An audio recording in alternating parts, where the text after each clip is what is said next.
Get strong.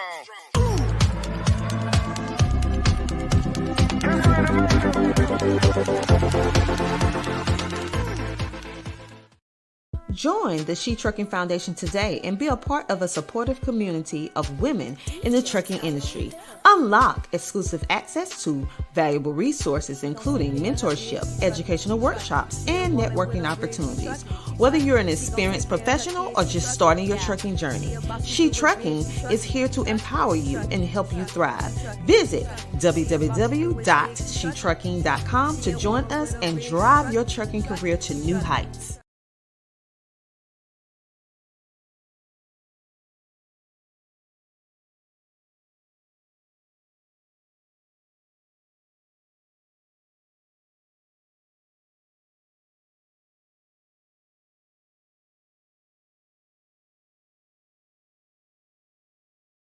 Emotions, then that's not going to eliminate truckers. Truckers are going to have issues with it as well. So I just want to kind of put this stuff in the front end. So we're going to talk about this. We got some solutions and some hope, but I want to make sure we mention those things. And then again, truck drivers can take a major toll on your physical health. You know, that's things like heart disease, obesity, hypertension, sleep disorders, and more. And guess what? With those things, and we're going to talk about this in the presentation too, those things are comorbid with, guess what? Depression. So just because you have heart disease and obesity and hypertension, you're more likely to have depression. So it's very important that you're here today or that you get this presentation, because I'm really going to offer you some hope and some things you can do about what's likely to be, you know, your condition at some point in your life, even while you're a trucker. So let's just think about the last few years that we've been through. We've been through so much. We've been through a pandemic. We've had relationship issues. We've had things that just go wrong in our life. Just we've been through a lot of different things. So with that, with relationship problems, with the pandemic, mental health issues come along with those things. Family problems. We have issues with families.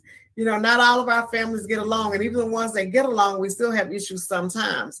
So realizing that over the years, we've had issues with families, especially with the distance and the pandemic and the losses. It's just made a different dynamic with families. So again, that would affect our mental health. Let's think about trauma. Abuse, child abuse, alcohol abuse, things that happen in childhood, maybe an accident as a trucker, maybe having something major happen to you while you're driving, PTSD, all of those things are factors. So if we've had some major trauma in our life, then we're more likely to have anxiety and depression, which are mental health things. So we've got to think about what's happened to us. Have we been a victim? Do we have nightmares? Are we on edge? Has something happened that caused us trauma? And then I use this picture to kind of represent mental health in general. You know, we've got anxiety, depression, we've got suicide thoughts, schizophrenia, just so many emotional things. We've got negative thinking. We're all over the place sometimes, ADHD. All of this can be kind of represented in this slide. There's a lot going on, and most of us have been affected by something, one thing or another, with the things that are going on. General anxiety. Let's talk about what that is and what it looks like. You know, you've got restlessness, fatigue, excessive worry, increased muscle aches and soreness, impaired concentration, irritability, difficulty sleeping. All of those things come with anxiety. Many of those come with depression as well, but all of those come with anxiety. And so anxiety is on a spectrum. In different circumstances, or because of different, maybe the news we watch, because of our lifestyle, because of what's going on in the world. Even with, I know you're a trucker, so maybe some of you are in Pennsylvania. They just caught the guy. CTR Media Network is now accepting new podcasters to join our growing network that's reaching 350 million global listeners. Have you heard? CTR Media Network offers podcast production, podcast training, distribution, and product placement. Book us for your next event or schedule an interview with CTR Media Network podcasters today. To learn more, go to ctrmedianetwork.com.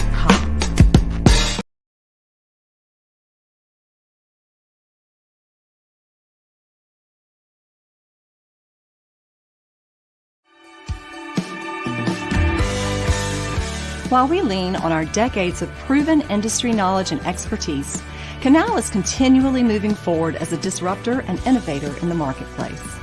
We have developed Canal Test Drive with that same forward-thinking mindset. Our telematics-based pay-as-you-roll insurance product is pioneering the future of trucking insurance, one fleet at a time. We know that starting a new venture in the trucking industry is a complex process. That's why we offer Canal Test Drive, an innovative solution designed to help new commercial trucking operations simplify and manage their insurance costs based on actual miles driven, never for idle time. Let us take the guesswork out of your insurance costs with our simplified pay-as-you-roll approach.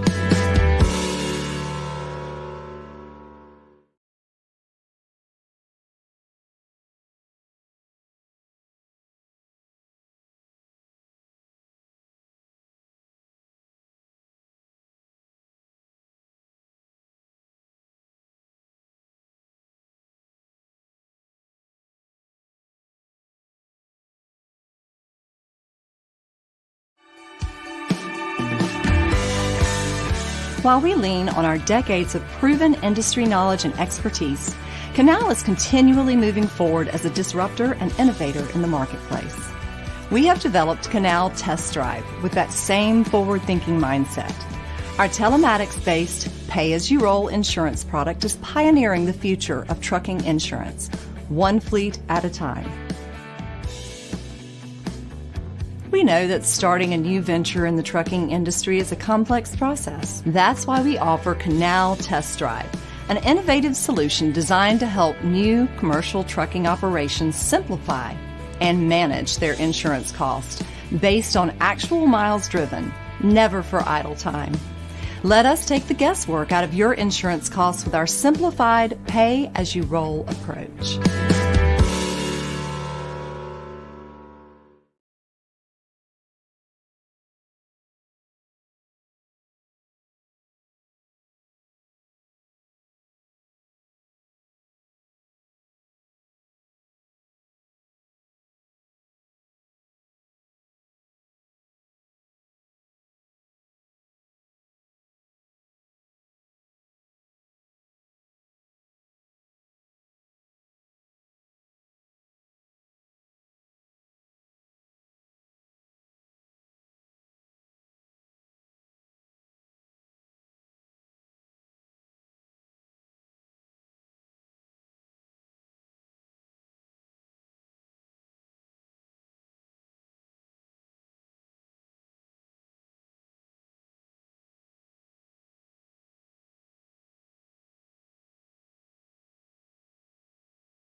about counseling. I'm a counselor, so I'm going to be an advocate for counselors, but they're coaches, they're counselors, they're social workers. There's a lot of different practitioners that are available that you can reach out and you can talk to. Psychologists will fall in that category, psychiatrists. You need to reach out and get help. Psychiatrists and psychologists fall under doctors as well. So they're both PhD or doctorate level, but they're here to help and support your mental health. So they're all mental health providers that are here to help. Grief share. We talked about grief and loss and over 1 million people that we've lost during this season. I had a personal, let me give you a little personal testimony. I had personal losses back in 2020. I lost my mom, my aunt, and uncle, and several cousins to the pandemic. And so with that, it was devastating. I mean, it just broke my heart. I'm one of those people who believe everybody was going to survive, and they didn't. So, and I had one aunt that survived out of the 4 that were really, really close. And so that was just devastating. I mean, it was 3 sisters, 2 of them died, 1 survived. And so, and one of them happened to be my mom. And so with that, it just broke my heart. And so I had to go get my own help so that I can help you. And in the beginning, when I had my own mental health struggles back in the day, over 25 years ago, I had to get my own help. That's why I'm such an advocate for mental health and for help and being available. But Grief Share is a program that's available through churches. You just look up this word, Grief Share. It'll show you what programs are available in your area. They're usually available via Zoom as well. So you can either log on or you can go in person. Fantastic program. It's really amazing and really, really helpful. So I'm definitely advocating for Grief Share. And while I've got that, I don't think I have a slide for it, but Celebrate Recovery. If you have substance abuse issues, Celebrate Recovery is very similar. It's available to help with substance abuse. So, and it's also available online and through churches. So Celebrate Recovery is another resource that's available. Prayer. Let's talk about prayer, because prayer works. A lot of times people try to separate church and mental health. I believe they go hand in hand. I believe I can't do anything without Jesus. He does all of the work. So prayer is important. You know, you praying for one another, praying for each other, praying for yourself, going to God, asking for help.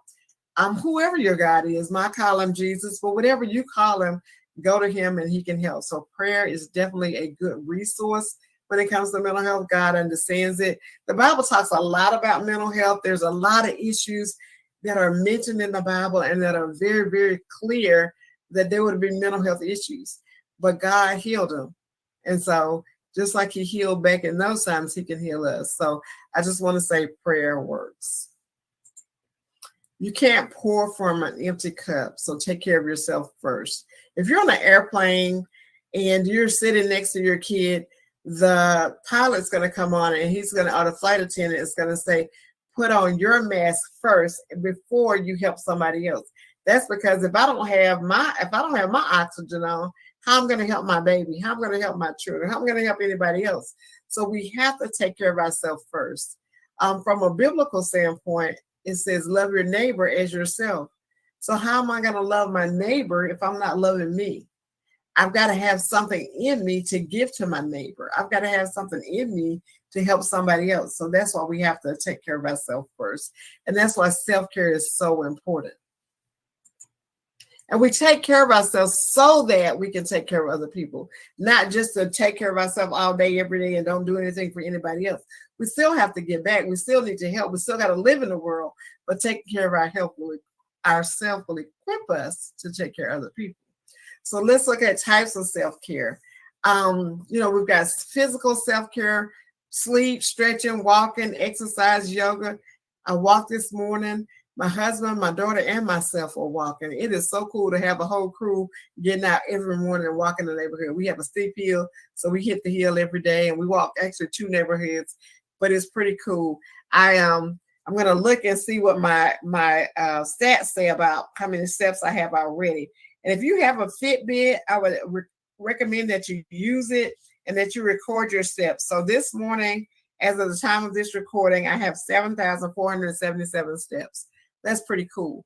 But just do what you can, but using a Fitbit will help you record those steps, or using your watch, or do something like that, and try to get 10,000 steps a day. That's usually what's recommended.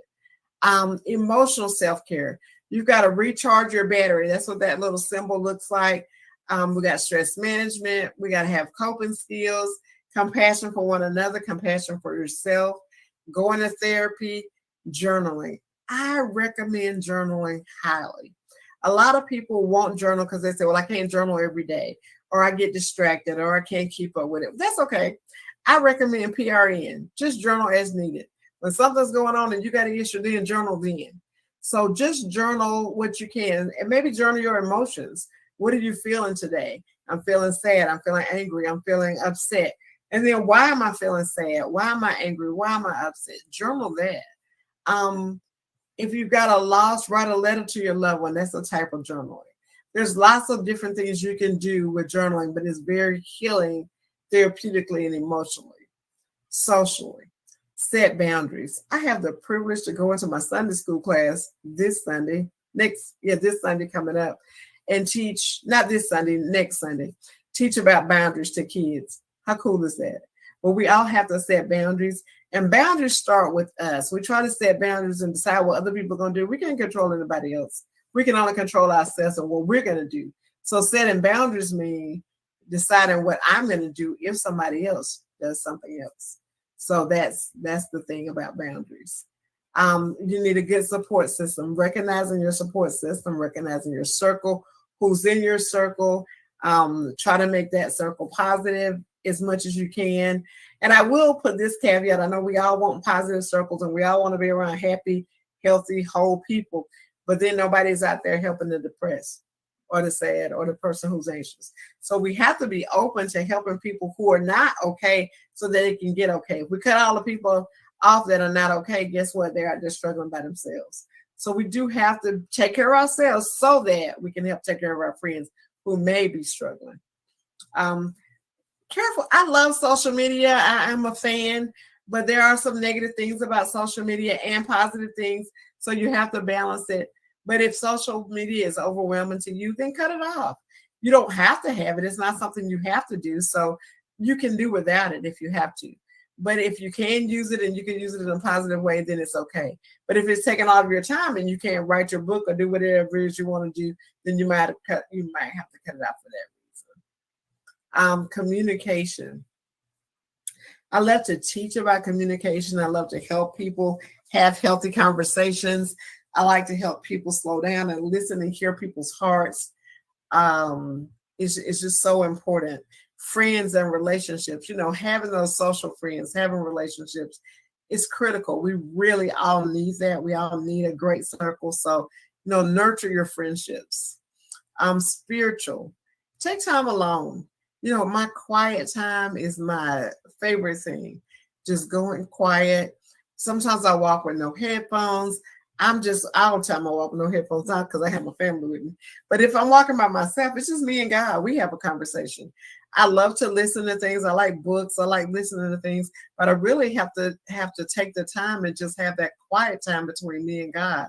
So it's very, very important to nurture that. Meditate. Meditate on scripture. Pray. Spend time in nature. I love getting out and going to a waterfall. Riding my bike. I like to ride my bike in the woods. I don't really like to be out in the city where everybody is. I got like some nooks that I kind of sneak away and ride in. But it's so meditative and it's so contemplative where I'm just alone with God. It's pretty awesome. And have a sacred space. Have a sacred space in your house. Have a sacred space in your office where you just go and be alone with God. It's important. Personal hobbies. I love this. I really didn't understand the link between, I knew it, but I didn't know it until I went through my own grief and loss and trauma experience and realized that having hobbies and creativities and goals and things that are your own personal things, having fun and creating things is very therapeutic. Painting. I like to paint, dance, doing things that you enjoy really help you heal. So traveling, there's just so many things you can kind of add into that. space, having a healthy space, a safe space at home, a safe space at work, a healthy environment, stability. Nobody wants to go into a place where it's always chaotic. So try to make sure your home is not chaotic. Try to make sure your business is not chaotic, because that makes for a healthy environment, and make it a safe place is a healing place. So you want to make sure that your environment is safe as possible. Financial. Now this is funny. I love that it's on here: saving, budgeting, money management, paying bills, boundaries. I like that it's here, but I refer somebody. I have a friend. I'm gonna give a shout out to my friend that I refer about it to. Bernice, man, if you're having trouble with finances and you can't save, you can't budget, call Nisi. Nisi will get you right together. And so sometimes our mental health is off because our finances is off. Sometimes our mental health is off because our relationships is off. I do a lot of relationship work, a lot of family work. I get that relationship better, that family better. Guess what happens to the mental health? It gets better. So I love working through those kind of things. And then work. This is so important. If your work environment is stressful, then you have to find ways to set boundaries at work, use time management, take breaks. I know the trucking industry is very, very complex. And there are times when you have to drive, but you can't drive but so far, or you have to get a job done at a certain time. But on those breaks, those mandatory breaks, then that's when you can do your self-care. Build it into those times. You're going to have the break anyway. Build self-care into that. And I know you have to have sleep as a part of that, but sleep is a part of your healing. Sleep is a part of your self-care. You see how on physical, it was the very first thing it said is sleep. The number one thing we can do for our mental health is get enough sleep. And 8 hours is what's recommended. If you're getting 6 or less, then try to increase it maybe 15 minutes a night till you get it up to 8. But 8 hours is recommended. And your Fitbit will help you measure your sleep to see how you're doing in the area of sleep. So very, very, very important. Okay, do what you love. I know some of you are in trucking because that's what you love. That's wonderful. But doing what you love will help you heal, will help make your life better. I love speaking, teaching, sharing, counseling, all of it. And I get to do what I love every day. How cool is that? That is just the coolest thing. So do what you love. Find something that you can do that you really love and enjoy doing. I have an acronym for you to think about. I'm coming toward the end. So this is the acronym I want you to think about. And it's called, and I learned this in Grief Share, so I'll give a shout out to Grief Share again. But they called it My Dear, and I added an S to it because I know dear is not plural, but I added an S just because I want to add the spiritual. But the M is for meditate or mindfulness. Spend some time, learn mindfulness, meditate, spend some time just quieting yourself and centering yourself and being quiet. Yoga. Learn yoga, do yoga, get out, stretch. Stretching is so good for you. It also teaches you to relax. Relaxation is a very important part of your mental health. Drink water. We don't think about it. One of the things when I first started working out, guys said, "You're not drinking enough water." He reminded me to drink water. So I have a big old water cup that I use. I don't have it ready, but I'll go get it ready today because I'm reminded. But drink enough water. Talk to your doctor about how much is enough. I try to get about a gallon in a day, but get enough water every day. Eat right. Eat healthy. I like to eat to feed my brain. So I like to eat salmon, avocado, nuts, beans, legumes. I'm vegetarian, except for, pescatarian because I eat salmon and fish. But I try to eat healthy because the more healthy I eat, I know that I'm feeding my brain. And it helps to balance my mental health. It helps to make my mood flatline, and it's so important. So look into eating and pay attention to what you're eating because it's where you get your energy and your food. So make sure you're putting healthy things inside your body. The next E is exercise, move. Our physical reminding us to walk, ride a bike, exercise, do something fun, do things you like to do. I like hiking the waterfalls. If I want to be out there hiking, I might as well find something great at the end, right? So I always hike to waterfalls. My husband took me to like a 700-foot waterfall. It was the coolest thing ever. And it's close to here. It's called Amnicola Falls. It's close to where we are in Georgia. It's in Georgia, close to where we are in Tennessee. Beautiful, beautiful. but just find, do something you love, enjoy.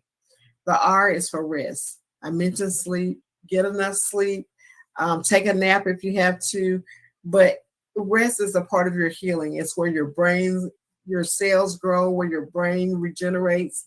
All of the healing in your body occurs while you're sleeping. So if you're not getting enough sleep, you're not healing. You're not growing. You're not doing better. So you have to get enough sleep. And then spiritual. You have to nurture your spiritual being. Nurture who you are. Nurture your insides. Spend time with God. Slow down. Read your Bible. Study. Pray. Meditate. Take care of your spiritual self. Because if you don't, you're not going to have a relationship with God. If you don't spend time with that relationship, you're not going to have a healthy relationship. I want to put this number in here. This number is your friend. If you got a pen today, write this down. 988. It's a suicide and crisis lifeline. This may be for you, but it may be for a friend. It may be for a trucker friend. It may be for some family member. 988 is a number that you could text, call, or chat. So one number, you could do all three. It's easy to remember. There used to be an 800 number. I still don't remember the 800 number, but I remember 988. So 988, if you've got a friend in crisis, that's the number you want to call. If you're in crisis, that's the number you want to call. If you know a trucker in crisis and they're telling you about all their issues, that's the number we want to call, because 988 is there to support us. So you definitely want to learn that number. Again, text, call, or chat, and it's 24/7. It's nationwide as well. So it's a great support. It's a good place to go if you're in crisis. You can call with any mental health information. They'll redirect you to where you need to go. So let's talk about it's okay to be yourself. Sometimes we have trouble with mental health because we're in spaces that are not safe where we can be ourselves. And so I've kind of committed to myself that wherever I go, whether it's online doing a webinar or whether it's church or wherever I go, I'm going to be me. I'm going to be my best self. And you know what? I feel so much better when I do that. It's okay to have slow days or sad days. It's okay to make mistakes. We all make mistakes. I make them. Everybody makes them. And we can learn from our mistakes and grow from our mistakes, but mistakes are very, very normal. It's okay to not be okay. There are days when I'm not okay. As a therapist, there are days when I'm not okay. Sometimes I'm in the bed. Sometimes I'm dragging. Sometimes I'm stuck. Sometimes I struggle. That's a real thing. And it's okay to struggle. It's okay to ask for help. A lot of times when we're the helper and we're the person who's always helping and giving and doing, well, we don't want to ask for help. Well, why not? I talked about prayer. Prayer is going to God and asking him for help or thanking him for whatever he's done.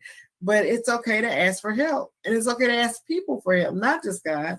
You can ask God who to ask and who's a safe person to ask. But it's okay. There are people out here who want to help other people. When I talk about the providers, the counselors, the social workers, the doctors, the psychiatrists, we all have one thing in common. We want to help. We're here. It's an industry full of people who want to help you get better. So it's people, so ask for help. It's okay not to know things. I had to look up truckers' information this morning. I didn't know that depression is a disqualifying diagnosis. I did not know that until today. Stunned me to see that. So it's okay to say, I don't know. So I came on and said, I had to look up your industry to help you. And I'm happy to be able to say that, because it would not have been authentic to pretend like I'm a trucker and I know everything about trucking. I don't. I have to own that. It's okay to be imperfect. I'm not perfect. You're not perfect, and that's okay. There's a book called The Gifts of Imperfections. I love that. I love the concept of just being myself and telling you about my imperfections and my flaws and the struggles that I have personally, because it lets you know that everybody can struggle. I talked about your industry not being able to be depressed. What if no counselor could be depressed, or no counselor could have anxiety or have psychosis or take medication? That would rule me out. I wouldn't be able to be your counselor. So it's a sad industry that doesn't recognize that everybody struggles at some point and that we all need help. Again, I can see why we wouldn't want you depressed on the road. That makes sense. But the fact that you have depression shouldn't be disqualifying. It should help you there should be a place where you can go and be safe and get help. So hopefully we can help facilitate that for the trucking industries. And it's okay to feel unhappy. We're not going to be happy every day. I want to be happy every day. I'm happy today. I like being happy, but we're not going to be happy every day. That's just the reality. And so we just need to own that reality and realize that some days are going to be harder than other days, and that's okay. So this brings us to our end, and I want to open the floor for questions, comments. I'm going to stop sharing just so I want you to make sure you take down my phone number, 423-505-5475. Although I'm not an active counselor right now, I am available to point you to other resources in the community, or maybe even tell you where you can find resources in your area. But feel free to call me. I'll still help, even though I'm not an active counselor right now. So I'm going to stop sharing and just open the floor for any questions, any comments, and just kind of, make it available. And Sheree, if you've got any, if anybody's sending any questions that you have, you can kind of let me know.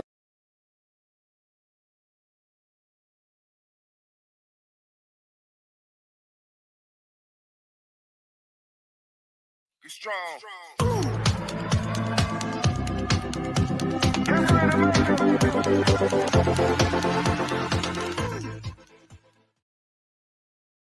Join the She Trucking Foundation today and be a part of a supportive community of women in the trucking industry. Unlock exclusive access to valuable resources, including mentorship, educational workshops, and networking opportunities. Whether you're an experienced professional or just starting your trucking journey, She Trucking is here to empower you and help you thrive. Visit www.shetrucking.com to join us and drive your trucking career to new heights. Welcome to the Enjoying Life podcast. We are with the She Trucking Foundation, and I cannot wait for you to hear our guests today. We have so many great things to cover.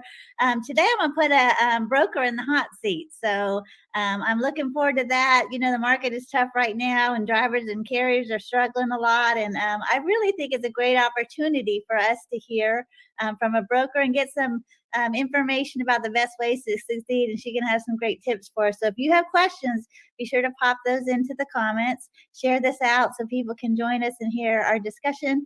I also love that she's a carrier, so she's got experience on both sides of the table, and it's going to be a fabulous conversation.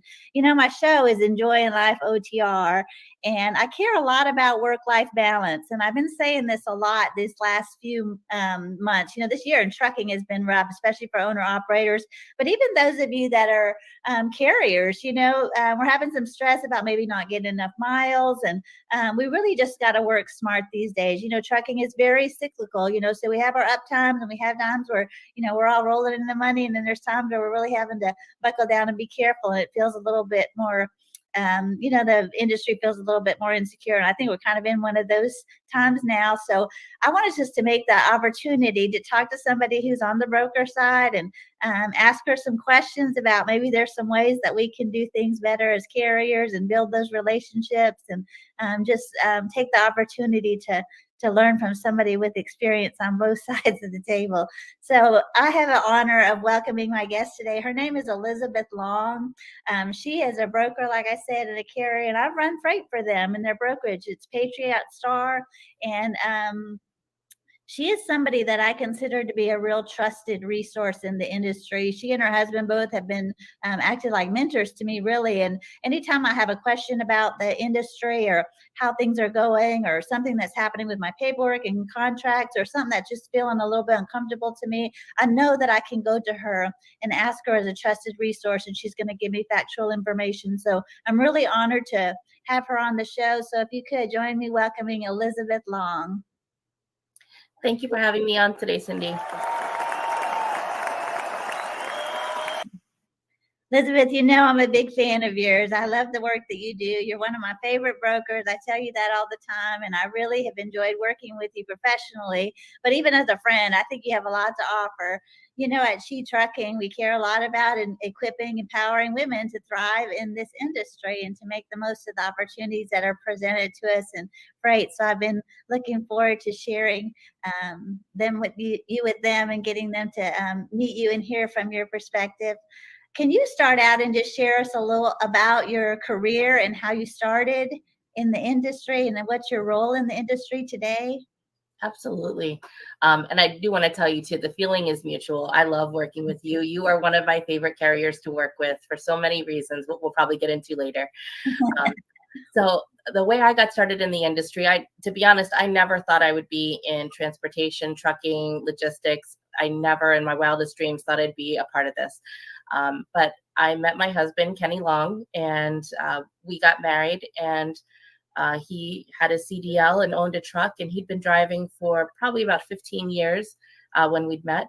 And he taught me how to drive. And I'd ridden in the truck with him for a little bit before he taught me how to drive. And then I went and got my CDL, and was fortunate to do that before you had to go to school, and was able to just get on the job training with him. And let me hop in there real quick. What did you do before this? Like what? So yeah, that's a great question. So I did a lot of sales. I did car sales. I worked in a bank. But actually, I spent a lot of my younger years, I mean, maybe 10 to 15 years in the restaurant business. And, the restaurant business is another job where it's customer service oriented, and you've got to think on your feet and you're on the go, So I don't know. I think restaurant business is really good training for any career, to be honest. I agree. So I enjoyed that, but I love what I do now. So Kenny taught me how to drive, and we actually teamed for quite a few years, just the two of us. And we had the opportunity to see all 50 states now. Unfortunately, we didn't see Hawaii and Alaska in the truck, but we've seen all 50 states now. And the good part of that is due to trucking. So I guess I've had my CDL since 2012, and I don't know how many miles I have, but accident free, which is fantastic. And congratulations. Well done. Thank you. And I've had a great time traveling with Kenny. So. Well, we're going to talk about your team driving with Kenny toward the end of the show, but I kind of want to pick your brain about what your primary role in the industry is right now. Can you tell our audience about switching? Yeah, absolutely. So we started our carrier in 2012, and that's when Kenny and I were driving together. And then over the years, we had started to accrue some of our own customers. And these were customers that we had met through friends, family members who might have referred us, or even just, someone sees us, locally, and they wanted to work with us. And so we had started to accrue. Oh, and actually one of our biggest customers came to us through another truck driver who was working with a customer, and they needed help in the Central Florida area. And she said, you should give Elizabeth a call. So we started to accrue these customers, and it got to the point that there was other shipments then in places that we couldn't handle, that we didn't have our trucks in. And so Kenny and I talked about it in 2017. We decided to make the leap, and we started our freight brokerage. So that was that. I don't want to pass this up, because I think you put a point there. I think it is so important, because I hear a lot of people go, I should get my brokerage. For one, a couple of things. Yes. You're taking direct freight as a carrier with a customer without a brokerage. Yes. Many people owner-operators don't realize that they could do that. Could you talk a little bit about that? So me, I just got one truck, and I do have direct shippers, but can you tell a carrier that's just maybe got one truck or a small fleet how they can go about working directly with the customer? Yeah, it's a really good question. I mean, it is really important as a carrier, as any business owner, we should always be marketing our business. No matter who we're talking to, everyone we come across should know what we do. And it really helps, because someday someone's going to need something moved, or they're going to have a neighbor that needs something moved, or a boss. And so they can then think of you and reach out to you when they need that shipment moved. So I think that there's a lot of ways that carriers can be marketing themselves. And, it's just as simple as, joining things like chambers of commerce, and, even the old fashioned way of going door to door. And there really is a perk when you are a carrier and the actual driver going in to meet a shipper or receiver, and you're talking to them about offering them service, because you are really 100% going to be that service provider, and they're going to have a face with the name of who actually is going to be dealing with their freight. And so You might not have an easy of a time getting into a place like Walmart or Costco, something like that, where they're doing these huge volume shipments. But those smaller mom and pop or smaller, more specialized freight, they're going to look at you and they're going to see the value there. So there's definitely opportunities. You know, a lot of, I'm in a lot of Facebook groups, a lot of social media, and they'll say, well, you can't get direct shippers if you've only got one truck. What would you say to that, Elizabeth? That's baloney. That's total baloney. You can definitely, Kenny and I only had one truck, and sometimes it comes down to just being in the right place at the right time. But to be in the right place at the right time, you've got to be visible, and you've got to make sure that people know that you're available to do work. So. Okay, I love some things you said. I love telling everybody that I'm a trucker. Everybody I meet knows a trucker. Yes. I run a trucking company. So don't miss that, people. That's a great tip right there. It's so valuable. You just run into people, give you referrals that just wouldn't have even thought to give a referral. That, I didn't even know you'd interested in a new, additional customers. My brother has a warehouse over there, so talk it up. Love that. Great advice. I have another question about really practically, how does it, when I started, I had been booking all my freight through brokers, which many new carriers do that. And then I started venturing out thinking, I think I'm going to just go ahead and get my own direct shippers. And I do have some, but, I had a process about that. But one of the things that made me most nervous is like checking their credit. Like, what's that procedure like? With brokers, I just run it through my factoring company, and it's real easy for me to check a credit of a broker. And how would I go about doing that as with a direct customer? What would that really is a challenge. And I don't know that I have all of the answers on that, unfortunately, especially in this economy right now, because there's a lot of businesses that are struggling, maybe even behind the scenes. Yes. So I think that the wisest thing that you can do, when you're getting set up with a new customer, is start off small and set your payment terms. Don't be afraid to ask for payment up front or COD, meaning cash on demand. Don't be afraid to ask for payment immediately or up front, because there's a lot of small shippers and receivers that will offer that to you. And if nothing else, maybe set the terms at 15 days, and that can help you get a better handle on, if they are getting behind, sooner.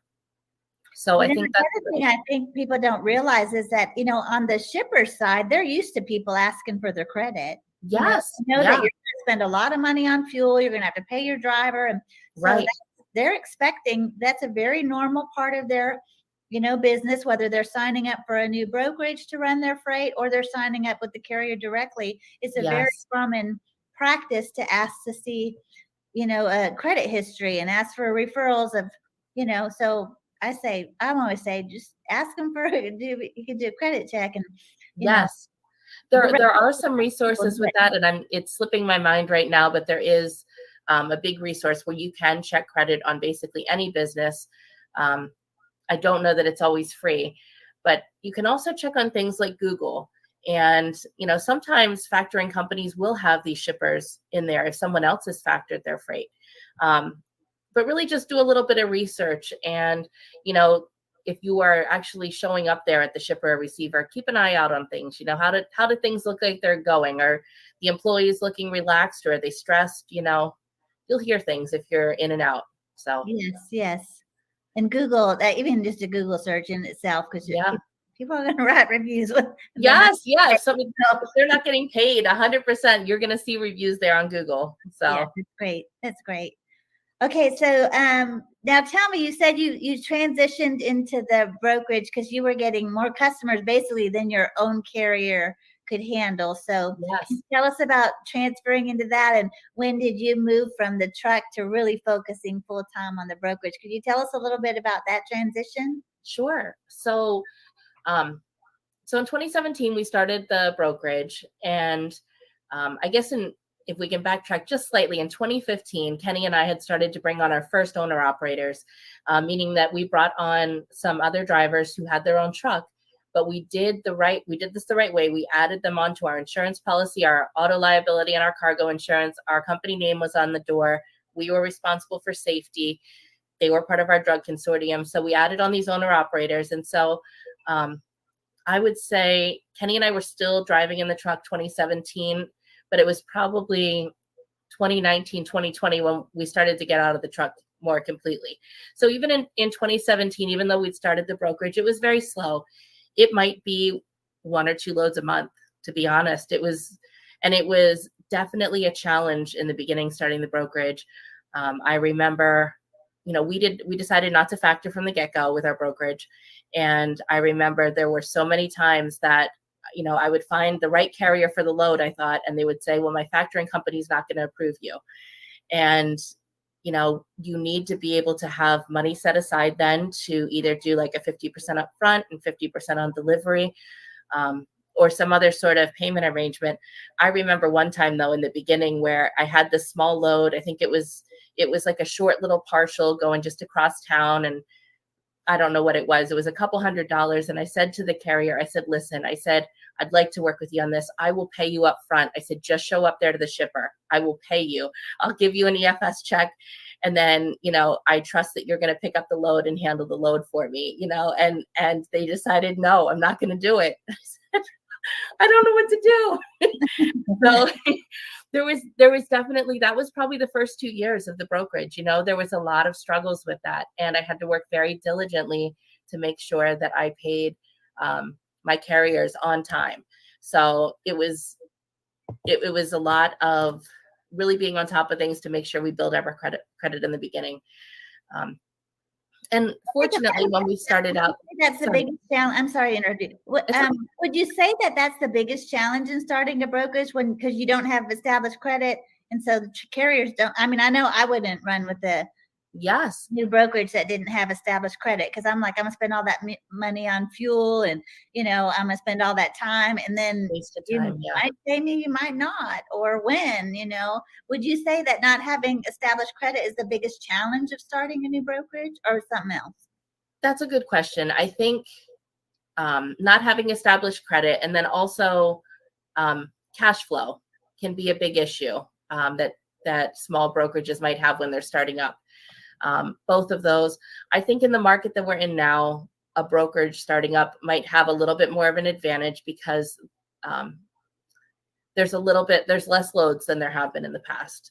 But when the tables flip, which they will, again, it'll definitely be more in the carrier's favor, and a newer brokerage is going to have a heck of a time trying to get someone to take their shipments. So yeah. I think that's the other thing. I hear a lot of people going, I'm just going to start a brokerage, and all I got to do is buy my bond, and the bond is actually not that expensive. No, it's not. You have to have $75,000, and depending on your credit, that you have your personal credit, it's really not that expensive to do it. No, so do that. Get your website. Get a TMS system set up, and everybody thinks that's it. I could start. Some booking my own freight. So what I love about your journey and the way you did, I think it's so smart, is you had more customers than your own personal trucks could handle.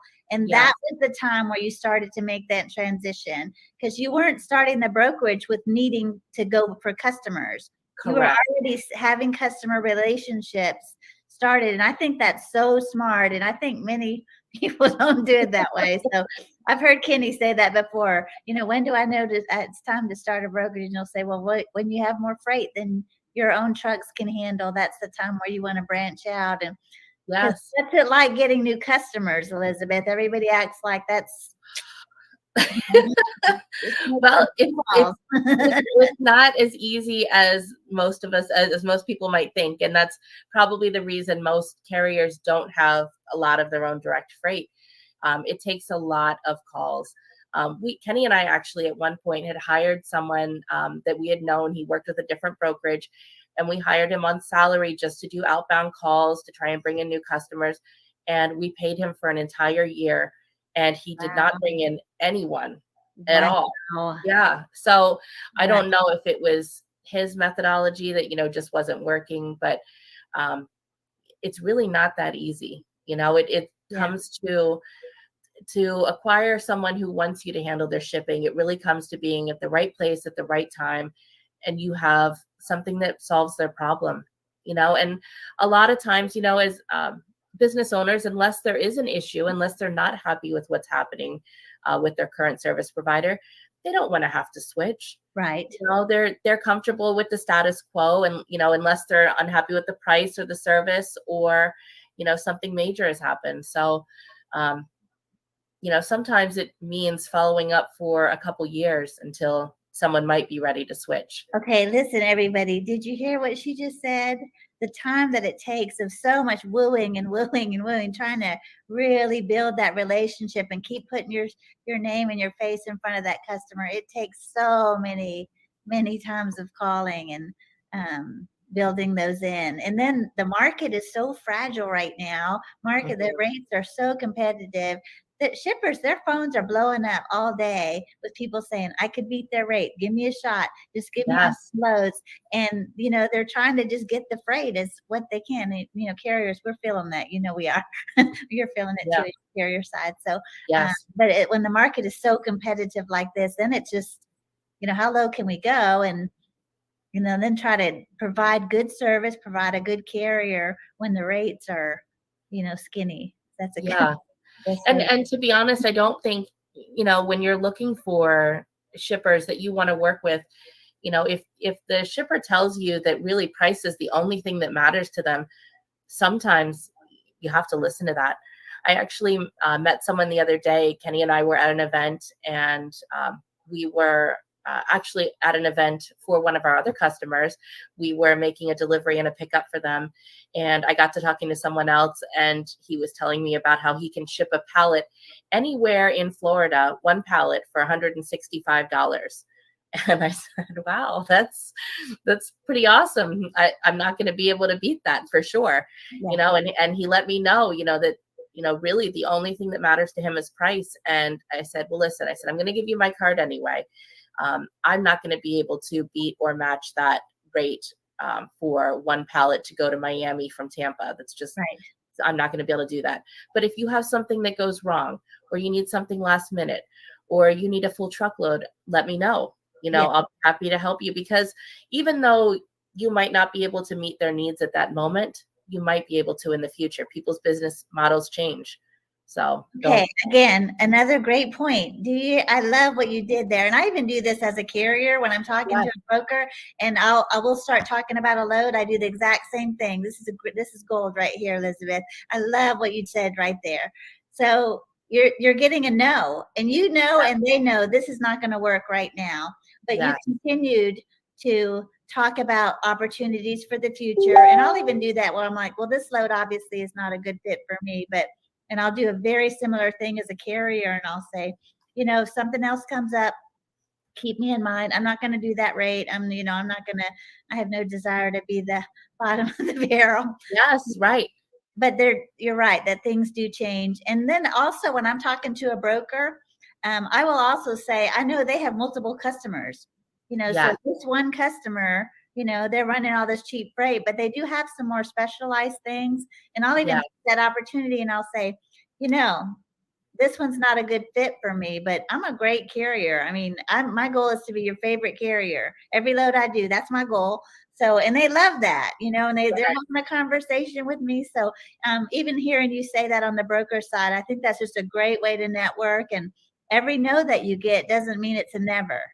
That's right. That's absolutely right. Yes. Great tip there, Elizabeth. You have so much wisdom. I knew you were going to be sharing some gold with us. Okay. I really think it benefited me a lot to start as a carrier before I became a broker, because when Kenny and I were in the truck, we had our own authority. Both he and I would book loads. We were both on the load boards. We were both negotiating loads. And so I really had a lot of background in exactly what I needed to do to dispatch our trucks and stay profitable. And that really helped me a lot as I started the brokerage. I did not do any specialized brokerage training. I don't think you necessarily need to do any specialized brokerage training, to be perfectly honest. If you have that background as a carrier, you know what it takes to get the job done. You know the questions that are going to come up. You know, the pain points you've had as a driver of, you know, someone sends you in there and the appointment time, you know, they said the appointment time was X, but it's actually Y. And, you know, now you're sitting there for, you know, you've missed your appointment or something, you know? So, yeah, I think that there is a lot of benefit to starting off as a carrier first. Well, and you all day you're talking to your competition, and I mean, you know, as a carrier, what things that they're not even asking the right questions sometimes. Yes. Yeah. And so you know that that's happening for the shipper as well, and you get a really a good idea how you can improve on that. Yes. Yeah. One of my favorite things that I've told you this story before, but Elizabeth and she called and offered me a load for my truck, and it was in Texas, but I was a little bit far. And I loved this conversation I had with her. I thought, you know, I wish every broker could talk just this frankly and honestly. You know, you offered me this load and I gave you my rate. I had a big Ted head. So the rate was just out of the market, you know, and I even told you, I'm like, I know this rate's not going to, but this is what I would need to do it. And you said to me, and I just loved your honesty. And you just said, you know, you paused for a minute, and I was like, and I was sitting there, she's like, you're crazy, girl. I ain't paying you that. But you know, I didn't know what you're gonna say because you know you get blasted sometimes. So yes, like, yeah. What is she gonna say? She said to me just so respectfully, and she said, you know, Cindy, I know why you gave that rate. I understand that, but honestly, I could cover this load, you know, cheaper than that with another carrier that's closer by, you know, and the market's competitive right now. So I think we'll just pass on this one for now. And, you know, it was just straight up. And I was like, I loved it. I was like, I love this woman. I'm like, why can't we all just talk honestly? You weren't going, oh, I don't have that much in it. You know, that which right. About. It's like, you're just like, you know, just honestly, I could cover it cheaper. And if somebody that was closer, and I was like, we could just talk that honestly instead of all this, you know, crazy lines we feed each other. Yes. You know. Well, I respect you so much because I've called you so many times on loads. We've done so many loads together. And, you know, if I ask you what you need for this, you're not afraid to give me the rate that you actually need. You're not afraid to give me an offer. Yeah. And that doesn't necessarily mean that we'll match up on it, right. But you're not afraid to quote something. Yeah. And I can't tell you how many carriers I've talked to, and they just won't give me a number. You know, they're about what is happening when they don't give you a number? What do you think is that's a really good question. So I can answer that because I've been on the carrier side as well of that. And I know that I've called different freight brokers before, especially some of the bigger ones where they have young people that are answering the phones and are disrespectful, and they will yell at you if you give them a number that they don't like. And I find that to be ridiculous because really, you know, this is still business, you know, and if you tell me you need $1,000 on this and because of X, Y, and Z, then that's what you need. And hopefully we can work together and work something out on that. But if we can't, then you're just not the right truck for this particular load. And that's okay too. And I think sometimes when carriers get put on the spot and asked for a number, they just freeze. They're not used to actually quoting something. They're so used to brokers just telling them, you know, this is what the rate is, and they're going to say yes or no. And they don't realize that there is a negotiation involved. It doesn't always mean that you're going to get 100% your way in the negotiation, but there's definitely different aspects that you can discuss. And this is one of the benefits for an actual driver, like a one truck owner operator like yourself, and like a lot of drivers out there. It's so important for them to be negotiating their own rates and not relying on dispatchers to be the ones calling and booking the loads. I will 100% give a little extra money to a one truck owner operator driver who is booking their own load over some dispatcher who has called in. They don't know the details of the truck. I've had dispatchers before book the truck, and I call the carrier, you know, on the number on FMCSA, and that carrier says, I'm not going to do that, you know, so that they waste my time. So when there's people like you that call and do that, it's Fantastic. And I feel like I went off on a tangent there. No, it's good information. Okay, because I think a lot of people will say, I think there's some really great dispatchers out there. I personally never worked with one. I've always self-dispatched my own truck. I also have a background like you do. So that to me, I was like, I'm not going to do that. Nobody's going to represent my company. Nobody's going to come hard and say, wait, you can count on me. I know you're concerned. I know the timeline. This is where I'm at. I mean, I'm going to give that spiel. I'm going to run hard, and I'm going to ask for all the money, and I'm going to ask for, what I need. And this is what you need. I hear you. You're talking to the driver. So I'm going to be there. So I see how that works. I know how that benefits me personally. So I wouldn't do that. But so you've had problems. Like, what if you have, you're driving? What would you say? Carriers are driving and they're losing time because they can't be constantly looking for loads where they're driving. What would you say to that reason for that person that's never self-dispatched their truck? What would you say to, you're a carrier, you knew how to do it. So I think if you're going to be dispatching yourself, I think it's important to work on pre-planning your week, and don't just deliver a load and then look for your next load. It's a great idea to pre-plan and be looking ahead, and make sure you're establishing relationships with brokerages. Some of the smaller ones like myself, but also some of the bigger ones like CH Robinson or Coyote or Landstar or even TQL. When you start to have a rep at one of those and someone that knows you, they can also be looking for stuff that might go well on your truck even when you are driving, and they can offer things to you. So that's a good tip. But also just kind of plan your week and plan your day. When you're getting loaded and unloaded, you normally have a little bit of downtime there where you can take a look at the load board and see what's out there. On your 30-minute break, check that out. And I think some place where carriers fall short often is posting their truck. And in this market, especially 100%, you need to have your truck posted all of the time. As soon as you book your next load and you know where you're going to be available next, post your truck. They're in this market. Say that. Tell us why you say that. Yes. Yeah. Well, there's a couple reasons, and I'll give an example that you were a part of, actually.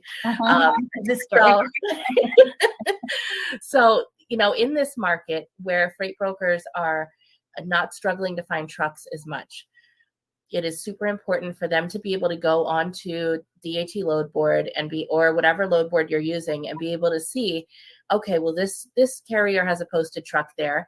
They can look up your MC number, see your safety score, see you don't have any freight guard reports, and say, okay, I'm going to call them. Instead of having to post their load and deal with the hundreds of incoming phone calls that they can hardly even catch their breath in between, it's so much nicer to be able to pick and choose who you're going to call and try and work something out with.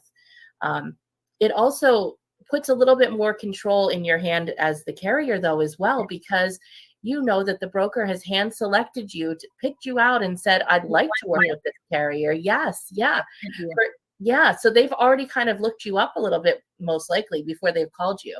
So you do have a little bit of an advantage there, so don't be afraid to, even if you can't, let's say you're driving when someone calls you, don't be afraid to say, hey, I see your number that came in. Let me get your extension. Let me look this up, and I'll call you back in just a few minutes with a number. And, it's not terrible to do that, so. I love that what you're saying so much, because I find when a broker calls me and they've seen my posted truck, yes, the conversation is so slow. Well, for one, they're super respectful. Yes. It is a whole different thing. They're like, hey, I saw you posted your truck, and how are you doing today? And I'm like, yeah, I'm doing great. How are you doing? And it's this slow, casual pouring out of the details. And let me tell you what I've got and why I want you to look at this. And I see you're ready to go into this area. And that the conversation is so less aggressive. Yes. It's such yes. Oh, you hit the nail on the head. And I'm really glad you said that, because it's a totally different energy. Yeah. If you and I were even in that position, because if I post my load, I'm stressed. I'm getting a lot of phone calls, and a lot of those phone calls are unfortunately double broker guys who are trying to like take my load and trick me into giving them the shipment, and then so they can steal my freight. So it's very stressful for me to try and weed through everyone. And, I have seconds to get through a phone call to determine, is this someone I even want to work with, versus someone calls you and they can actually have a conversation with you. And it's so important. And the example I wanted to give was that one time this past summer in Chicago, and I had a truck driver. I don't know how this happened, but he lost his key, and he called me at 4:00 in the morning, and he said, "I'm not going to make the 8:00 pickup." And I said, "Oh my goodness!" So, we had an 8:00 pickup in Chicago or something like that, and I had just a couple hours, and it's the middle of the night, 4:00 in the morning. So how am I going to find a truck? Yeah, exactly. Yeah. And I looked on DAT and I could not believe, I looked for available trucks. I could not believe it. Here is Cindy with Achieve Trucking is posted there. And I've said, this can't be right. This can't be Cindy up there. That's not normally her area. Right. And I looked and it was Cindy. And I thought, oh my goodness. I'm like, this is going to be amazing if she's available. And I probably waited an hour because I didn't want to wake you up at 4:00 in the morning. Yeah.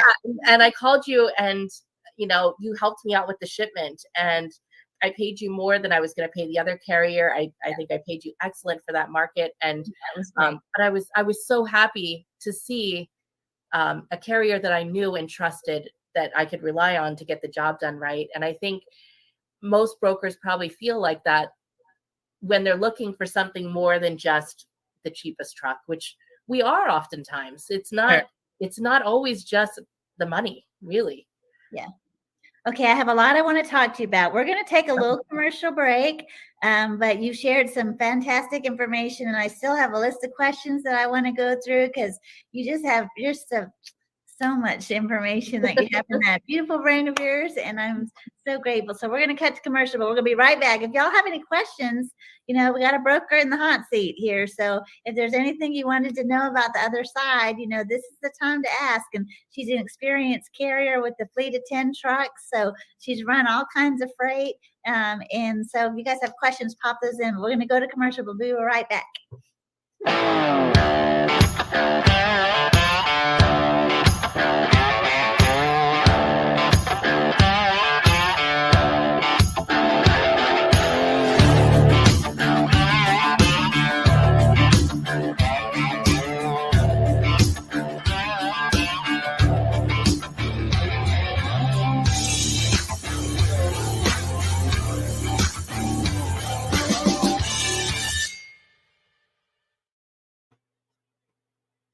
Well, Elizabeth, okay, you have my brain going in a million different directions.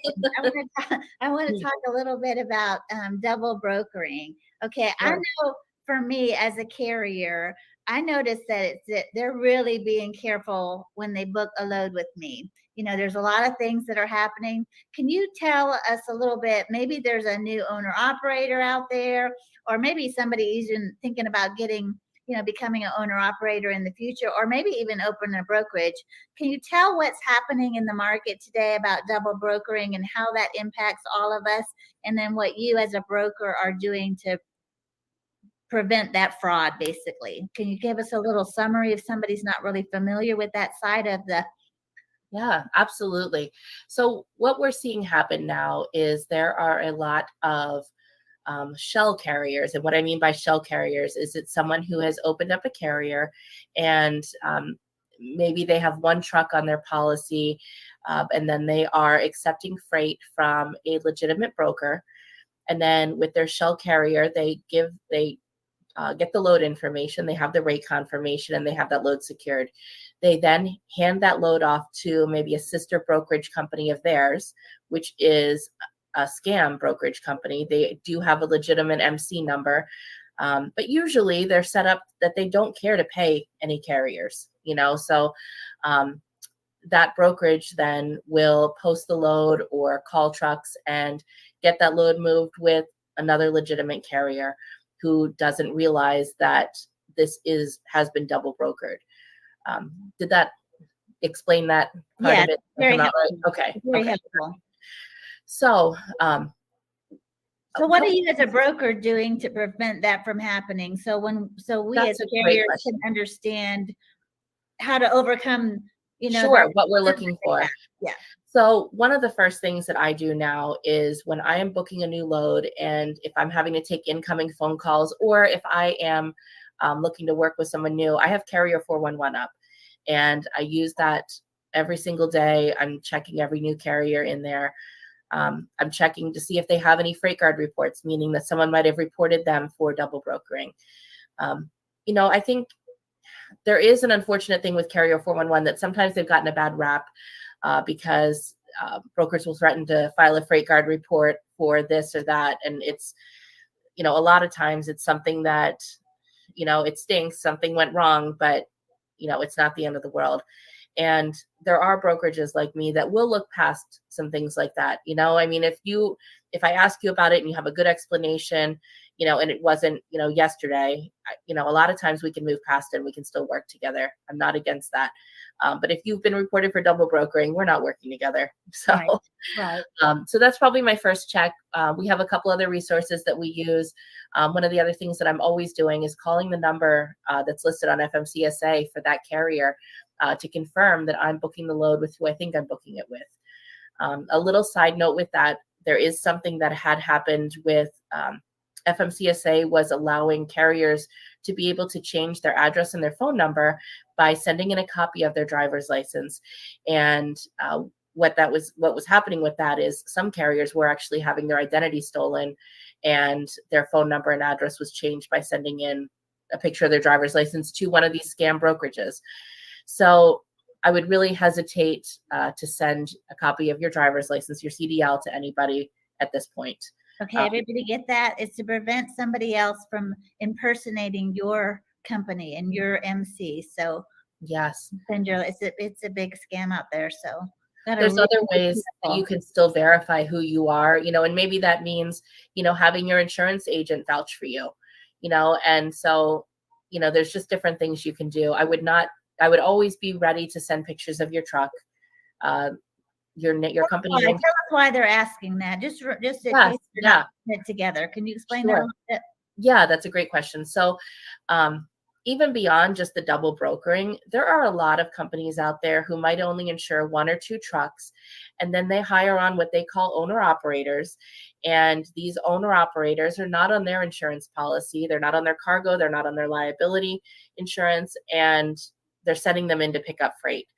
And it really opens myself as a broker and my customer up to a lot of risk, because that truck might not be properly insured. I haven't vetted them. And so as a brokerage, I want to see the actual truck that you're going to be sending in there to the shipper to pick up the load. If there's going to be any changes in the company name, I need to know, from the get-go. If you're dispatching for someone else, that's fine. I don't have a problem with that, but you need to give me the DOT number of the truck that's going to actually be doing the shipment. And that's who I need the insurance for. That's who I need to be able to check out. Okay, and tell me another, explain to carriers this, because I know that there's new owner operators that are hearing you don't have any inspections on your truck. Why is a broker saying that to a carrier, and what is that proving if I have an inspection? What is exactly are they looking for when you say you want to see a inspection on there? That's a really good question. So the reason that brokers are looking for that is they're making it, and especially because the market is so lean for carriers right now, it's just a black and white way for brokers to filter out carriers that don't have any actual trucks. And so it filters them out, but it also does filter out some of the good carriers that are newer that just don't have any inspections yet. And so that's unfortunate. There are ways to overcome that. And that really comes into, I think, when you are calling on a load and you're going to be dispatching yourself, if you really represent that this is your company. Yeah. And a lot of times you can talk to a freight broker and be able to explain to them what the situation is. And through other documentation, such as showing pictures of the truck, it might even require like a FaceTime call. I worked with a carrier recently that, I just really wasn't sure, and he didn't have any inspections, but he seemed like a good guy. And so I said, listen, we're going to do a FaceTime call. I need you to do a walk around the truck with me. I want to see the company name on the side. And so, it really There are brokers out there that are willing to go that extra effort. If you sell yourself, if you, help them understand that, where you're at, you're trying to make a living here, you're trying to get your business established, and you're a good carrier and you're going to take good care of their freight, we will go above and beyond. Okay, I want to park here just for a minute because I don't want everybody to miss this. So the reason that they need to see inspection is because the brokers are trying to rule out that you're not one of those shell carriers that's going to send their freight off. They want to make sure you're a real trucking company that's not going to double broker their freight. So that's Yeah. the main thing. And then also I loved what you shared as a way to overcome, it's an objection, in sales, there's an objection and you overcome that objection, so understanding why you're asking is teaching the carriers how to respond to that quest. They're really just needing to be verified that you are an actual broker, you're an actual carrier with a legitimate truck. Double brokering is a real scam out there that's costing the industry thousands and thousands of dollars. So if we can just sit back instead of getting frustrated and say, they needed, I just hung up. They said I needed inspection, but you kept talking. And that's for whatever the objection is. We need to keep doing that. Well, why do you need that? What can I do to overcome that? And again, another feature and a benefit of being the actual one calling. Because you're saying, this is my company. I'm brand new. I'm not brand new, but when I was doing all this, and it wasn't even a big a deal as it is now. But I was saying, I'm going to do a great job for you. I know you're nervous. I know I don't have a proven record, but I want to grow my business and I'm going to work harder than anybody else you're going to put on this load. And, so I was just going at it hard. I was saying, give me a shot, put me in there. But understanding why they're asking for that inspection. How else can I prove it to you? Let me go on FaceTime. Let's take a picture of my truck. What can I do to overcome that concern? Because I want to work with you. I want to build a relationship. So, coming back over those things. So I love it that you shared that. That was very helpful information. Anything you want to add about double brokering? There's two other points I want to make about this. I think that carriers can also do a better job of really taking a close look at the paperwork that they're given and, catching some of this stuff before they deliver the freight. So whenever you're given a bill of lading, it's really your responsibility as a carrier, number one, to make sure everything matches, make sure, the date matches, make sure the shipper and the receiver matches what was on your rate confirmation, make sure, this is super important, make sure the quantity of the freight that they put on your truck matches what you actually have. Heaven forbid you get there to the receiver and they say, well, it says that they loaded 4 pallets on here and you only have 2. What are you going to do? You signed for that you received 4. Check the name on, the third party bill to information there. Sometimes that can be a clue. And I've talked to a lot of newer carriers who were picking up and delivering freight to places that did not match the bill of lading and did not match the rate confirmation. And I'm finding this out after the fact because these are carriers that I've been trying to mentor a little bit as we work together a few times, and I want to see them succeed. And they haven't gotten paid for this. And as I look back through their paperwork then, and we can take a look at that, and things don't match. So when things don't match, you need to stop and you need to take another look at it. And it might even mean that you need to ask the shipper, and say, what's going on with this here? Is this the freight brokerage that you're working with? And I just want to make sure that this is the location it's supposed to go to. Now, obviously, if it's a blind shipment, that might not be feasible, but take a moment to really look into things. Don't be so fast to just sign the paperwork and run. And the other point I want to make about double brokering is there's a lot of carriers that think that it's just a broker problem, and it's not.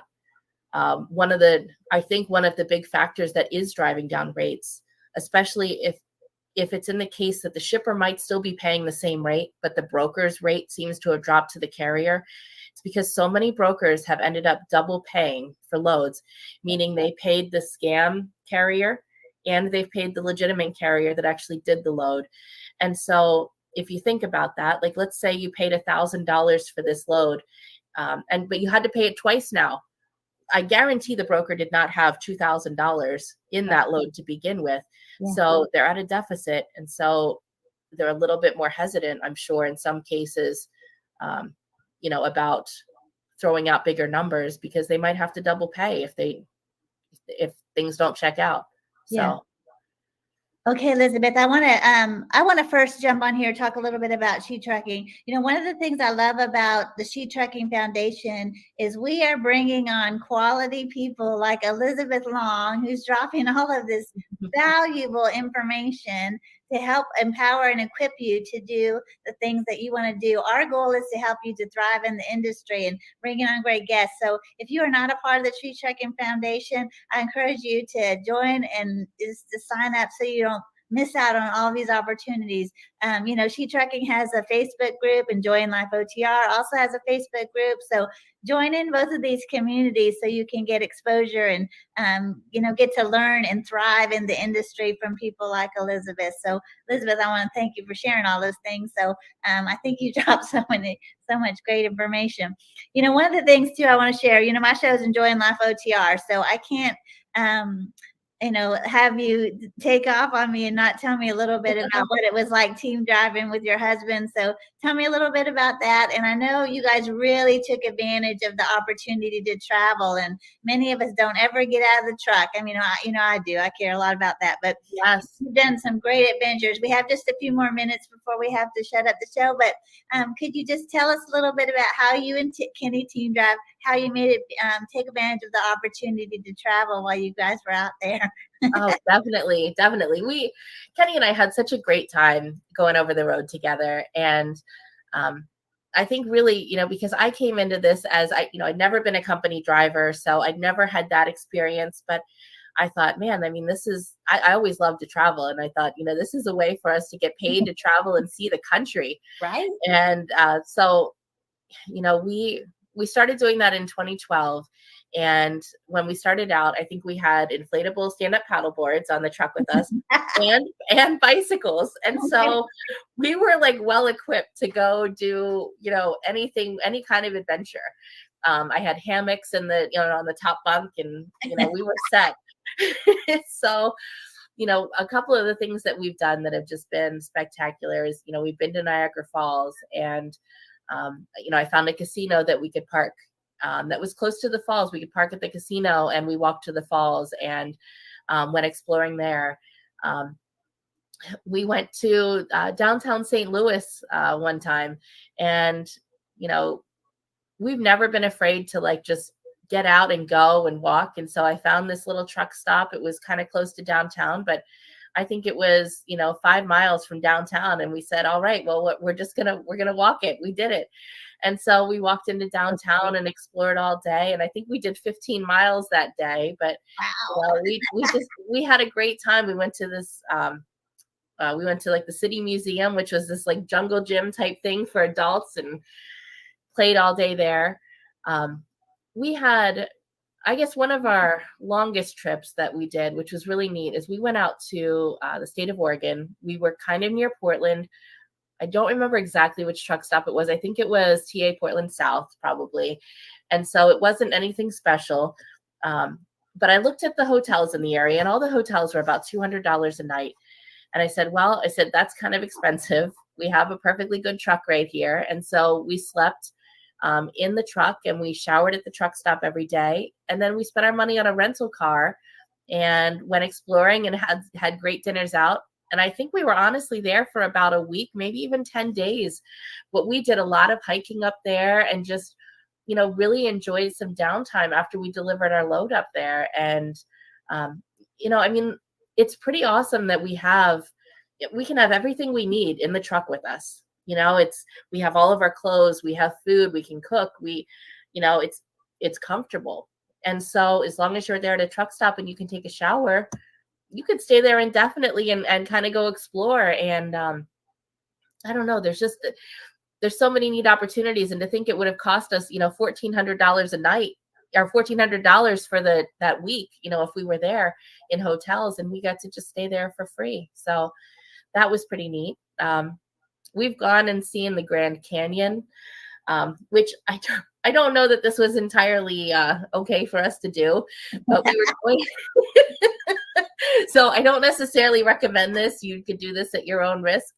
But we were going past the Grand Canyon at night, And I said, well, when are we going to be out here again? We were ahead of schedule on our load because we'd already done some team driving and this was a solo load. And I said, all right, well, I'm going to pull into where the tour buses were. There was no one there to stop me. And I said, I'm going to park there. And we watched the sun come up over the Grand Canyon in the morning. And it was really neat. It was so cool. So I love that when you said too that you were team driving, but you would take a load that was booked for they had the time frame of a solo driver, and y'all took it as a team load, and then you freed up some time to have a little extra cushion because you guys were driving around the clock to get it, so you freed up some time in the weekend or whenever you were. Yeah, that was definitely something that we worked on doing, is just, hey, let's team where we can so that way, we can have some downtime where we want it. And that was also, it was a slightly different market there in 2012, but I also really enjoyed, I'd look at the load board and I'd see, well, where do we want to go, and sometimes book loads to take us to areas that we've never been to before. Yes. And so sometimes, it might not be the best paying load, but maybe it takes you to some place that you've never been before. And if you think about, well, I could buy a plane ticket and rent a hotel and do all these other things, or maybe I take a load there and take a couple of days off and explore and, I have my fuel covered and have a place to stay. So great. I think that's even great for company drivers to do that. Team, the company driver just runs them around the clock, and it's understandable, but I think even a way that they could work with their dispatcher and go, okay, we need to have a little downtime. Just a load that's a single load, we're going to run it fast so we have free up a little bit of time so we could, have some beach time, so communicating those desires to, and Grant, you're not going to do that every time. Team drivers, they're going to, company driver, they're going to run them. They want to keep those wheels going. So anyway, that's great. I appreciate you, Elizabeth. I want to take just a minute before we wrap up, and I want to thank our sponsors because we have so many great sponsors in She Trucking, and they allow us to be able to do the things that we do. They're supporting the things that we passionate about and equipping, empowering people to come into the industry and really thrive in the freight transportation industry. So GLCS, this is a fabulous company that helps trucking and logistics companies achieve their growth by taking overcoming their technology challenges. So doing so much for the industry. So if you're a trucking or logistics company, please check them out. So many great resources available and really helping companies to thrive. Another one is True TMS, My Guardian Doc.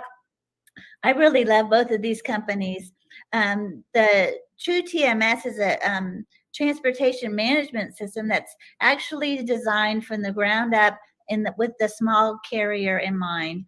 So if you have a small fleet, 1 or 2 trucks or a handful of trucks, this is a great company for you to check out. They have a free trial that you can check out. So that's a great opportunity to give them out just to play around and see all the tools that they provide. But they are designed for the smaller fleet. The other sponsor I want to mention is My Guardian Doc. For drivers, we're on the road and, I've been sick this last couple of weeks and I thought, I can't get to my doctor, but My Guardian Doc, they have a small monthly subscription and you're able to have a virtual counselor with a doctor. They're able to diagnose and write prescriptions for you while you're on the road, or maybe you're a broker or dispatcher and you're in an office and you don't have time to get into the doctor. So this is a great opportunity for somebody at a very low monthly cost to be able to get medical care while we're on the road. It really fits the lifestyle of a trucker. I mean, it's so brilliant, really. So grateful for these sponsors that help us to continue to do the things that we do.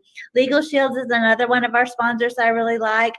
Sometimes in trucking, we come up against challenges and, we wish we had an attorney. They offer a small monthly fee, and then you have access to a legal attorney that can look at contracts or help you fight a ticket that you got on your CDL. And I mean, so much more. So even if you want to do a will or, they have so many resources. So check them out too. Legal Shield is a wonderful sponsor offering great products that are really helpful for our community. So I want to give them a shout out.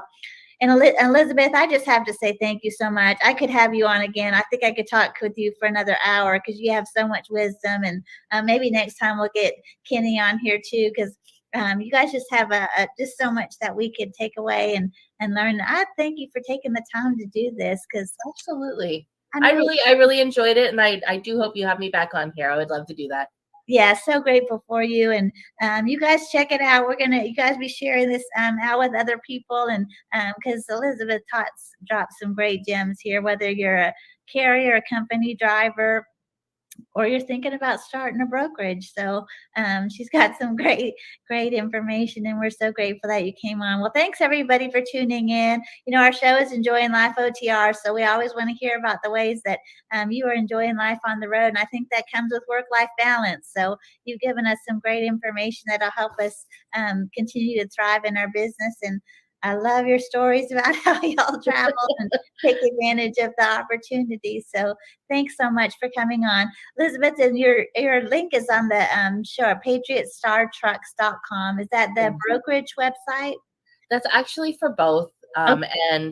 But you can find us on there. We're also on Facebook, Patriot Star, and feel free to reach out. And I always love to connect with great carriers and build relationships. And, I hope that, when I work with carriers, I want to see them grow their business with me so that way we can both continue to be successful and make money together.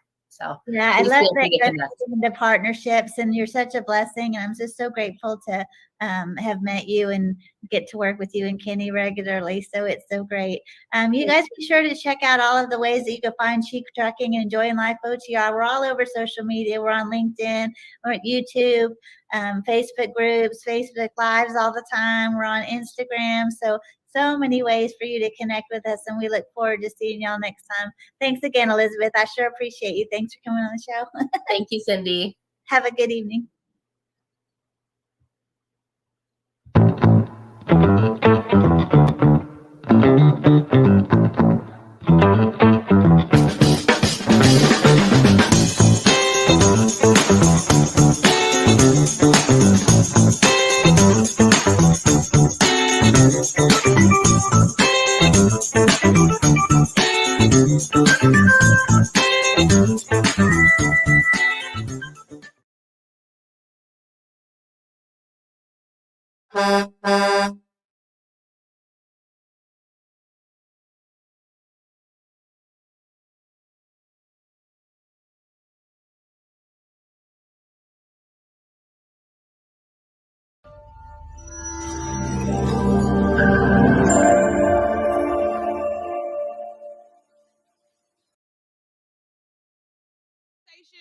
My name is Sherdon Reynolds. As he said, I am the self-proclaimed CEO of She Prints It LLC. We are a fiercely female promotional products company that focuses on helping women-owned, led, and operated businesses stay top of mind with phenomenal branding. Now, that's my normal elevator pitch, but we're going to have a real conversation today because a lot of times in business, the last thing that we focus on is branding, marketing, and promotional products. We don't see the value in it, or we think we should start a t-shirt line for everything. How many people done started a t-shirt line up in here? Don't be ashamed. Put your hand up. I know y'all out here trying to start t-shirt lines. I ain't judging. I just want to help you do it the right way and understand how to implement promotional products in your business. So one of the most common mistakes that people make, or missed opportunities, I should say, when it comes down to promotional products and branding, is that they're trying to create multiple businesses with the promotional products and t-shirts. So what does that mean? During the pandemic, especially, a lot of us had some tough times financially. And so everybody wanted to open up a Shopify store and do a print on demand, printful fulfillment, trying to get some extra money in their pocket. But if you have a service that you provide, say, for example, you coach truck drivers, right? Or you teach logistics, you charge $500 for that class. It's not beneficial to you to then turn around and sell a $25 t-shirt. That's your impulse buy item, right? The focus is selling that $500 course or coaching program.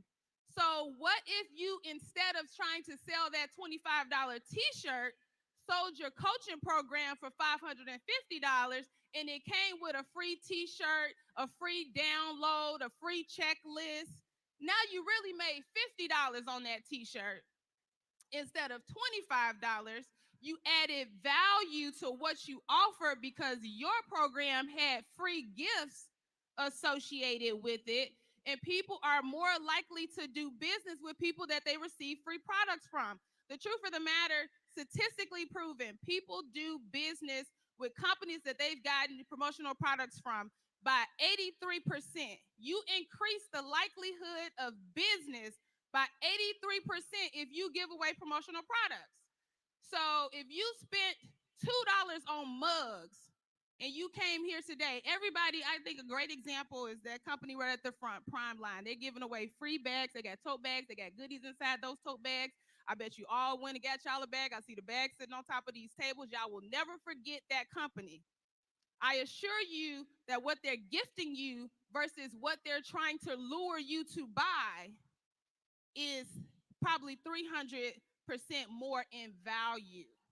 But you're going to remember them because they gave you those pretty pink and white bags, and they had that pretty pink truck over there, and it had some little goodies inside, and you guys were excited because they gave you something for free, and you didn't feel like you had to pay for it. But you will pay for it when you do business with them. If they come across 1,000 people and 10% of those people buy something, do you think they made their money back on those promotional products? Y'all a quiet crowd. You know, I'm a turn up queen, but it's okay. Y'all conservative. That's okay. Needless to say, the goal here is to focus on the investment of your business. As you guys came in, you see She Trucking everywhere. She's selling the products. It's featured on other people's banners. She has tents, tablecloths, t-shirts, hats. All of that is going to keep her brand top of mind. You need to figure out how do you duplicate that behavior, but still maintain the core focus of your brand. You have to understand who your target audience is. What is it that your target audience desires from you? And how do you get your target audience to buy into your brand concept and also appreciate the products that you have to go with it? So because I want to get some engagement going, I will ask if anybody has any questions about promotional products, branding. If you have a scenario, I'm happy to role play with you on a situation as it relates to your brand, how you can introduce promotional products to your company. Nobody had no questions?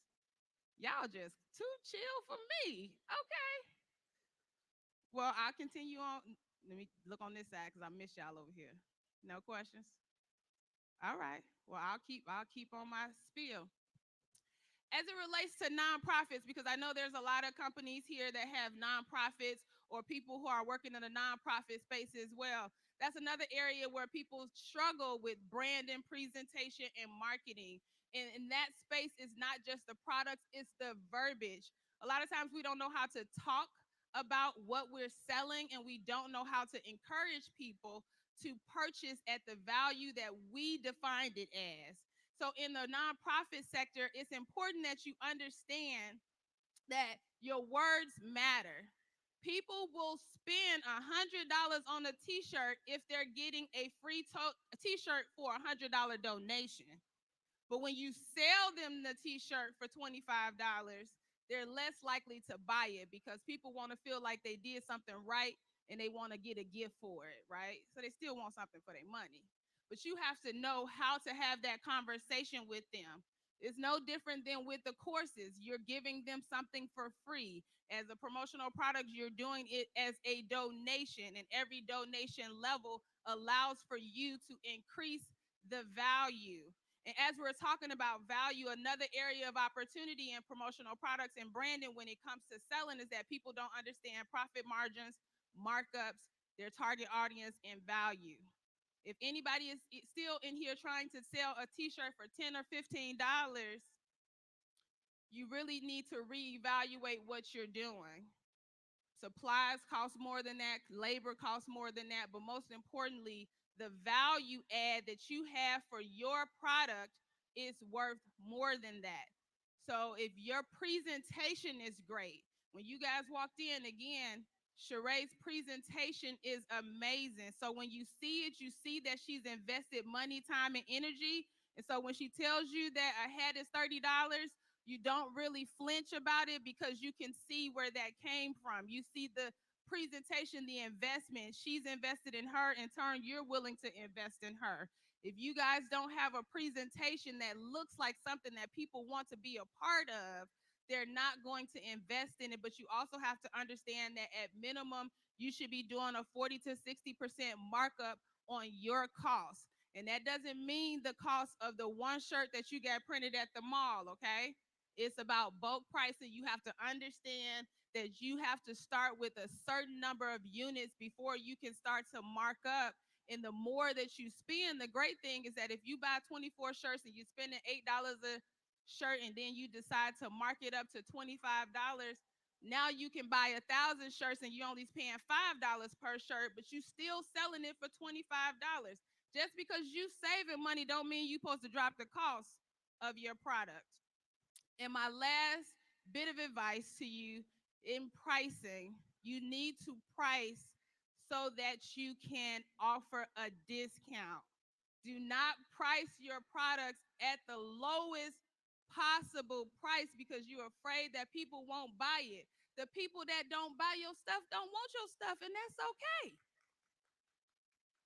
Thank you. Okay, I woke y'all up. I should have said that in the beginning. I sure wish somebody would have gave me that tip. You have a question? Yeah, so profit margins, like I was saying earlier, at least starts at 40% at the bare minimum. And it depends on who you're selling it to. But when you go deeper into products and placement, if you decide, and to my point when I was talking about making sure that you price it accordingly so that you can discount it, say at some point you decide that you want to sell your products to a major retail store, right? It looks really pretty, but that's a really expensive game to be in. These major retail stores, they want 40 to 70% off the rip of your costs.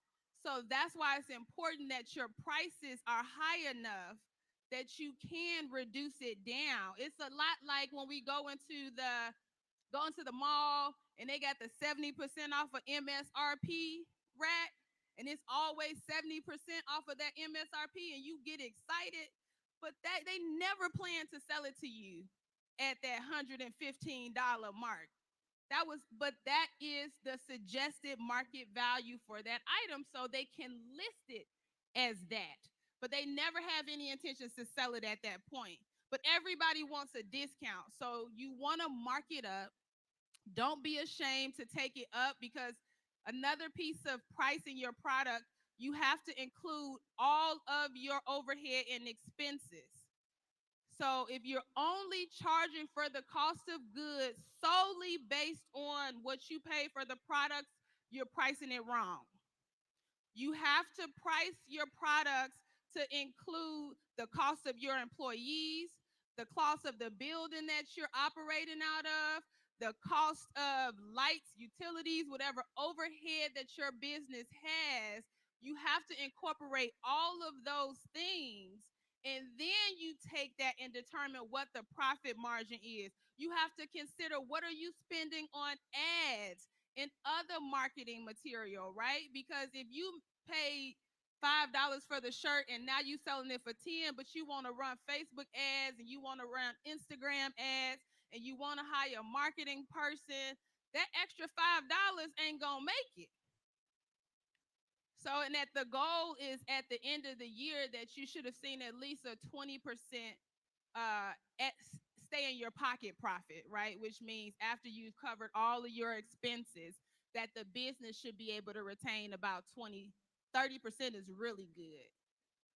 But that's including everything. So don't just focus on the cost of the good.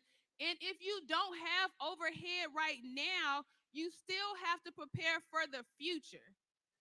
So eventually you will have overheads you need to forecast accordingly. I don't have a team now, but when I do hire a team, I want to be able to pay them $10 an hour. They can work this many hours a week, part time or whatever. factor that into your cost. Because if you charging just based on what you do as a solopreneur, and then when it's time to hire a team, you cannot afford them, and then you change your price from $15 to $35 because you're trying to pay for the team, you're gonna lose your audience. Any other questions? Okay, well, that's my time. I hope.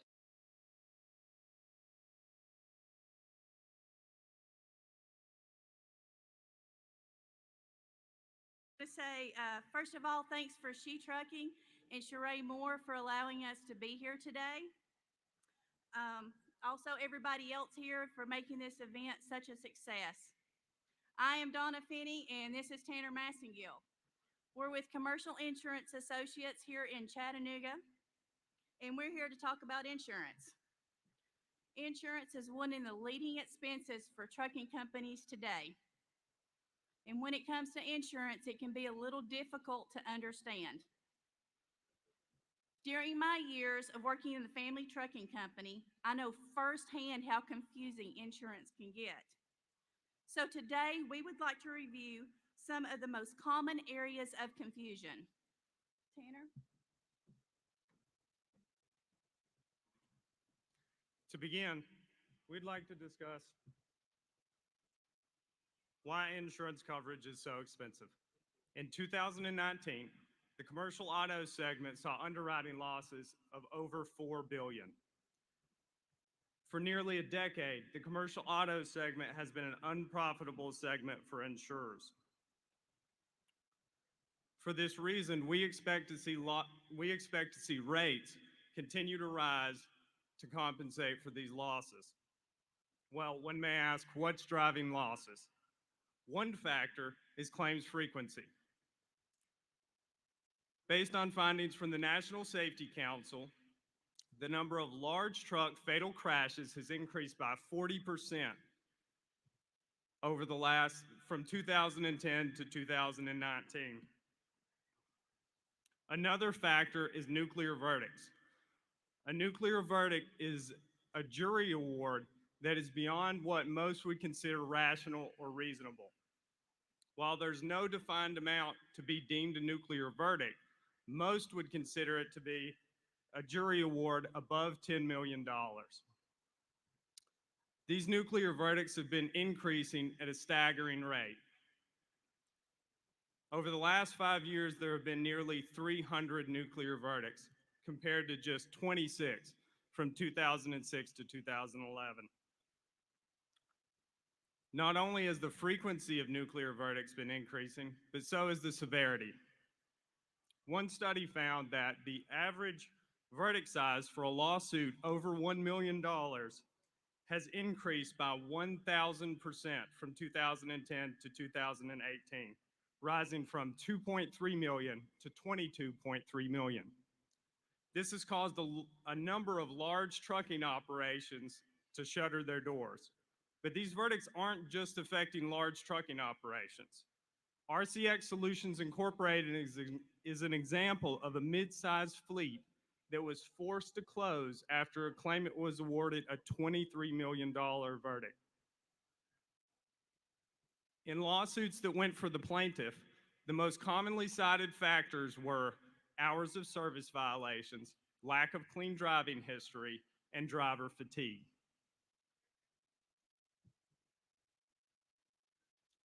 This leads us into our discussion on what insurance companies are looking at when they're quoting your insurance coverage. Behind me, you'll see the 7 most commonly used resources by underwriters. While all of these resources are important, today we're bound by limited time. So we'd like to focus our attention on a specific portion of the CAB report, because this is an area trucking companies can exert control over and see a direct reflection in their insurance premiums. First, what is a CAB report? CAB stands for Central Analysis Bureau, the name of the company that produces reports. You can think of a CAB report as essentially a credit report for a trucking company. These reports include comprehensive, up-to-date information on any motor carrier and their safety, finances, and overall operation. Some of the most important information that's found within these reports is taken directly from the FMCSA, and it includes calculations similar to your CSA score and the same 7 basic categories. Underwriters take violations in these basic categories very seriously. For some insurers, if you have more than 2 alerts, they will not consider quoting your company. For them, it's an automatic decline. While it's certainly debatable whether a cab alert actually deems the trucking company unsafe, it's not debatable that a plaintiff's attorney could attempt to use this against you in court. An attorney could attempt to convince a jury that a cab alert is the federal government certifying that your trucking operation is unsafe. The plaintiff's attorney could attempt to use every violation that your company has received in an attempt to elicit an emotional response from the jury. This is known as reptile theory. Reptile tactics are also a reason that we see so many nuclear verdicts today. Insurance companies take violations so seriously because it makes it difficult to defend your company in court, often resulting in higher payouts even when the verdict doesn't reach nuclear status. Unfortunately, this disproportionately affects small trucking operations more than any other category. Large trucking companies tend to be inspected often enough for good inspections to compensate for poor ones. And they also tend to have the financial resources to more regularly maintain and replace their equipment. For this reason, it's imperative that trucking companies keep a watchful eye on their violations and alerts. Every penny spent preventing violations through properly maintaining equipment, training drivers, and challenging inaccurate violations via the data queue system can reap major benefits on your insurance renewal. Like all commodities, insurance is heavily dictated by supply and demand. By getting preventable violations, you are reducing the number of insurers that are willing to look at your insurance coverage, reducing the supply of insurance that's available to you, and increasing your prices.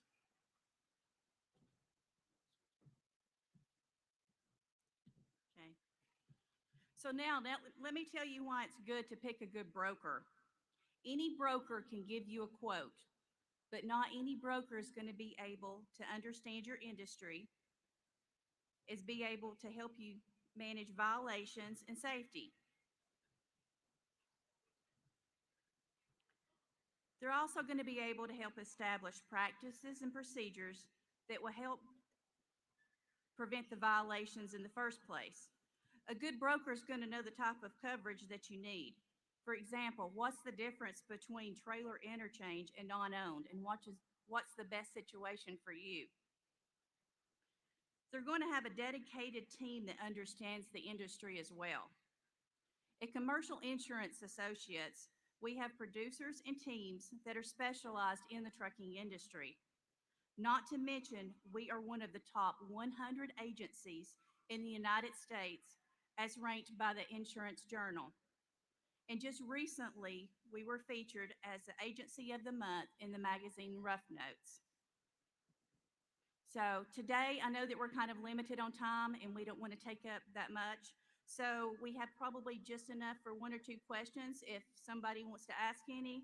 Otherwise, if you would like to come to our booth, we're at booth 44 and we'll be more than happy to discuss insurance with you at that time.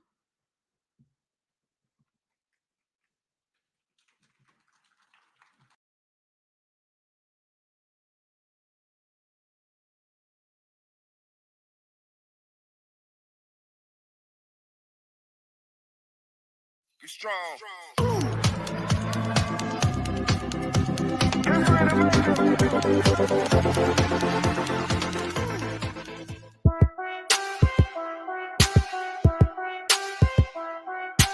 DJ Tony Dunn. She gon' take care of her bitch, she truckin', she truckin'. She a woman with a rig, she truckin', she truckin'. She gon' take care of her kids, she truckin', yeah. She a boss, she do it big, she truckin', she truckin', she truckin', she truckin', she truckin'. She a boss, she do it big, she truckin', she truckin'. She a woman with a rig, she truckin', she truckin', she truckin', she truckin', she truckin'. Ah.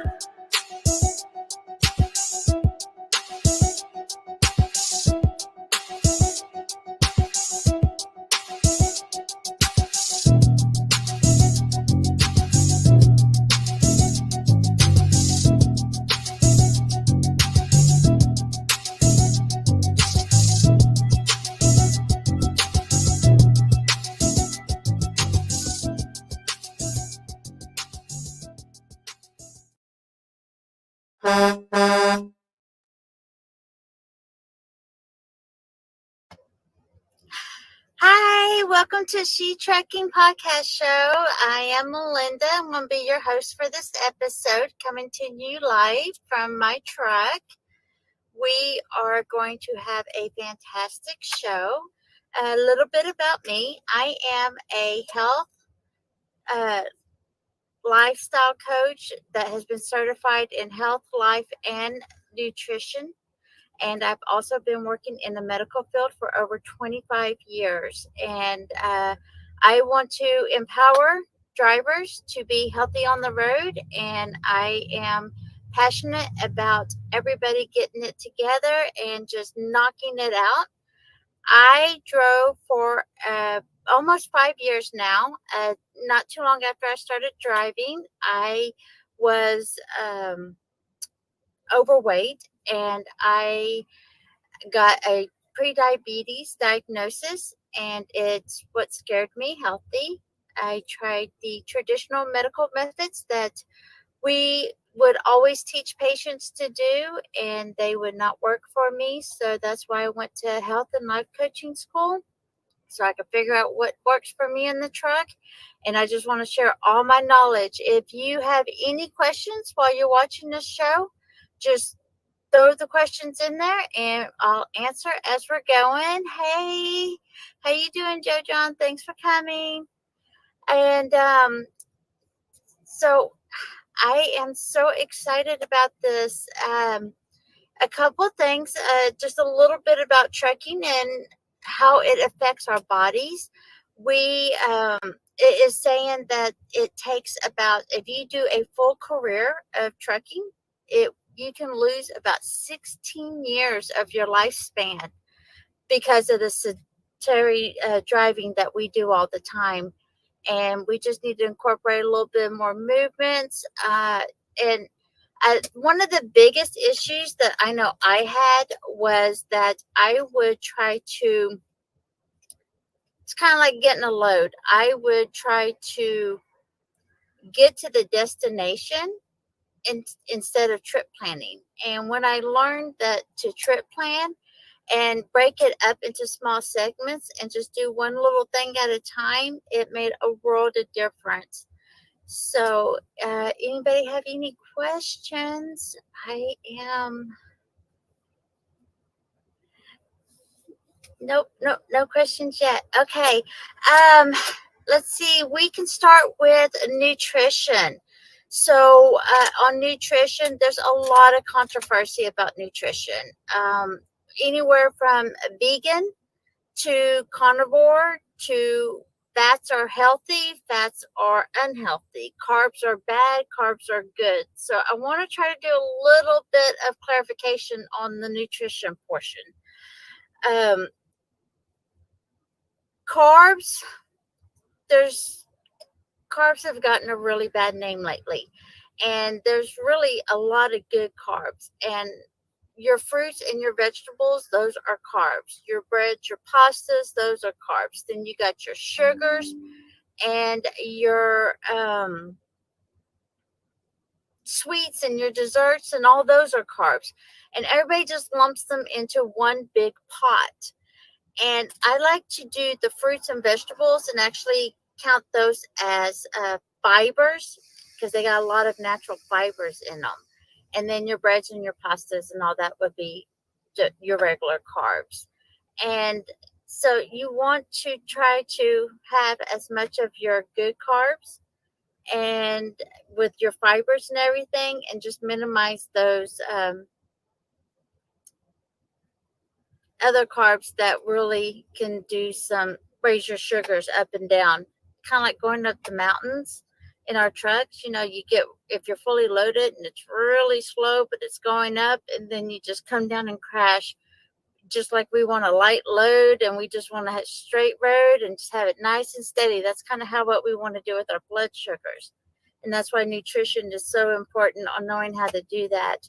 And, you know, if you have a food that you just absolutely love and that's what's keeping you from dieting or finding what works for you, that's where you find ways to incorporate it or try to find ways to make it just a little bit healthier.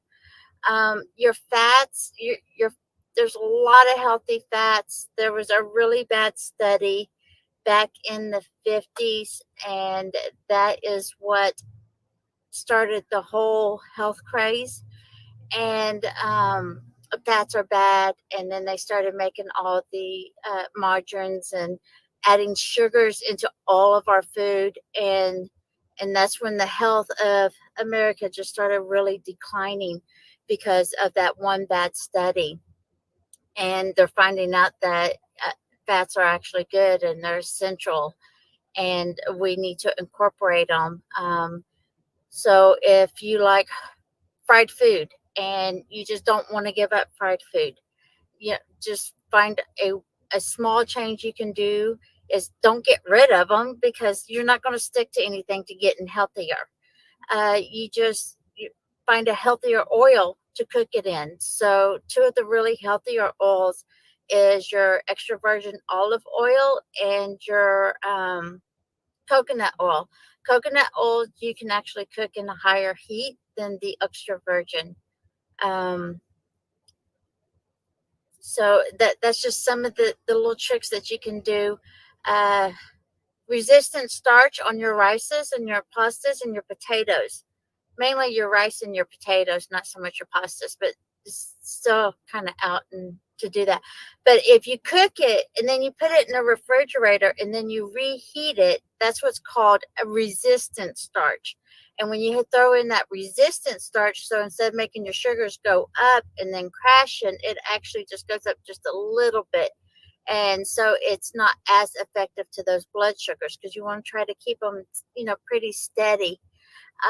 If you love I like a lot of salads. I love salads. A lot of people don't. Um, your meats, you got really 5 proteins, different types of proteins, and you want to kind of increase your proteins. None of us really eat enough protein. You pretty much want to eat one uh, protein gram per ideal body weight. So that kind of gives you an idea. It's quite a bit of protein that we should be eating. But you have your red meat, which is your cows, your porks, and all that. You have your fowl, which is your birds, your chicken, your turkey, and your duck, if you eat duck and all that. Eggs also fall into the fowl. Then you have your fish, uh, your hard shells, your regular fish, your sardines, all that good stuff. A lot of, not a lot, but quite a few of protein. There's that is vegetarian protein. So you do have some of those. And then the last one is what I call high processed protein. That's your protein powders, that's your protein bars. All those are really high processed proteins, but I use them quite a bit because it's easy in the truck. But you definitely want to increase your protein. And another trick that I really learned on nutrition, hey, my protein drawer, yes, it is. Another really good trick to do is, you know, before you start changing your whole nutrition value portion, you really need to know where you are. So at least 1 week, do nothing but just track of where you are. And the reason why I say that is because this will get you to know where you need to start your trip planning, where you start figuring out how many miles you're going to do in a day. And you can't do that until you know where you are. And if you track all your food for a week and do it just for knowledge base, not for judgment base, because you want to be able to gradually decrease your calorie intake. And so if you find out that you normally eat about 3,000 calories a day, you don't want to go to 1,800 calories a day to lose weight, because your body's going to be like freaking out saying, oh my God, what's going on? And it's going to start sending you all these hormones and everything and saying, you need to eat because you're not eating what you normally eat. So if you decrease it 15, 20%, it's not an exact science. You just play to see what happens. I have no idea. Yeah, I know it is quite a bit of protein. What you do is so if you find out that you're doing 3,000 calories a day, you don't want to cut it in half. You want to do it in baby steps. So maybe do 15, 20% decrease. So 3,000, 10% be 300. So just about 500 calories less a day. And do that for a while until you get used to it and you're not like hungry all the time. And then, maybe the next week or 2 weeks or maybe even the next month, then you take another 400 or 500 calories out and gradually work your way down to where you want. You really don't want to get below 1,800 to 2,000 calories. That's what your body needs to do all the digestion, the breathing, just your normal day to day. That's your calorie intake. If you get below 1,500, that actually is where it starts messing with the hormones and everything. And your hormones is what communicates with, so your organs communicate with each other with the hormones that they produce, and it communicates with the brain, and it sends out the signals to say that you're hungry or you're full. So that's really like nutrition in a nutshell.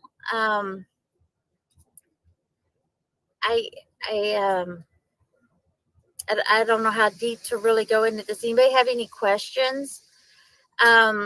Sodium, salt. I like to eat daily salads. That's actually put it in a cup, and I keep it in so I can eat it while I'm driving, or instead of having a bowl, I just keep it in a cup. I add eggs and chicken to my salad to have that protein in there. And I actually eat my salads in the morning because salads have, they are higher in carbs. That way I can burn those carbs throughout the day. Carbs is like a gasoline engine. So you burn through them pretty quick and your body will use those first because it's easier for the body to process it. Whereas fats, they take a little bit longer and it's a slower burn, kind of like a diesel engine. It burns slower. So it takes a little bit longer, and that's why it's good to eat those later in the day. So it will hold you over until your breakfast the next day. I do a lot of meal prepping, freezer meals. When I first started, actually, let me grab something real quick. When I first started on my healthier journey, the very first thing I got was a freezer. Hold on, let's grab this real quick. The very first thing I got was a freezer and a Hot Logic Mini. And the Hot Logic Mini is like a little warmer cooker. And I started with freezer meals that you buy at the grocery store. They're healthier than fast food. And it's one thing I really firmly believe in is that, you don't have to be healthy. You don't have to do the healthiest thing. Just do one little thing a little bit healthier, and then after later on, maybe incorporate something else that's just a little bit healthier. So freezer meals, according to the gurus, are not healthy, but compared to fast food and compared to truck stop food, they can be very healthy. So it just depends on that perspective of what you're comparing it to. I have what's called a Hot Logic Mini. And if you're watching this on video, this is what it looks like. And the ones that's not watching it on video, it's just like, it looks like an insulated bag. And what it has on the bottom of the bag is a warmer plate. And then you just plug it into an inverter, and you can put it in, dry for 2 or 3 hours. You can dry for 5 hours. It won't overcook it. And it would just keep it in there. It'll warm it up, cook it up. So I'll put it in, I'll dry for 2 or 3 hours. And then when I stop, my food is done. It's hot, it's ready, it's fresh. I don't have to stand in line. I don't have to spend $15, $20 a meal. I only spend $5 or $10 a meal. So it's a lot more cost effective. It's quicker. And then you just throw away the trash and you have a hot meal. And that's the way I started. And now I meal prep. And when I go home, I will cook several meals and then I freeze them. With that freezer Ziploc bag, you can actually stick it in the Hot Logic and it will not burn the bag. So I have hot home cooked food without having to cook. And it just takes a couple of hours, which I'll be driving while it's cooking, and it's really good. So that's nutrition. A couple of things. Is there a particular salt? Yes. So Himalayan salt. I was actually fixing to get into that salt before I got distracted. Squirrel. Himalayan salt and Celtic salt. Those are the two best salts to have. The reason being, if you can get the Celtic salt, that's actually the better one, because it has, don't quote me on the number. It has like 89, I think it is, the minerals that we need for our bodies, for everything to communicate with each other, to help those neurons talk better, and to help go into the cells and to bring in the nutrients that the cells need. So the Celtic salt is the better salt to have, but it is harder to find. The Himalayan salt is good. It has 72 or 73 of the minerals. So you see, it's just missing just a few, not as much as the Celtic, but it's still really good. Table salt, the typical white table salt that we grew up with, that has been ultra processed, and they take out so many of the nutrients in the process of it that they had to put something back in. And where do you find Celtic salt? Right now, it's been really hard to find it. Usually like health food stores or Amazon, you can find them there. You used to be able to find them in Walmart, but I haven't been able to find it lately in Walmart. So Trader Joe's, maybe Aldi's, those healthier food chains, you can probably find them in there. But the main key is, it's not so much as, potato chips. I used to have a hard time dieting because of potato chips and because of gummy worms and ice cream. Those are like my 3 weaknesses. Thing I learned about potato chips is you want to try to get the least processed as possible. So Lay's Original is a really good one. It could be cooked in a little bit healthier oil, but you still get, all it's got is the potatoes, the salt, and the oil. So it's only got the 3 things. So it's closer to, and it's not ultra processed like, say, Pringles, which is so processed they can't even put potato chips on their on their containers, they actually have to put crisp because it's so processed. They're not even really potato chips. So it's just finding the healthier option, and you don't have to do it all at once. So go ahead. We're going to take a break real quick. Be sure to like, comment, share, and subscribe. Throw on any questions that we can touch on. And we'll be back in just a minute. And I'm going to go over a few more things.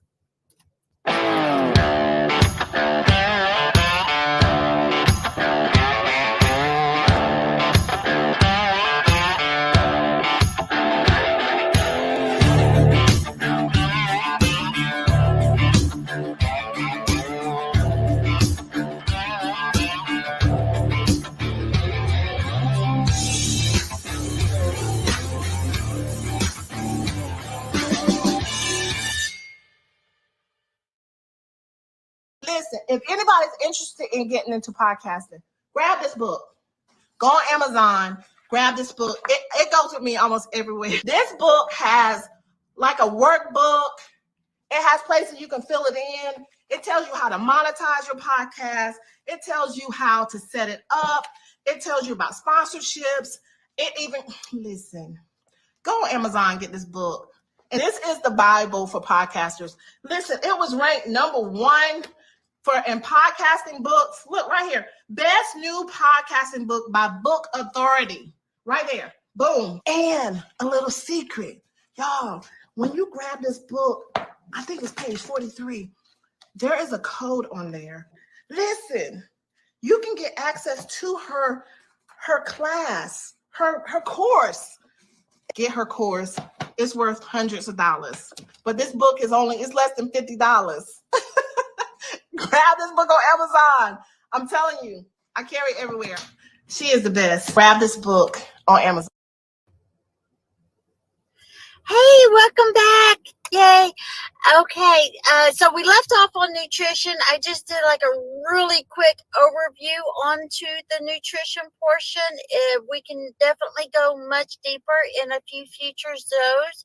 Just let me know what you want to know, and we will definitely go that route. I do want to touch a little bit on exercise because, that's what we're supposed to do. And exercising I had a very negative association with the word exercise. And because I had to do it. And my inner rebel was like, no, we're not going to do it because we have to do it. And once I realized that exercise, it's not as simple as calories in, calories out. It's so much more complicated than that. But you definitely want to have purposeful movement daily. Some simple tricks that I like to do is I keep my water way down low. And the food items that I normally do, I'm going to tilt if you're watching.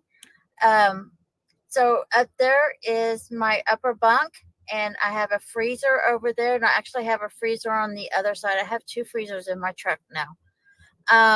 But so the foods that I normally need, or the items that I use pretty regularly, I keep in the middle of the topper bunk, and I keep my water down low. And the reason being is because I want to be able to have to climb up there to get what I need daily, or I have to bend and squat to get my water that I need daily. And that incorporates more movement throughout my day that I would normally not have if it wasn't within easy reach. So that's one easy way to add into purposeful movement into your day. I like to go hiking whenever I get a chance. Tia and I, my puppy, we walk several miles a day.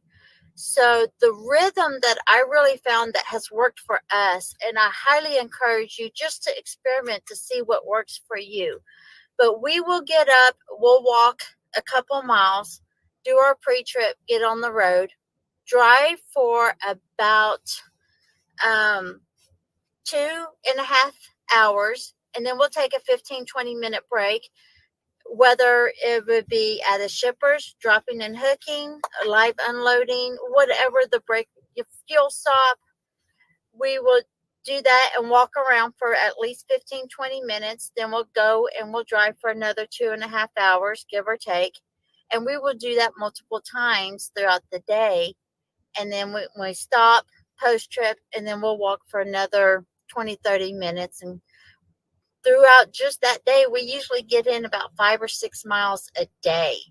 I love taking pictures of our hikes. So I do a lot of photography, which really helps bring a lot of joy to me and being able to share our journey.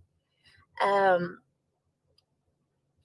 then, so it gets me out of the truck, just finding little things to get out of the truck, take pictures, get out of the truck, walk, just walk around the truck. When I first started, before I got Tia, because Tia makes me get out of the truck, I would have a portable stepper that I would keep in the passenger floorboard, and I would use that to get my steps in, especially when I didn't feel safe. So that was a really big help. I've heard people having the kind of like a elliptical, but it actually folds up really small and it fits behind the seat. So there's a lot of different little things. Just, what activity do you like? It doesn't have to be anything that is strenuous. I mean, a lot of us, we think when we want to get healthy, we have to work out an hour or two a day. And it's just incorporating a little bit more movement throughout your day. And that little bit adds up, just like with the nutrition, just don't do the whole 3,000 calories, just, cut back just a little bit. It's just like when we get a load that goes from East Coast to West Coast. We're not going to try to do it in one day. We're going to do a little chunk, and then we're going to rest, recuperate, and then we're going to do a little chunk, rest, recuperate. And it's the same thing when you're trying to get healthier, especially here on the road. And experiment, because after you want to try something, you hear someone, let's just say, okay, say the keto diet, because a lot of people had a lot of good things about keto diet, and you want to try it. Well, try it for a week and then do an after action review. What did you like about it? What did you not like about it? What can you adapt to keep the parts that you like? Or you can just throw it away. And just say, oh, yep, that one's not for me. And then just keep experimenting, and you make your own rules to find what works for you in your truck on the road that you can stick with. And that is what healthier is. It's not being the best of the best. It's what works for you in the truck that's just a little bit healthier than what you were doing yesterday. And that is like the biggest key. Some of the questions that I came across in the Facebook group is a lot of people was asking about blood pressure, high blood pressure. One of the main things about high blood pressure is that it's actually your kidneys that regulates your blood pressure. So, and your kidneys also filter out your water and what you drink, and filters out your waste.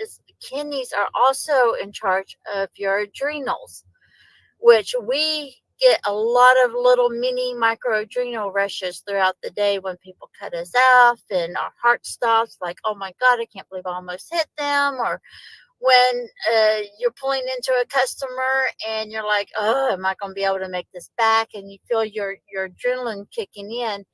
All that is on your kidneys, and your kidneys' best friend is water. But none of us likes to drink water because we're constantly having to use the bathroom, or it's just boring, and a lot of health gurus don't think you should do additives in your water. I believe if that's what it takes to get you to drink more water, put it in there. Just try to minimize the sugar. But the easiest thing with the water, it usually takes your kidneys 30 to 40 minutes to filter a bottle of water once you drink it. So it's about timing. So if you know you're going to be on the road in about, an hour, go ahead and drink a bottle of water. Yes, kidneys do regulate your blood pressure. It's fascinating how that works. Your heart actually pumps it through there, but the enzymes that tells your body to have your blood pressure higher or lower is actually produced through the kidneys. And that's why we want to take care of our kidneys. It's a lot more important than what, besides just filtering out waste. And, but time your water intake. And if you don't want to get rid of your soda because you love your soda, trust me, I used to drink 18 Dr. Peppers a day. I was a Dr. Pepper addict, and I never thought I would never drink Dr. Pepper. And I can't tell you the last time I had a Dr. Pepper. But when I first started, I would actually, on my healthier journey, I was not getting rid of my Dr. Pepper at all. And, but what I did is I started incorporating a water in between my Dr. Peppers. And then just gradually over time, I just kind of increased the water and decreased the Dr. Peppers without even realizing it or making a conscious effort. It just kind of evolved naturally. And then, so that's one way to regulate, because the water also keeps your blood from getting too thick.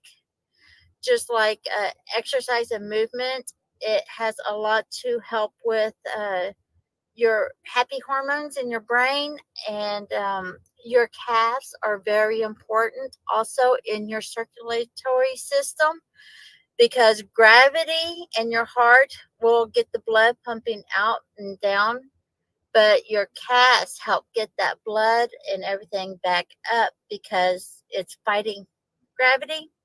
So a couple movements that you can do while you're driving and you have your cruise control on and you're not in the middle of the city, you always practice. I've never have tried sea moss. I am actually looking into that right now. Lots of fascinating stuff with that. Very, very good. But skin healthy. Yes. So you definitely want to, I shower in the middle of the day, and I shower usually every other day. And that will, because showering every day, you actually strip your body of natural oils. So I shower every other day, and then I keep chemical free wipes in the truck just to freshen up at night before I go to bed. And your sunscreen, if you want to use sunscreen, use sunscreen. I typically will put a shirt over my arms while I'm driving to keep the UV rays off of me. The windows that we have sun exposure through, it actually is made, and there's two UV lights. You got your alpha and your beta. And right now, I don't want to get misquoted. One is good, one is bad, and I can't remember which. I think the alpha is the good one and the beta is the bad one, but I'm not 100% sure off the top of my head.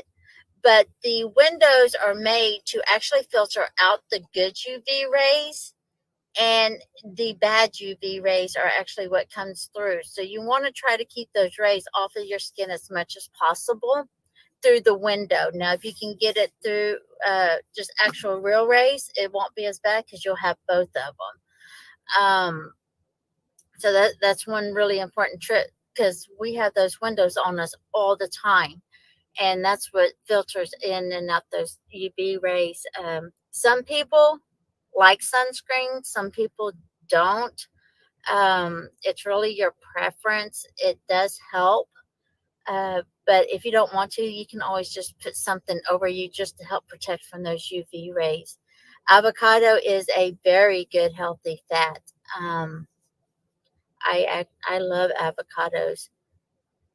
Glucose equals weight. Carbs does not equal glucose. No. That is one of my big pet peeves.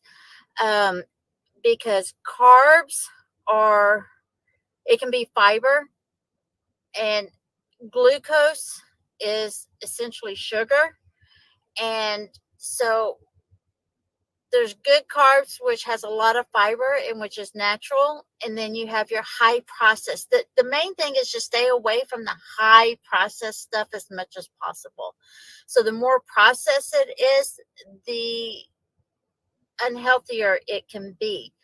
But you got to remember, just everything is processed. You get organic food and you cook it in the kitchen. Well, that is a process. You are processing the food. So, but when you start using the super high heat to process, and you start throwing in a whole bunch of chemicals to process, or you take out nutrients to process it, and then you put nutrients back in, that's where the health issues start coming from, because it has so much high process in it. Then another question that I really saw with the blood pressure and then obesity is alpha can't penetrate beta, hence the name beta burn. Okay, thank you for clarifying. I always get them flip-flops, so it's good to know. Another good one is calcium and vitamin K2. K2 actually helps you absorb that vitamin D in, which the vitamin D helps with. It's all very interlinking, and but those are some really good supplements to take if you take your vitamin D. You want to take it with the K2, because the K2 helps you absorb that vitamin D in. Another reason why exercise is so important is not because of the calories in, calories out, but when you use your muscles are connected to tendons, and the tendons are connected to bones. And that's what allows you to bend your arm, is the muscle is constricting, which pulls on the tendon, which pulls your arm into you, and then it'll relax, which relaxes that tendon, and it relaxes that arm. That pulling and constricting on your muscles on that bone is actually what strengthens your bone and helps prevent osteoporosis.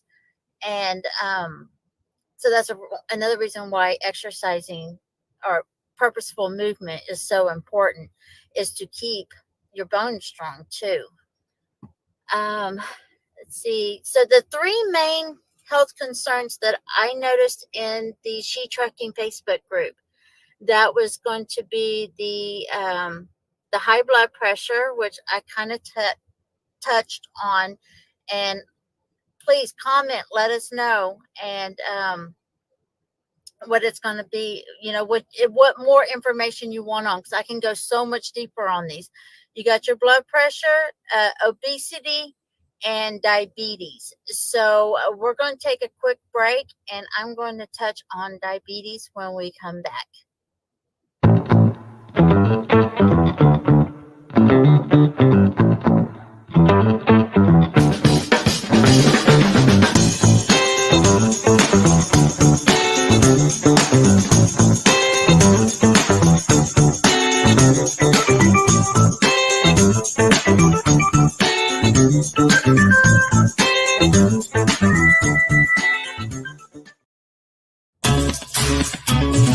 Electricity is cheaper than diesel fuel, and charging overnight means you never have to stop at the diesel stations again. Maintenance costs are lower because EVs don't require oil changes or replacements of high-cost combustion engine parts. You'll also be eligible for tax incentives and grants funded by programs like HVIP. Like this. There are cars everywhere. Bobby's, you about to get on the interstate. Oh so my slow God. the truck down. Oh God. Slow the truck down. Slow, for real, slow the truck down. Stay over here on the left, okay? Take your high side. Go up here, okay? I cannot believe I'm getting on the interstate. Accelerate, accelerate, accelerate. Stay on this side, accelerate. Go faster. Go faster, faster, Bobby, faster. Crap. Look at all this traffic. There are cars everywhere. And now we're going to take it to the highest gear that you've ever been in. We're going to take it to the 10th gear. Now? Now. There we go. 10th gear right now!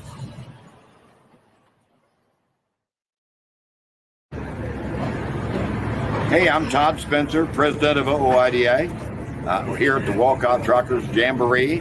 Want to let everybody know that OOIDA is started by truckers 50 years ago this year, started by truckers to give them a voice in Washington, D.C., and in other places as well. We have members that are drivers, members that are owner-operators, members that are small fleet truckers, and some members that are just supporters of the industry. But you're all welcome. If we work together, we can address some of the serious issues in trucking. And believe me, we have some serious issues that you know all too well. So, hey, we are stronger together. Be a part of what we do. We have an office in D.C. We know how to communicate with the lawmakers. Just need the support of you all. So join, please.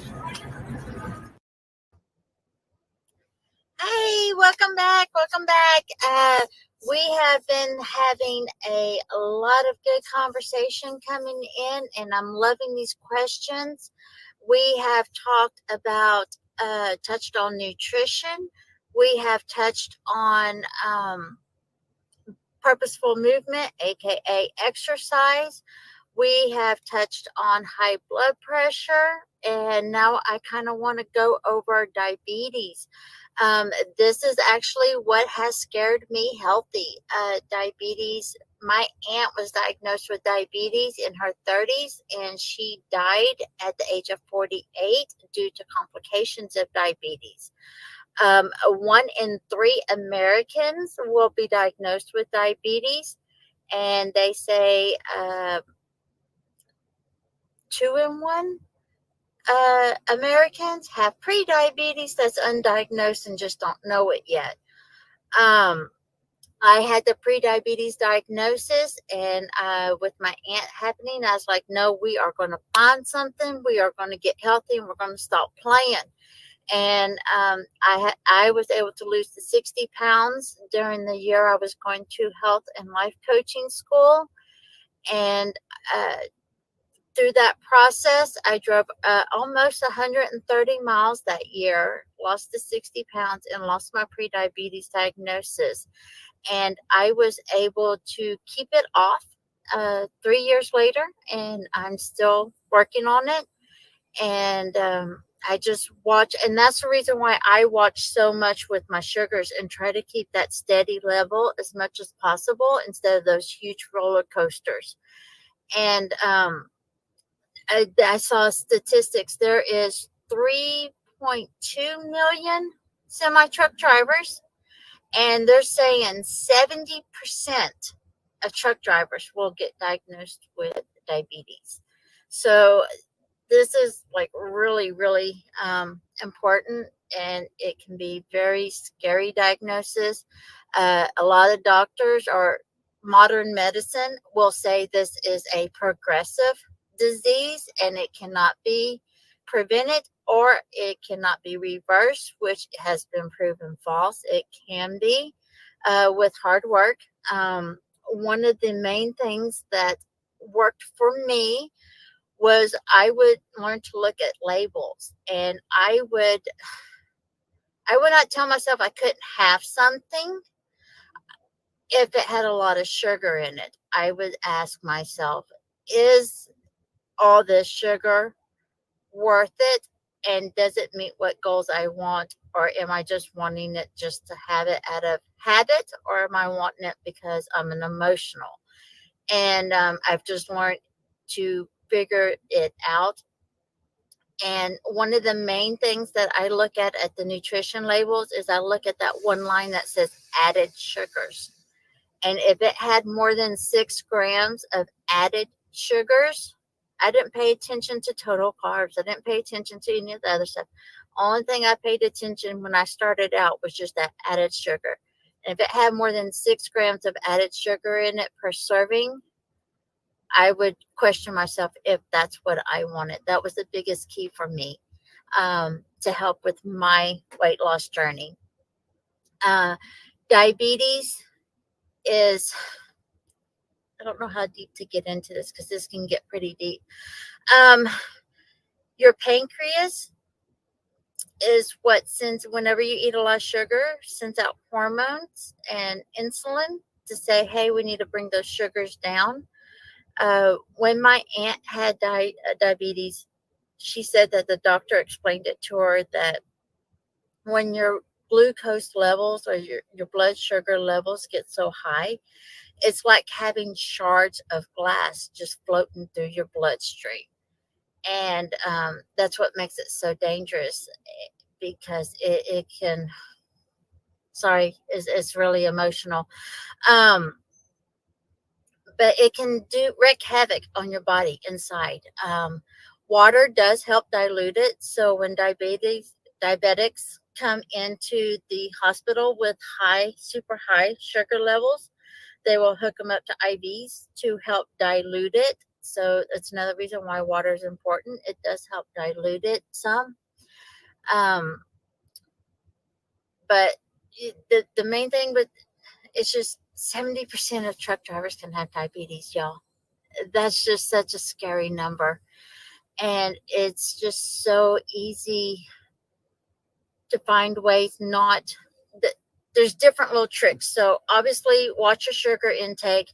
If you had a long night of driving and you just want a bowl of cereal, there's nothing wrong with having a bowl of cereal. Just add some fiber and add some protein to that bowl of cereal. And what that does is it helps the body not absorb it as fast. So if you add some fiber and add some protein to a bowl of cereal, it would actually keep your blood sugars from going way up and going down. It would just spike it a little bit.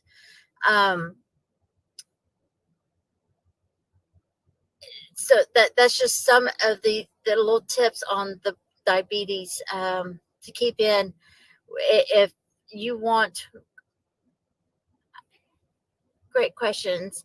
Am I hungry or is it emotional? Well, for me, and this is where you start learning how to pay attention to your body, because everybody's different.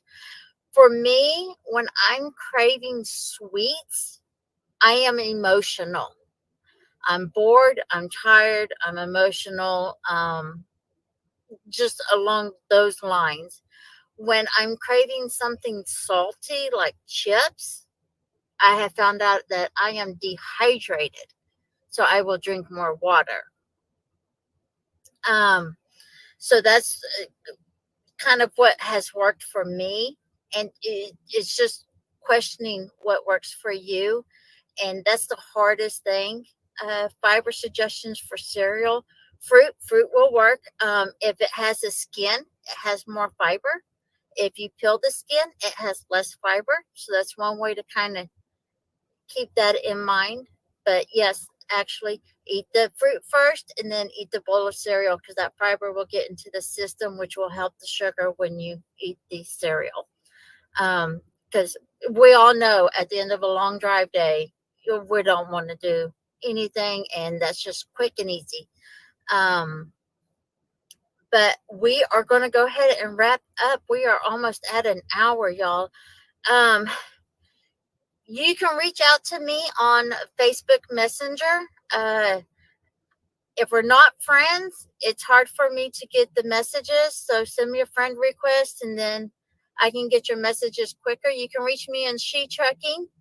Facebook group. If you have questions, that's actually the best place to ask them, because if you have the question, another driver will have the question, and we can help each other out in the community.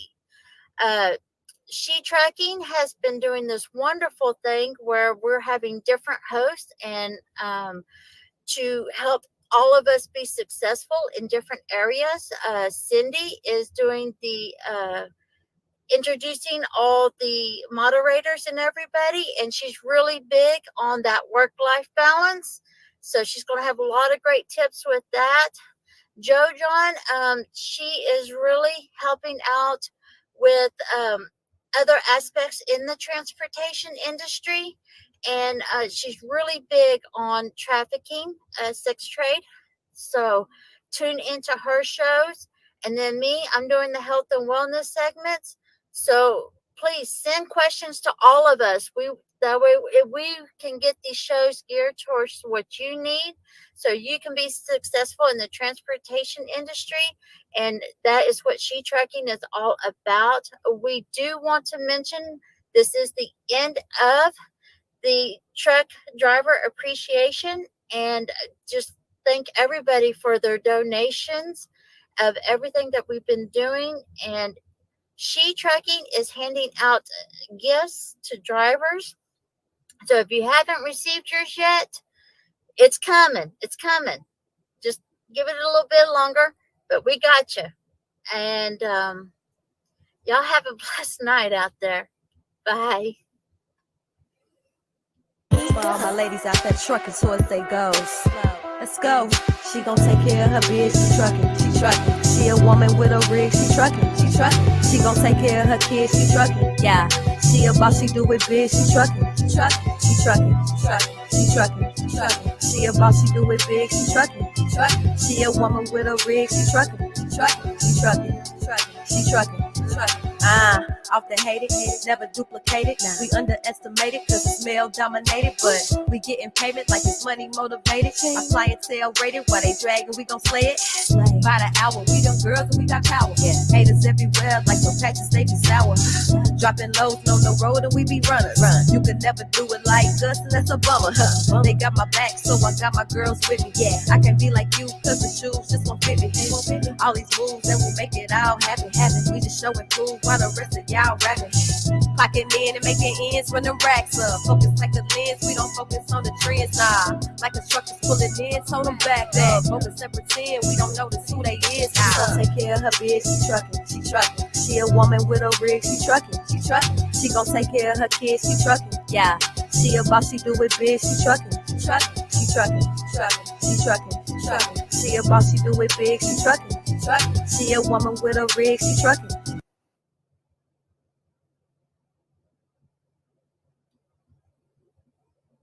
Become an exclusive member of She Trucking. Benefits include sister chat and mentorship, online trainings and workshops, Audible Book Club, exclusive meet and greet events, and community mobile app.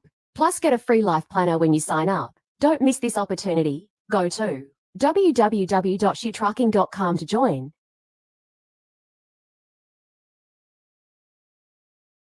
Be strong.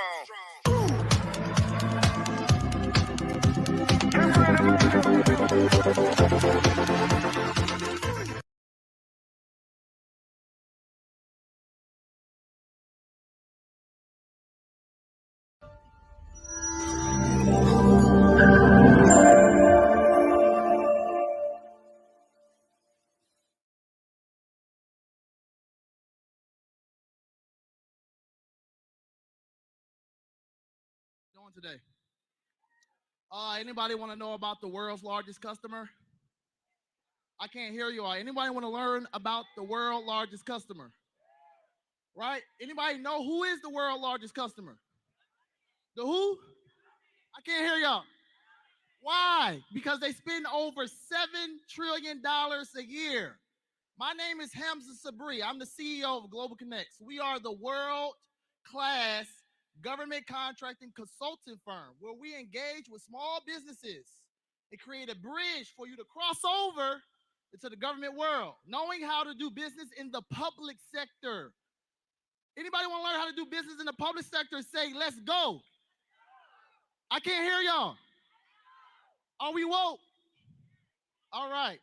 So the world's largest customer spends over $7 trillion a year, and 23% of it has to be set aside for small businesses. This is a law that's mandated under the Federal Acquisition Regulations. What is the Federal Acquisition Regulations, as I like to call the FAR? My saying is, if you understand the FAR, you will go far in government contracting. The Federal Acquisition Regulations, all the laws and clauses mandated for government contracting. So that's like the Bible to government contracting. 2,038 pages. My crazy behind read and studied every last page. That's why I'm on this stage, to give you the short version. Right? So your customer spends trillions of dollars on all different services, of course, freight, hauling, transportation, moving, supplies, janitorial, cleaning, engineering, data analytics. The list goes on of this world's largest customer that has to spend $7 trillion plus a year, right? 23% of it set aside for small businesses. What is small business under the FAR? Small business is having less than 49 employees and or generating under $25 million a year. In most net coal industries, that's small business. Don't sound like small business to me, but if that's what the government says, I'm with it, right? So we understand that our status as small business gives us the opportunity to create opportunities for our businesses to scale, right? That's the whole purpose of government contracting, why it exists. It's to help stimulate the small businesses that reside in the United States of America. Our way of stimulating small businesses where you're scaling your business, creating more revenue, that allows you to create job opportunity, job employment, right? Anybody want to create more employees? Anybody want to have more payroll, right? Anybody want to scale their business up and generate more revenue? This is how you do it with doing business with the world's largest customer. How much it costs to do business with the world's largest customer? Absolutely nothing. What I call free 99. The process is having your articles of organization, whether it's an S Corp, C Corp, joint venture, LLC, partnership, however you organize your business, right? Then you have your employee identification number, EIN, Dun and Bradstreet number, business bank account. These are the most important things that you need to register your business on sam.gov. I need y'all to write this down. sam.gov, SAM.gov, System Awards Management. That's what it stands for. This is the process of you registering your business to get your cage code. Your cage code can only be issued by the government, a specific agency, actually, which is called DLA, Defense Logistics Agency. This is the agency that issues you out your cage code as a database for you to be able to do business on a federal level. Once you fill out this process, it takes about 10 business days for you to get that email saying, congratulations, you're now a federal contractor. Anybody want to get an email like that? Let me hear you say, we global. I can't hear you. All right, so fun facts and data, 93% of government contracts go to companies that are actively marketing. Do I need to say that again? I might need y'all to write this down too, please. 93% of government contracts go to companies that are actively marketing. The next question should be, well, Hamza, how do you market your business to the government? All right. Capability statement. What is a capability statement? It's a statement of your capability. You're stating what you're capable of doing with your business. You're articulating your strengths, your core competencies, your differentiators, what sets you away from the other competition, your values, your team members, your past performance, your ongoing performance, and all of your social economical status, aka certifications, such as women-owned business, veteran-owned business, minority-owned business, disadvantaged business enterprise, maybe hub-zone certification, AA certification, right? You're marketing your business all on one page, this capability statement. It should be on one page, not 2 pages, not 3 pages, not front and back. One page. That means that it needs to have micro content, right, with macro impact. Do y'all understand that? That's important to be able to articulate your business very well on one page to where that For contracting officer or government agency or procurement officers looking at your capability statement, they understand exactly what you can do. And we're not going to lead our business with certifications. We're going to lead our business with actual niche, our actual service. For example, we're not coming in and saying, hey, I am a woman-owned business. That is not a business. Your service, your products, your goods that you offer, that is your business. That is what you're selling. That is what you're presenting to your customer. Your certifications is like icing on the cake. It creates you more opportunities as a set aside. So you have opportunity that's set aside for only women-owned businesses, which means that government agencies can only do business with this particular contract for women-owned businesses. If it's set aside for minority-owned business, it's the same thing. Disadvantaged business enterprise, veteran-owned business, disabled veteran-owned business. These are all particularly set aside that creates more opportunities for your group. Do you all understand that? All right. So now we understand how to market our business to the world's largest customer through a capability statement. You know, in the private sector, non-government agencies, you know, marketing is billboard, banners, commercials, Facebook ads, Instagram ads. It's a lot of overhead. It's an expense. I just show you the most minute, cheapest way of marketing to the world's largest customer is through a Microsoft Word document you created, like a job resume, it's a business resume. So you're saving actual money when you're actually just focusing on this one particular customer that all you have to do is secure one contract and change your life. This is the power of doing business with the world's largest customer. So now we understand the capability statement side, marketing, and things of that nature. Let's get to some more fun facts and data. Write this down. 76% of government contracts have 5 or less competitors. 76% of government contracts that get awarded, 5 or less companies were competing for it.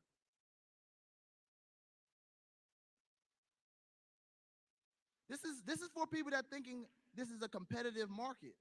This is very competitive. Bidding. I have to submit in the bid, or I have to be the lowest price. No, your price can be so low you scared the customer away. That's not the evaluation of who's the cheapest price. It's who presents the best value to the customer. For example, I can have a 2021 Rolls-Royce Phantom, probably about $400,000 car, clean, have the title and everything. But if I pointed directly to you and said, I'll sell it to you right now for $7,500, you'll run away. Like, that man trying to sell me a lemon. Right? So it's the best value you want to present to your customer because that's what they want to purchase off of: honesty, integrity, and smart work. That's how we operate. That's how you stay in business. That's how you get business. That's how you never go out of business, when you operate off those 3 principles. All right? Do you all agree? Honesty, integrity, and smart work. Within the Federal Acquisition Regulation, they speak on this. Companies of good character and having integrity and having honor. Because the government don't know who you are. They just know what you submit in. So make sure your paperwork is on point. T's crossed, I's dotted. When you're doing business with the world's largest customer, we are signing those contracts, proposals with blue ink. Why?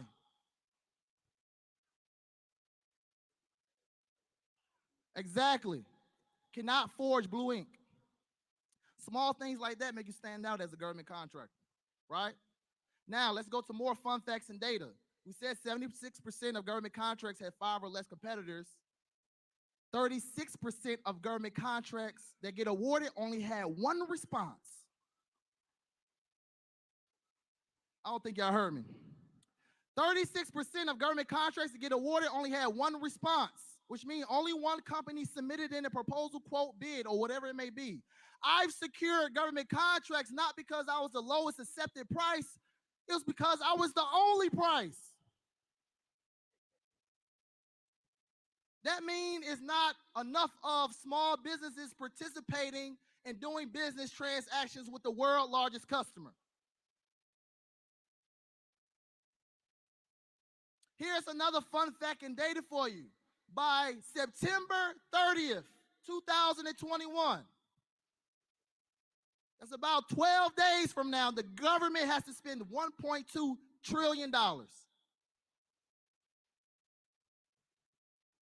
The fiscal year for the government is October to October. They have to spend this money in this time frame in order to get a new budget or a new increased budget for the next fiscal year. So why not do business with someone that essentially has to do business with you? Does that make sense? Anybody want to learn more about government contracts? Let me see here say We Global. Text this right now to this number right now. I want to text We Global to 404-737-1503. Guess what you have access to once you text that to that number? You have access to an awesome bundle pack. You get How to Win in Your Own City, How to Secure Government Contracts in Your Own City, the ebook, and also in chapter 3, it breaks down how to secure no bid contracts in your own city. And you can actually wash, rinse, repeat this same method in any city, county, state, cross this map. Also, in that ebook, you get a bonus 3-hour webinar, me breaking down the ebook to a T. Last but not least, you also get the world-class bid workbook that allows you how to dissect a contract, do bid analysis, be organized, knowing exactly how to pull all the important things out of 100, 200, 300 page solicitation. It's a lot of reading.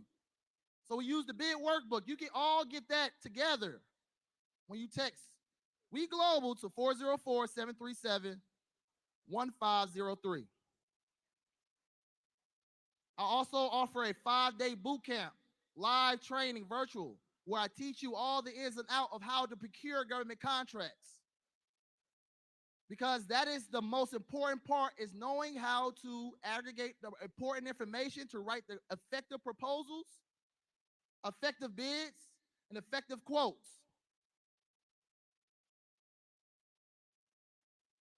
Is anybody interested to do business with the government? Let me see you say We Global.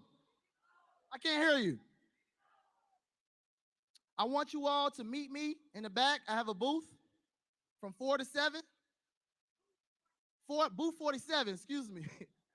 Booth 47. I'm right here in the back. I'll be more happy to do more one-on-ones with y'all, break down everything within government contracting. I appreciate the opportunity for me to come on the stage. She Trucking. Trey, I appreciate you. Thank you so much for allowing me to come on your stage. Once again, my name is Hamza Sabri, CEO of Global Connects, world-class government contracting firm. Y'all have a great day.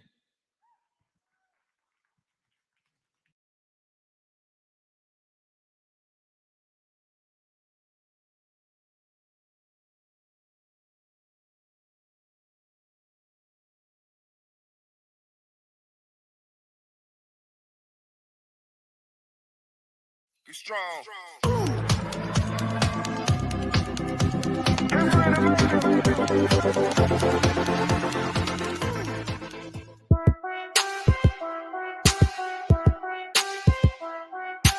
DJ Tony Dunn. She gon' take care of her bitch, she truckin', she truckin'. She a woman with a rig, she truckin', she truckin'. She gon' take care of her kids, she truckin', yeah. She a boss, she do it big, she truckin', she truckin', she truckin', she truckin', she truckin'. She a boss, she do it big, she truckin', she truckin'. She a woman with a rig, she truckin', she truckin', she truckin', she truckin', she truckin'. Ah.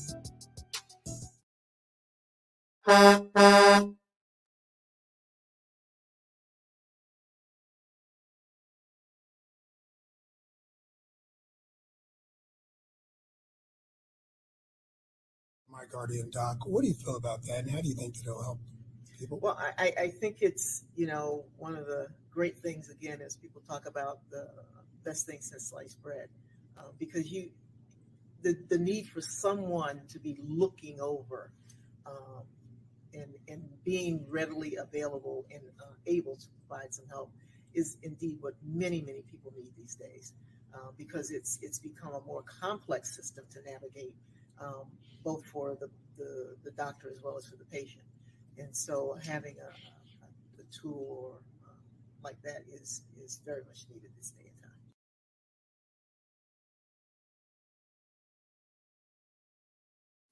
Hello, everybody. I am Dr. TNJ Ramsey, the host of the She Trucking Podcast, and I am absolutely honored to be hopping on over to this amazing platform headed by the amazing Sheree Moore. And what we're doing here is bringing you some of the best, not only in the trucking industry, but the individuals that's also helping to make sure to keep our truckers, as well as one in the transportation industry, healthy. So today we have an amazing guest in the building. Yes, his name is Mr. Scott.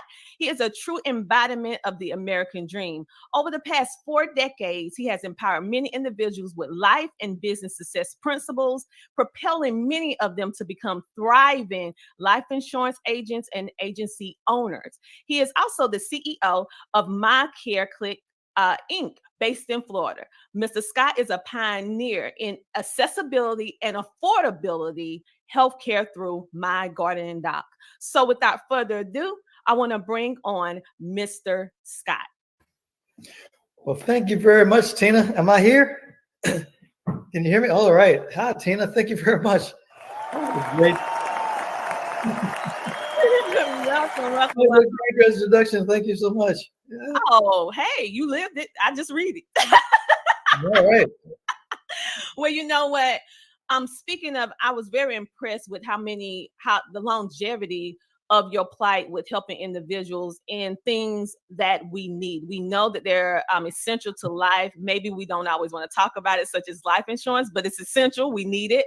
But I love the way you transition or you pivoted into the arena of healthcare and the unique way that you are bringing healthcare to everyday people who need it the most. And so what made you decide to spearhead this? Because you are already making so much like impact in other areas, right? With entrepreneurship. So what made you say, hey, I am going to figure out how I can make healthcare accessible, but not only accessible, but affordable?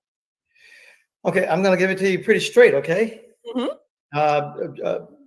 With the life insurance piece, I saw a whole lot of people that were just like me. Not so much that they looked like me, but they were in the same kind of a situation, meaning that they wanted a better life. I in particular wanted to take care of my mother. I happen to be a Black guy, so I wanted to see, how should we say? I wanted to see the image of African Americans improved. I wanted to end the cycle of poverty for my family. And when I started out, I found that there were a whole bunch of people that were just like me. They wanted some of the same things. So segue into this, and now we're talking about health.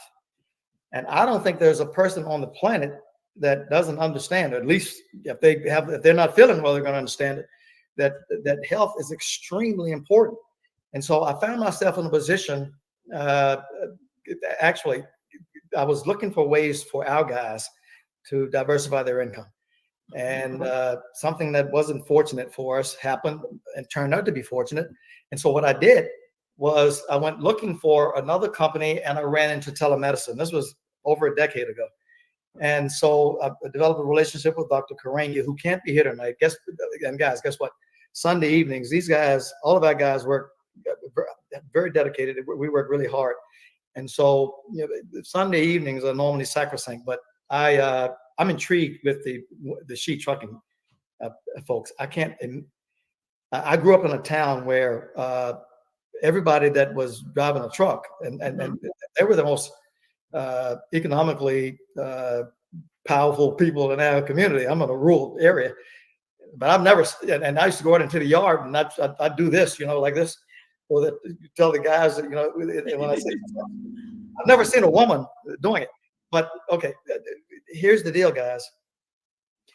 When I noticed the business of medicine, when I saw what was happening in the field of medicine, and I found myself in this position with CareClicks, I'm like, whoa, maybe I can do a direct to consumer deal that people like me would really get excited about. And when I say people like me, I mean, I'm just a person. I'm just a regular person. I'm not a doctor. I got a body that is probably going to need a doctor. Is probably going to need to go into the healthcare system. It scares the hell out of me. I can tell you all kinds of stories. And so when CareClicks was just dealing with the company was just dealing with large corporations, and organizations. So I thought that if we took these incredible docs and brought them into the household, that and got them these docs to agree to a set of principles where they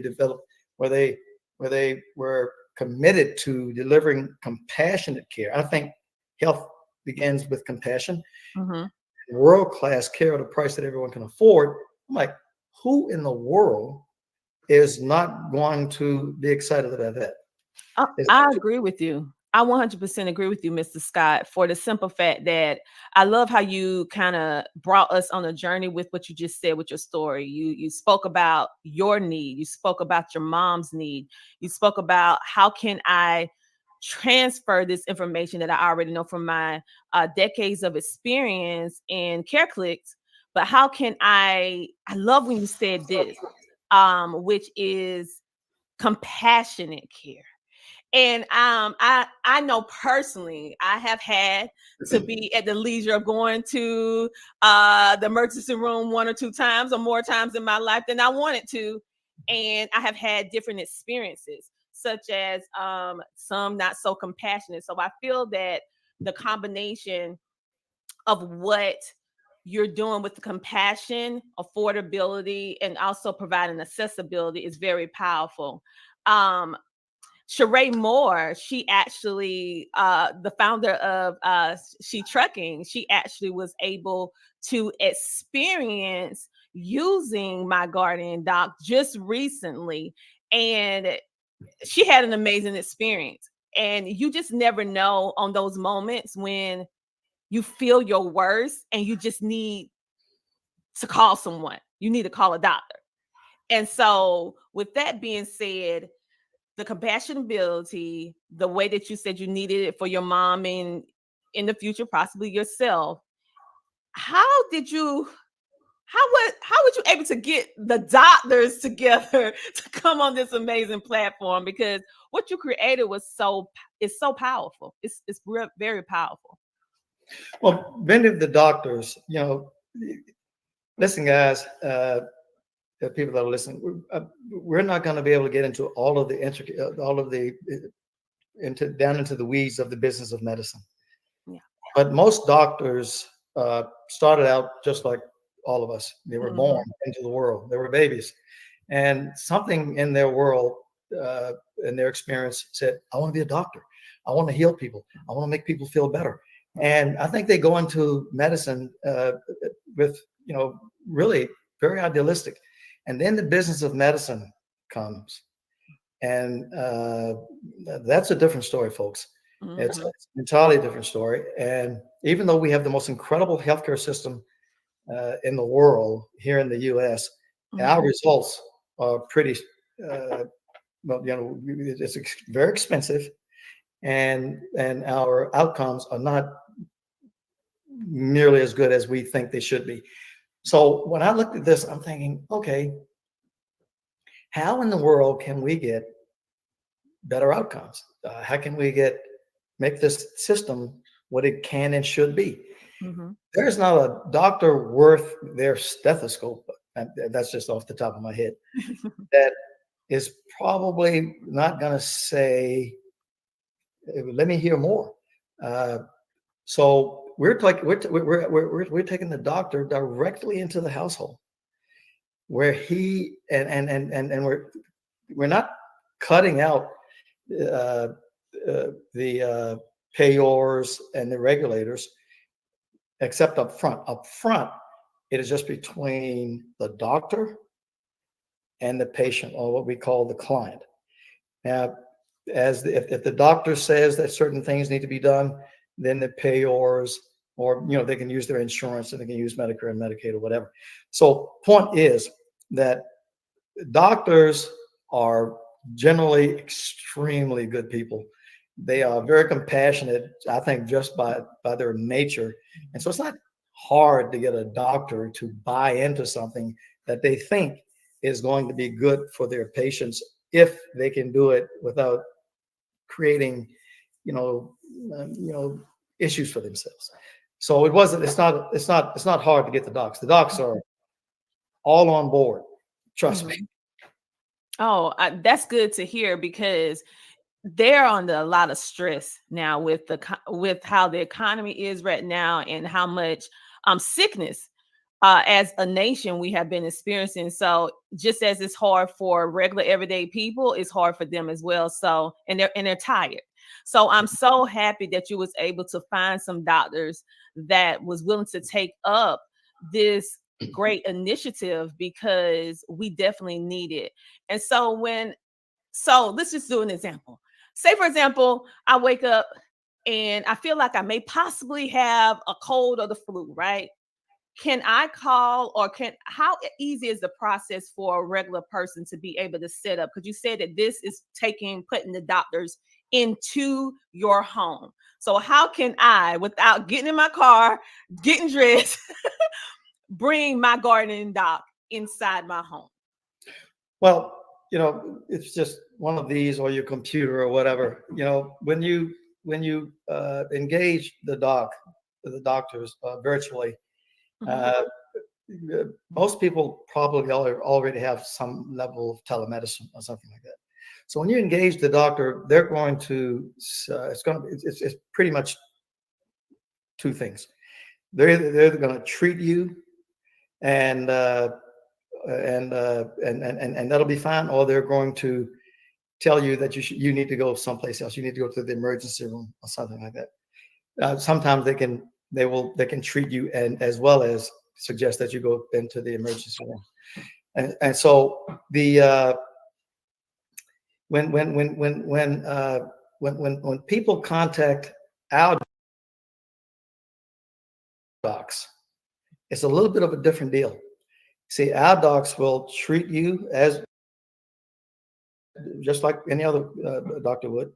They may suggest that you go to the emergency room or go to a clinic, urgent care clinic. But our doctors, because of the guidance that we provide, our doctors will go with you virtually. So they go with you to the emergency room or to the clinic or to wherever you need to go. They hold your hand throughout this entire journey. For the people that for the she truckers, yeah, I've got to say that I'm really just before I got onto this call, I got to thinking about the she truckers, and oh my God, they got to be some really strong people that do this kind of work.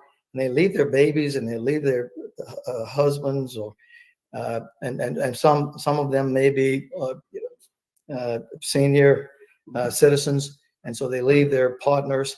And when something happens, they're out on the road.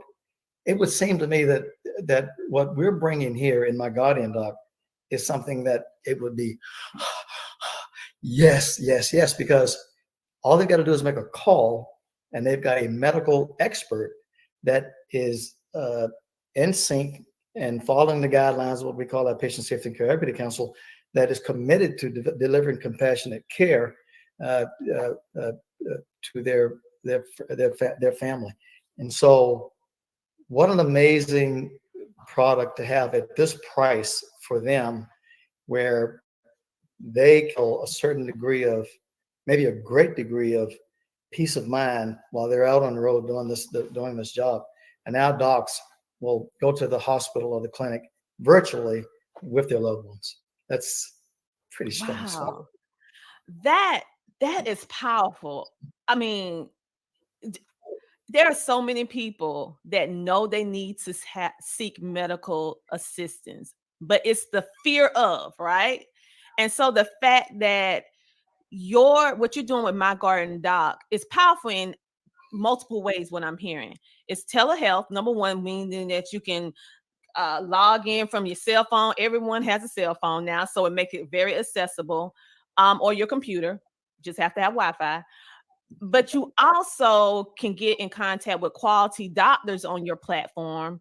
And then if they decide by doing their assessment virtually that you may need to go to a doctor office, emergency room, or whatever the case may be, they're there to walk you through wow.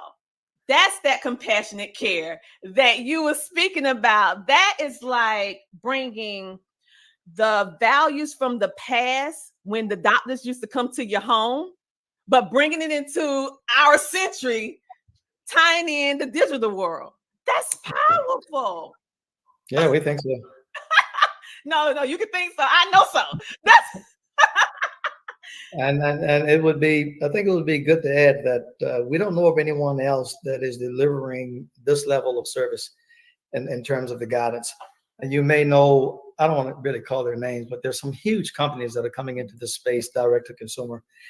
And we're all for it. We are not disruptors. We are enhancers. We are not, we bring compassion and care and harmonious cooperation with the system. We think the American healthcare system can be incredible, but we also think that it's missing this guidance piece, and we think we can deliver that at a price that even a homeless person could afford. That's powerful because when I think about healthcare, that is the topic that's of discussion in America a whole lot, because we have some countries that have universal healthcare, but in the United States we don't. And the cost effectiveness of what you're providing, not only on an individual basis, but on the household. So it was just popped up on the screen about $27. $27 per month includes your entire family. I mean, is that like, wait, your entire family for $27? Yes, and we're very excited to be able to bring that. We had a lot of meetings, and we did market surveys, and in the surveys we did, ordinary people thought that we could charge more for that, just for that access. But we're committed to the highest quality and medical care and the lowest cost. You got to be reasonable. Yes, that's the entire household. Most households in the U.S. have about 3. If you round it up, it's 3 individuals per household. So that turns out to be about $9 per person. There are other households that may have 10 people. They do not have to be related. They can be, as long as they're living in that household. We got you. We don't care about anything except taking care of people. We don't care where they come from. We don't care what their age, their gender, any of that. None of that matters. We think that healthcare should be a zero tolerance space. That when you are not feeling well, you need, number one, you do need competent medical care, expert care. But the compassion has to be at that same level. The moment you contact us, we expect our team, all of our team, to treat you like we would want to be treated. And that they're not doing that, then we have the Patient Safety Care Equity Council that you guys will be able to, whoever, our subscribers rather, will be able to text or email and say, well, we have some issues here, and we'll follow up on that. That's powerful. When I think about the fact that I know you said that you're not a disruptor, but you are you're enhancing the process, which I really like the way you put that. We have medical care, but we need some improvements. And I see this as a great improvement on our medical system, in the fact that you said another thing that was very powerful. One of the main problems, whether you are a trucker or in the transportation industry or not, you can just be a regular everyday person doing extraordinary things. That's how I describe everyday people.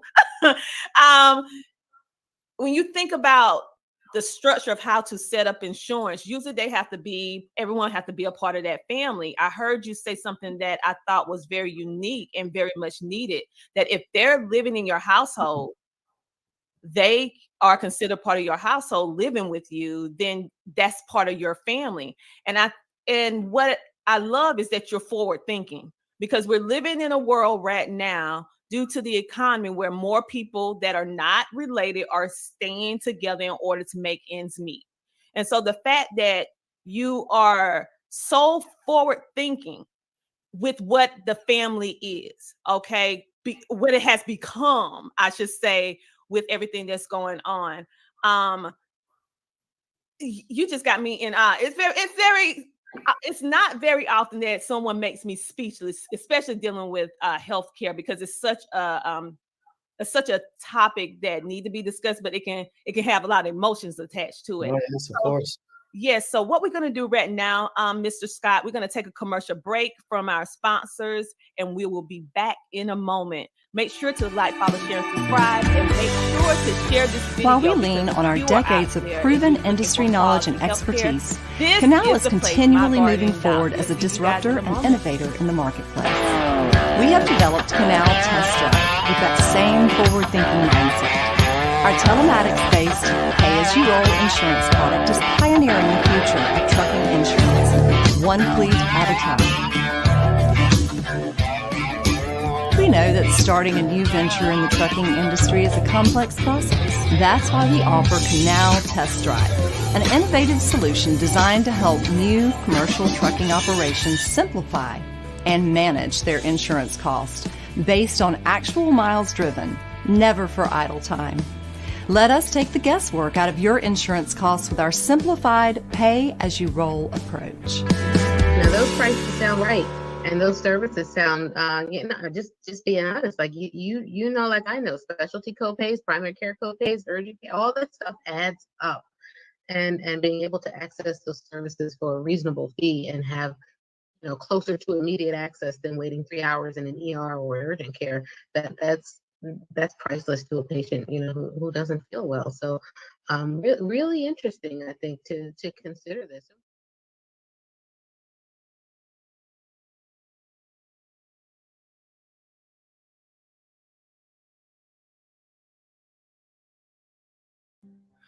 My name is Nate Johnson, and I'm the CEO and founder of GLCS. GLCS supports drivers by streamlining office processes, deploying and supporting company software, and connecting in-cab technologies to in-office technologies. I've spent nearly 30 years in transportation, starting my career as an over-the-road driver. Recently asked what was my favorite experiences as a driver. I recall waking up in the morning many times to a light fog, the sun rising, having a good cup of coffee, and rolling out of a truck stop, starting my day feeling rested and refreshed. Those experiences are something that I cherish and recall, and really only get to experience on long road trips now. Drivers, thank you. Thank you for all that you do. Drive safe, keep up the good work. We're all here to support you. Thank you to all the millions of drivers that safely keep America moving. Happy National Truck Driver Appreciation Week.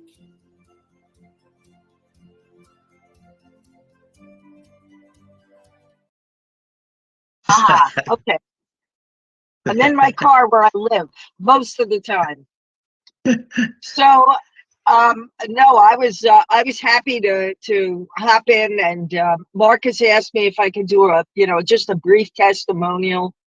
I think that this product is non-optional for every human being on the planet. I think the healthcare industry has been a disaster, much as my own credit card industry has been. And at least y'all are moving in the right direction in terms of repairing the problem. I wish I could say the same for other industries.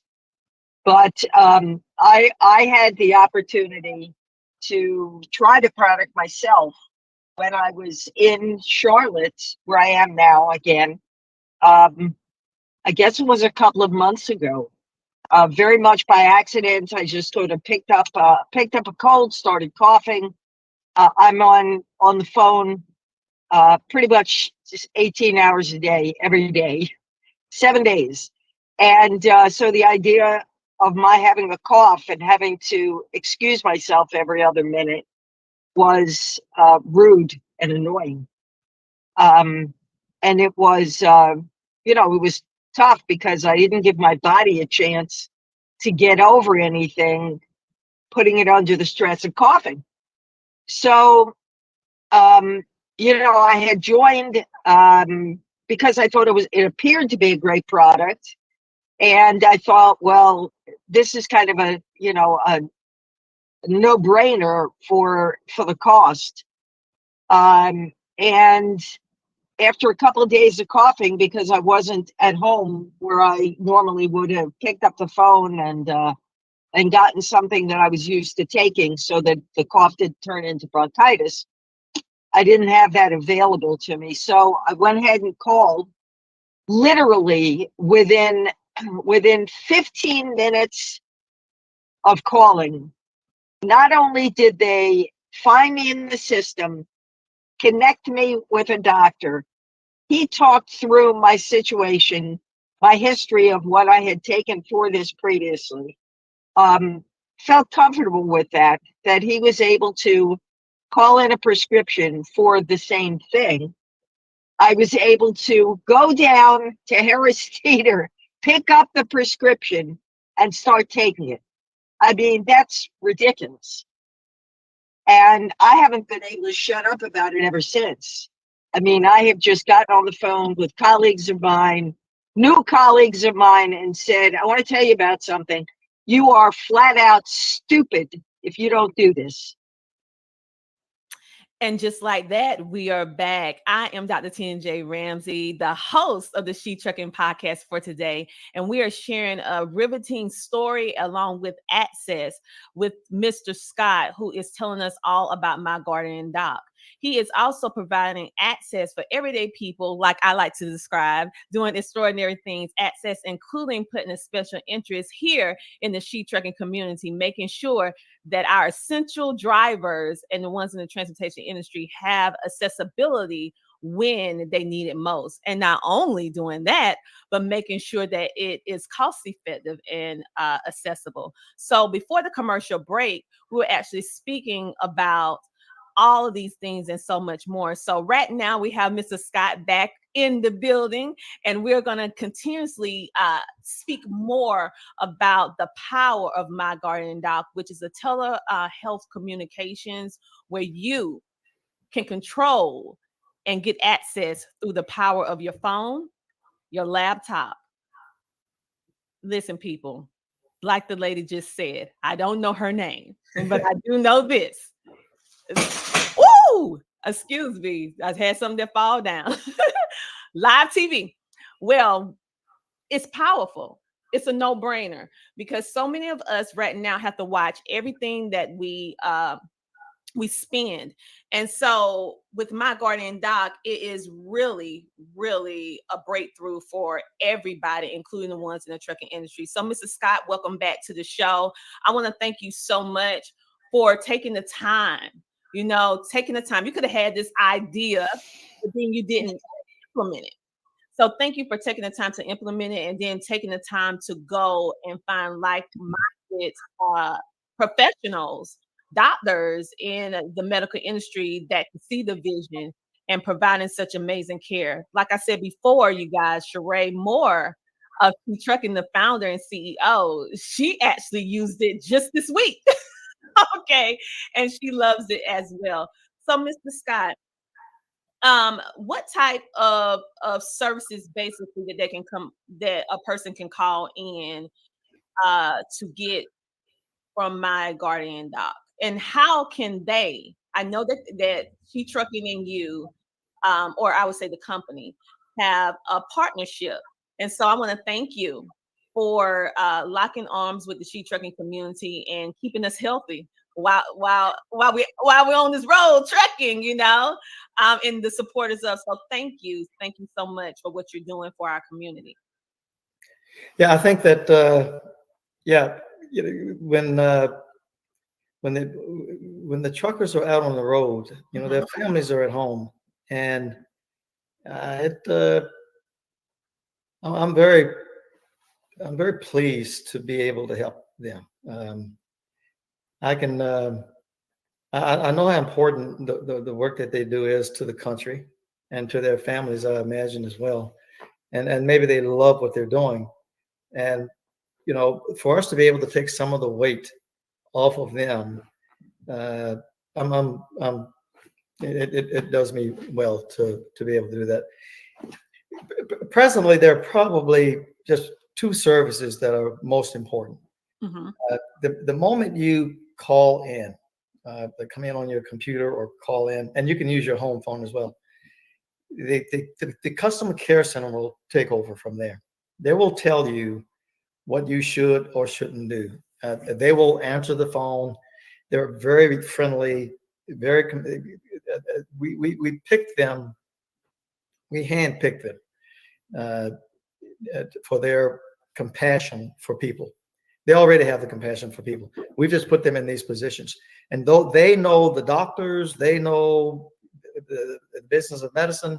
So as soon as you get there, they will take you where you need to go. You don't need to know whether or not you're calling for guidance or you're calling for urgent care. You just need to get to the call center, the customer care center, and they will direct you and guide you. Once they put you in front of the doctor will take care of you from there. We do not, I don't, nor do the customer care center. We don't see your medical records. Once you're hooked up with the doctor, that is between you and that doctor. I think it's important that people, fully understand that. So the urgent care, normally that's a cough, flu, colds, whatever. You need some prescription, etc. It's normally a very short call, and the doctor will call in your prescription, or they will tell you what you need to do. The guidance is a little bit more involved. This is what sets us apart, I think, from the rest of the rest of the industry. We are guidance. If you're a subscriber, when you see something or you feel something, or it can be you or one of your family members. Again, they don't have to be a family member. They can be anyone living in your household. It can be a guest that is just stopping by, and they're not feeling well. Or you see something. You call into the care center. They will tell you that this is a guidance call, and so we'll take care of you there. From there, whether it's urgent care or guidance, you may have a need for a full-blown second opinion, and so that's a whole nother animal, so to speak.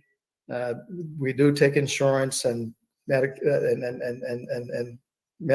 and those other payors for that, or it could be a need for a specialist. We'll take care of you there. We'll refer you to one of our specialists, or you may have a specialist that you need to go to.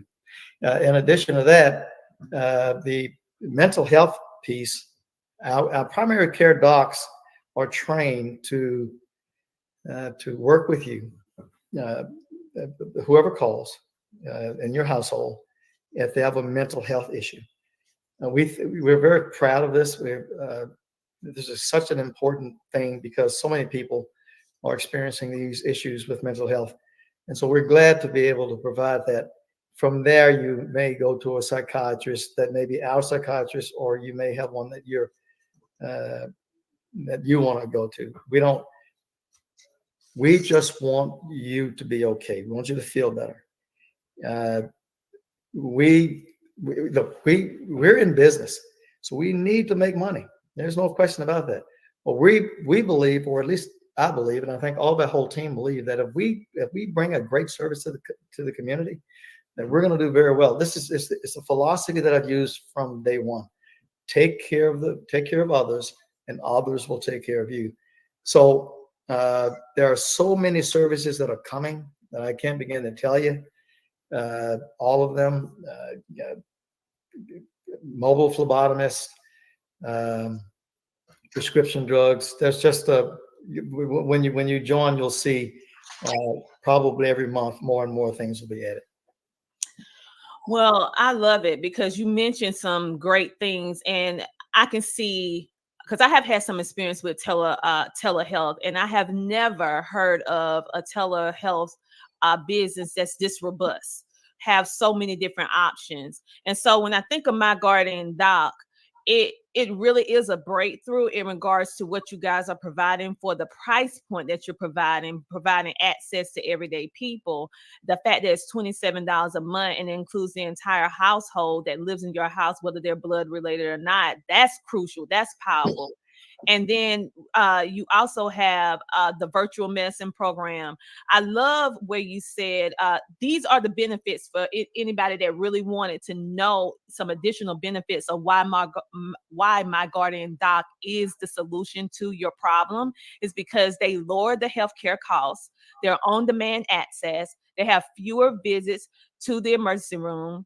It's immediately lower your counts or micro mark counts. And your micro mark count. That's a very interesting concept there. Yeah. Yes. And also, most importantly, it gives you the peace of mind. I mean, the mind is a powerful thing. And when your mind was not at peace, I don't care what's going on, you have to have that peace of mind. And the fact that you have so many different layers to My Guardian Doc that we need, it shows the amount of care you took. It shows the amount of forethought. And it also shows how passionate you are to make this available. I heard urgent care, guidance calls, full blown out second opinion, which means that if it's something else that you need to go, and we understand that. And also, this is powerful in the now, Mr. Scott, that you guys are providing mental health accessibility, because we're going through a lot as a nation. And the fact that you have this accessibility for this part of healthcare, which is normally not something individuals talk about as much. And so the fact that you have all these multiple layers. And so you guys, I really want you to check out My Guardian Doc. They have you have virtual access to doctors nationwide. You can, guess what? My Guardian Doc, not just sharing all this great information, they are supporters of the She Trucking community. They are officially affiliate partner to the She Trucking Foundation, making sure that while you're driving, honk, because remember he did this earlier, you're healthy, and you'll be able to have accessibility. Okay. So make sure to go to shetrucking.com and click the members, the partners, and you will see My Guardian Doc. You can sign up today for this service for you and your family. You don't have to wait. You can just hop on over to shetrucking.com and go ahead and get this amazing benefits for your family. So, Mr. Scott, Dr. Renee Allen from our virtual studio audience says, this is awesome information. Thank you, Mr. Scott. Take care of others and others will take care of you. Thank you so much for tuning in. And you're right, Mr. Scott. When you take care of others, it's just a circle of life. And if most of us got that principle, if we understood that principle, the world would be such a better place if we just understood that principle. And so with everything that you're doing with My Guardian Doc, the accessibility, and I hear that you said that you use these principles to help you, I would say, navigate towards this new healthcare arena that we have now. I'm just really, really impressed on the accessibility and the amount of premium care, that this is providing, and the fact that it's like you're so forward thinking.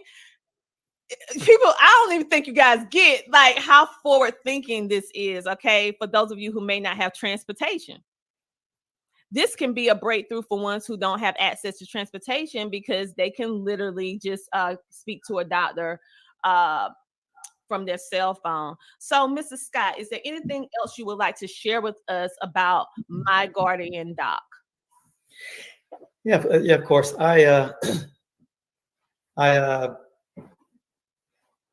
For me, guys, this is I'm not from the healthcare world. I'm out of the financial world. When I saw what was going on in terms of the business of medicine or in the healthcare world, I was I was moved. Something needs to be done.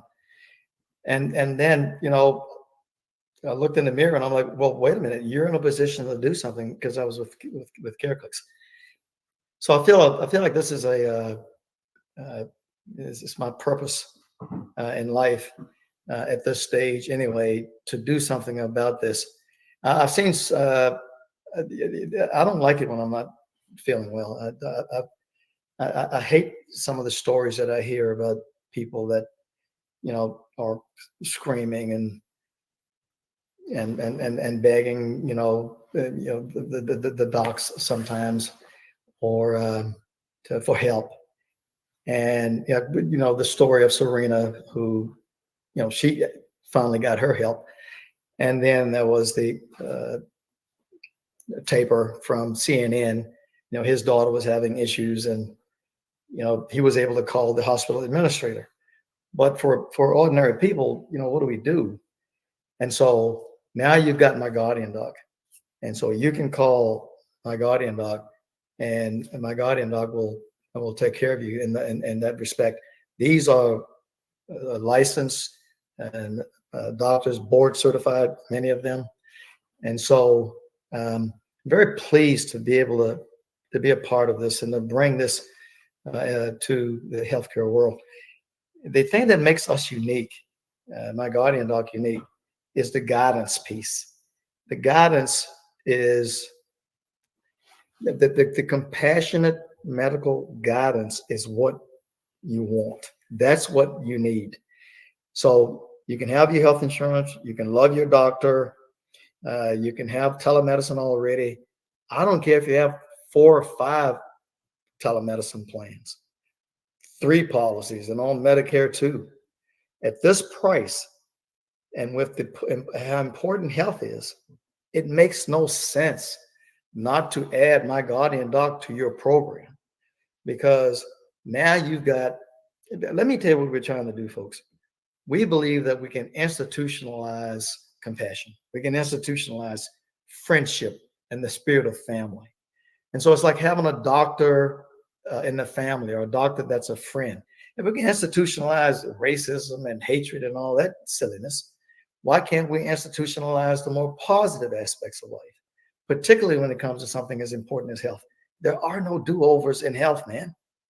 There are no do-overs. You don't get it right, something goes wrong, your ass is grass. Okay, your family. $27 now plus a small fee, only on demand. Yeah. You'd be very smart, I think, to bring us on and let us walk with you through life, and everyone in your household, with our medical experts and the compassionate medical guidance and world-class care at a price that anyone can afford for you.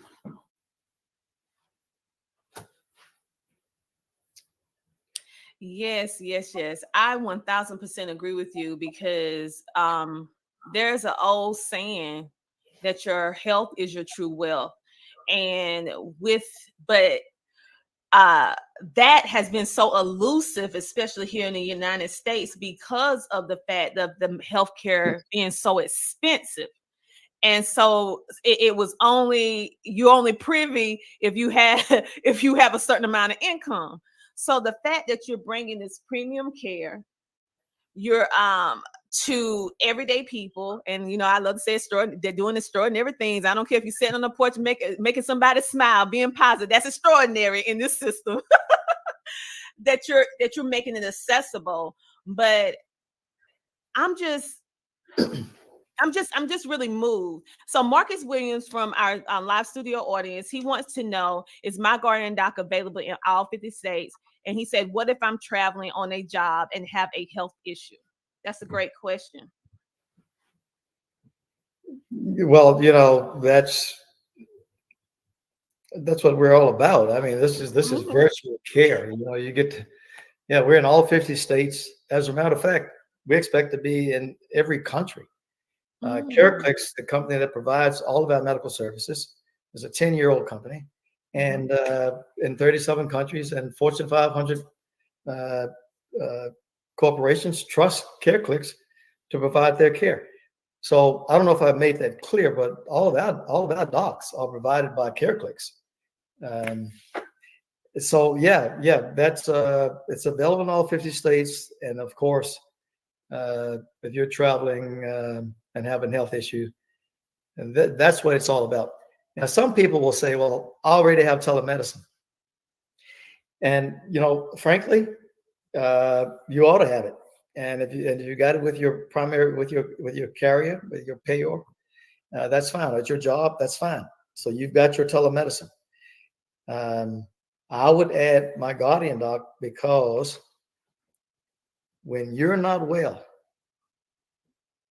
another medical expert is just smart.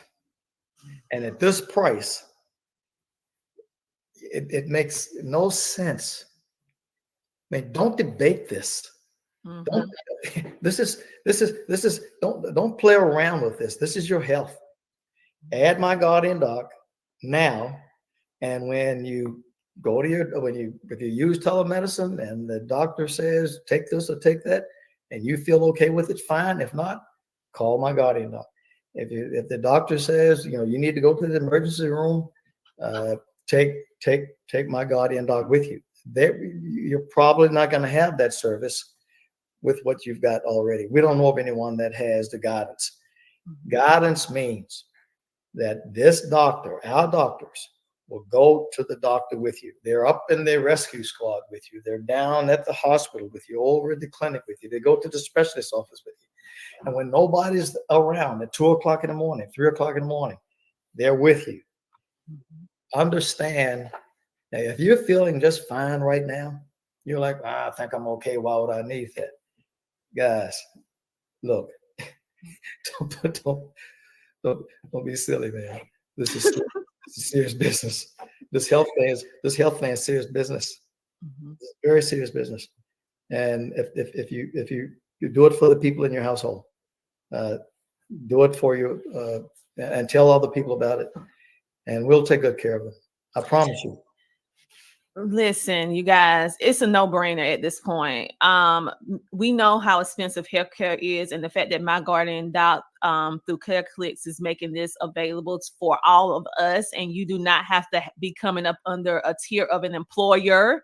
That's giving you power over your healthcare.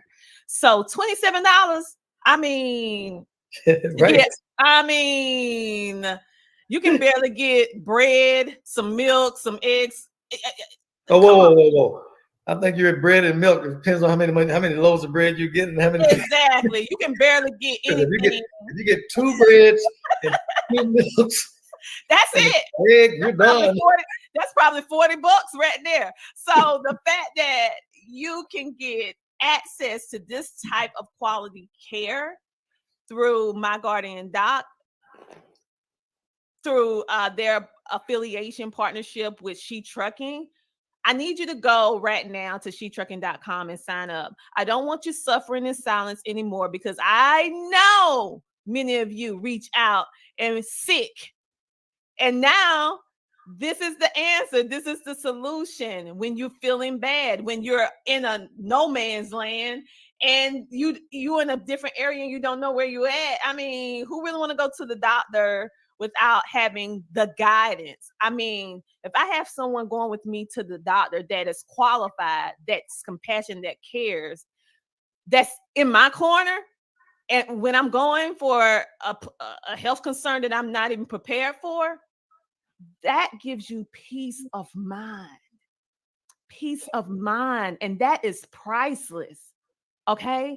And the fact that it's $27, I mean, you can't even fill up your car for $27 now. I mean, really. Whoa. Fill up your car. What are you talking about? I'm like, really? You can't even fill up your car for $27. So one of the things I'd say is, sometimes, you may have a symptom, something's not right. And maybe you got a tummy ache, or, your lymph nodes is full, or, whatever. And so many of us, what we'll do is we'll Google it, or we go to one of these online, Yeah, try to be a doctor. to diagnose ourselves. And I'm not against that. I think that, whenever you're not feeling well, you should have all the resources that you can get.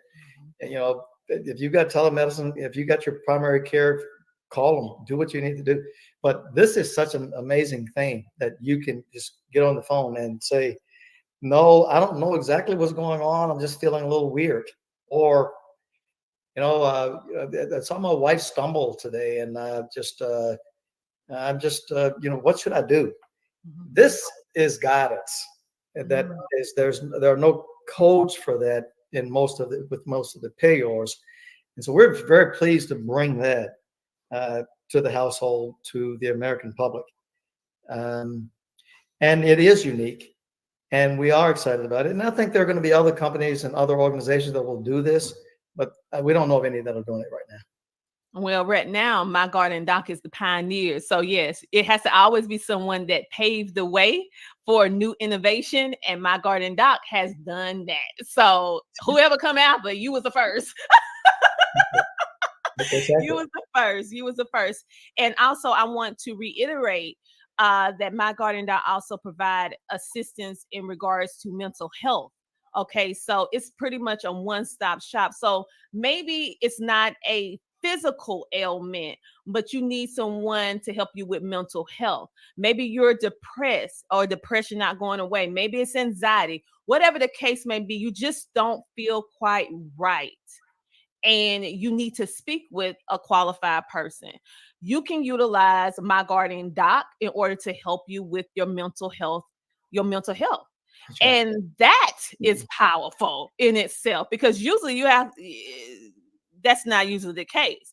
And so you can get help in regards to your health and wellness, and also your mental health as well. I also want to make mention that we just have a new affiliate partner, which is GCLS. So thank you so much for supporting the She Trucking community as well. So what I want you guys to do is go ahead and do yourself a great service, and go to shetrucking.com and get My Garden Doc. Start your plan today.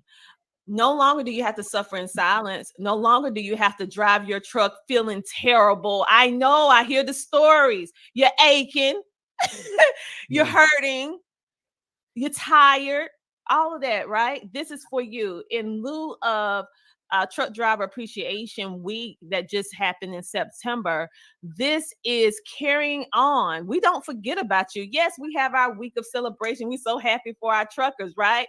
But we at She Trucking Foundation, we make sure that we celebrate you every single month of every day of the year. And we bring in people like this in order to help make your life easier, so that you can remain in the truck and drive if that's what you want to do. And cost effective. And now you can take care of your family too, and yourself for $27. I mean, come on.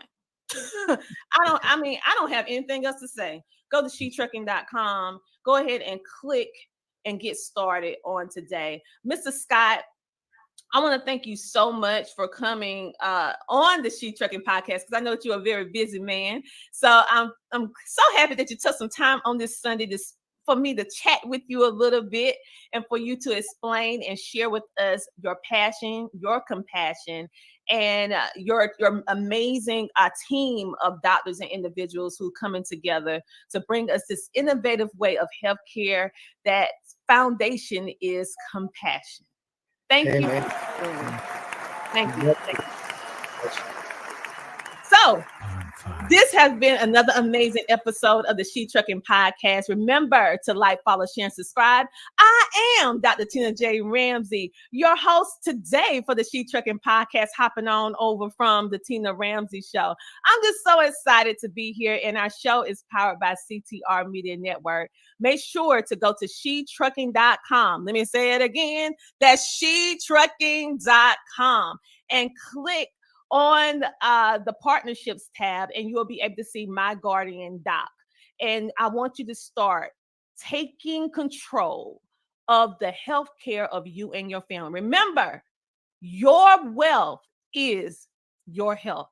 And now through My Guardian Doc, with the partnership with She Trucking Foundation, they're making it so easy for you to have the greatest asset in the world, which is access to keeping yourself well and your families and the ones that you love. It's been a pleasure coming over here today to just come over and host the She Trucking Podcast. Make sure to tune into all the different other hosts that host the She Trucking Podcast, as well as supporting the community. If you are a woman in the trucking or transportation industry, or we have men that support us like Mr. Scott too. Okay, so come on over, and if you are moved to be able to help us be able to keep our mission and our purpose going, then I want you to make a donation to the She Trucking Foundation. And remember that we are a 501(c)(3) nonprofit organization, which means that is a tax write-off for you. So it's the gift that keeps on giving. You help us be able to provide these resources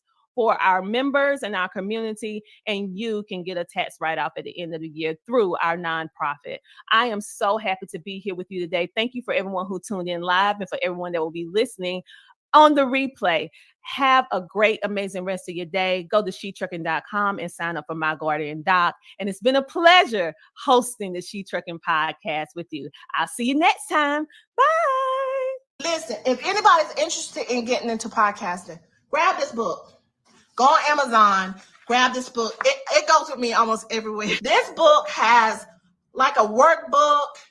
It has places you can fill it in. It tells you how to monetize your podcast. It tells you how to set it up. It tells you about sponsorships. Listen, go on Amazon, get this book. And this is the Bible for podcasters. Listen, it was ranked #1 in podcasting books. Look right here. Best new podcasting book by Book Authority. Right there. Boom. And a little secret. Y'all, when you grab this book, I think it's page 43. There is a code on there. Listen, you can get access to her class, her course. Get her course. It's worth hundreds of dollars. But this book it's less than $50. Grab this book on Amazon. I'm telling you, I carry it everywhere. She is the best. Grab this book on Amazon. I don't like this. There are cars everywhere. Bobby, you're about to get on the interstate. Oh so my slow God. the truck down. Oh, God. Slow the truck down. For real, slow the truck down.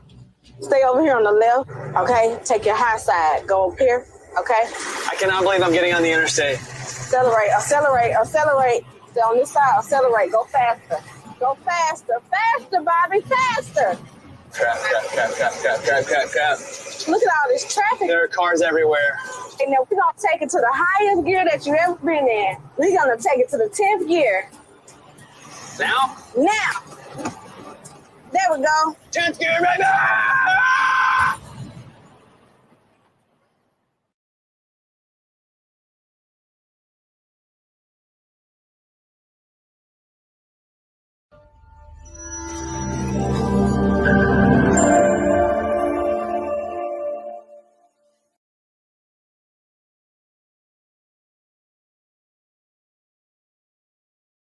Be strong.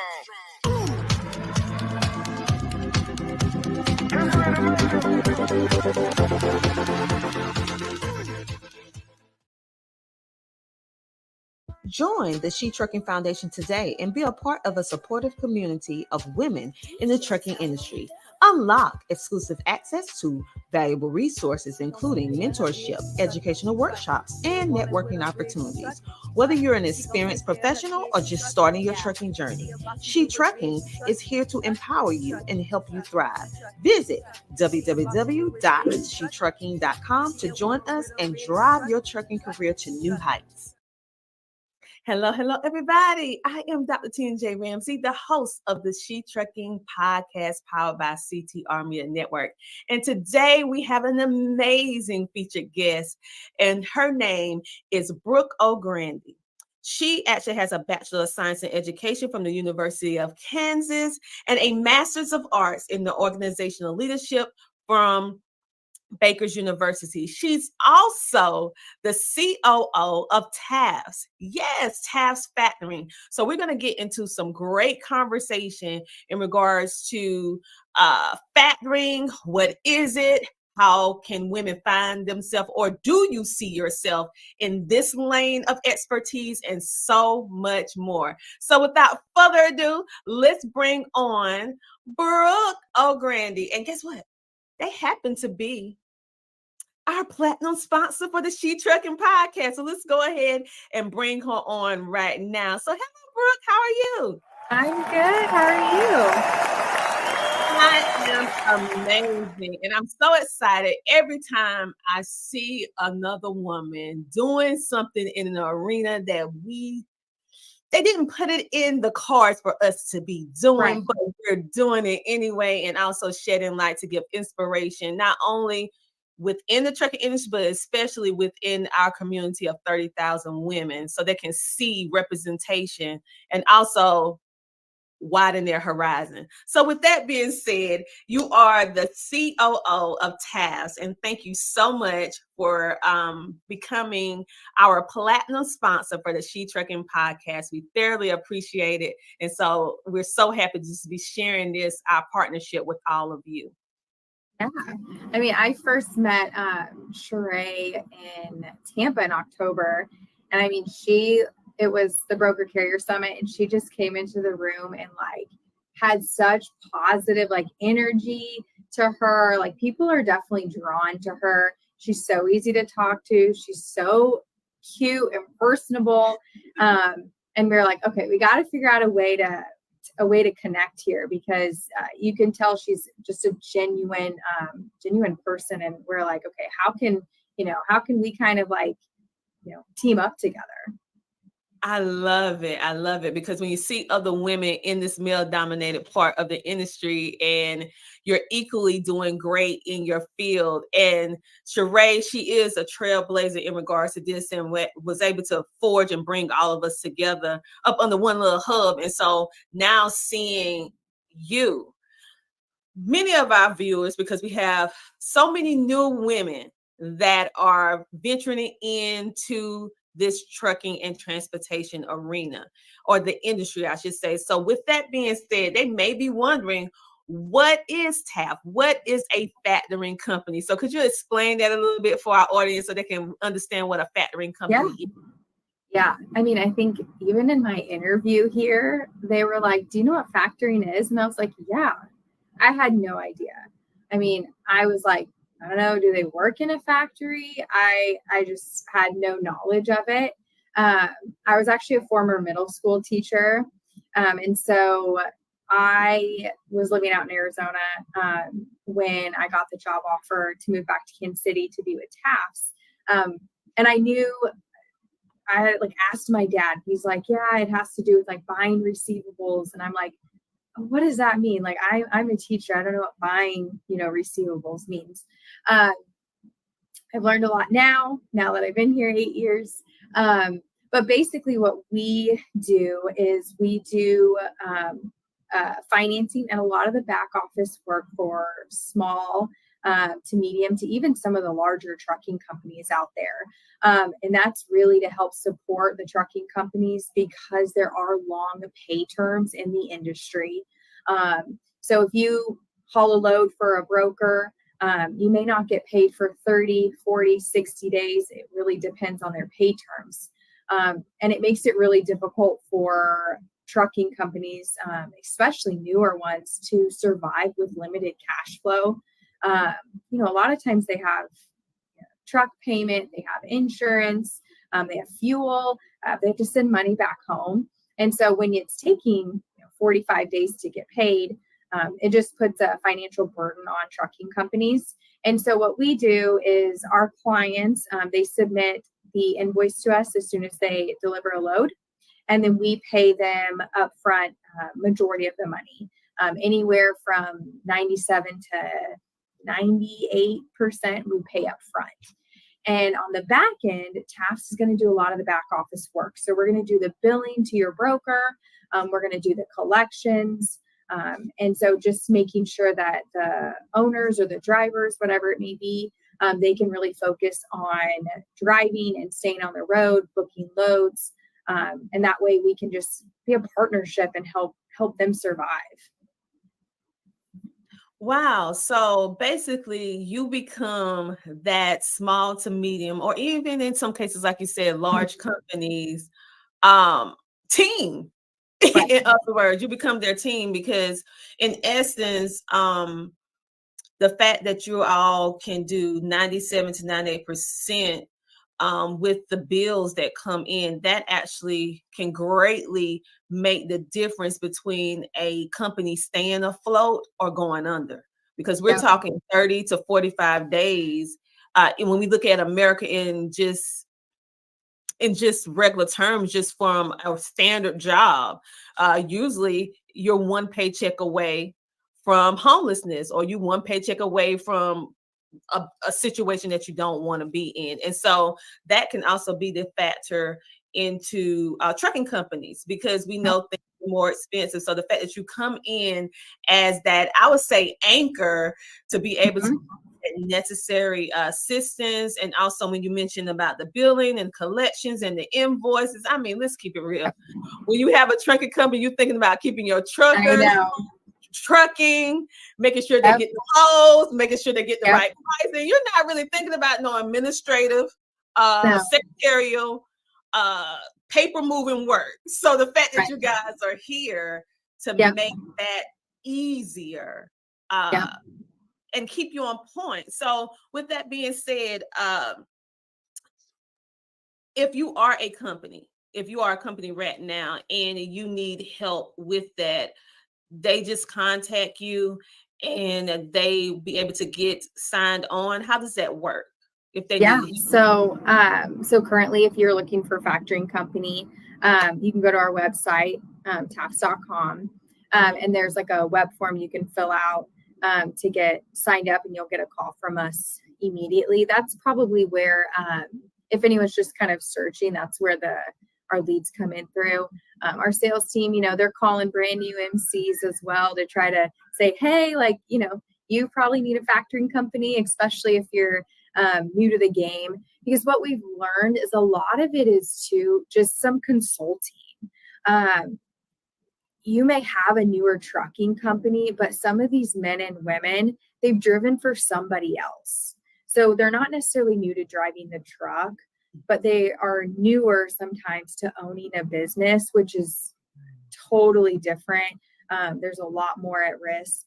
And so a lot of it is, us helping them like, hey, this is some of the stuff you're going to be seeing, or when situations come up, how do they handle it? Right now, we get a lot of carriers calling in saying, hey, I just found out I took a double brokered load. I got scammed online. How do I hauled the load. How do I get paid? And so a lot of it is just us really consulting them. I mean, from a business standpoint, sure, we want to keep our clients forever. I want you factoring your invoices forever. But I think from like a moral standpoint, it is kind of bittersweet and a little bit heartwarming to see our clients at some point be like, hey, I've been with you guys 4 or 5 years. I think I'm ready and I don't need factoring anymore. The personal side of me loves that. Obviously, I wish I could keep clients forever, but it is, the goal is to one day, let them not need a factoring company and they know what they're doing. And they're like, hey, I've got this thanks to your support over the years.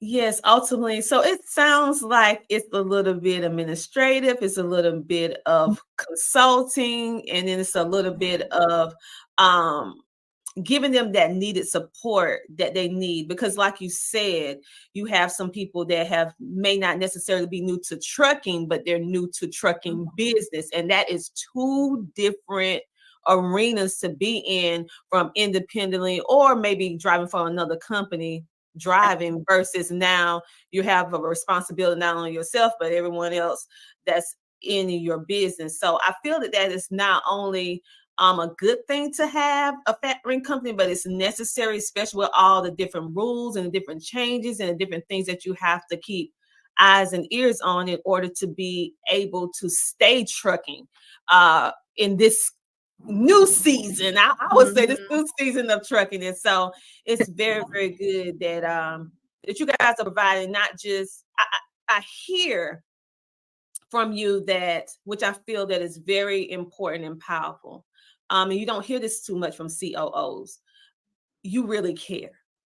Oh, At yeah. the end of the day, you really care. So you have that moral compass, which is very, very important, because our truckers want to be knowing that they can trust the company that they're with, but also having that part where, okay, yes, we're here for support, but this is how it goes. This is how you have to stay within the requirements. We have to get XYZ done so that they can remain in the trucking industry. So I know that you say you do small to medium-sized businesses, and I know specifically right now we're talking about trucking, but when you get into the different fees and different stuff, do they have to worry about additional fees when they start with your company? So it kind of just depends on sometimes too what type of freight. I know for box trucks, there might be a different fee than if you're doing just the reefer or flatbed. And that's a lot of like sales. I know that, when what we're, I think, really great about is keeping our fees transparent. So every time you submit an invoice to TAFs, you're going to get a batch. We call it a batch summary. It's basically like a receipt. It's going to tell you what you submitted to us, what the invoice amount was, and what the factoring fee was, and any other fees that could be associated. And then it's going to tell you where your money went. So if it went to, via ACH to Chase Bank. And so you're going to get that breakdown of every single load every time that we process your invoices. And then we also give you access to all your reporting. And I know that definitely comes in handy when they go to do their taxes at the end of the year, or just, for business reasons to see what they've spent on, X, Y, and Z. I know some of them have used it even for some truck financing to show like, hey, because they don't get a normal paycheck. And so they can show, hey, this was what our income was for January, February, March of last year. So if the bank needs it. So it does provide like additional reporting for our clients so that they can use whatever they need. But we do give a full transparent breakdown. We're really competitive with our prices. I mean, we have great competitors out there. And so we try to stay in line with them as well. So it's probably going to be pretty similar to what's out there in the industry. Well, that's good to know that you guys have that transparency in regards to your pricing and everything. And it can be subjective, like you said, based upon what type of truck or what type of industry within the industry there. Or how many trucks, right? Like, so if you have one truck, or somebody approaches us with 10 trucks, we could say, okay, well, maybe the 10 trucks also wants a fuel deal. So there's a lot that kind of goes into the pricing as well. But I would say majority of our clients have less than 5 trucks. So we really do try to cater to the smaller ones.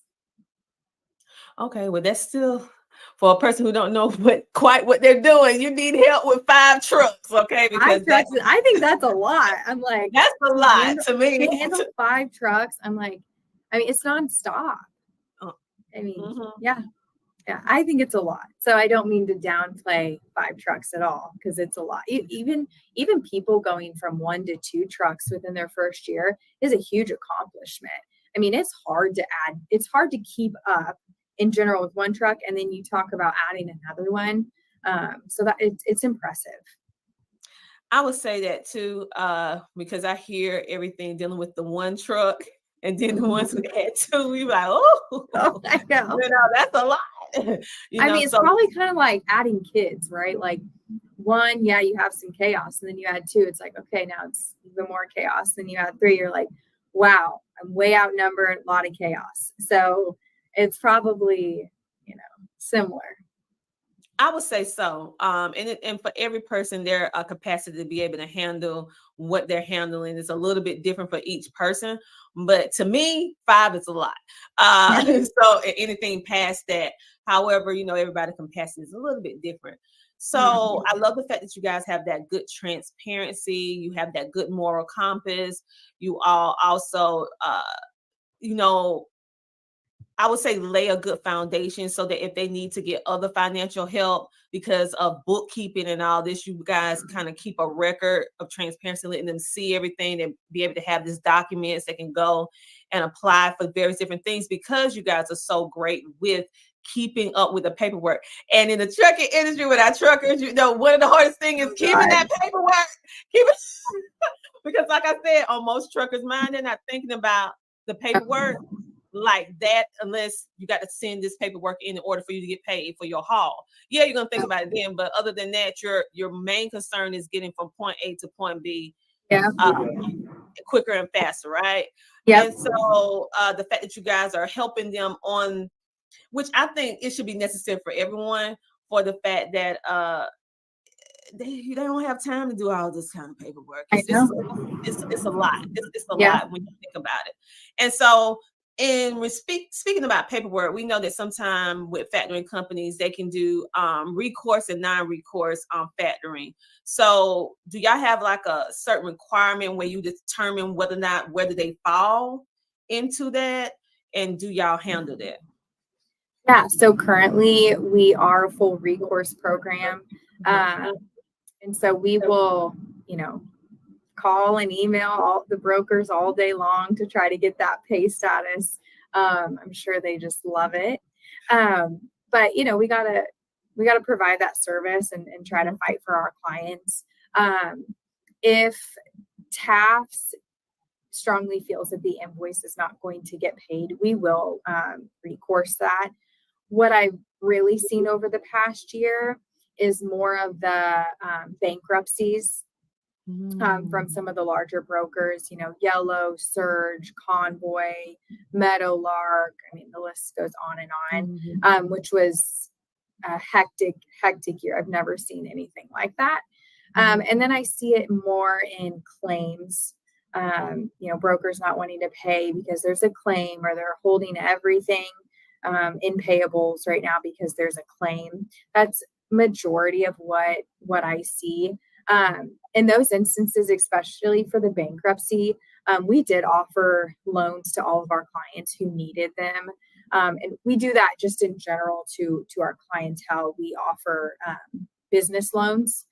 So if they need help with fuel, payroll, anything that has to do with operating expenses, we, if they meet, the criteria, we do offer business loans. And we have some clients that get a new loan every 8 weeks. They pay it off, they get a new one, pay it off, get a new one. So for the bankruptcies, in that case, we did offer loans, even if they didn't meet, the normal matrix or criteria, because we said, well, this isn't their fault. We don't want them going out of business. We need them too. I mean, TAFS isn't going to survive without its customers. And so in order to assist, so that way, they weren't super negative with TAFS and they could continue submitting, and we would just take a little bit per invoice to go towards that balance owed for the brokers. But so we do really try to assist, because it does us no good if our client goes out of business. Yes, I agree. We have a comment from good old LinkedIn and said Brooke is an amazing representation representation of our TAF's team members. That's Jeremy. And we also had a person.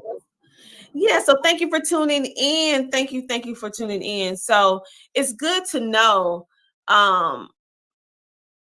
that you guys take it over and beyond. It's not just about, it is about the numbers, but it's not all about the numbers. You understand like how the circle goes, like the circle of life, so to speak, within the industry. And in order for this to happen, it's a cause and effect of a chain of events that happens. And so the fact that in certain cases that you're a full recourse, meaning you'll do those calls if need be, if you see they go into bankruptcy or in a unfavorable, I would say, dealing with fund situation, you guys have something like a little safety net for ones who qualify, that they could be able to apply for a loan to be able to get them over that bad hump, because sometimes it's just a bad quarter. Okay. Yep. And they just need that push, they need that help so that they can get through that quarter. Yeah. So, well, and sometimes with claims too, like the broker might say, okay, well, it's a 3-month ongoing claim. And it puts the carrier, the trucking company, in a really bad position sometimes. And so we try to help as much as we can, because if we can keep them afloat until the claim gets cleared up, because they're not quick on claims sometimes, insurance, everything that goes into it. So we really try to work together with our client to say, hey, I know they're taking a long time, the broker is, but we're going to help you out. Well, I want to personally thank you for something that you guys did for one of our members in our community. Okay, there are some companies that say a lot of things, but they may not necessarily have the receipts on what they're doing. But I'm here to tell you that everything Brooke is saying is absolutely true. TAF is that stand by you type of factoring company. Matter of fact, now she might not say this, but I like to brag on our sponsors, because we do our little research, honey.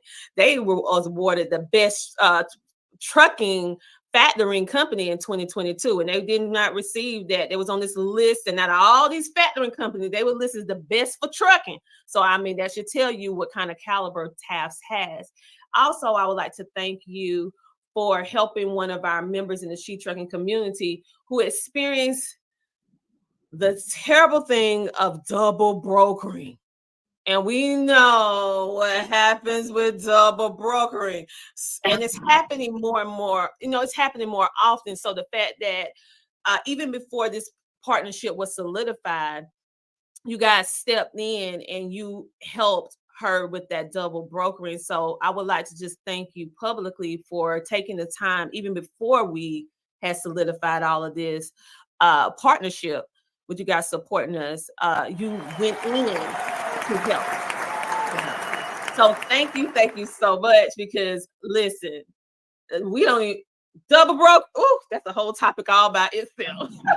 And it's crazy, because since I've been at TAFs, double brokering has always somewhat existed. Mm-hmm. You just didn't really hear much about it. It was kind of rare. And then in the past 18 months, it has just exploded. And I just feel there's nothing worse than when you're on the phone with a client and they're literally in tears for doing work and they're not going to get paid for it. And they've wasted how much time and money. And it's really, really sad how many people are getting taken advantage of, because scammers out there or people doing unethical things. And it is so frustrating. And I get so frustrated because I deal with some of the double brokers, and it's like nothing happens to them. I'm like, can't you get in trouble? But it's it just seems like nobody really is looking, or nothing ever happens. And it's really sad. It would be scary to be a carrier right now, and you're booking loads and then all of a sudden figuring out you got scammed, or is this real? Is this fake? And maybe I'm a bit biased because I see some of the worst case scenarios. But I just really feel for the carriers. No, you're right. And the fact that you listened, and then not only did you listen, but you took action and did something about it, because it's happening. Like you said, it's happening more frequently now than ever. I mean, we're hearing more about it with people talking about it online, people talking about it all over the place, where you may not have heard about it as much on social media and all the places before. But now more people are coming forward talking about it. But the fact that when it happened within our community, you guys listened, you heard about it, you took action, and you helped them. Like you said, uh, the time it takes to do the jobs that the truckers do, and then to find out that it's been double broker and you may not get paid or don't get paid. I mean, that is, Yeah. that, Yeah. I mean, it just hit you right here.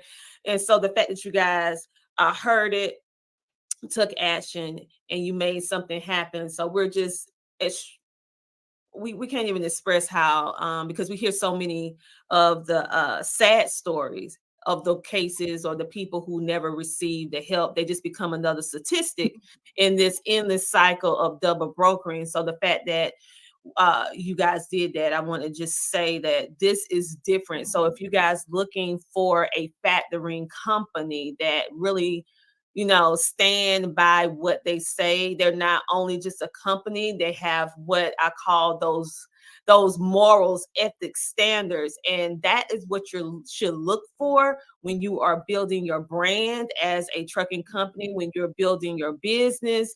You want people that you bring into your business to do any type of help to have the same moral compass, right? They just want to, at the end of the day, do what's right. And so we love that Tabs have so many women, so many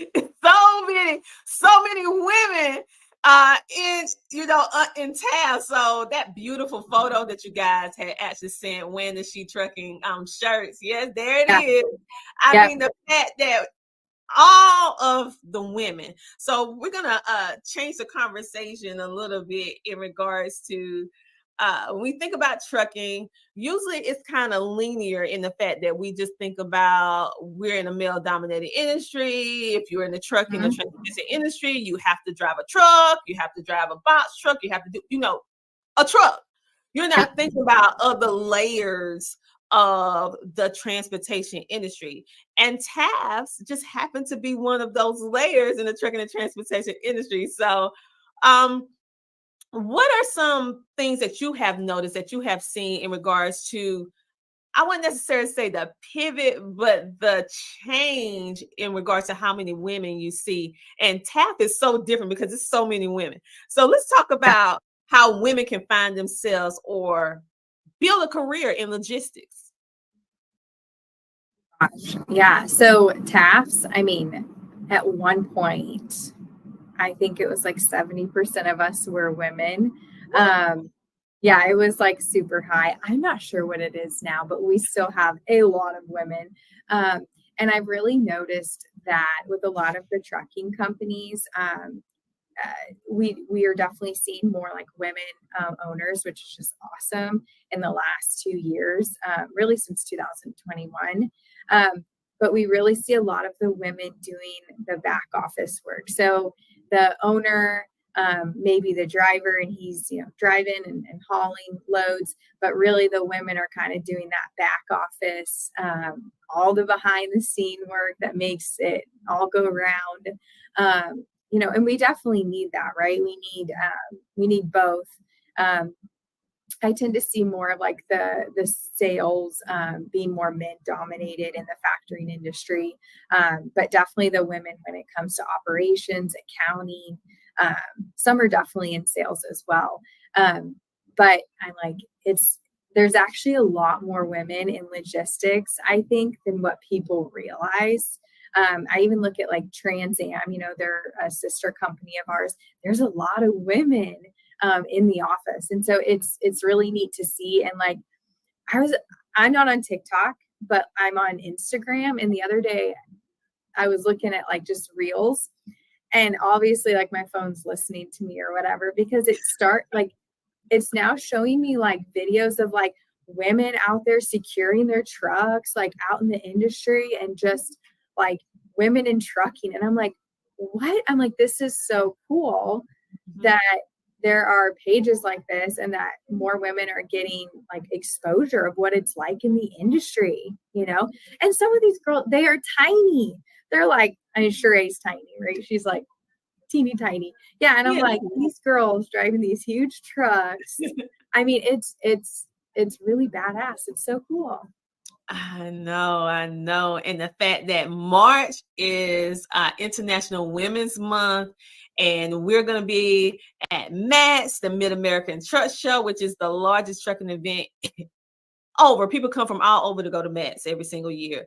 And the fact that you guys going to be there too. Yeah. And so She Trucking as well as TAFS is going to be in the building. So we encourage all of you who have not registered yet to go ahead and register and get your ticket from for the Mid-American Truck Show. It's going to be March 21st through the 23rd, if I have my dates correct. So make sure to I was right. And go ahead and register today. We're going to be at booth 40652. That is booth 40652. And we would love to be able to see you. We're going to be podcasting. We're going to be meeting and greeting all of you. And also we're going to be telling you and connecting you with wonderful company such as TAF, because they are our platinum sponsors for the She Trucking podcast. But like you said before, when I think of trucking, what booth, before we go there, what booth number do you remember? I can ask and see what they're for MATS. Yeah, because we know we there, but we don't always remember the booth number. So many different numbers we have to remember. But anyway, with our marketing guy. Well, at some point when you get that, just let us know, and I'll make sure to say yours as well as we'll say ours again, because we want them to visit both of us at the Mid-American Truck Show. Just thinking about women in general, with March being the International Women's Month. And you just spreading this great fun fact, this FYI for our information or for your information. I had no earthly idea or never even really thought about it to that extent, thinking about, your booth 67124. Wow, way to go, Yessie. She knew it. Thank you, Yessie. And so to think about women in a male-dominated industry, but yet dominating in this area. I mean, we don't even think about women dominating in any area of trucking. But looking at TAF, that's a lot. 70% women. I mean, that's a lot. Yay, women, we do it. I know. And really, like, it's something that's important to us, and probably just in transportation and with a lot of companies. We're not looking so much at your background. We're looking at, hey, do you do things with integrity? Are you a hard worker? And are you open to learning? Because most people, when they enter transportation, or especially the factoring side, they've never been in factoring, and that's okay. We say we just want hardworking people who have good ethics and they're willing to learn. Like I said, I was a middle school teacher before this. I had no idea what factoring was, but I'm never the smartest one in the room, but I'm like, hey, I try to make decisions that are best for the company, and I just try to get better, and I try to learn. And so that's really what we look for here. You don't have to have some long resume or a certain amount of education. I went to college because I love learning, and I was a teacher. But then some of our people here that are super successful have very diverse backgrounds. And so we really, we embrace that everyone's from a different background. And we think it contributes to our synergy and our culture. And it helps with our clientele too, right? To have diverse people. And so, I think a lot just in transportation or any job in general is really just making sure it's just working hard. I mean, you don't have to always be the smartest or the best or the most talented. It's, hardworking people with good ethics, I think is kind of hard to find nowadays, unfortunately. I concur. Yeah. Yeah, I concur on that. And so when I hear any company speak on the morals, ethics, and standards, which is what I stand on as a person, and then I carry that on into business, that is what appeals to me. And then when I saw all the things that you guys do in regards to your work, your staff, all the way down to the carriers that you're working with, because at the end of the day, people want to be treated like a human with respect at the end of the day. Even if you don't have all the answers right then, they just want to know that you heard them and you're going to figure it out, or you're going to find someone that their feelings are valid. Because most of the time when you're speaking with someone, maybe sometime doing factoring, especially if they're getting with a broker thing, double brokering, emotions are running high. Yeah. Okay. And so you can feel what they're going through, be empathetic, and then you look and find a solution to the problem and kind of gently guide them to, it's ultimately up to them what they're going to do, but you can guide them towards the best decision, but let them make the choice, but at least to know that they have options. So Brooke, what we're going to do right now, I want to talk more about TAF and all the different things that you guys do, as well as how women are making exceptional waves in this area of transportation. So if you've been one of those women sitting there saying, listen, I cannot drive no 18-wheeler, there is no way, I want to be a part, but I can't do that. There's so many other layers that you can do. But before we do that, we're going to go and take a commercial break, and then we'll be back in a moment with the amazing Brooke from TAF. We'll be back in a moment.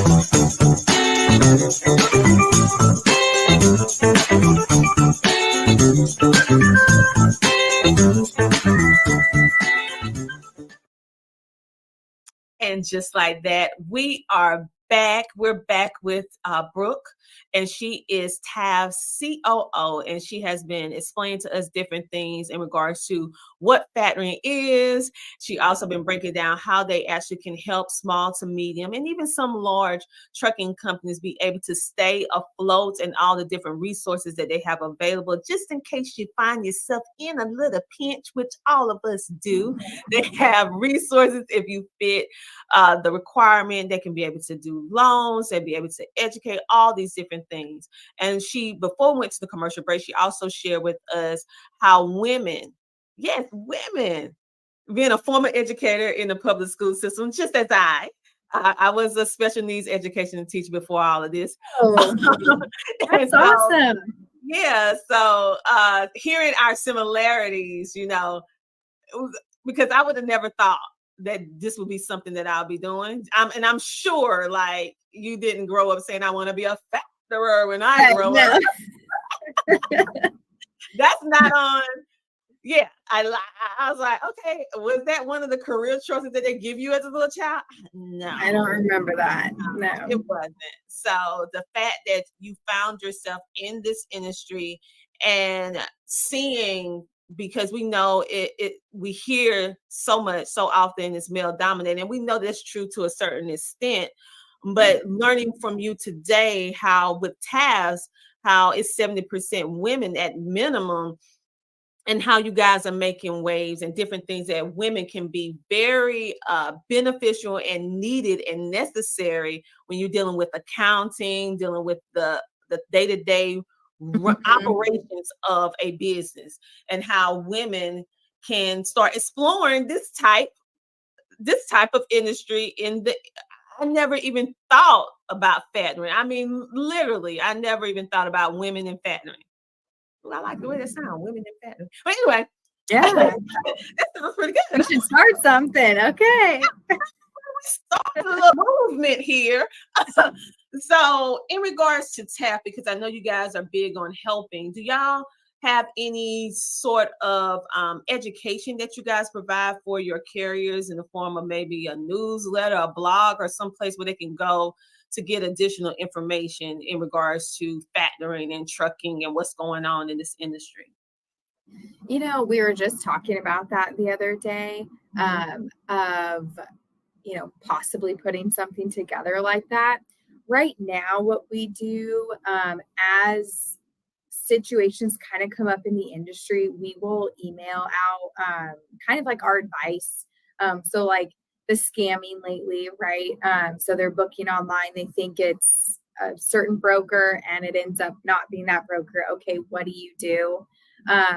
And so, or, you know, with a lot of the bankruptcies, we sent out kind of a longer email that said, you know, diversifying your customer base will definitely help, you know, because those who did all of their loads, let's say with Yellow, it severely hurt them when they went bankrupt.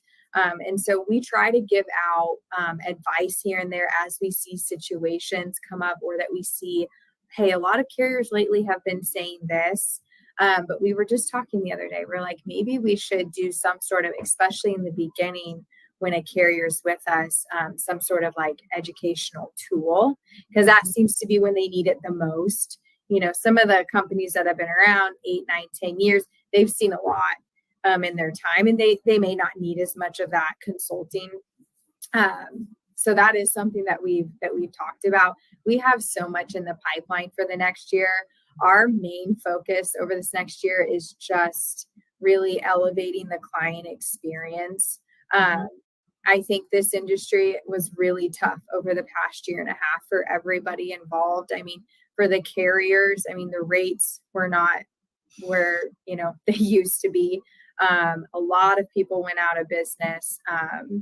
And it was hard for the brokers too. I mean, you look at all the bankruptcies and they've all reported, especially the large brokers, their earnings for the year, and they're also down. Scamming everywhere, right? So everybody in the industry is just kind of like nervous about everything.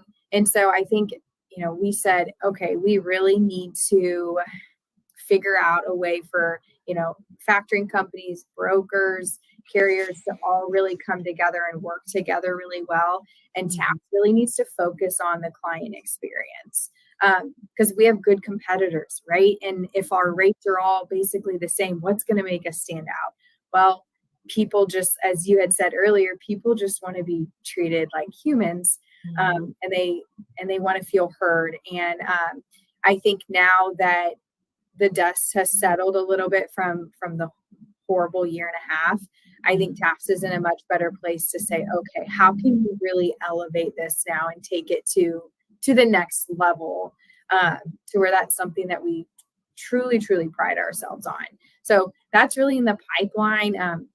Special vendors, like how can we partner up to make it easier on the carriers, is kind of where we're headed to in 2024. So I love it, because at the end of the day, like you said, they want to be heard, but also, just like if you're starting any business, not just trucking, if it's any business, one thing that most businesses, when they find themselves getting in trouble, and not necessarily because they wanted to, it's because of a lack of information, because of having a lack of information. So the fact that you guys are seeing the problem, you are aware of it, and you're actively have it where this is something that we're going to put on the table, and we're going to ask to figure out which is the most effective way that we can help our clientele in this regard.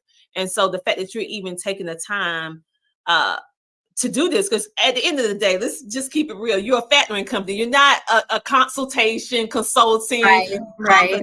That is just something that makes it uniquely you. You're saying, okay, we are factoring, but we're going to have this other layer, which is more personable, because we want you to be successful, because we understand how the chain of events happen. If we need you to stay afloat so that our business can go. So you see that, and you're being proactive in regards to that. So I'm glad to hear that you are looking to possibly implement something like that in the future. But I'm also glad that after coming out such a tumultuous time, I would say, from the pandemic all the way now, people are just starting to get their feet on the ground. And then we have all of these other little problems that's budding with the scamming, with the double brokering, with the other issues, right? And so the fact that you're taking time to address those needs in the now, when we need it now, that is very admirable. Now, thinking about, this is what on all truckers, whether you're a truck driver, whether you have a trucking company or what, do you Lord, these sound effects gonna get me every time. So Rob said, lots of great trucking educational articles on our blogs at TAF Content Teams Create. So make sure to go check out their blog section, and you'll be able to see some information about various different hot topics, I would say, that's going on in the trucking and transportation industry in the now. So make sure to go check that out. I would say one of the main things, like I said before, with truckers, people in the transportation industry, whether you run a company or you're a part of a company, is what's happening with the trucking industry? What's the prediction in regards to how do we see trucking from 2024 onward? Because so much has changed, especially when yellow and all of that went out, and the importance of what you brought out before, which I think is very important that we need to emphasize. If you are a trucking company, you need to diversify, like Brooke said, not putting all your eggs in one basket, because when they went under, a lot of people went under with them. And so just having that type of knowledge would have saved a lot of businesses that went under. So what type of, do you have any type of thoughts in regards to the climate of the trucking industry right now, and how it is now, and it getting better, or it's kind of like flatline, or what we need to do to make it better from a, what do you have any type of prediction of what we can do better for 2024? I think so. I read a lot of stuff of, what experts in the industry are saying. They think that rates are going to start coming up or kind of making a turn, hopefully in that late second quarter, maybe this summer of 2024. So I'm definitely hoping the same. As far as what TAS has seen, because we track the average invoice amount, and that number is important to us. And when everything was at its peak in 2021, rates were, the average invoice size was around 2,000, and down to its lowest in the past 18 months, it got down to around 1,300. That's a huge difference. Yes. Yeah, your average invoice. And now we're starting to see it slowly come up. January and February are always a little bit slower. A lot of people are just starting their MCs too. So that's a little bit to what that is. Some people take time off, especially if they're not from the US. They might go home for a little bit. It's kind of what we see. But when I see the average invoice size start ticking up a little, that gives me a little bit of hope, because we saw it go down for so long and stay down. So I think we've hit bottom. And I think that it's going to come back up. I think election year is always just kind of crazy too. So you add that in to the industry, and yeah, I think it'll be interesting. I think it's going to get better. Well, yay. Well, I think you're right, because I feel that we hit the bottom of the bottom. You know, like the pandemic first off kicked it off, and we saw things that we never saw before. And then now, like you said, $1,300 for an envelope.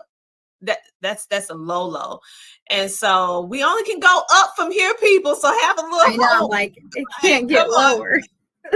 Like, please no.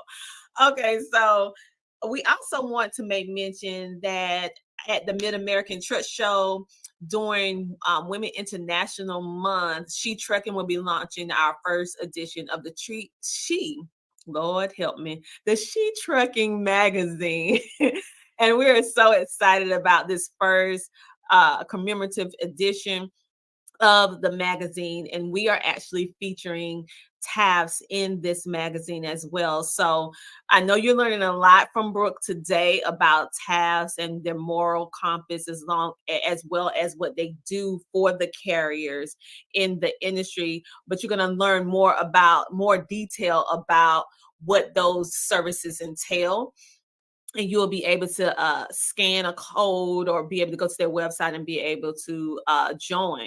You're going to see all of this. So you're going to learn all about TAF. You're going to understand when she was talking about the recovery, the speedy race. They operate 365 days a year.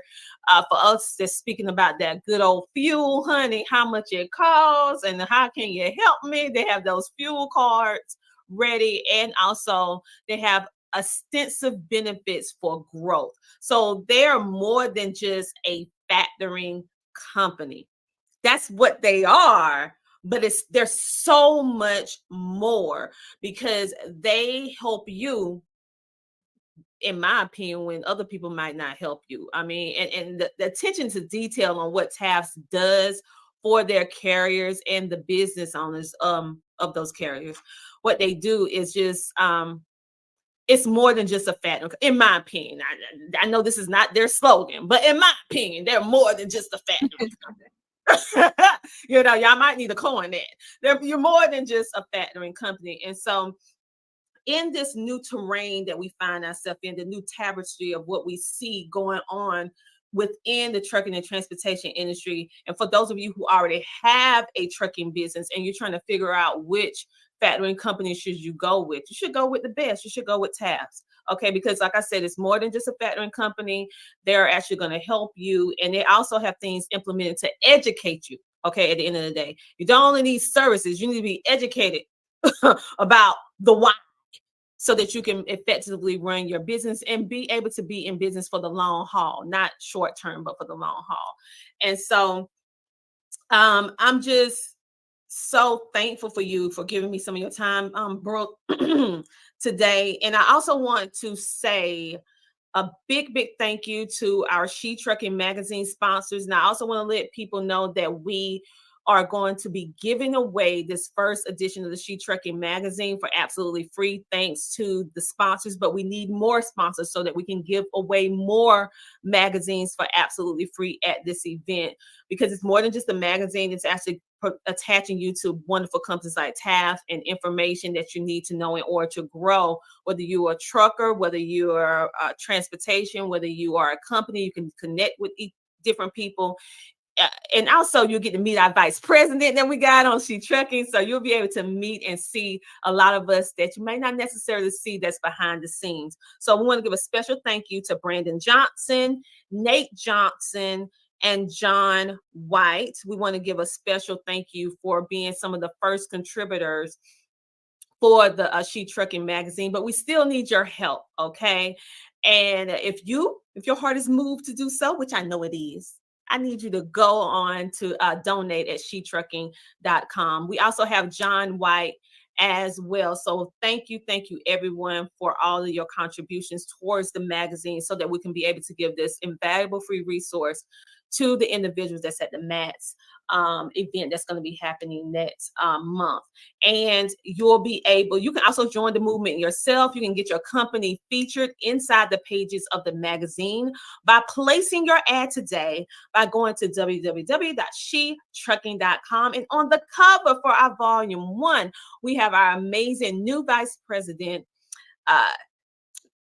Gabriella Simmons, and we're going over 6 tips how to troubleshoot to save time and money. We have many truckers now that's homeschooling. They want to know how they can homeschool their children while they're trucking. We also talk about the CDL scholarships that She Trucking actually provides, commonly asked questions about being a truck driver, and so much more within the pages of our first She Trucking magazine, in representation of women in the trucking, like the amazing Brooke and all the 70%ers over there of women at TAFs. Okay, like that is something. Like when I saw that photo, Brooke, of all of you sitting on that desk, and you had the She Trucking, and you had TAFs behind you.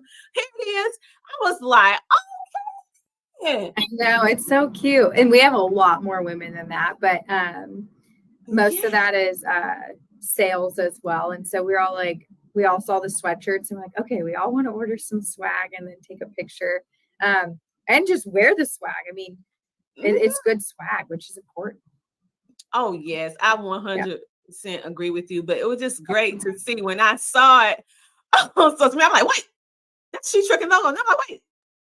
Then I was like, oh, that's Taz. I'm like, this is amazing. I mean, just like, because She Trucking is all about helping women, to be able to grow and have thriving businesses, or be able to thrive in this industry and have that necessary support. So we want to thank you guys for being our platinum sponsor for the She Trucking podcast.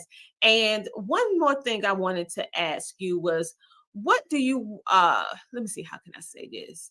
What do you want to leave with the women in She Trucking? Because we have 30,000 women just in the Facebook group, but when you start counting up everything on social media, it's way more. So what indelible mark you would like to leave, TAF would like to leave with the She Trucking Foundation? Because our members mean a lot to us, and I know that your clients mean a lot to you. So what are you going to do to help them? I think a lot of it is just, continuing to ask questions and get involved. I mean, women are so smart. They're powerful. We can really conquer anything. And so I think it's really important that, foundations like She Trucking come about. And you guys, I mean, I was looking over the site. It's incredible how much you guys have done. And I looked at like the timeline, and it said Sheree just got her CDL 10 years ago. I was like, holy cow, there's so much that's been done. And I think this is a hot topic. And I think more women should continue speaking up, making sure that they're going after rates aggressively, just like the men do. They're pushing to fight for the top, just as the men are, because we can do it. And really, women are heavily, heavily needed in transportation. So continue entering that world, and really the opportunities are endless. And we're so grateful to have a partnership with you guys, because I think it's really powerful. I know it's powerful because, like you're saying, have that same synergy, and having women and showing that we are here. We are here, and we are representing so many different layers within this industry. And you guys just bring a different layer to bring awareness, self-awareness, for us to even know that this area or this arena does exist, and we can thrive in this area. We don't necessarily have to be in the truck in order to be a part of the impactful movement that's going on within the industry right now, because many of us can't, I'm not gonna say many, but some can't see themselves driving a large truck or a large rig or even a box truck, but they still want to help. And this is another way that they can help and still be a part of the transportation industry. So I thank you so much for sharing that knowledge and sharing that information, also broadening our minds to this side of logistics, because I never really thought about factoring before, in this way. I just, broaden my perspective in that regard, because I know about factoring, but I didn't think of it in this light. So the fact that you was able to share that, thank you so much. So we already had all this serious conversation, Brooke, for the whole interview. So now it's time to be a little lighthearted. Do you have any favorite quote or anything that Brooke just absolutely loves to do? It don't necessarily have to be anything about trucking. It could just be you.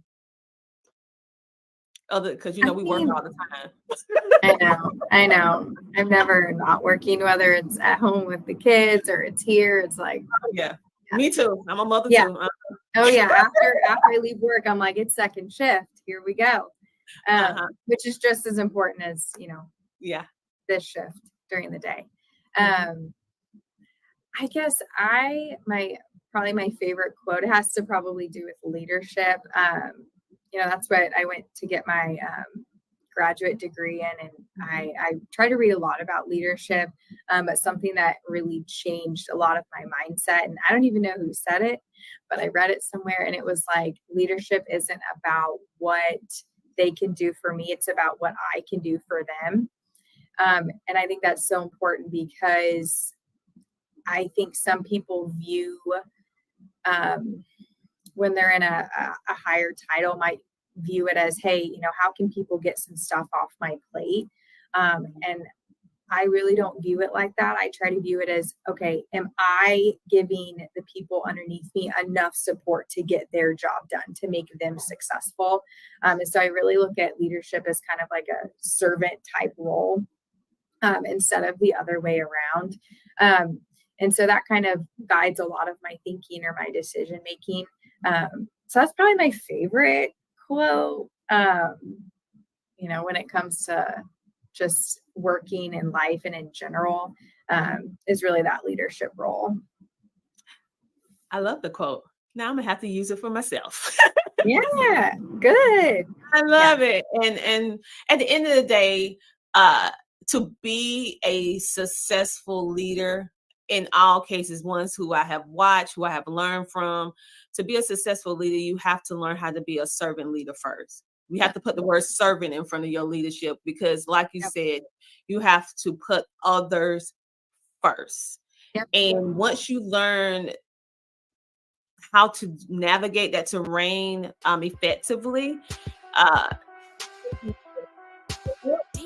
thank you for coming on the She Trucking Podcast today, being a featured guest on our show. And you guys make sure to check out Brooke and their amazing company at Taft's Factory. You can call them today at 1-866-896-2671, or just simply visit their website at www.tafs.com. That's Taft's. Yes, it's www.tafs.com. So if you are a business, trucking business, and you need help with getting yourself together, getting yourself in order, honey, then you need to give Taft's a call or visit their website today. Again, check out their blog that was mentioned earlier today, and make sure, if you have not registered for MATS, go ahead and register for MATS, and we would love to see you at MATS next month, March the 21st through the 23rd. Come visit both of our tables. We would love to see you there. Again, Brooke, thank you again for being a platinum sponsor of the She Trucking Podcast, and thank you for giving us some of your time, you guys. This is the end of the She Trucking Podcast. We'll see you guys next week. Same time, same place.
Be strong.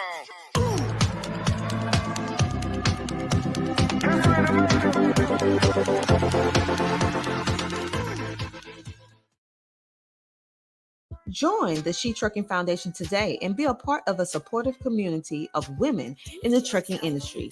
Unlock exclusive access to valuable resources, including mentorship, educational workshops, and networking opportunities. Whether you're an experienced professional or just starting your trucking journey, She Trucking is here to empower you and help you thrive. Visit www.shetrucking.com to join us and drive your trucking career to new heights. Hello, everybody. I am Dr. T&J Ramsey, the host of the She Trucking podcast, powered by CTR Media Network. And today we are bringing on some of the best in celebration, yes, of women in trucking during this amazing International Women's Month. And today we have the amazing Jennifer Marshall. She is now an instructor. She is a driver, and she is a woman on a mission to help empower you on no matter what level of trucking that you find yourself on. So without further ado, let's bring on the amazing Jennifer Marshall. Welcome to the show. Hi, thanks for having me. Yes, it is so great to have you today. And so when I think about you as a woman, the question always comes to mind for me. Why did you decide to go into the trucking industry? Honestly, to be like my aunt. Oh. Yeah. My Aunt Sandra, that's all she did until she, started having kids. And then my uncle, he continued on with the driving and she ran the internal part of it. So, and everybody has that favorite aunt that you emulate. And, I used to joke around, call her Aunt God. So that's why I got into it. Oh, wow. That is something else. So we have some virtual studio audience in the building saying, hello, ladies. Hello. Hi.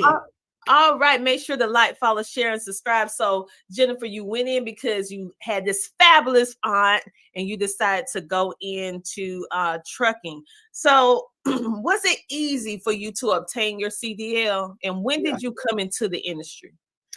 No, it was not easy. When I graduated from high school in June of '98, she gave me a job. Her and my uncle gave me a job in their trucking company in the office. I did driver qualification, safety, logs, stuff like that, fuel by state back when you still had to do it by hand. And then that kind of evolved into being what's called a squirrel. And I would have to help load and unload the trailers with my brother. And because they hauled high value electronics. And when that started phasing out, and I hit a few bumps in my personal life, I decided it was time that I needed to go driving. I was called a few schools, and I called Lincoln Land in Springfield and talked to Bob Howard, and he told me exactly what to do step by step, how to get into the program and how to get it funded, because it was a few $1,000s even back then. And he got me in. I had to drive back and forth. Plus I had a kid at home. And then, I was the only woman in the class. All the companies that were coming in to recruit were flatbed, only looking for men. So on top of everything else, thank God for Bob and Craig, who was my actual range and road instructor, helped me find a job. And they pointed me towards SMX out in Fort Dodge, Iowa, which they're no longer in business. They were bought out by Decker. Great company though. They were, oh my God, they were great. And then from there, when they started to be bought out, I moved to Risinger Brothers in Morton, which was a little closer to home.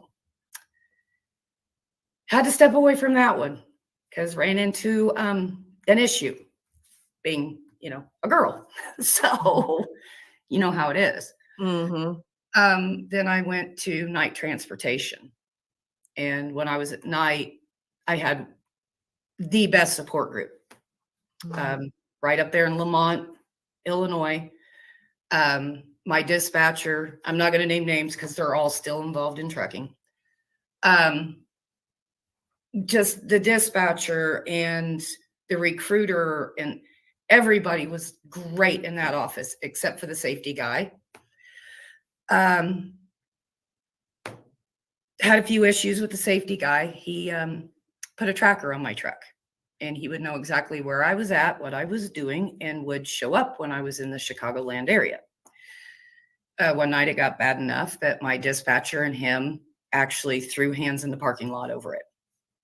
So, and my dispatcher ended up going to work at another company. That guy never got sent anywhere because he had family in the company. So he went back to Texas. And then from there, I went to Celadon. And Celadon was great. They were great. But that was when the old man was still alive. So your mic's gone. Thank you. Thank you for that. So you had a vast history with trucking because you have the unique experience of being with more than one carrier, working with more than one company, having some of the different experiences. And one thing that I did hear is you had some good experiences and you had some not so great experiences within the industry. And the fact that you had to deal with someone tracking you. And we speak so often about safety of women on the road. I mean, that is you would think you started in the 90s, you would think by 2024, we will have been remedied this problem by now. But the fact of the matter is this problem is still going on. And these are some things and some issues that we tackle with She Trucking. So for women that's starting now, because we have a new group of women that are young, that are just starting out, how would you suggest that they maneuver as a new driver on the road with all these different variables that can happen while on the road and just being a female? Just being a female. Be aware. Always be aware. Have your head on a swivel. Constantly. You know, it's, for lack of a better term, you have to start acting like you are in the military. Don't sit with your back where, you know, it's unprotected. Personally, I never stopped my truck and got out after dark. I made sure everything I did was done before the sun went down. When that sun went down, I did not get out of my truck again till the sun come back up. Period. No ifs, ands, or buts. If you do, for some reason, like, you know, some deliveries are after dark. It just happens. If you do have to get out, make sure you are on the phone with somebody. They know exactly where you're at, what you're wearing, the whole 9 yards. And I know that some things are illegal, but there's ways around everything. So you can't, most trucking companies are very strict on what they allow you to carry in your truck. But what you can carry that is completely 100% legal is Hornet spray. And it does shoot a very long stream, straight stream, very good aim. I carry bear mace. So, and I also have a shank. So, you know, and it does curve around my hand. So if I have to use it, I can use it as an enforcer to hit something or to gut something. And that's the sad reality of the situation. We have so many women that have been through some things and have got sexually assaulted, some have even lost their life just to help take care of their families. And then the fact that they may be in an abusive relationship at home And the truck is the only thing that they can get away from it. And then they have to go deal with all the different things that's out when they're on the road, that they have to, like you said, you have to keep your head on the swivel, ladies, because you never know who's watching you. You have to be mindful of your surroundings all the time. And the sad thing is you would think you shouldn't have to watch people in the industry, but the harsh reality is that you have to watch everybody because you're a woman in a male-dominated industry. We have some comments coming in from our Facebook community, She Trucking on Facebook, and Owen says, "Hello, ladies. There was 5 of us in the class of 100 for me, so this must be somebody that know you, or possibly, maybe." But they agree with what we're saying with everything being true in regards to what women have to endure. And so when you think about all those different adversities that you had to deal with over the years, being in a male predominantly dominated industry, what are some other ways that you had to deal with it? Because we hear how you had to deal with it from a physical standpoint. You had to have different sprays, different maneuvers, but from a mental standpoint, you being a female on the road, how did that feel? Well, I probably went above and beyond because I wanted to make sure that I was never put in a bad situation. Okay. So I would never allow anybody to open my doors. And if they offered, I tell them, no, I'm good. This is my job. This is what I do. You let me do my job. Thank you, but no, thank you. And I was always polite. I would never ask for help backing up. If I needed a spotter, I'd say, hey, can you spot me? I never said, hey, get in my truck and back up for me, please. I see that so much and it's crazy. You know, if you do not ever put a stranger in your truck. Come on, people. Seriously. I don't care if you are in a room of 1 million people, you put a stranger in your truck, it only takes a split second for you to be gone. I mean, honestly. I just wanted to be better. Everything I did, I wanted to do better. When it was, alley docking, I worked and worked and worked until I was better at it. Backing straight, I wanted to back straight, longer, better than men. I wanted to be able to drive more miles than the men. That way I could say, look, nobody has to carry my weight. I am good to hire. I am worthy of you going out on a line for me. I'm going to go the extra mile for your company. So like I said, I may not have done it the right way, but I've only had one company that I left on bad terms with. But everybody leaves on bad terms with them. Literally everybody has left. So, and we have and those companies do exist. Oh yeah. Okay. And so we're not gonna give them a platform right now. No, but not even. Let me look at you.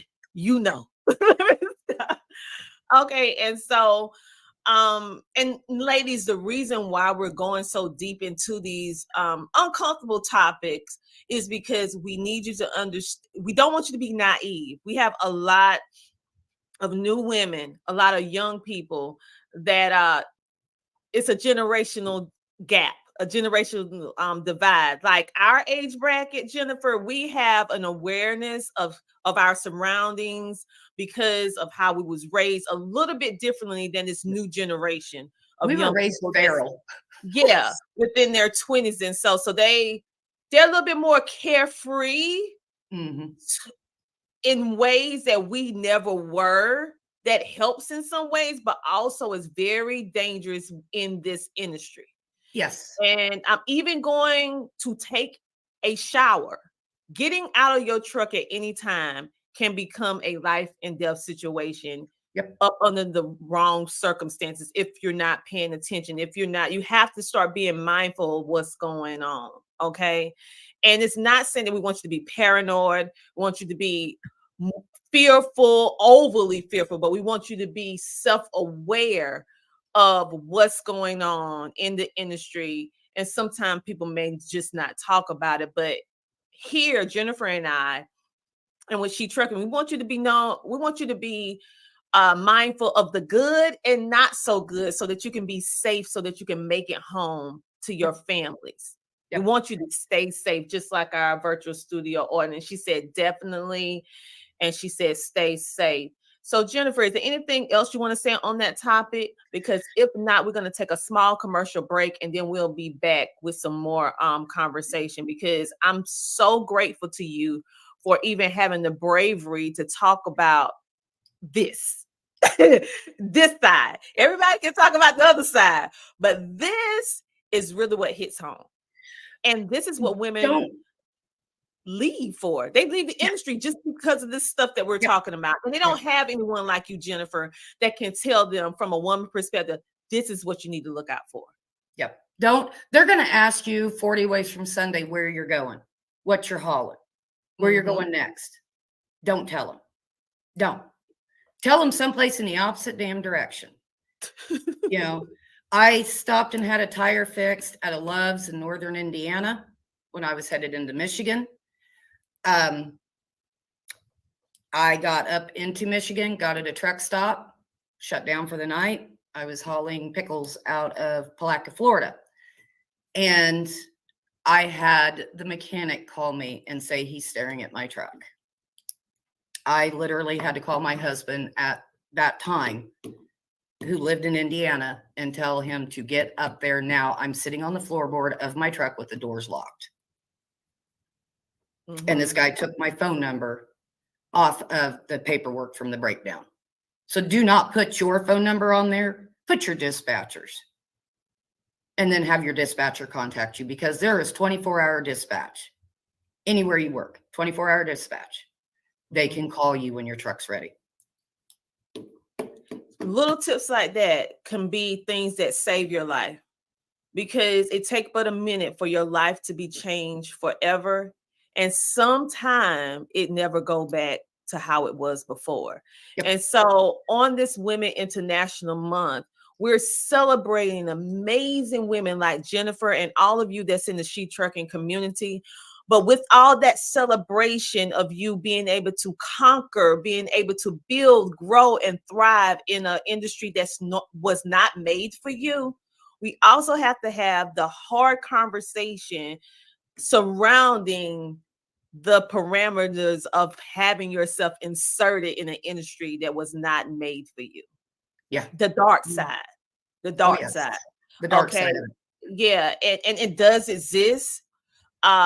We hate it exists. We've been fighting for this to change for a long time. So we hope in some decade this is remedy, but it's not now. And I was lucky. I was lucky because when I started, I had my aunt that gave me a heads up. So, and like I said, she started in 78. Oh, wow. So, yeah. And it didn't. It was even harder. Like, wow. Yeah. 78? Mm-hmm. Yeah. Wow. They graduated from high school, crawled in a truck for Mayflower, I do believe, and took off. Wow. Okay, so you have a long legacy. Yeah. Of warriors in the trucking industry, women. So, okay, that's why you, but everyone don't have the benefit of having this beautiful legacy that your family built for you, and also having, they may have men that's in the trucking industry, but they don't have women as well. You have both. And so she was able to give you the knowledge, the information to be able to be the strong woman that you are. But for those of you who may not have what Jennifer has, with that nurturing environment to kind of, I would say, keep her grounded in this industry, she's letting you know different things that you can do for yourself now based upon her experience and her family's legacy, so that you will be self-aware.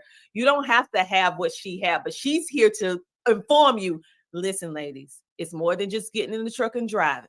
Yep. Yeah. Oh, yeah. And I tell everybody I run into, because I was just up at the truck show in Peoria. Here's my business card. This is my cell phone. Text me. Because I live in a dead zone for cell service, but I do get texts. Okay. You know, if you have a question, text me. And I Yeah. tell my students, I don't care, because it's the same thing Bob Howard told me, same thing Craig told me. 5 years from now, 10 years from now, you can't find a job, call me. I have fingers all over the industry. I can help you get a job. You're on top of a mountain, you're freaking out, you don't know what to do. Take a breather, call me. I don't care if it's 2:00 in the morning. I would rather walk you off that mountain than read about you on Facebook.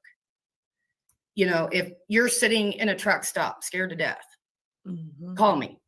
I can figure out where you're at, and I know who to call, because I may have one of my friends in that area that can get to you.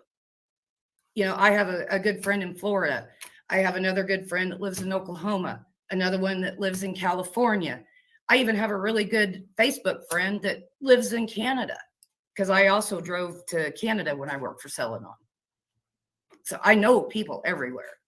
And that's, I tell my students, if you need me, reach out.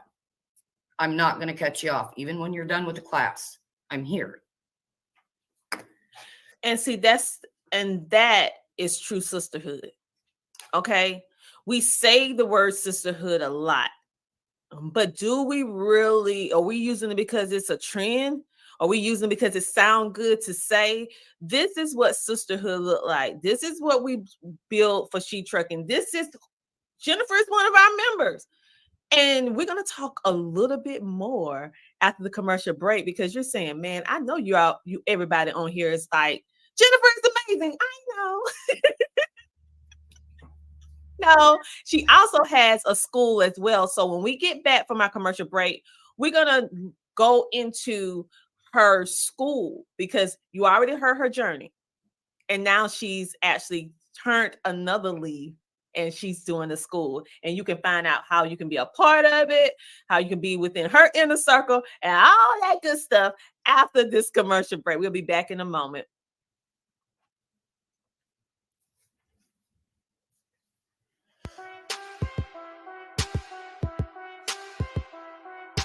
DJ Tony Dubb. She gon' take care of her bitch, she truckin'. She a woman with a rig, she truckin'. She gon' take care of her kids, she truckin'. Yeah, she a boss, she do it big, she truckin'. She truckin'. She a boss, she do it big, she truckin'. She a woman with a rig, she truckin'. She truckin'. Ah.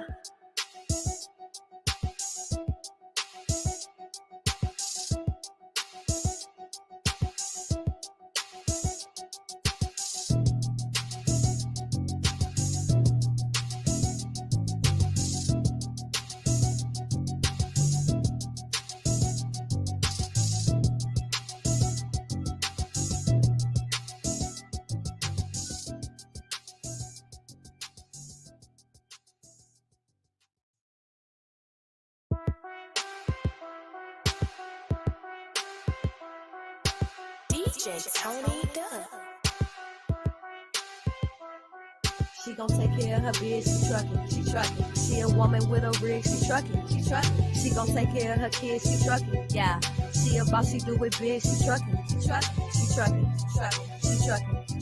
She a boss, she do it big, she truckin'. She a woman with a rig, she truckin'. She truckin'.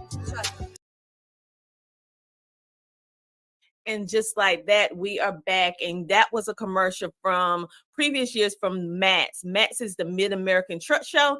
And She Trucking is going to be in the building at Matt's. That is March the 21st through the 23rd at Louisville, Kentucky. Our booth is 40652. That is 40652. And in celebration of Matt's, we have launched, if you have not looked at it yet, we have been dropping it in a group, but sometimes doing these algorithms, you just don't see it. we have launched our first inaugural She Trucking magazine to give you additional tips and strategies to to establish you to maintain a successful career in the trucking and transportation industry. And guess what? You can see it for absolutely free. Look in our Facebook group or simply go to shetrucking.com and click to see the magazine. It's an amazing, amazing magazine. We want to also give a shout out to our platinum sponsors, TAV. Yes, TAV is the platinum sponsors for the She Trucking podcast, enabling us to be able to bring you some of the best within the trucking and transportation industry, to give you the support so that you can grow and thrive. Make sure to go to check out TAVs today if you need factoring. On that note, you guys, we have so much amazingness going on. Before the commercial break, we were speaking with Jennifer Marshall, and she was sharing all of the things that we need to look out for being a woman in the trucking and transportation industry. Many times we have these conversations, and it's like little gumdrops, sweet and savory, really sweet, but there is a sour side for females that's in the trucking industry. And so this is not to make you afraid. This is not to make you not want to be a part of the trucking industry, because I feel that it's great for you to do it, but this is for you to be self-aware. So right now we're going to bring back on the amazing Jennifer Marshall. Welcome back. Hi. All right. So we have people in the building. Let me give some shout out to our virtual studio audience, because they didn't have to watch, and we love that you're watching. So Yes. Let's see. We have in the group, we have Owen. She said, my uncle, I guess she was speaking about when you were saying about your family and stuff. So she said she has an uncle, a grandfather. She said, that's amazing. So true. She said, thanks, Jennifer. We all need assistance. Trucking sisters. Then we have, I have a question about her school. Yep, I knew you would. And we're going to talk about it. And she said, yes, great. We have another person talking about, hi, Mom. Oh, that's your baby? Yep, that's my daughter. Hi, Allie. We have Sarah in the building. She said, put Jennifer on that cover. And we have Michelle saying hi, Jennifer. You guys, thank you so much for tuning in on today. Make sure to like, follow, share, and subscribe. And if you haven't joined the She Trucking community, for those of you who are watching outside, make sure it's a free group to get additional support as well. So you were speaking about all the different things that women need to look out for in regards to trucking. You also spoke about your beautiful legacy, having both men and women in this industry in the 70s, and how you pretty much was able to be on the administrative role, doing whatever needed to be done in your family business, to now being a driver. And now you transition into being an instructor, and specifically a CDL instructor. So what made you decide to become a CDL instructor, and tell us how they could get in contact and all that good stuff? Well, I had no intentions of being a CDL instructor. Really? Yeah. I just was going through some things at home and needed a break from the road. So I was getting my CNA certificate reinstated, along with my EMR, Emergency Medical Responder Certificate. And I was sitting in class, and the president of the campus here at Midwest Technical Institute in Springfield came up and said, "You're the one with the CDL, right?" And I was like, "Yeah." She goes, "I want to see you on your lunch break." And I'm like, "Great. I haven't even done anything and I'm in trouble already," And she offered me a job to be an instructor. She had already looked at my history because of having to apply for the college. They needed my work history because it is a trade school. We do teach trades here. We have welding, we have medical assisting, HVAC plus CDL. And then, like I said, she offered me a job, and I talked to my mother, my husband, and a few of my friends about it. And I was like, well, I can't teach this. And I'm doing air quotes here, adopted son, DJ, he was like, yeah, because you're the one that taught me how to back. So I was like, all right, I'll give it a try. And I love it. I love it. I wish I'd have done it a long time ago. Although I feel for the teachers I had in school now. I understand their plight 100%. Oh my God, do I? So I'm sorry, Mrs. Lineberger. I apologize. Yeah, I'm so sorry. So I'll buy you a drink if I ever see you uptown. But anyway, it's the satisfaction of seeing their face when they get it. You know, when they struggle so hard to just catch the drift of the truck. And then when they do it and they catch it, and then you just see like that whole brighten up, you know, it's just like, yep, that's why I do it, you know? And then I did have a female come through. I've only had one. God, I wish there was more. I had one come through. She had severe testing anxiety. And that's the other instructor, Tony. His name's Tony Chancellor. Tony. He was really, really good with her out on the range. And, you know, I worked with her. And that was both of our, you know, crowning glories that, you know, we got her through it, got her CDL. But you don't realize the impact you have on somebody until you're there, you're doing it. I had one student that when he got his CDL, after the state tester was done, he ran up and gave me a bear hug. And I mean, he looked like he was about ready to cry. And I mean, I was floored. So, but it's awesome. It really is. And the fact that you are taking it to an additional level in regards to your trucking, in regards to your journey,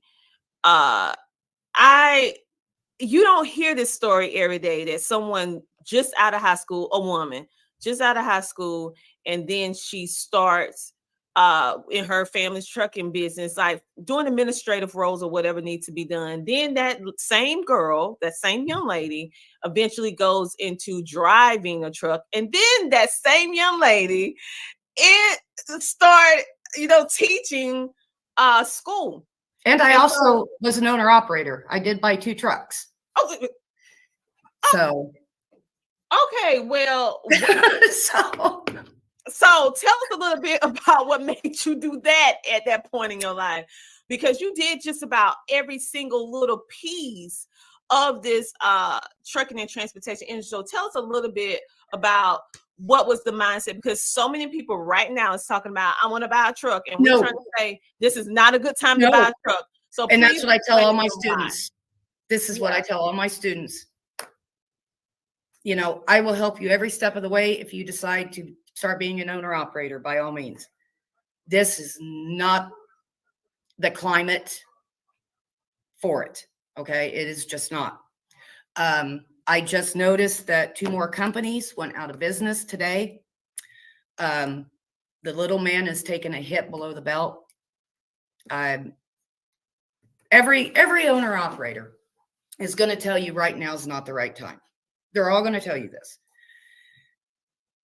But the trucking industry is an ebb and flow thing. It's a live thing. And you have to catch the flow just right. And right now is not the right flow. I do know that I tell all my students that in this world, there are 3 constants. and this is what I tell them on the first day, there's 3 constants. Everybody's going to get sick, so we need medical, all sides of medical. Everybody's going to pass away. We need all sides of the undertakers. Everybody's got to eat, so we need drivers. You know, even if it is the last mile that they're trying to enact by putting a lot of our freight on rail systems and then doing the last mile, or if it is true OTR coast to coast, you know, everybody's going to have to eat. Yeah. But I think if you're going to buy a truck, it's best to hold off at least another year and a half, at least. Yeah. I had to park my trucks and actually sell one almost 2 years ago. Because I just couldn't do it anymore. Taxes went through the roof. Fuel cost was too much. Freight rates went down. I just couldn't do it anymore. So. And I get it. I get it. And so the fact of the matter is we have to have these conversations, because I call them the fantasy trucking gurus, because anybody with a social media can be an expert, and it fools the people, or I would say mislead the people who generally go in there for information and knowledge to make them think that this is a good time. And while everyone that's around this industry that really know what's going on, we're saying, no, don't buy now. They're saying, yes, buy now. So listen, she knows what she's talking about. We had another guest that said this is not the time as well. Nope. So not saying it won't ever become the time again, but it's just not the time right now. No, and my truck is still in my driveway. The Pete, it was gone. Man, it was a basket case. My husband loved it. It was a pretty truck, but we just couldn't deal with it anymore. Mine is a true Columbia glider, straight from Freightliner. So with a brand new transmission, yeah.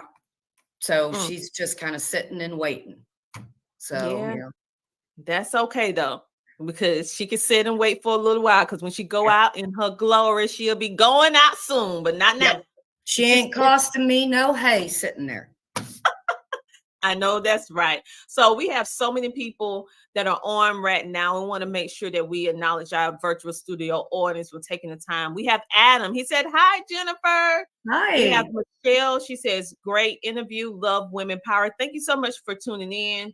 We also have a Facebook user who says, you never know when new opportunities are waiting on you to come around the corner. I guess she was speaking about when you transition into being a CDL instructor. Yep. We also have She Trucking on. She said, perfect. And she said, yes, that's exactly how it makes me feel. I want a school so bad to teach other women. Hey, whoever you are, make sure you get in the group and connect with Jennifer. We're going to have some information a little bit later on that you'll be able to connect with her as well. We have someone else that said, true. That girl does it all. You. And she said, yes, Jennifer, me too. Someone said, no. You know what that is. I can't say it on there because we want to keep this thing going, this podcast going. And we have, she said, yeah, the black sheep would eventually ride again. That's my truck's name, Black Sheep. So. Okay. Well, it would eventually ride again. And so now we're going to pivot a little bit and talk about, because we want to talk a little bit about mental health, because that is something that's a little bit taboo.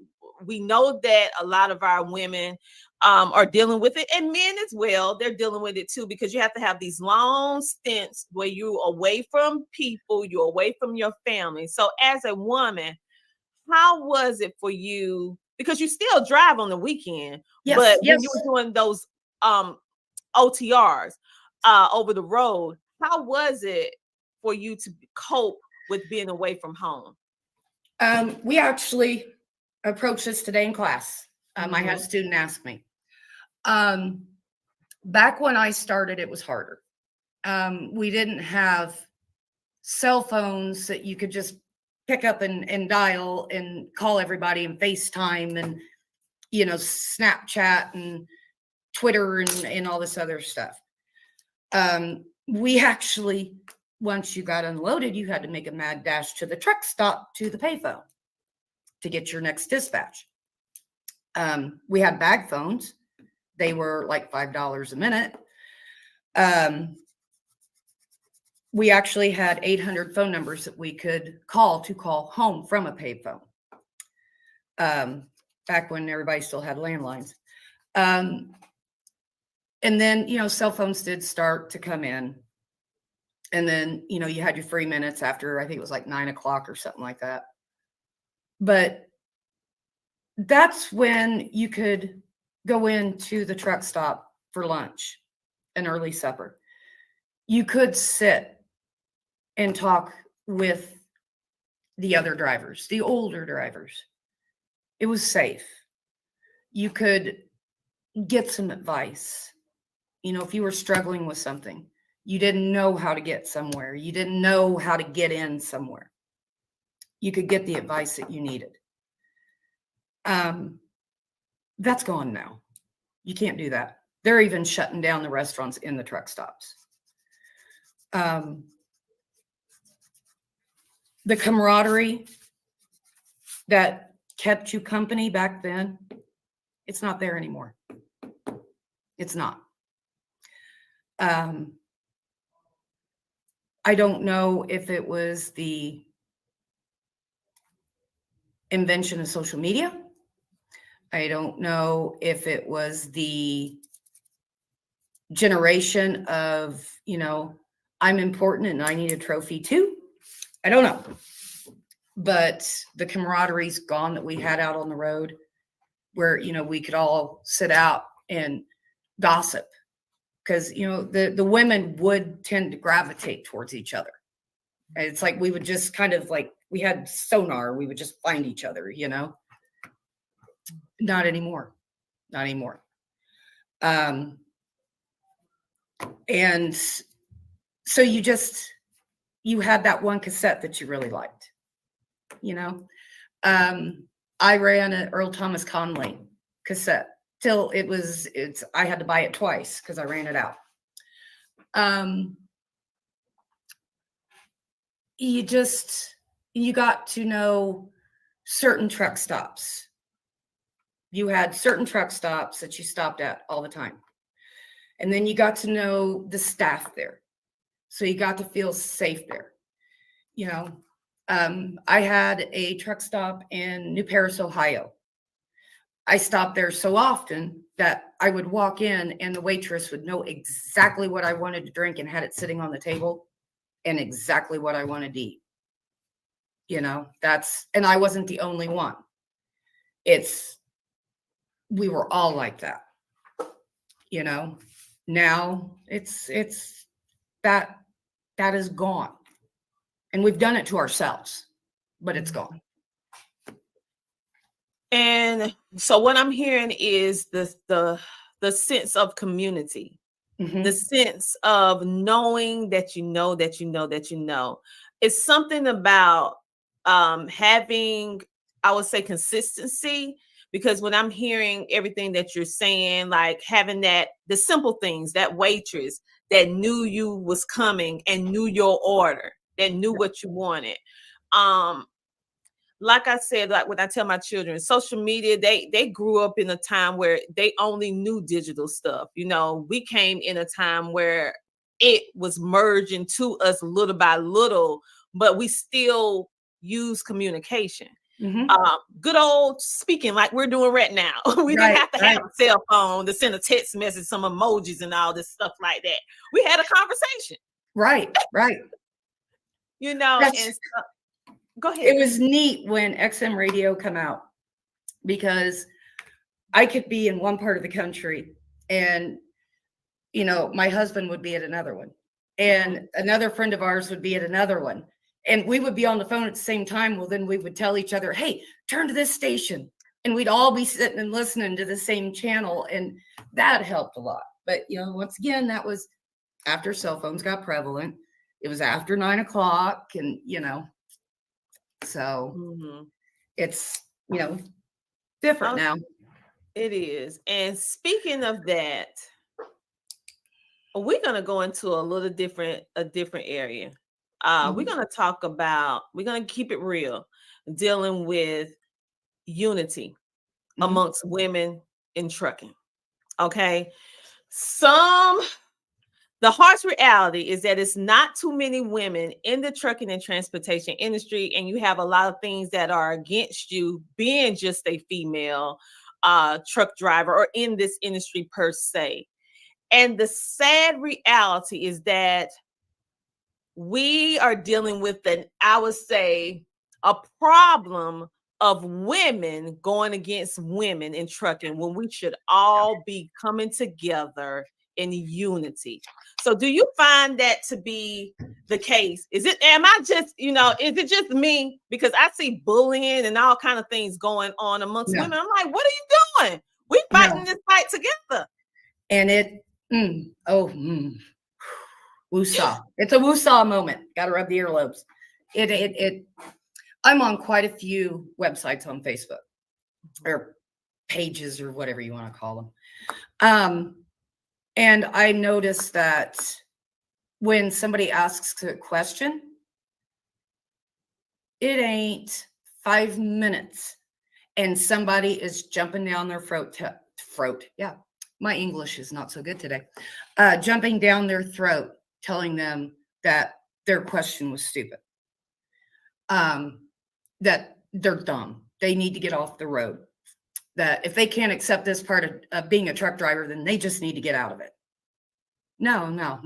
That's not how this works. That's not how any of this works. I sit and I scream at my phone, listen, Linda, because I don't want to get on an online fight with anybody else either. I am no keyboard warrior. But if we're not going to lift each other up, we're not going to make it in this.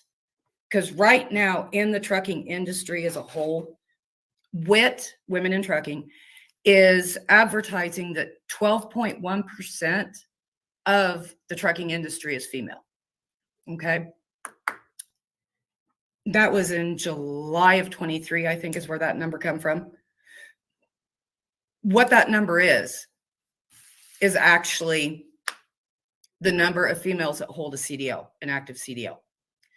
Of that 12.1%, the actual percentage that are over the road active drivers is like 5%. There's 5% of us out here doing this job. Yes, there are a lot of women in the trucking industry. 44% of dispatchers are women. 42% of the safety roles in a trucking company are held by women. 75% of the HR jobs in trucking companies are held by women. But only 5% are held by female drivers. And we're out here scratching each other's eyeballs out over a simple question. Really? Why can't you just say, no, didn't you learn that in school? This is the right way. Maybe they didn't tell you the right way. You don't have to be a butt about it. And I noticed on the news the other day that they're really hammering at us right now about the accident in Louisville with Cisco, where she went over the edge because she crossed the line. And the other female driver that took out the covered bridge in Indiana. Okay, so out of 5%, so let's take 100 drivers. Out of those 100 drivers, there's 5 women that have had 2 pretty significant accidents. What about the other 95 that are men? What have they done? I don't see everybody gangbanging against them, saying maybe they're not safe drivers after all. Because the statistics are still there that of an average accidents, only 40% of women are involved in them. when it comes to actual big rig accidents, only 40% are women. 60% is still male. So not only are we tearing ourselves down, tearing each other down, we have the industry tearing at us. And now we have the news tearing at us because of 2 incidents that happened, that I'm sure is going to end up being a third, because in the little community that I live in, a female bus driver crossed a center line yesterday and hit a day cab head on. And the bus driver and the truck driver and the 3 preschoolers that were on board all passed away, which is not good. And I mean, it's crazy. It really is. But the sad reality, whether you drive a truck or a regular standard vehicle, these accidents happen. We hate these accidents happen, these casualties happen.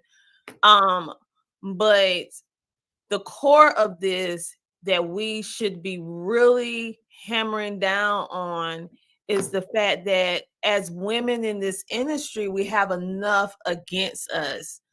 We should never be fighting each other. No. So it's so many different organizations, women organizations that's like She Trucking is a great organization that Absolutely helps women establish and maintain successful careers in the trucking and transportation industry.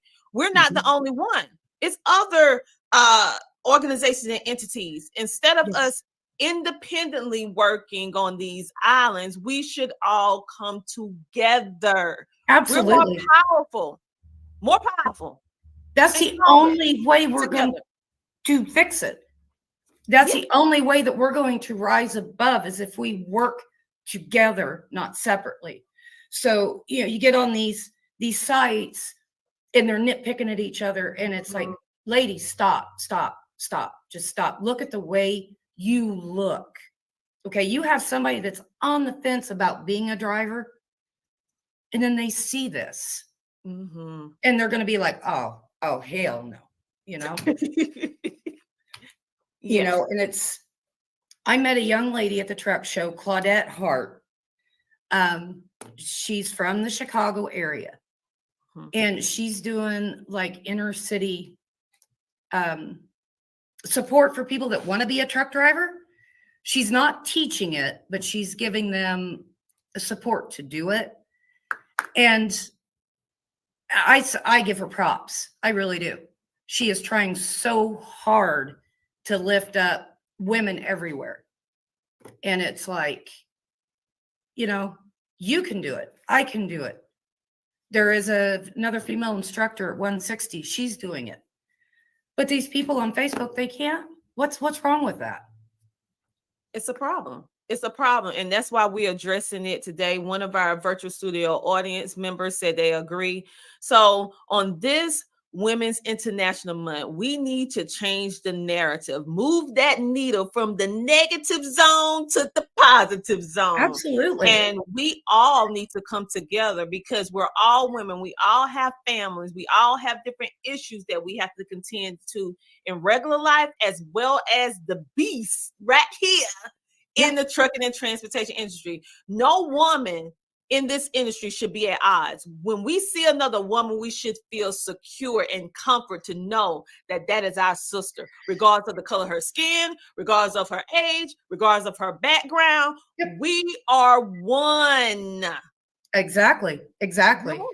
And, as female drivers, we already have to deal with the female dispatchers that we don't exactly get along with, And I'm here to tell you, I had one. Oh my Lord, if I could have reached through that phone, I don't think she'd have had any hair left. It was real hard to stay professional. I'm not in competition with you, girlfriend. I don't want any of this that's out here. It's all yours. I just want my load. You don't have to be snarky to me. You don't have to be hateful to me. You don't have to make condescending remarks. Mhm. I just want my load and for you to go away. And be fair at the end of the Yep. day. Our virtual studio and says, yes, we need to lift each other up, Sarah. And I 1000% agree. And the reason why we decided to talk about this taboo, touchy subject is because it's happening. And in order for us to remedy this, to solve this problem, we need to be brave enough to even have this conversation. Yeah. Okay, at the end of the day. And we have so much, ladies, that we offer, that we give, that as women in any part of the trucking and transportation industry, that we add value. Why not add value to each other? It's hard enough. It's hard enough. But women, we've got to get a thicker skin too. Yeah. You know, it's on both sides of the dime here, you know. Just because I'm a blunt person, okay? I'm very blunt. I don't tiptoe around anything. Unfortunately, I'm kind of like a bull in a china shop. So, you know, I kind of put it just right out there. You got to get thicker skin. You're going to get offended. It's going to happen. Pick yourself up by your big girl panties and get over it. Okay? They may not have intentionally offended you, but you do not need to fall down and make a big scene and, oh my God, they spoke to me that way. No, come on. You know, if you're at a stoplight and you look down and there's a gentleman driver doing what they do sometimes, I mean, come on, girls, we've all seen it. You don't have to call them out. You don't have to take a picture of it. You don't have to be obscene. Look away and go on about your business. Okay? It's just like a bully in school. The less attention you give them, they're going to get bored with it and move on quicker. Okay? Period. I agree. You know, I think in regards to, let's speak a little bit about the lack of female trainers in the industry before we go. Speak a little bit about that. We are in so short of having female trainers. Right now, I think Dot Foods up in Mount Sterling has one female trainer, and she's in like Oklahoma or something. And that's a big hurdle because a lot of people want to have the same sex training, which was a policy at one time, but I think they've lifted it. But it's hindering our own jobs. There are many men out there that are completely safe for you to team with. Completely 100% safe. When I started at SMX, I trained on a truck with 3 other men in that truck. Yes, we stopped at the end of the night and we went to a hotel room. Everybody went to our separate rooms. But driving down the road, we were all in that truck. And I never felt unsafe. When I was in driver's school, I had 4 men in that truck with me. I always felt safe. Okay. Take advantage of your opportunities. It does not have to be catered to you because there is a lack of driver trainers. We have a lack of CDL instructors. Right now, we're trying to find another CDL instructor here at the Springfield campus, and we just can't find anybody interested in it. You know, so if anybody wants to be a CDL instructor in the Springfield area, that has 3 years driving experience, come on down. But, you know, something women have to realize is you're not going to be catered to. If you want to come into a male-dominated industry, realize to take advantage of every opportunity that you're given and make the best of that while doing a CYA, which is a cover year, you know, because you're not going to be covered. You're not going to be catered to, because then you are just going to be deemed as inconvenient. You're going to be deemed hard to deal with, and they're going to move us on, put us under the rug, and not actually give us a fighting chance. You're going to muddy the water for the next person coming up. because you want to be special. Okay. Don't take advantage of the opportunity and make the best of it. Not everybody is bad. Yes, and so the overall of this interview is about being self-aware, Absolutely. being informed, also the realities and also the benefits of being a part of this industry, but most importantly, how we need to bring back the community feel back to the industry. Because we lost that somewhere in the midst of, I think, technology. We have so much in our hands that we losing humanity, and we need it. Okay, Yes. in the Yes. sense that that sense of camaraderie, companionship, because you're out here on this road day in and day out, away from your family. It will make you feel good to see someone that genuinely cares, that smiles at you and say, hey, be safe out there. You know, so think about that the next time you see another trucker, the next time you see another female. Be proud, connect in a way, but also, like Jennifer said, when you're out and about, keep your head on the swivel, because we know the world that we live in. So Jennifer, is there anything else that you would like to share with our audience? And I want you to tell the audience also how they can participate at your school. Okay.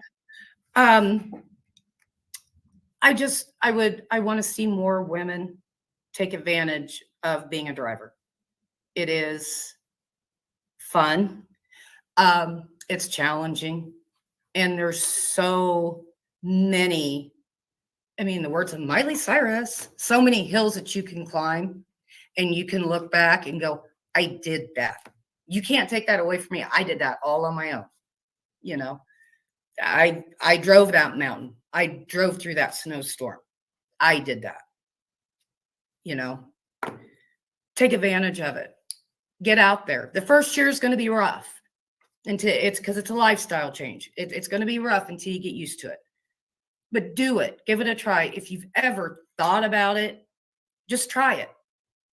Most schools are only 4 to 5 weeks long. Take the leap. You don't know if you're going to be jumping into the best thing that ever happened to you. And do your school have scholarships? They have grants that they can help you with, different organizations to help, but we actually have the cheapest program in the area. Oh, really? Most of the other schools are going for about $5,000. Ours is $2,450. Oh, okay. Yep, $2,450, and you're done in about 4 to 5 weeks. I say 4 to 5 because right now there's kind of a backup at the Secretary of State, but it's not our fault. It's on their end. Okay. So, well, you guys make sure to check Jennifer out if you're wanting to get your CDL 4 to 5 weeks. About $2,500. $2,500. You go check it out.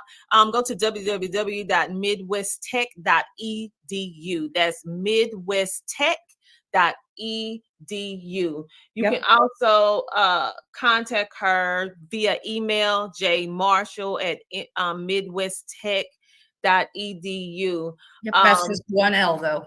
I don't know why they did that to my name. Yeah, one L.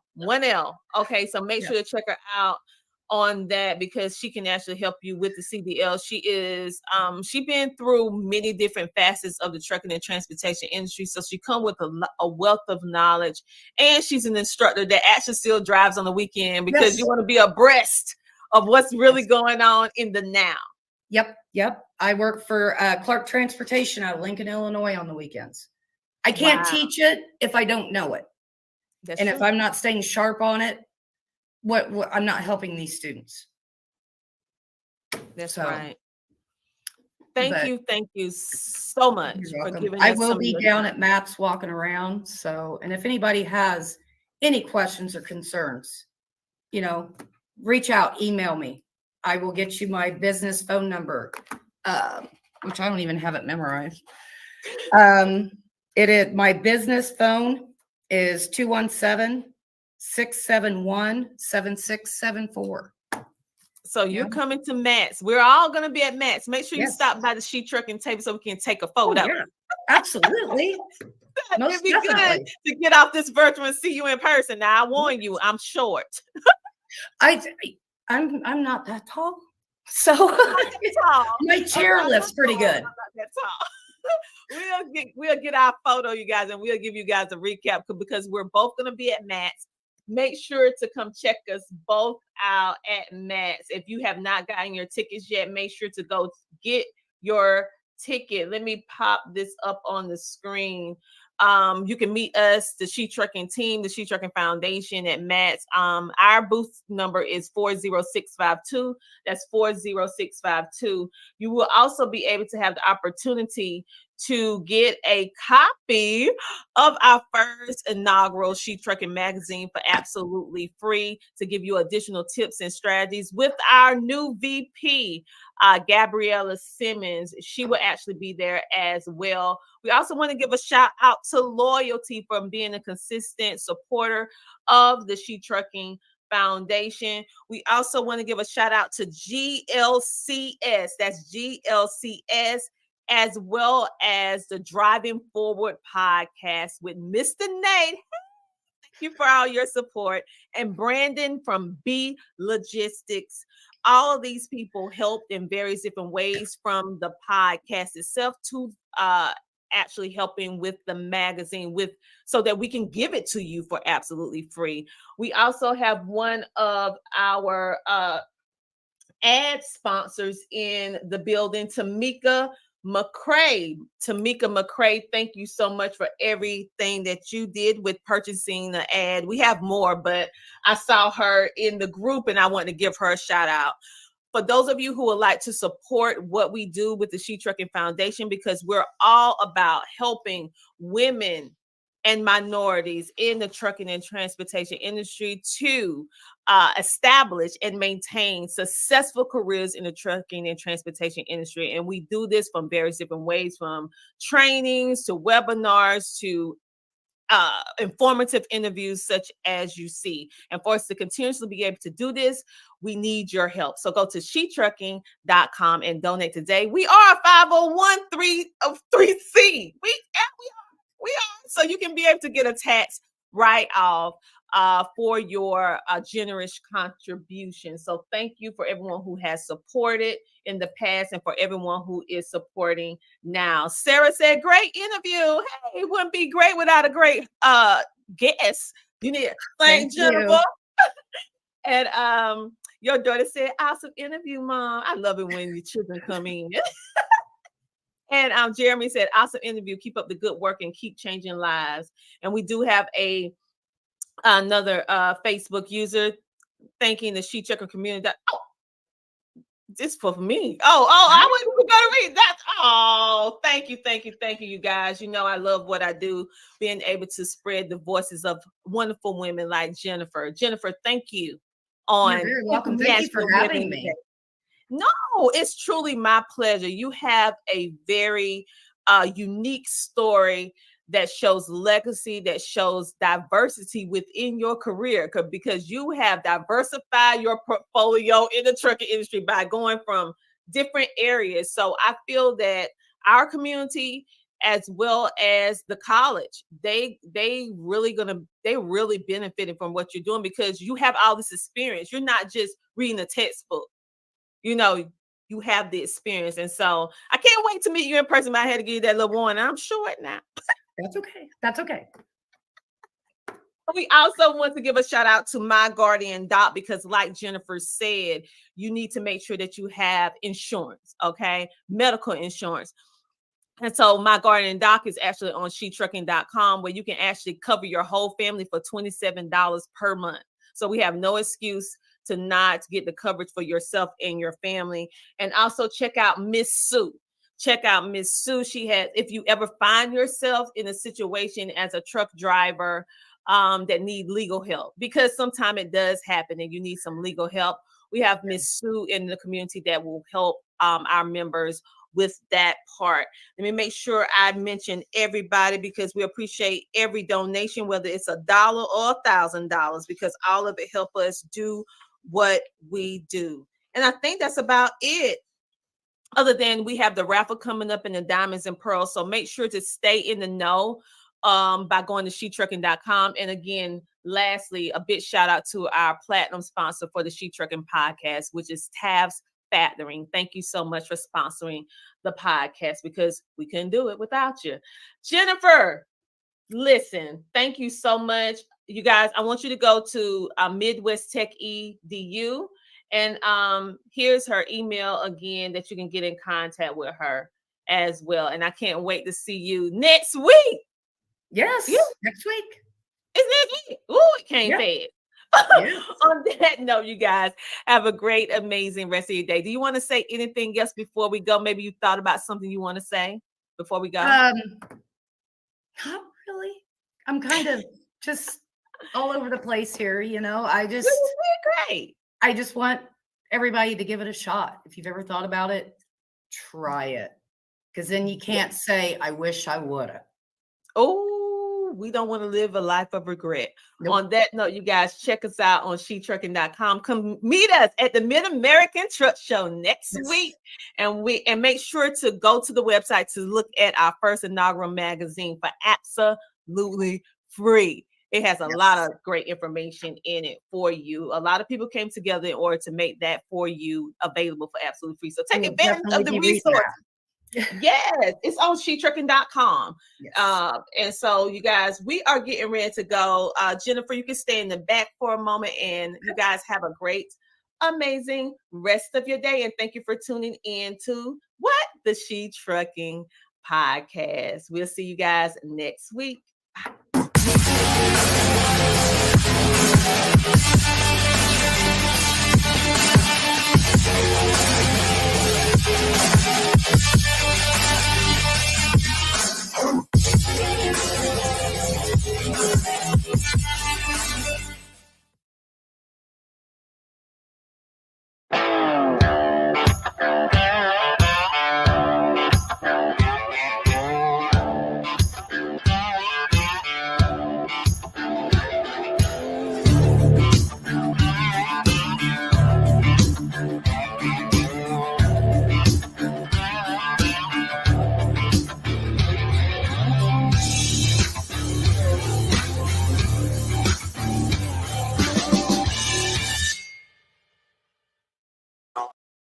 I don't like this. There are cars everywhere. Bobby, you're about to get on the interstate. Oh so my slow God. the truck down. Oh God. Slow the truck down.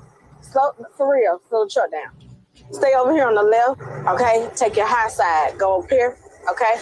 I cannot believe I'm getting on the interstate. Accelerate. Stay on this side, accelerate. Go faster. Go faster. Faster, Bobby, faster. Crap.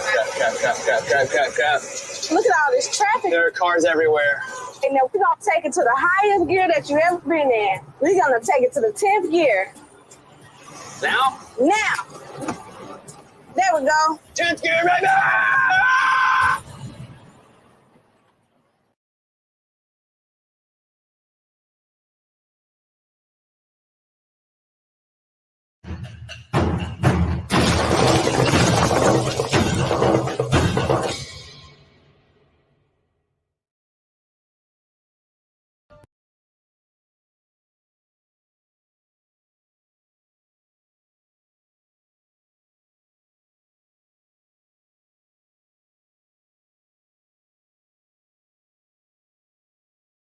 Be strong.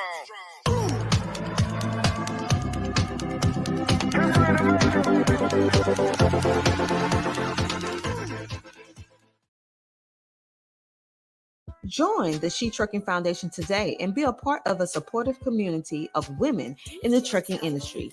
Unlock exclusive access to valuable resources, including mentorship, educational workshops, and networking opportunities. Whether you're an experienced professional or just starting your trucking journey, She Trucking is here to empower you and help you thrive. Visit www.shetrucking.com to join us and drive your trucking career to new heights.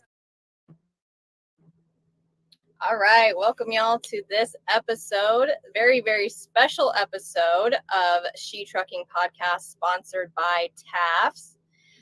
Today we have the pleasure of bringing on Megan Earhart. She is the Executive Vice President at Relay Payments. Welcome, Megan. Thanks so much for having me today. Thank you for being here. I got a little bit of a delay, so hopefully it doesn't affect our communication too much. As you can see, I'm in my semi-truck on the road. Well, that's great. Hopefully you're parked safely.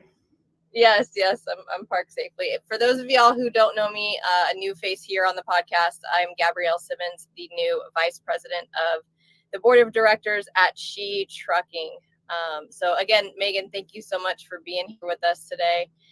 Tell us a little bit about your work at Relay Payments and the services you guys provide. Yeah, well, first of all, thanks for having me on. Excited to be here and to be able to chat with you today. So Relay Payments started 5 years ago, and it started with an idea by our co-founders of how do we revolutionize payments within transportation and logistics. And so they sat on warehouses and on docks and on truck stops, and they really had a ton of conversations with drivers, with fleet managers, to try to figure out what was an area that people really didn't like that we could get into. So we started with lumper payments, have really worked to do amazing things there. We're in under 5 years, we've been accepted at 98% of the warehouses in the US. Wow. And we do about 30% plus of the lumper transactions across the country. So we started there, built a customer base, and really in any business, right? You guys are doing it as well with She Trucking, is you've got to get people who believe in you. You've got to get in front of people that trust you, people that will give you feedback. And we built it. And then what we said is, okay, are there other areas that we can help you? And we had customers come to us. And so then we ventured into a product called Relay Direct, where we move money between brokers and carriers and drivers and factoring companies. And we move that money to make it a much more seamless process. And then also we've gotten involved in fuel. So cardless fuel payments. I know we were chatting on it right before we got on, but you know, the plastic, there's just so much opportunity for fraud, for losing it. There's just so many places where it could go wrong. And I mean, you're on the road and things could go wrong with you, right? Today, tomorrow, yesterday. And we want to take that stress and that anxiety out of what drivers face every day, while also giving the trucking companies the knowledge that it's fraud free. So we have been live out of stealth mode, I should say, since June of 2023, which is really fun that we can now use, you know, almost a year ago. And we have not had a single fraudulent transaction, not a single one. And that's really something that we're proud of. Makes life easier on drivers, makes life easier on the fleet managers. And the biggest thing is it just takes everybody can take a breath when they have to think about fuel. There's enough in trucking that folks have to worry about right now. And we make sure we take one less thing off the plate. Yeah, no, that's really awesome. As a driver, you know, myself, just the thought of losing my fuel card, what a huge inconvenience that is. You know, but the service you guys offer with it being completely cardless, then we never, ever, ever have to even worry about that. Because that could be the difference between us being able to continue down the road or not, you know? So that's really awesome. And I think a lot more companies have started to do that as well. So it's great that you guys kind of have been ahead of the ball game with that. Yeah, it's been fun because you see people trying to break into it. And then you see new generations getting into trucking, right? That are used to paying on their phone. They're used to doing transactions without having to worry about it. I mean, I can make fun of myself, right? But probably about 6 months ago, I walked into a grocery store and had one of our daughters with us, and I go to pay and realized, oh, I took my credit card out the night before and gave it to my husband. that's a problem when you're sitting there and they've rung everything up and they don't take Apple Pay at that particular grocery store. And so, I'm sitting there turning beet red, and having the conversation of, I promise I can pay for this. Let me figure this out. And then when we have to go through that, I can't imagine drivers having to deal with that all the time. Yeah, no, it's actually happened to me where my fuel card didn't work and I had to use my credit card, and it's so stressful. Then I'm like, okay, well, how can I get it to work? Not with Relay. I don't have a Relay fuel card, but it was very frustrating to the point where I spent 3 days using my credit card just to get fuel, because my fuel card wouldn't work and they had to send me a new one. So yeah, definitely a problem solved by having it all be digital for sure. Yeah. Also, I want to we take a hear quick that second a lot from folks. Go ahead. Sorry. I think I do have a delay. So yeah, there's a little bit of a delay. I just wanted to thank Relay Payments, your company, for being a sponsor of She Trucking from 2022 to 2023. And your guys' continued support to the foundation has been incredible. So we thank you for that. Absolutely.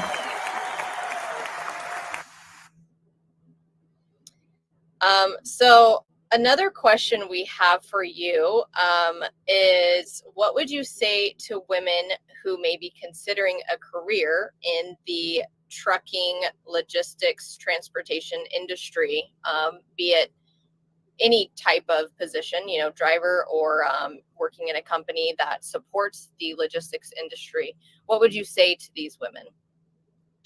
Say do it. Right? Like jump in there, figure out a way to get on a truck, experience it. If you're at a university, do an internship, right? Try to work on a dock or a warehouse, or try to work for a trucking company and see what it's really like. If you're not in college, I think that there's also amazing opportunities, whether it's a welder, right, that can get in a maintenance shop and do amazing things with a fantastic equipment. I think that that's a great way to do it, or to go and become a driver and be able to see what that is. I like it when people can, try on careers and have the opportunity to see like what life is really like. What life is like.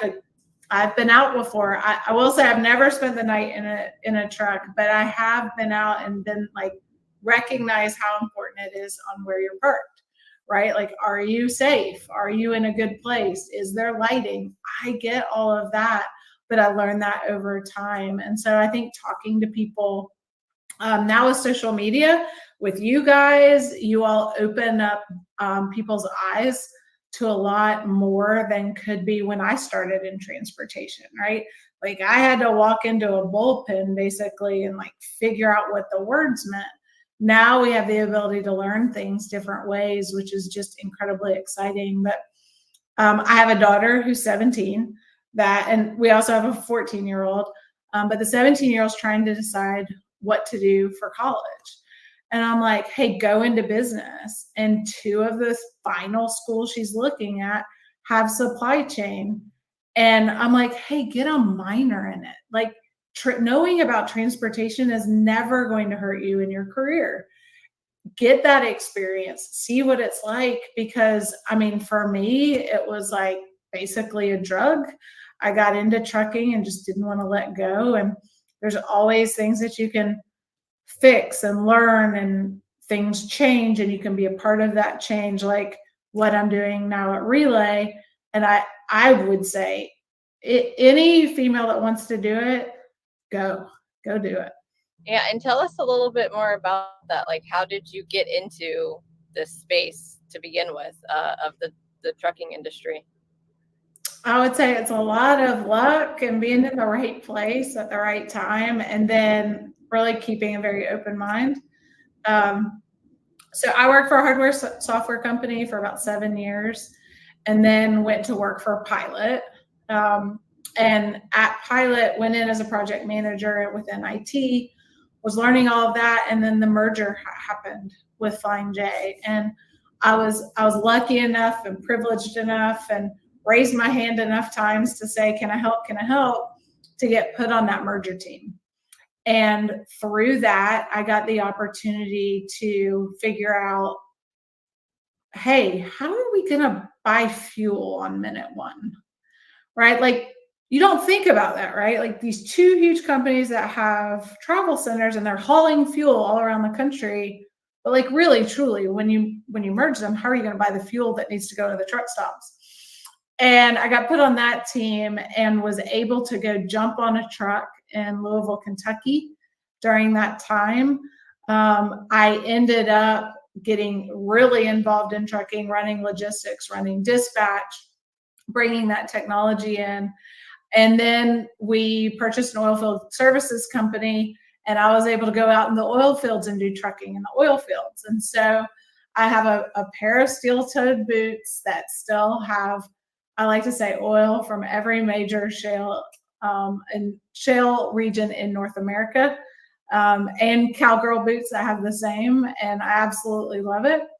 And I just kept getting more involved. Ended up going into sales at Pilot in late 2013, and it was supposed to be fast. I wasn't supposed to stay there for 8 years like I did. Took on various things and got to go sit in with trucking companies, talk to trucking companies, talk to drivers, listen to them, talk to fleet managers, talk to CEOs, and it just broadened it. But I had the ability to do that because I had been on the ground, not like you, Gabrielle, but I'd been on the ground and I'd spent the time and I'd listened to folks, and then came over to Relay Payments a little over 2 years ago and have been part of the executive leadership team to really bring us forward and figure out the products that we want to do to help the industry. And it's just a lot of fun. But the biggest thing, if I were going to wrap it into one sentence, I said yes a lot. I love that. I love that. Okay, I was muted for a second. No, I love that. Just saying yes, and being a woman in a male-dominated industry, I'm sure you experienced maybe some pushback, maybe some doubtful spirits around that, are like, what is this woman doing here in our space? But you, like you mentioned, getting out there in the oil fields and experiencing the industry in a way that a lot of people never get to. You mentioned Louisville, Kentucky, and I'll take a second here just to mention the Mid-American Truck Show, woohoo, that's coming up at the end of this month, the 21st through the 23rd. She Trucking, we will be there. Come visit us at our booth. As you can see on the screen here, there's our booth number. And again, we want to thank our sponsor, TAFS, for their continuous support with this podcast and supporting us in our getting set up at the truck show that we have coming up. So you guys won't be there, is that right? You won't be this year? We will not this year. We had a big presence last year, brought a bunch of people in, but it's the same time as truckload carriers. And so that's down in Nashville, and just couldn't figure out how to pull off both and still get everything else done. So we'll hate that we miss it. Yeah, we'll miss you guys being there. We're going to take a quick second here for a little commercial break, and then I'll get back and ask you some more questions.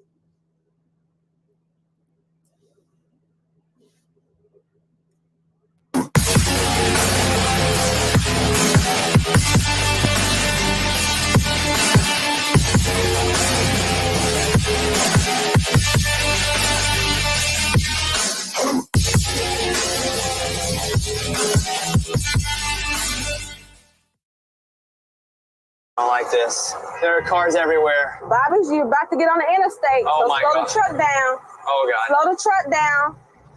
For real, slow the truck down. Stay over here on the left, okay? Take your high side. Go up here, okay? I cannot believe I'm getting on the interstate. Accelerate. Stay on this side, accelerate. Go faster. Go faster. Faster, Bobby, faster. Crap. Look at all this traffic. There are cars everywhere. And then we're going to take it to the highest gear that you ever been in. We're going to take it to the 10th gear. Now? Now. There we go. 10th gear right now!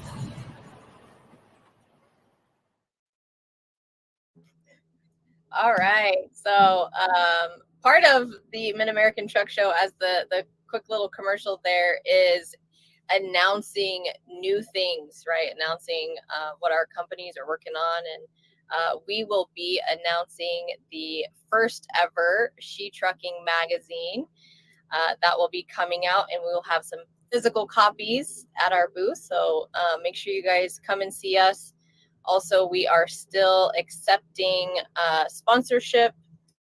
If you guys want to donate, just go to shetrucking.com, and that will be much appreciated for all of the hard work that goes into creating the magazine and our future magazines that will be coming out as well. Megan, if you could share with us some of the new and exciting things that Relay Payments is working on, if you're allowed to give us a little bit of insight. I can definitely do that. So we're continuing to grow our fuel payment platform, and we are bringing on merchants. We're at 1,500 merchants right now, continuing to bring those on. And we've got some, I'll say, very nice, larger chains that we're working on right now that should be live relatively soon. So we're working on those. Really exciting thing happened today in that world. And I think probably most of your audience would know that Maverick, which if you know the Rocky Mountains, fantastic chain out there, they bought the Come and Goes in, right about a year ago. And we went into our first Come and Go today. So we tested the transaction. So we'll be rolling out to all those, which is very exciting. And then we just continue to build our customer base with fuel. And why that is so helpful is because, like I said before, we're selling, we're building, we're listening to our customers, and our customers are sending us referrals. So they're sending us their friends. And I got 4 text messages today of, hey, I just talked to this guy, and he's got 40 trucks, or he's got 90 trucks, or he's got 10 trucks, or he's got 2 trucks. And call them right now, or call on Thursday. They're expecting your call. And that's exciting for us, right? The fact that our customers would take time out of their day to talk about us, and then to give us a referral and say, hey, my buddy wants this. You need this. You don't realize you need it, but you need it. So that really excites us here at Relay Payments, because that's the best kind of advertising, when someone says you should have this. So that's really fun. Relay Direct continues to build. So that's the payment and running those payments through for our brokerage customers to their carriers, and then being able to do that in the right way. Like I said, with a fuel transaction, making sure that that money goes to the right person is critical. And then, I know I said it before, but the fact that we have not had a single fraudulent transaction says a lot to our IT team. I'll give them love and support. They've thought through things. They continue to adapt and adjust to what they're seeing. And they're doing things that others that have been in the market for 30 or 40 years haven't been able to do.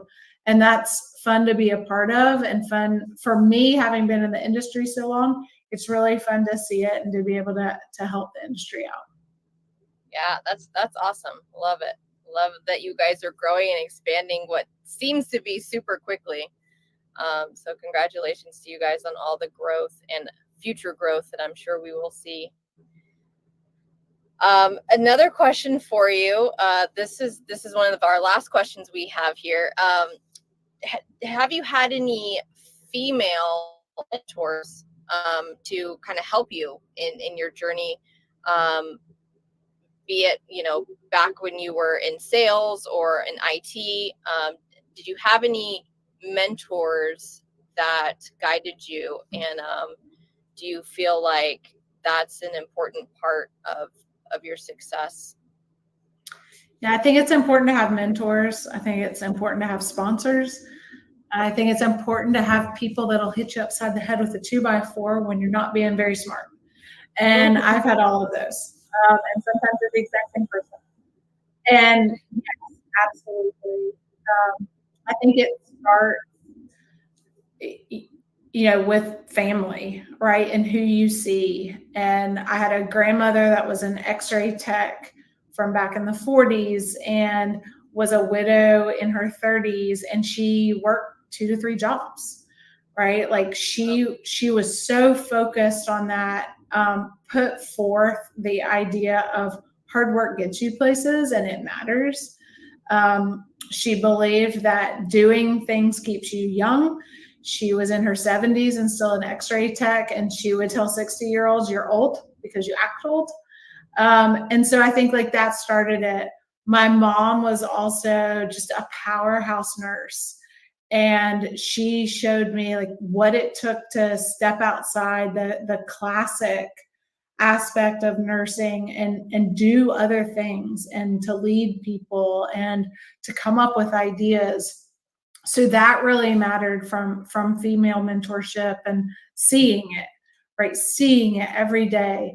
My dad pushed me extensively and told me I could do whatever I wanted to, and really pushed me to see things differently and to be able to go after what I wanted.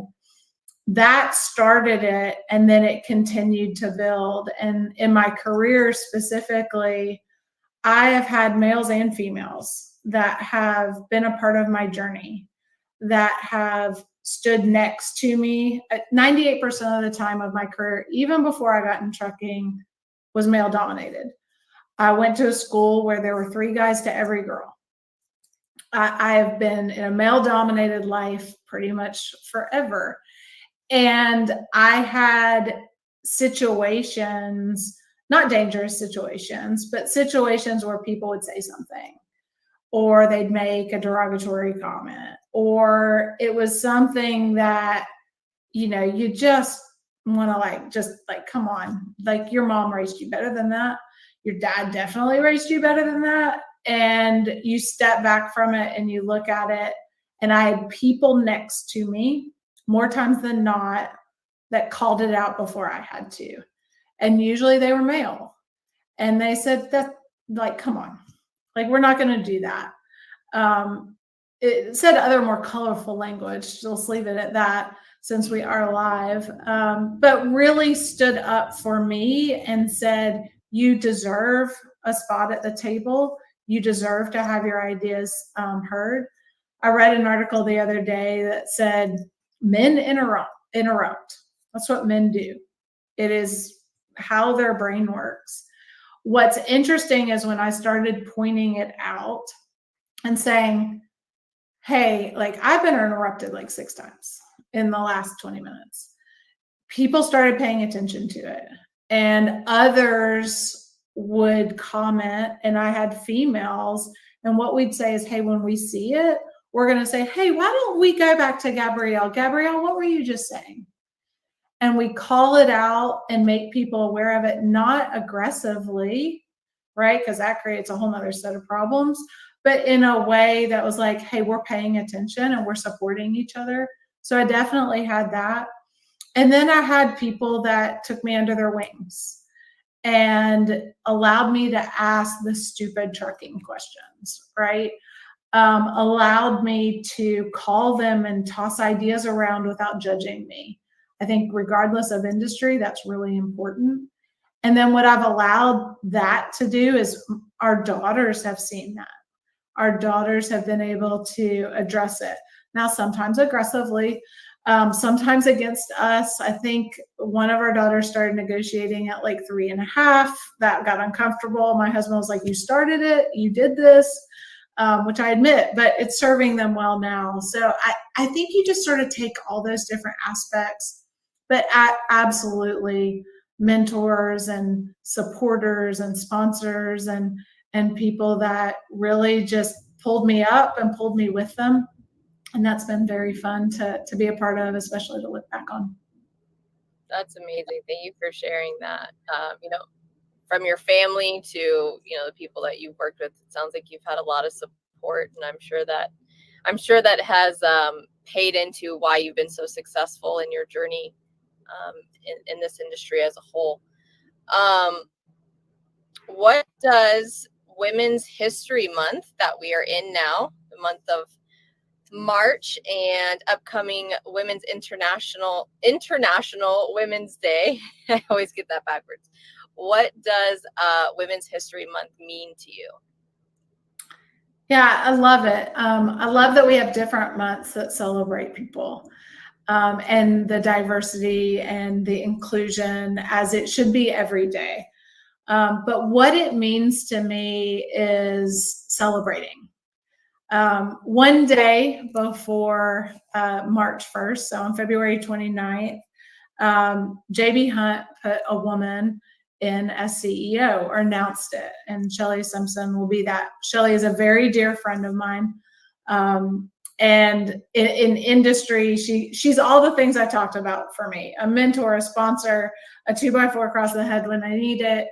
And I love being able to celebrate that. Lifting people up, pulling people along, sharing ideas. And I think Women's History Month gives us a chance to do it, and it be intentional, it be genuine, it not come across as self-serving in any way, but really being able to say, hey, Gabrielle, great job. Great job out there. You're doing amazing. What do you need? How can I help you? And being that every day is how we should be. I just think that in this particular month, we take an extra moment for women and say, all right, how can we help each other? How can we make sure no one interrupts? How can we build together, grow together? And I do it. But, I think about my friends, and they are in all different industries, completely different industries. And we still have the same problems.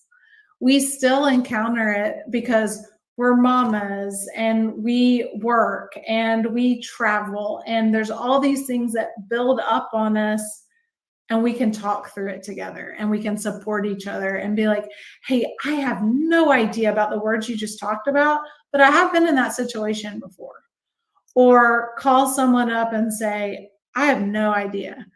But last night, I'll give you an example. Last night, like I said, our daughter's trying to decide what she wants to do. And a very dear friend of mine from college sent me a text and said, I've been thinking about your daughter all day. I know she's having a hard time deciding. She's been in one of the industries that my daughter's thinking about. And she said, can I be her mentor? And I'm like, are you kidding? Like, absolutely. And I didn't have to ask. She has a daughter too that's in college. And I didn't have to ask. It was just like, hey, I've been thinking about your daughter all day and I want to help. And that's what I think is super special, that we just need to embrace more of. But it's a good month to remember that we need to do those things. Yes, absolutely. That is such a great offer. Usually it's hard to find mentors, but for her to just offer that to your daughter, like you mentioned, having a mentor is super, super important for all of us, just in life, Yes. Outside of just our work, but just in life, to have somebody who can bat us upside the head with a 2x4 sometimes when we need it, or just direct us in the right way. And I would second that. I love that in the month of March, us as women, we pay a little bit extra attention to being there for each other, caring for each other, offering a listening ear, because we do get caught up. I know I personally get very caught up in life and the road and work and all of the things that we're juggling on a day-to-day. But this month, seeing all the different events that we get involved in, and all the ways that we come together is beautiful. Do you have any International Women's Day or Women's History events that you're a part of this month? You know, at Relay, we've got, we're a smaller size company. We've got about 140 people, but we've got a strong presence in Atlanta. And we're doing a happy hour on Thursday night to really just celebrate each other. And we do it about once a month, but it was great that it was able to be timed perfectly with International Women's Day and just support each other, right? Like we come in our world, we come from all different walks of life. We bring different things to the table at Relay, which makes Relay so much stronger because we do that. And it's just sort of fun to be able to go do that and, you know, have a happy hour, grab some appetizers and, you know, cheer what we've done together so far at Relay, but also who we are and really who we're bringing up with us. So yeah, love it. Love How about you? Do you have any with She Trucking? I should have asked. Not really. Not. I mean, the Mats is kind of going to be like our big, you know, like celebrating each other and our new board of directors coming together. Just all of us being able to stay in a place together while we're out there in Louisville. You know, I'm sure we're going to make some time outside of working for the event for the Mid-American Truck Show. We're going to make some time to celebrate each other. And that's also why we're releasing the magazine this month, you know, our first ever edition, as to highlight all of the incredible women that are part of She Trucking, and yourself as well. So I'm going to ask you a tough question that we like to ask in the industry. And I'm sure you've answered it many times over, but what would you say is the future of the trucking industry? What do you foresee happening in transportation as a whole? Well, truckers are eternal optimists. It's the only way we survive. And I think the biggest thing is for the last 15 to 18 months, trucking's had it hard. Going from everyone like writing on bridges for truckers and putting thank you drivers everywhere coming out of COVID to how the last 15 to 18 months have been for the industry, where it's just been really hard to make ends meet in trucking. And so I believe in the people that I talk to, and you know, you look at all the data and you listen to all of the really smart people, and I think that we'll come out of it this year. When, I don't know, but I do think that we will. What I truly believe is that if a driver or a trucking company or a trucker can make it right now and stay in business, when rates increase, they're going to skyrocket. Like they are going to go back to epic levels of bringing in revenue and being able to control profit, because if they can make it right now with how low rates have been for how long they have been, then they know how to truck. And because of that, they're going to do great when rates increase. So I see resilience in the industry. That's probably the biggest thing. I see a huge amount of resilience within the industry, probably more so than other downturns. You know, trucking is seasonal, cyclical, capital intensive, low margin, high turnover. 5 things they tell you never to start a business with, if you have one, and trucking has all 5. And so it's hard, and it's always been hard, but it's been really hard for a while. And truckers are resilient. They are eternal optimists, but I feel like if they're making it right now, if you're making it right now, you are going to it's going to be like a absolute hockey stick when rates come back.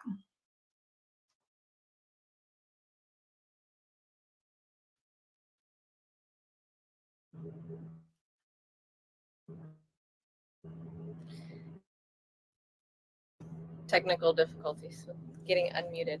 I totally agree. And I like to compare it to the stock market. You know, you don't buy in, not that I'm giving any type of financial advice, but typically you don't buy in when it's up. You buy in when it's down. And so that's why me, myself, and my business partner, we have taken this time when rates are low and equipment is less expensive to dive in heavier, to buy more equipment and grow and expand our trucking company. So yeah, that's a very good point. All of the drivers and companies that are in the industry right now experiencing this rough time, learning to incorporate new things like what Relay offers with your payment services and the financial services, just learning to incorporate new things so that our businesses can stay afloat is super important. So that's a very, very good point there. I'm going to take another quick break here just for a second and do a quick commercial, and we'll be right back.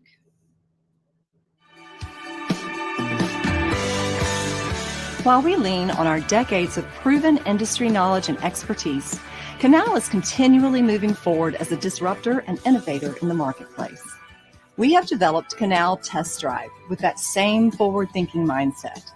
Our telematics-based pay-as-you-roll insurance product is pioneering the future of trucking insurance, one fleet at a time. We know that starting a new venture in the trucking industry is a complex process. That's why we offer Canal Test Drive, an innovative solution designed to help new commercial trucking operations simplify and manage their insurance costs based on actual miles driven, never for idle time. Let us take the guesswork out of your insurance costs with our simplified pay-as-you-roll approach.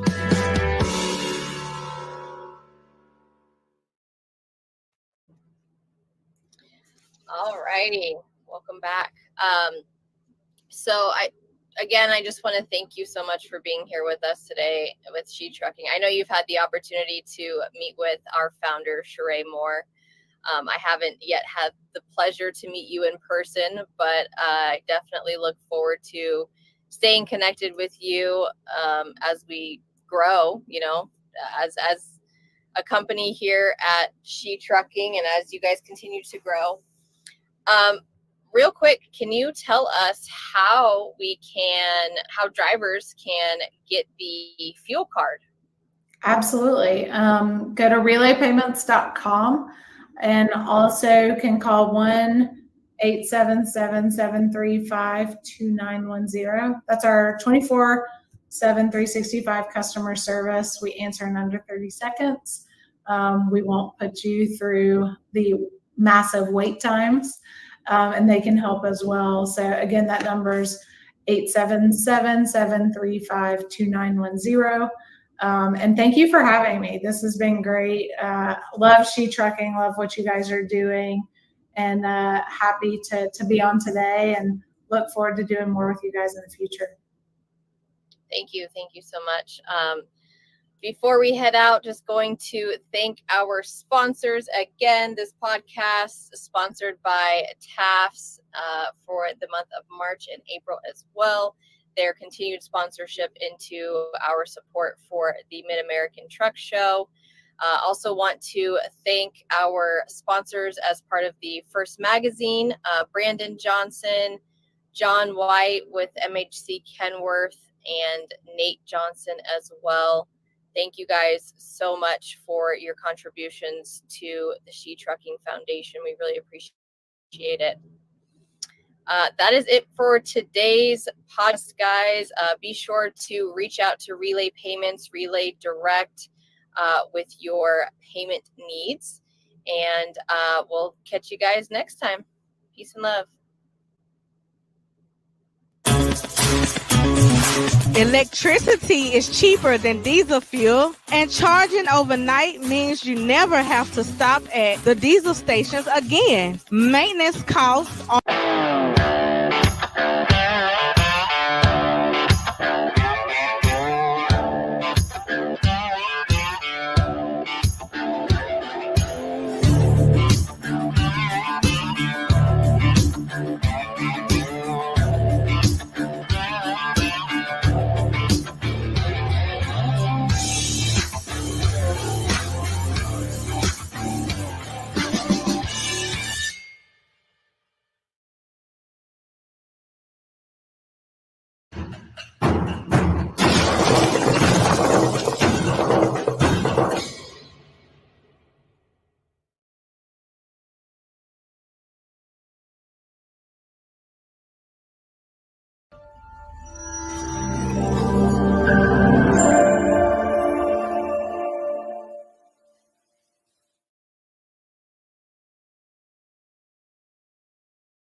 Be strong.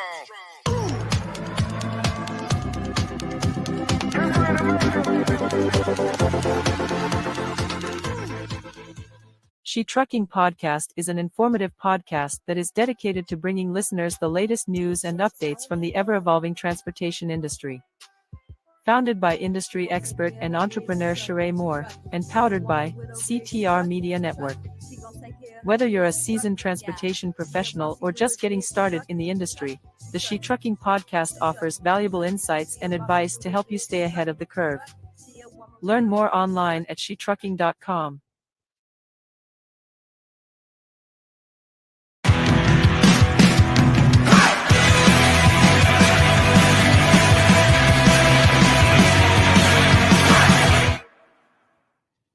Well, hello, everybody. Thank you for coming back with us on another episode of the She Trucking Podcast. And I have my sister with me. She Prints It, everybody. Welcome, welcome, welcome to Thank the show. you for having me. Let's give Hello, her. She Trucking World. Can you please introduce yourself to everybody? Absolutely. My name is Dr. Siobhan Russell Reynolds. I am the CEO of She Prints It. We are a fiercely female promotional products company committed to helping brands really show up in excellence, to give you the opportunity to let people know that you're there, maintain your unique position in the marketplace in a very big way. Absolutely. I love what she do, because she's all about marketing and branding yourself. So all the She Trucking stuff that y'all have seen and probably have at y'all house, guess where it come from?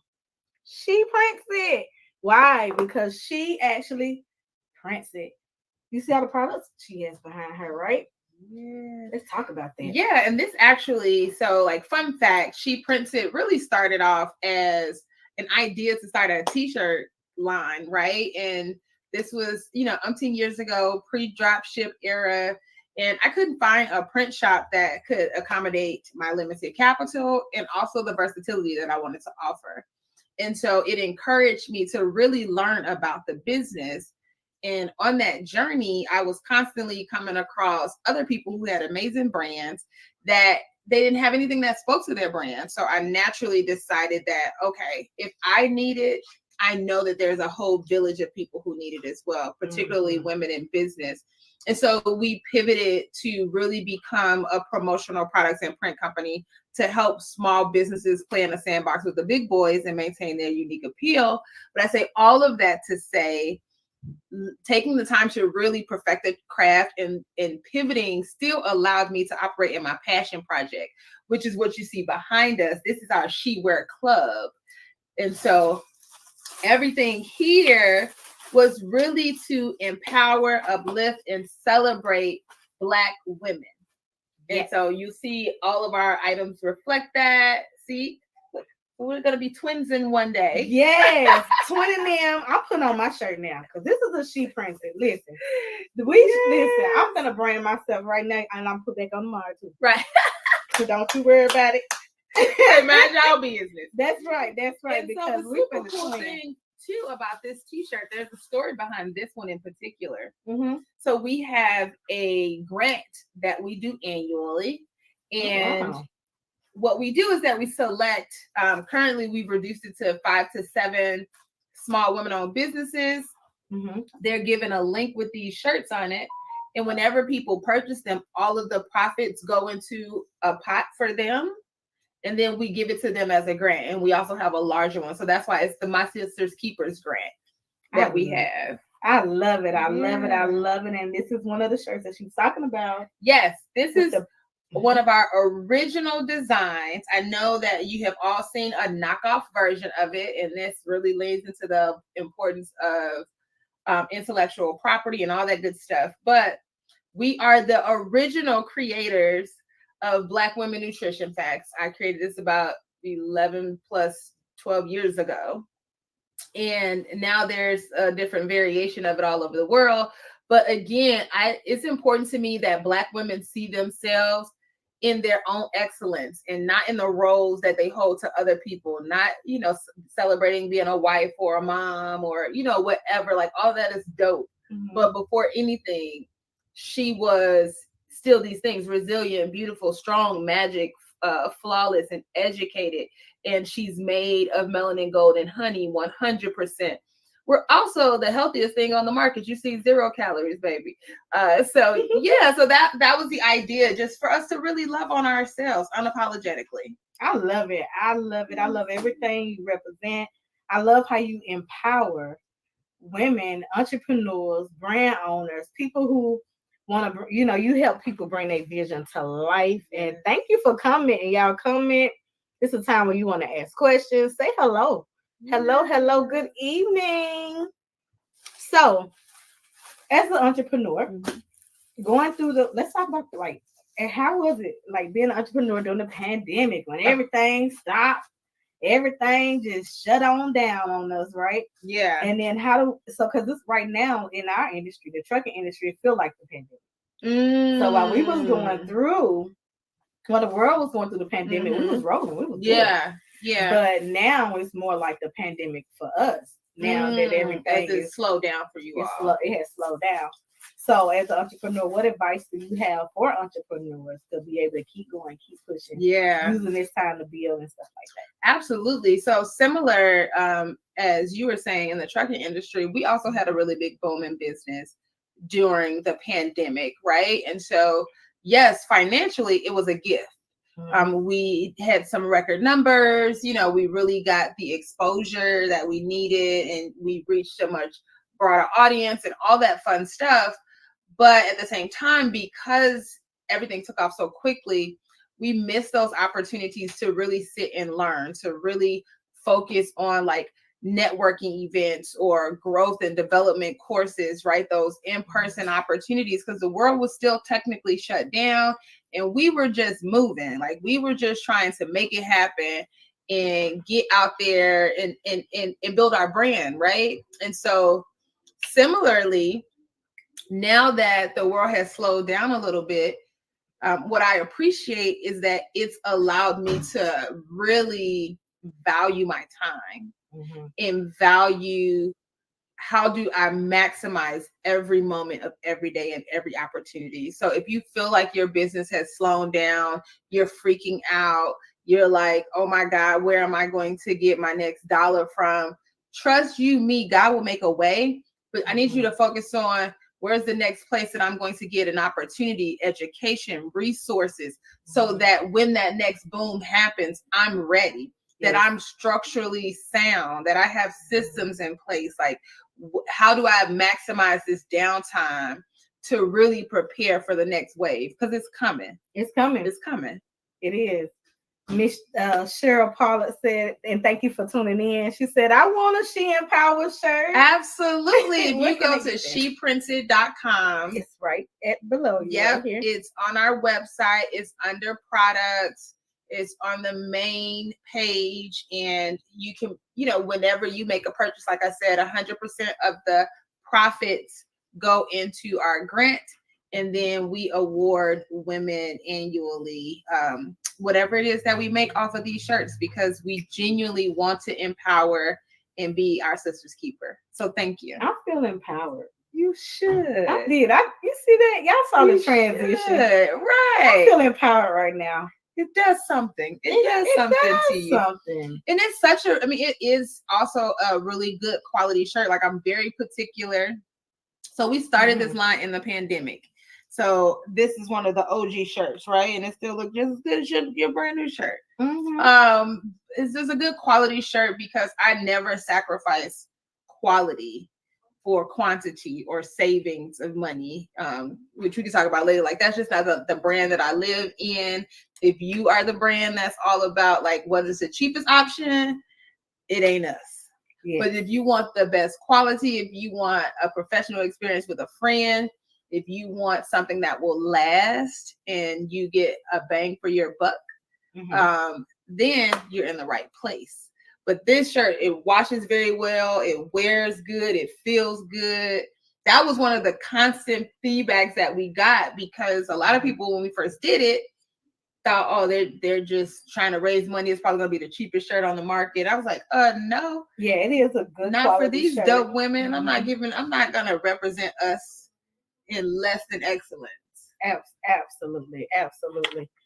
You know, this is Ashley. Hey Ashley, how did you stay motivated when things got slow?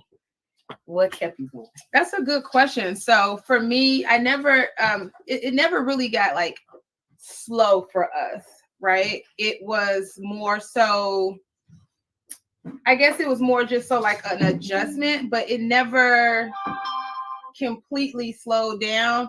It balanced out. That would be the word, because at the heart of the pandemic, it was really complicated to have like all of these orders coming from all these different directions. There was supply chain issues, right? So it was so stressful.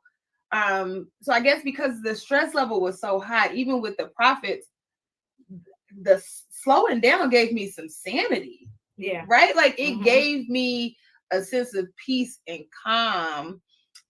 But it also, because I saw what we did, I was able to then use this time to really structure it, make sure that the systems allow for us to have a good flow, so that when the next boom comes, in one little window of time like that, that we have systems and automation in place that I don't have that level of stress again. So you use that time to put your systems in place to build a stronger brand that you already have, which was already flawless. Yes. We had been doing our product way before the pandemic. So that was a great question. I share y'all. Thank you so much for sharing. Thank you for sharing. Matter of fact, everybody, stop what you're doing. Like, share, and subscribe. Please like, share, and subscribe, because right now this is a time where marketing is huge. Like you have to market your business. Okay. You really, really have to, because you cannot depend on, you can't just sit back and word of mouth. Right. Just no more.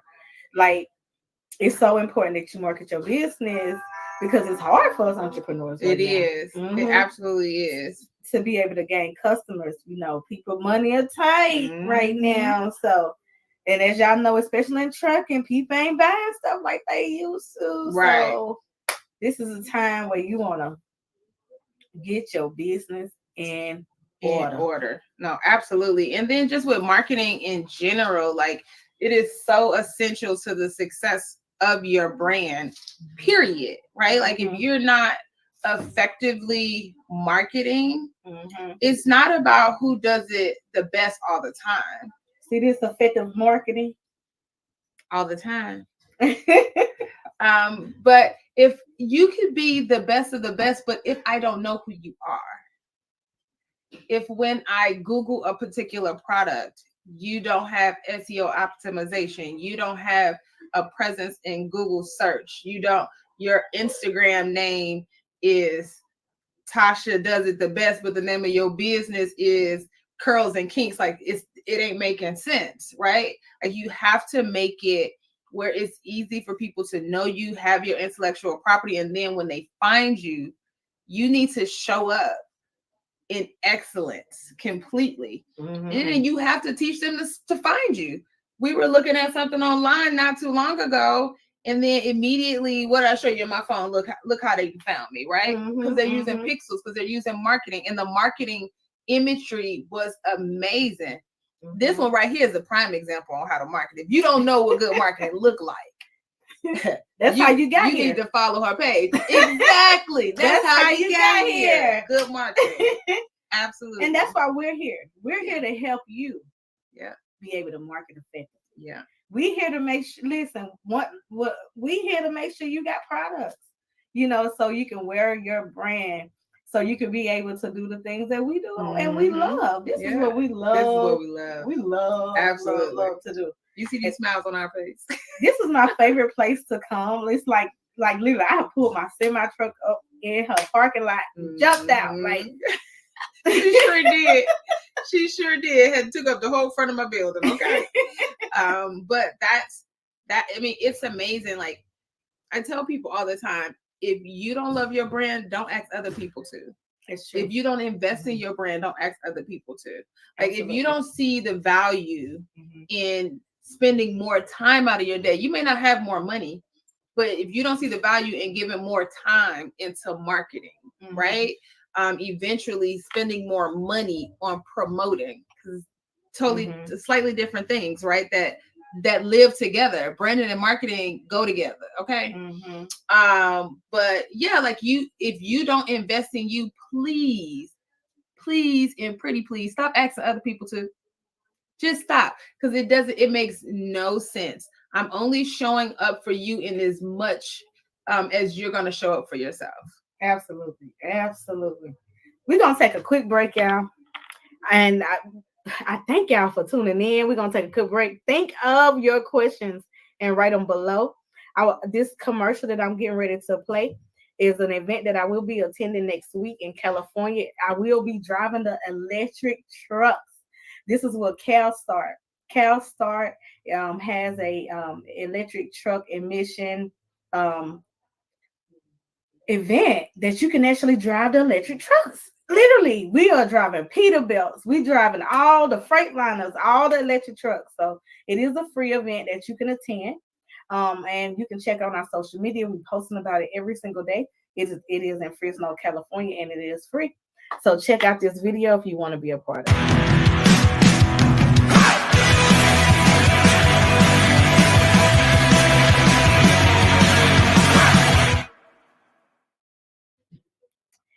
And just like that, we're back. So hopefully y'all got that information. If you didn't, again, check out our pages, all the information, clicking the link and all that stuff, or just register. You got to think about this. Register for events, get on a subscription so you'll know what's going on, And so if you decide, if they have something else, you'll be ahead of the curve, because in the next couple of years, y'all know everything turns to electric, right? They trying to get all of our diesel trucks off the road. And side note, everybody on my social media is asking me why am I looking to hire self-drivers, because they're unemployed and they need a job. That's it. It's as simple. Those drivers need employment. I know this ain't got no branding and marketing, but I did market that I want to help unemployed drivers get back in the driver's seat. So stop asking me that question. It should be common sense on why, if you already have a CDL and you don't have a restriction on your license or on your background, you can get a job. I don't need to help you. You just need to apply and help yourself. But if you have a self restriction, companies are no longer hiring people. So I have to place them on operators who will accept them into their company. Okay. Sidebar. We're back. Listen, and I'm here for Dr. Shadon. I'm here for it. Yes. Yes. No, listen, at the end of the day, everybody should be concerned about making sure that people are gainfully employed. Absolutely. Right? Like none of our businesses will survive without consumers. I don't care what it is that you do. So, and consumers, they need money to consume. So it's always a great pause for the cause if we're going to focus on getting people in jobs and putting money back into the pockets of our community. Absolutely. And thank you to all the drivers who did reach out and say that they was interested. I will be sending out a link for y'all to be able to put your application in, and we're going to see who's the best fit. I have several people who are ready to hire y'all drivers. So, and I'll be with y'all through the whole process, making sure that everything goes smoothly as well. So, all right, let's get into some of the brands that you have worked with. Okay? You want to name some of them? Yeah, we've had the pleasure of working with IHG, which is International Hotels and Resorts. We worked for one of our clients is Southern Company, and Georgia Power falls under that umbrella. We do a lot of work with the Georgia Power leg of Southern Company. BET Her recently. We are now working on some stuff for the BET Awards. Who else is on it? I mean, just there's a whole slew of corporate clients that we've been fortunate to serve, and we continue to be grateful for those opportunities. And that is the ultimate goal, is to really expand our corporate clientele. But it's still just as important that we work with small businesses that are working to scale, right? Like the names that you don't know yet are the names that I'm proud of, because one day those names will be in lights in the same way. And it's going to be an honor and a privilege to know that we were on that bandwagon with them the whole way, that we got to watch their journey. Like She Trucking, okay? That's right. We got to be a part of this journey as it continues to build and grow, and we're still here with her. And she's been everywhere. You can see her everywhere, all over the TVs, on every magazine.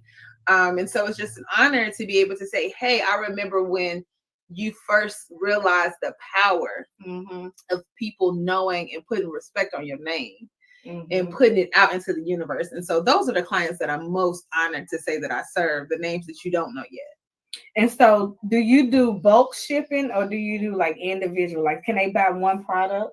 Because I came in here, y'all, grabbed my bag and went shopping. I said, I'm not going to Walmart. I ain't going to no regular stuff. I'm coming here to She Prints It and I'm shopping. Absolutely. So from a retail standpoint, you absolutely can. The items that you see behind us, our bathing suits, our hoodies, t-shirts, tank tops, jackets, and more. All of that from our retail line. You can buy one, you can buy 100, whatever floats your boat. We had a whole sorority group chapter that bought our Dipped in Melanin and Red. Clearly, so it was Delta. bathing suits and everything. Yeah, we make all of this stuff, right? And so that's the power of owning She Prints It. It powers our She Wear line. So you can buy any of those things one off. From a promotional products and print company from the under the She Prints It umbrella specifically, the only things that we offer as onesie twosies would be like large format printing, custom tints, retractable banners, tablecloths, just really large format items like that. Aside from that, everything else is loosely called bulk ordering. Our minimums are as low as 24 units. So it's definitely a place for you to comfortably enter and not feel like you have to break the bank. But we do want you to see value in volume, right? Like just having one t-shirt or two t-shirts with your logo on it, but you got like a bunch of designer t-shirts or brand blouses or whatever. That's backwards. I want us to retrain our thinking. This one don't go outside without her brand, and neither do I. Like if you can see me in the streets, you know, down to the socks, baby. Like I am always branded. Down to the socks. We got socks coming soon. Yes. She Trucking. Get ready, get ready, get ready. Printed by She Prints. That's right. That's right. So it's easy for you, between you and a spouse or a family member, to split up 24 t-shirts. We run errands. We out in these streets all the time. And to throw on a t-shirt is easy peasy. So we don't want to encourage the idea of you not being worthy of buying in bulk. And when I was just driving and I started my clothing line, you know, originally, you know, She Trucking started from a clothing line. And that's exactly what I did. I just threw away everything that I had, pretty much my good clothes.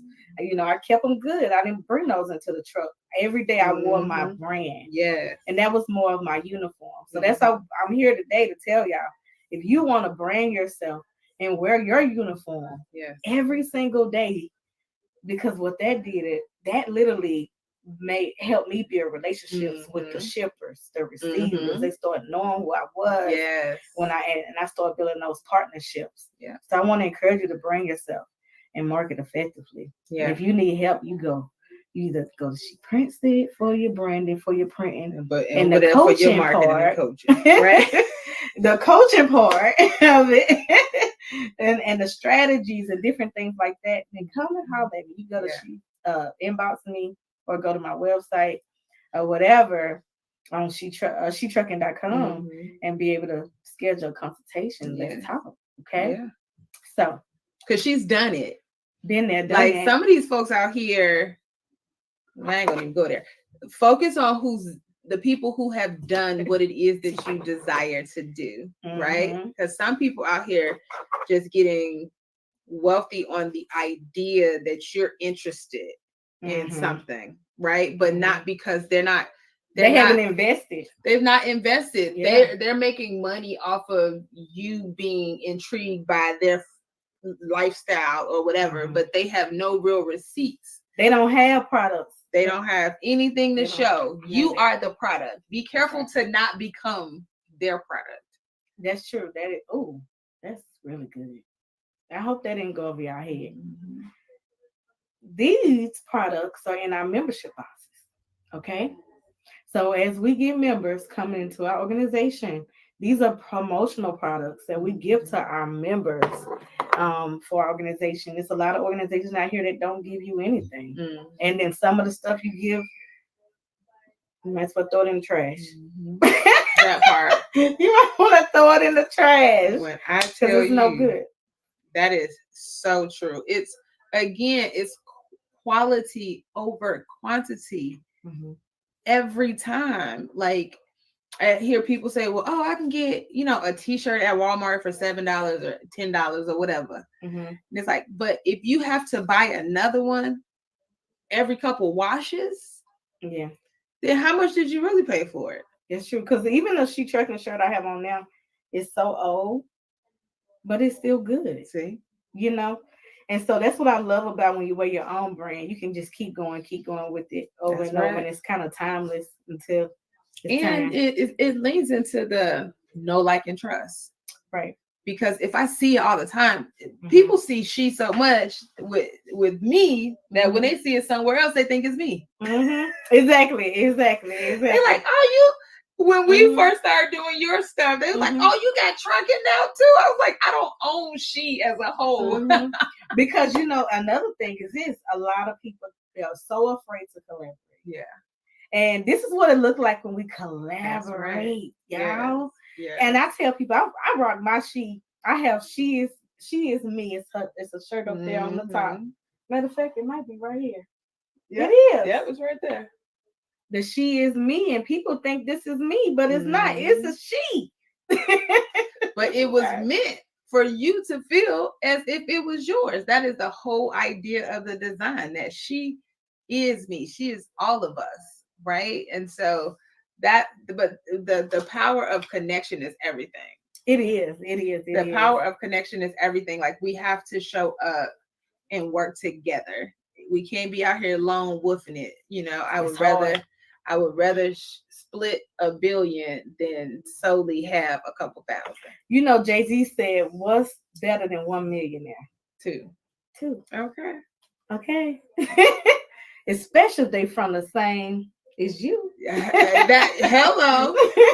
Okay. Hey, Dr. Tina. Nobody does it better than Speaking Jack. of collaboration, Dr. Tina with CTR Media Network is on today. Yes. And as the phenomenal Dr. Tina J. Ramsey. Make sure you check out her book, The Power of Podcasting. This is number one. Her book was straight number one. Wow. Because I'm gonna drop it because it's on my platform. She ain't said this on her own platform. But if you purchase the book on Amazon, it comes with her podcasting course already for free. Okay, $1,000 course she put in her book. So if you're interested in doing what we're doing here, podcasting, you want to definitely grab her book. Yes. So. Oh my God, that's such a gift. It is. That's it really such is. a gift. Yes. Y'all better take advantage of that. I hope y'all wrote that down. Yes. Definitely get it. The Power of Podcasting by Dr. Tina J. Ramsey. Yes. Okay, so let's talk about when being an entrepreneur and like the day that no one orders. Like, I think everybody think that because in my t-shirt line, once somebody buy a shirt one time, it was like, hey, I need to go find another customer, and sometimes people don't order back to back. For sure. So how do you continue to keep getting orders coming in? And that's not just for your business, but even in the trucking industry. It's like, okay, you may go and do something one time, but how do you keep getting those loads? How do you keep, being able to stay connected to the customer, to their freight? Absolutely. So I'll give you a two-part answer, but both lean into the same thing. So I'll tell you from a retail clothing line standpoint, and then also from a promotional products and service-based business, right?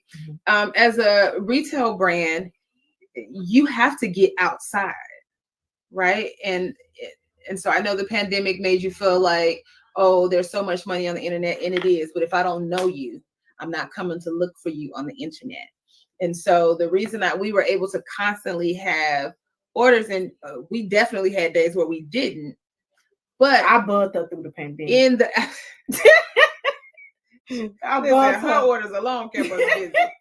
But I would say, like, from a retail standpoint, I was always outside. Every time that there was an opportunity for me to vend and put my brand in front of people, I took advantage of that. And it wasn't every vending situation wasn't like, oh, I made thousands and thousands of dollars, right? In that moment. But I've absolutely had events where I've made back my investment. And then because I met somebody there, the website is going off. Because they went home, they showed their jackets. Our dipped in melon camo jacket was like our top seller, right? We need to show them that. This one. That's a different one. I That's know, not but it. I want to show this one. That's a Delta jacket. Because yes, this is Delta, but a She Trucking one is coming. And Yes. that's what I want to show. That Yes. listen, my members this year, my admins and moderators. Yes. I can see Oh my y'all God, in that's gonna this. be so fly. Please let me know if this is what y'all want. Yes. Because I Oh my really God, that wanna, would be so gorgeous. yes. I love I that. really want to put y'all in where we get Yes. some. Yes. And it's a snitch waist. But let me tell you, we sold out. We did Essence festivals that year right before the pandemic. And you know, it seemed like it was slow a little bit after that, and all of a sudden the website was just going off. But it was people who were finding out about us from people who went to Essence, right? So like, you gotta do good business. Do every Some of y'all ain't doing opportunity good to, business. yeah, you got to make sure people know your name, and then that's the second half. But you got to also be doing good business, because so much of what we do is so heavily centered around referrals. She finna get our marketing game together, so it'll be much better sooner than later, right? But you do a great job. We do the best we can with what we got, okay? But I'm ready for somebody who loves it to make sure that we look amazing all the time. But at the end of the day, our business is probably 65-70% based on referrals. We don't run ads. I've probably spent $500 over the course of 6 years on ads.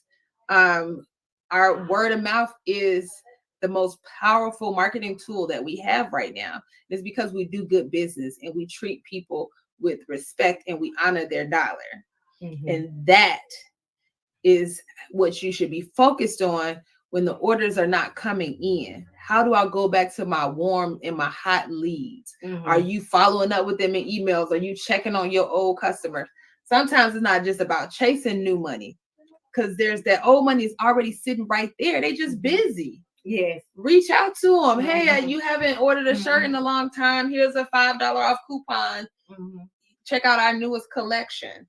Or, hey, I haven't chatted with you in a while. I hope all is well. But if you need anything, you know, we're still here to service you. Like, whatever that looks like. But maximize those. All I can say is you just have to maximize those moments. Nothing is make you better.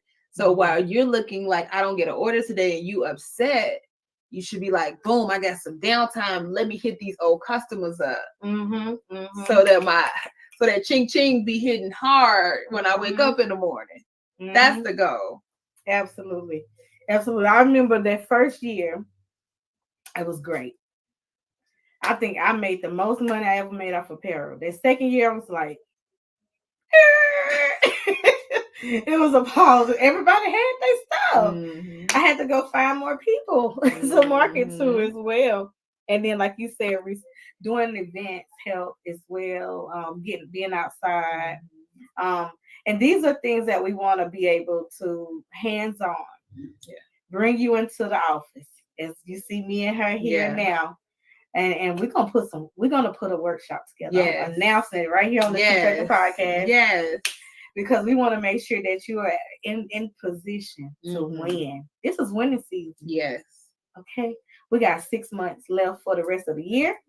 So how are you spending your last 6 months to close out the year? It's our Jordan year, right? It is. And we hands-on. As you see, we here, we're not virtual. So we're hands-on and we want to bring you in, guide you, maybe a very small, I say no more than 20 people. 20 people, we want to be able to give you the opportunity to come on in the room and sit down at the table, and we pull your marketing strategy out. If you're not branded, we're going to make sure you brand it and be able to leave with everything you need. Absolutely. The tools that you need to be successful. Absolutely. Let's do it. Yeah. I'm excited. I'm excited. She brands. She builds. She's something. Yes. Okay. She all that. But we're gonna make it happen. Empowers. She empowers. And you're right. Like, what's important is that it is an intimate size group, because to know us is to know that we're gonna give you all the game. Oh, yes. Yes. All the game. Like, you need a full size, several notebooks. You need the trifold. You're gonna need your computer. Your computer, all of that. Pen, a piece of paper. That's right. You're gonna need all of it, because we're getting work done that day. Absolutely. It's not just about taking notes and then you go take the action later. No, we knocking things off the list that day. Because we genuinely want you to win. Like, nobody wants to be at the top by themselves. That's why. Absolutely. For real. That is the truth. That is not our goal. So, y'all, if you have any questions, definitely this is the time to ask questions. I'm sitting here with Miss Dr. Shadon Reynolds of She Prints It. I got on her shirt. You see how she made me change my shirt from She Trucking to She Empowers. Boom. Boom. Just like that. What a beautiful wardrobe change. Okay, because it works either way. Okay, I love it. That's how you flash people, right? Start with She Powers, and then hit them with a little She Truck. And I feel like now we all branded in here. Everything as you see now is black, white, and red. Yeah. You know what I'm saying? So when you talk about your branding, let's talk about how to be consistent in your branding, because that's what made me throw this shirt on, right? Because I want to show the difference. Yes, and cohesiveness. Absolutely. Like, if you don't have a brand guide, like, that is so important. It really is, because it teaches people how to see you. It also makes it really easy for you and others to identify when somebody is using your brand outside of your guides without your permission, right? If you see She in pink, I did not do that. Yeah. Because I would never do that. Right. I would never do my She in pink. Wait, she may. I may. Maybe. She maybe in October. A collaboration. Maybe a collaboration. Maybe a collaboration. But it's going to be so clear that it's a collaboration. Right? And so, because it's not our brand colors, it's not representative of who we are. Your brand should constantly tell a story. If you are all over the place, your customer's going to be all over the place. You're going to attract something that you don't want. Understand what you're doing. Yeah. So you're not going to have the target audience that you're looking for. Well, they're not going to see you as a brand. That's true. They're going to see you as an item. Right? So, like, they're like, oh, that t-shirt. I like that t-shirt. They're not going to say, I like She Trucking's brand of t-shirt. That's true. And that's the difference. I had a girl that tried to steal my brand. She lasted a year. She couldn't do it. And then she was trucking. She put teal, white, pink, and add yellow. Girl, wow. Bye. You couldn't even stand. If you watching this, you couldn't even stand a year. And I'm gonna sip my tea. God don't like ugly. Okay. Yeah. So I almost said a name. Ooh. I wish you would have sipped and then let it out. Shout out to Sakara. Listen, spit it out. Spit it out. Sip the tea and spit it out. But also, to that point, when it comes down to who owns the intellectual property, right? Like, a lot of people are now making their logo on these free apps. They're using like free logo.com or whatever, or you're building your stuff, your logo on Canva. Wherever you source it from, if you didn't go through a designer, that's who owns it. So we're going to be talking about trademark and copyright and different things like that, and how to protect your intellectual property. Because when that lady did that, guess what? I'm just waiting for her to get enough money so I can sue her. Now that I see that she no longer is functioning because she don't have the theft that she wanted, right? Because they try to steal your brain, your ideas, and all that kind of stuff. Can't can't steal with mine. You're right. That's the thing. You can steal what a person may be doing at that moment, but when it's theirs and it's their purpose and it's their thing, you just can't take that. No. Yeah. No. And so, but if you're watching this, I'm coming for you. Cause get what? I'm sheet tracking, baby. You a knockoff. Let's talk about knockoffs. Let's talk about knockoffs. And you know what? But that's a real thing, right? Like it is. When we first started, people with good intention, because I do think most of the time that y'all operate in love, right? Just uninformed. People would send me pictures of somebody else's brand and say, "Can you make this?" And I would say, "No. You go buy it from them." They put the time and the energy and the hard work into that. But to the same point, somebody sent me a picture of somebody with a knocked off version of my Dented Melanin, to which I own the trademarks to. So I immediately sent a cease and desist to the young lady and let her know if we discover that she's made any other profits off of this, that there will be consequences. Because understand, people have invested their time and their energy and their creativity to creating something. And so for you to just think that you can just take it is not a thing. Okay? It is not a thing. That's a no. It's a no.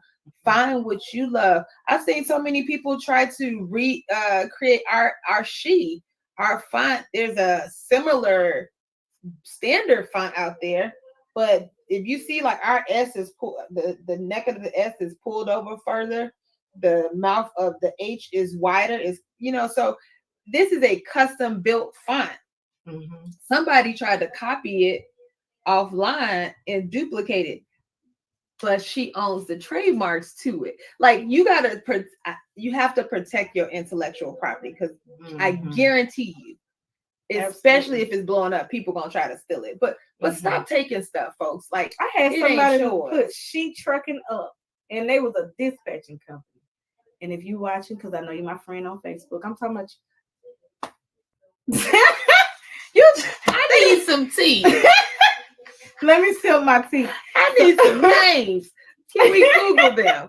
Somebody tag them. They are Googleable. Somebody tag them in the comments. Okay. The conversation. They are Googleable. That is so funny. But we want to be real, because these are real life things that us entrepreneurs are going through. So when you get ready to start your brand, or if you already have a brand, you got to understand that this is going to come with it, especially once you get on a certain level. And we're not talking about she making shirts at her house, right? And she printing 1 or 2. She's doing bulk orders for big major corporations. So when you get on that type of level, as well with myself being on, the type of level that she trucking is on, and people gonna come and try to duplicate, steal everything, and then they gonna talk about you like a dog. But remember, those people that's talking are your motivators. I had 200 people in my story watching the stories, and I said to myself, we don't get paid by people liking our posts, right? Because the average person won't even like it. There's probably more people on here that's watching that liked it now. But you know what's so funny? But we do get paid for you watching, so keep watching. Okay, because we're gonna keep giving you more and more content here, especially on the Sheet Trucking Podcast. I'm gonna be doing some conversations and tea days where I'm giving you the tea so you can understand my life and my journey of the ups and downs of this entrepreneurship. Why did I stop bringing people maybe on my platform? Maybe they weren't good. Maybe they didn't do good business. Because people keep asking me why. And so know that I'm tuning in for the tea. What is that episode? For the tea. Okay, I'm tuning in for the tea. But it's real life. It's real life. It's so funny. Even when I got my doctorate, it's like I had maybe 1,400 views on the video, but only 300 likes on the post. Y'all gotta do that. Make it make sense. You watched the whole video, shorty. Like, do you not like it? It ain't gonna hurt you to hit the like button. But sometimes, what I also understand is that, and the reason that I say this, and I'm smiling and I'm laughing about it, because I am definitely at the place that it does not bother me. I greatly understand that it's a you problem and not a me problem. And I say that with love, because some of us are just still battling our own insecurities and demons. And, you know, what you're trying to push onto me and deflect onto me is really about you. Because we're really in competition. When you get on these type of level, you in competition with yourself. That part. You're not in competition with no one else. Absolutely. You are literally, I am my worst critic. Yep. And I think every entrepreneur, we are our worst critic. Yes. So, That is so true. so we putting time in, speaking of that, I want to go back to you getting your doctorate. And congratulations on getting your doctorate degree. Thank you. Being a mother, being an entrepreneur, how did you balance that, going back to school and all that kind of stuff?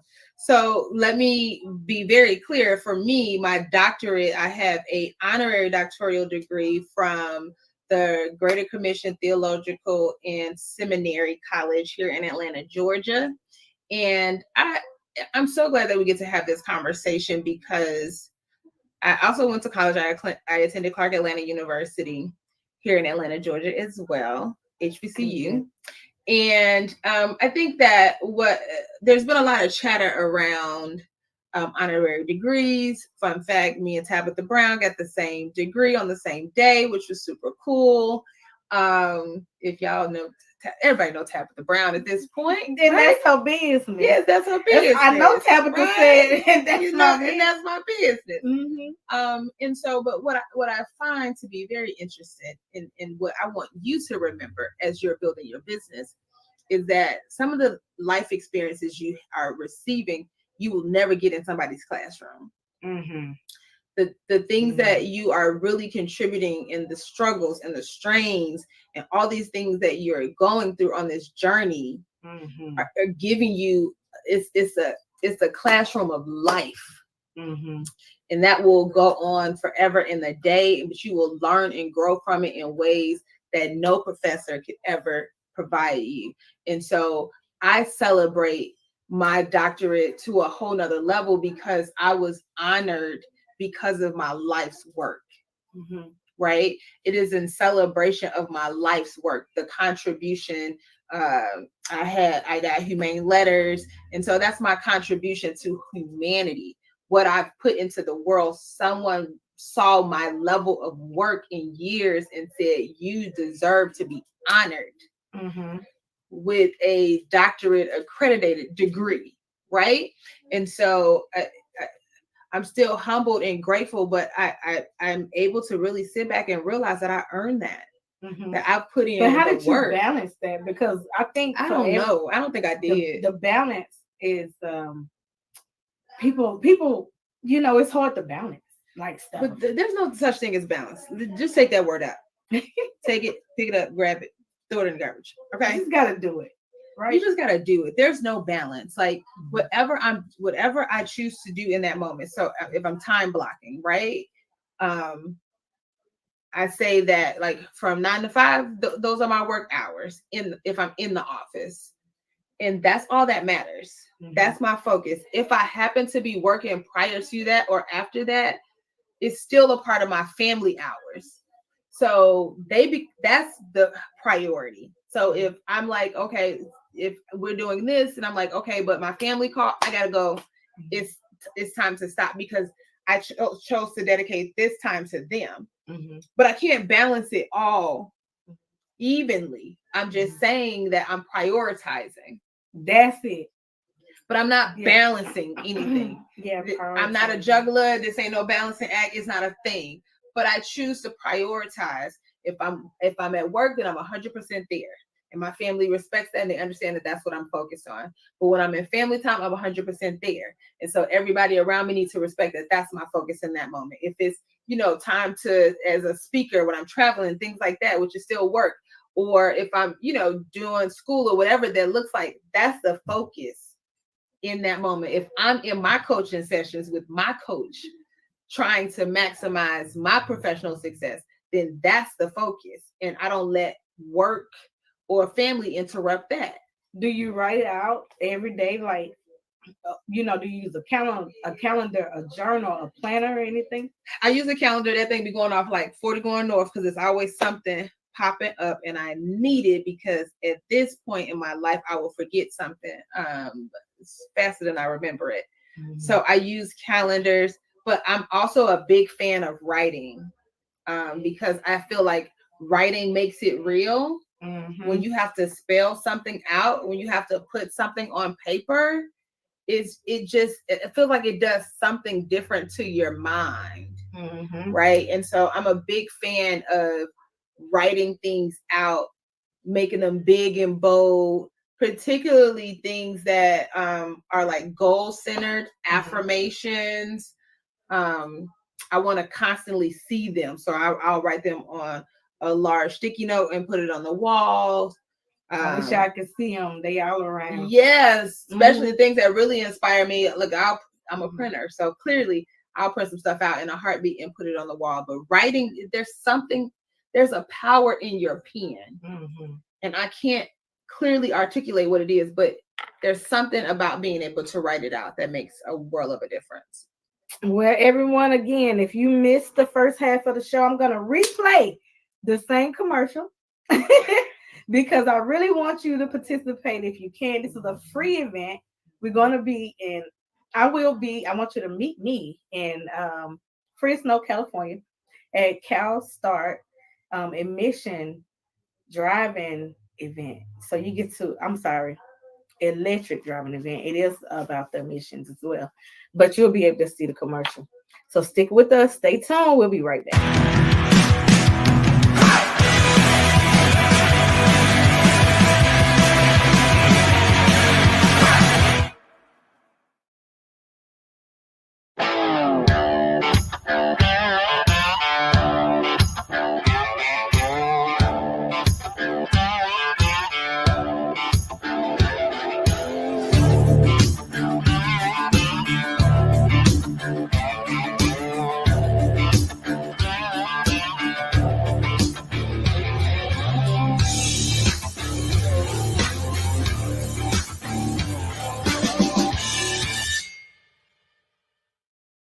And we're back. Thank you so much for tuning to the She Trucking Podcast. Today I have Dr. Shagun Reynolds here with She Prints It. I'm so excited. She my sister. I love her. Yeah. We're absolutely family for sure. Yes, Miss Mona. She is our chaplain and She Trucking. And Hello, she gorgeous. She said, I love the She Empowers shirts. Yay. Yes. So thank you so much. Yes. So, okay, let's talk about the different products that you offer. Yeah. Whew. So we have tons of products. I mean, literally thousands, which is why we really like to talk to our clients, specifically like, what are you looking to do? Who's your target audience? What your goals are? Because we can support you in a multitude of ways. But we do have catalogs available. We have it digital. We also have a paperback version of it for you. If you are interested in just seeing some general stuff, then please go ahead and check out our email us, shoot us an email at info@sheprinted.com, and we can send you a digital copy. And then this is the one that we keep in our showroom. We also have several of these available when people come in, and it's just a deeper dive with all of the different items that we have to offer, a lot of the apparel options.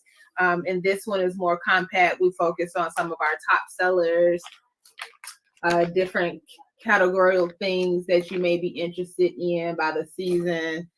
Tents is one of our top sellers right now. She made my tent. Yes, if you've seen the She Trucking tent, we did that for her. So this really kind of highlights some of the essentials. And y'all should have saw me put it in that truck.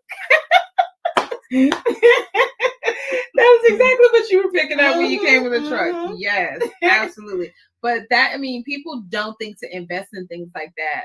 But if you're out vending outdoors and it's a sea of blue tents and white tents, you can't tell me that you're not gonna notice a tent that has some custom branding on it. And you're gonna be curious, and curiosity is a beautiful thing in business because you want people to come over and say, well, what do you do? And what is this? And what do you have? And oh, this is so nice. I saw your tent from afar. I saw your flags hanging off your tent or whatever.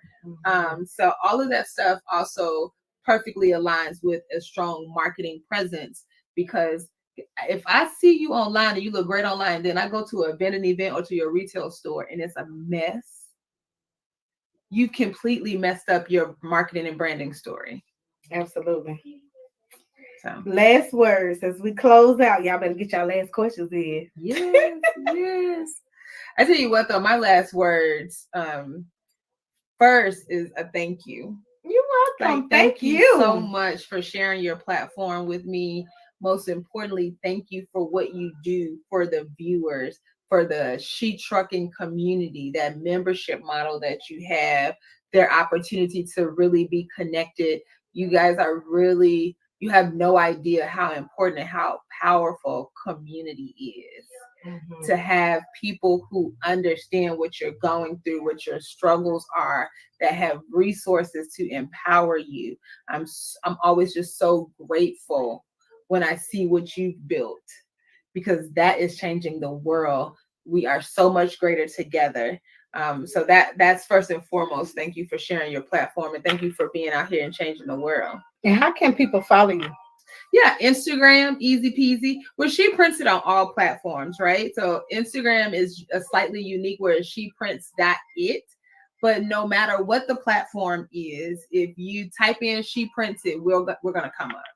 Absolutely. Mm-hmm. And thank you so much. Thank you. Let's see what Miss Mona, she says. Yes. Yes. Quality and excellence. We receive it, Miss Mona. Well, y'all, thank you again for tuning to the She Trucking Podcast. I'm going to be doing more in-person podcasting. Yay. You're going to hear more from us as we really plan and bring on this event, because it's going to be amazing. You'll see me posting it. Yeah. Okay. I will say, get ready to July. But okay. Little drop. Just a little drop. Get ready, Yes. y'all. Get ready to head to Atlanta. It's going to be amazing, amazing. It's only going to be a few people, That's right. Limited seats. And this is a limited opportunity because we want to make sure that we are hands-on and that we're able to continue to coach you.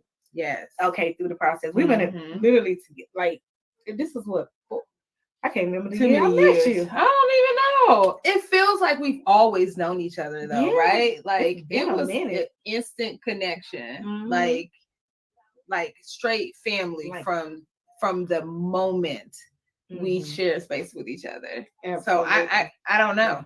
I don't know, but it don't matter. Okay, I'm just so glad God made it happen. That's all that matters. But we want to bring other people in. So we want to bring other people into this circle of, as you see, when I'm like, hey, like today, I was like, hey, I need some shirts. Yeah. You know what I'm saying? You gotta know who to call.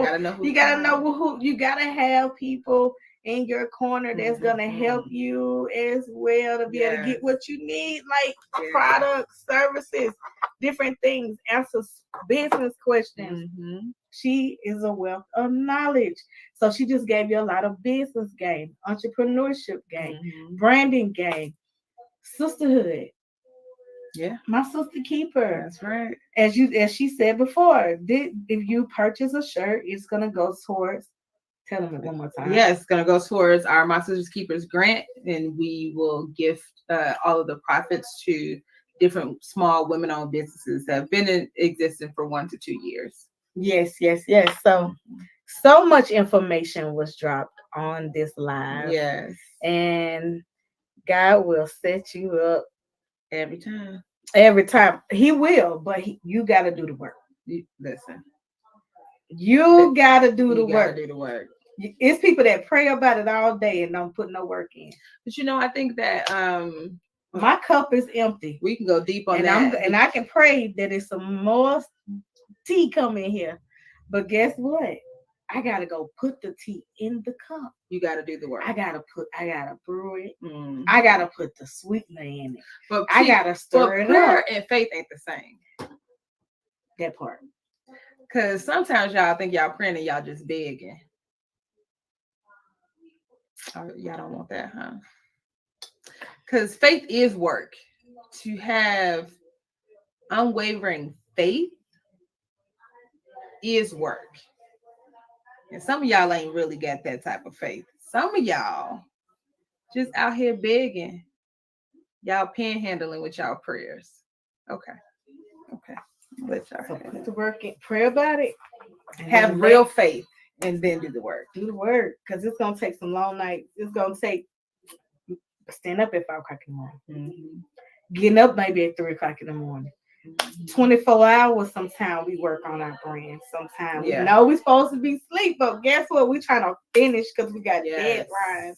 I'm sure you sometimes you have huge orders and you up all times of the night. I got employees that don't show up, they're not feeling good, but my customers don't care what's going on the back end of this business. They want what they pay for, and I understand that. That's right. So pray about it, but do the work.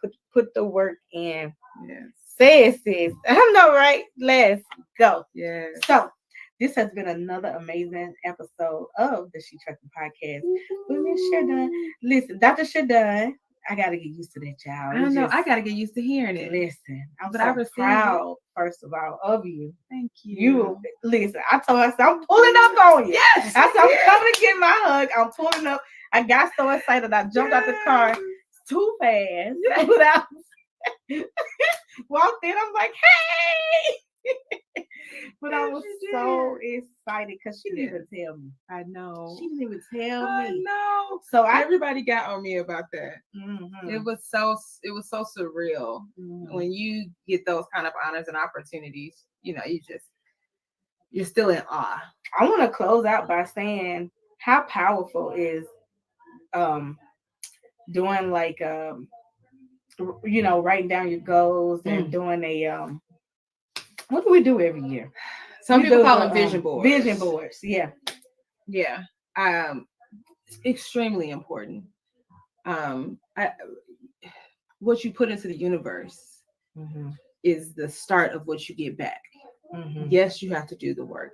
Yes, you have to have the faith, but there is power in placing things in the universe. I wrote a list of goals for 2023, some of which I shared online because I understood that a closed mouth don't get fed, and I put it into the universe.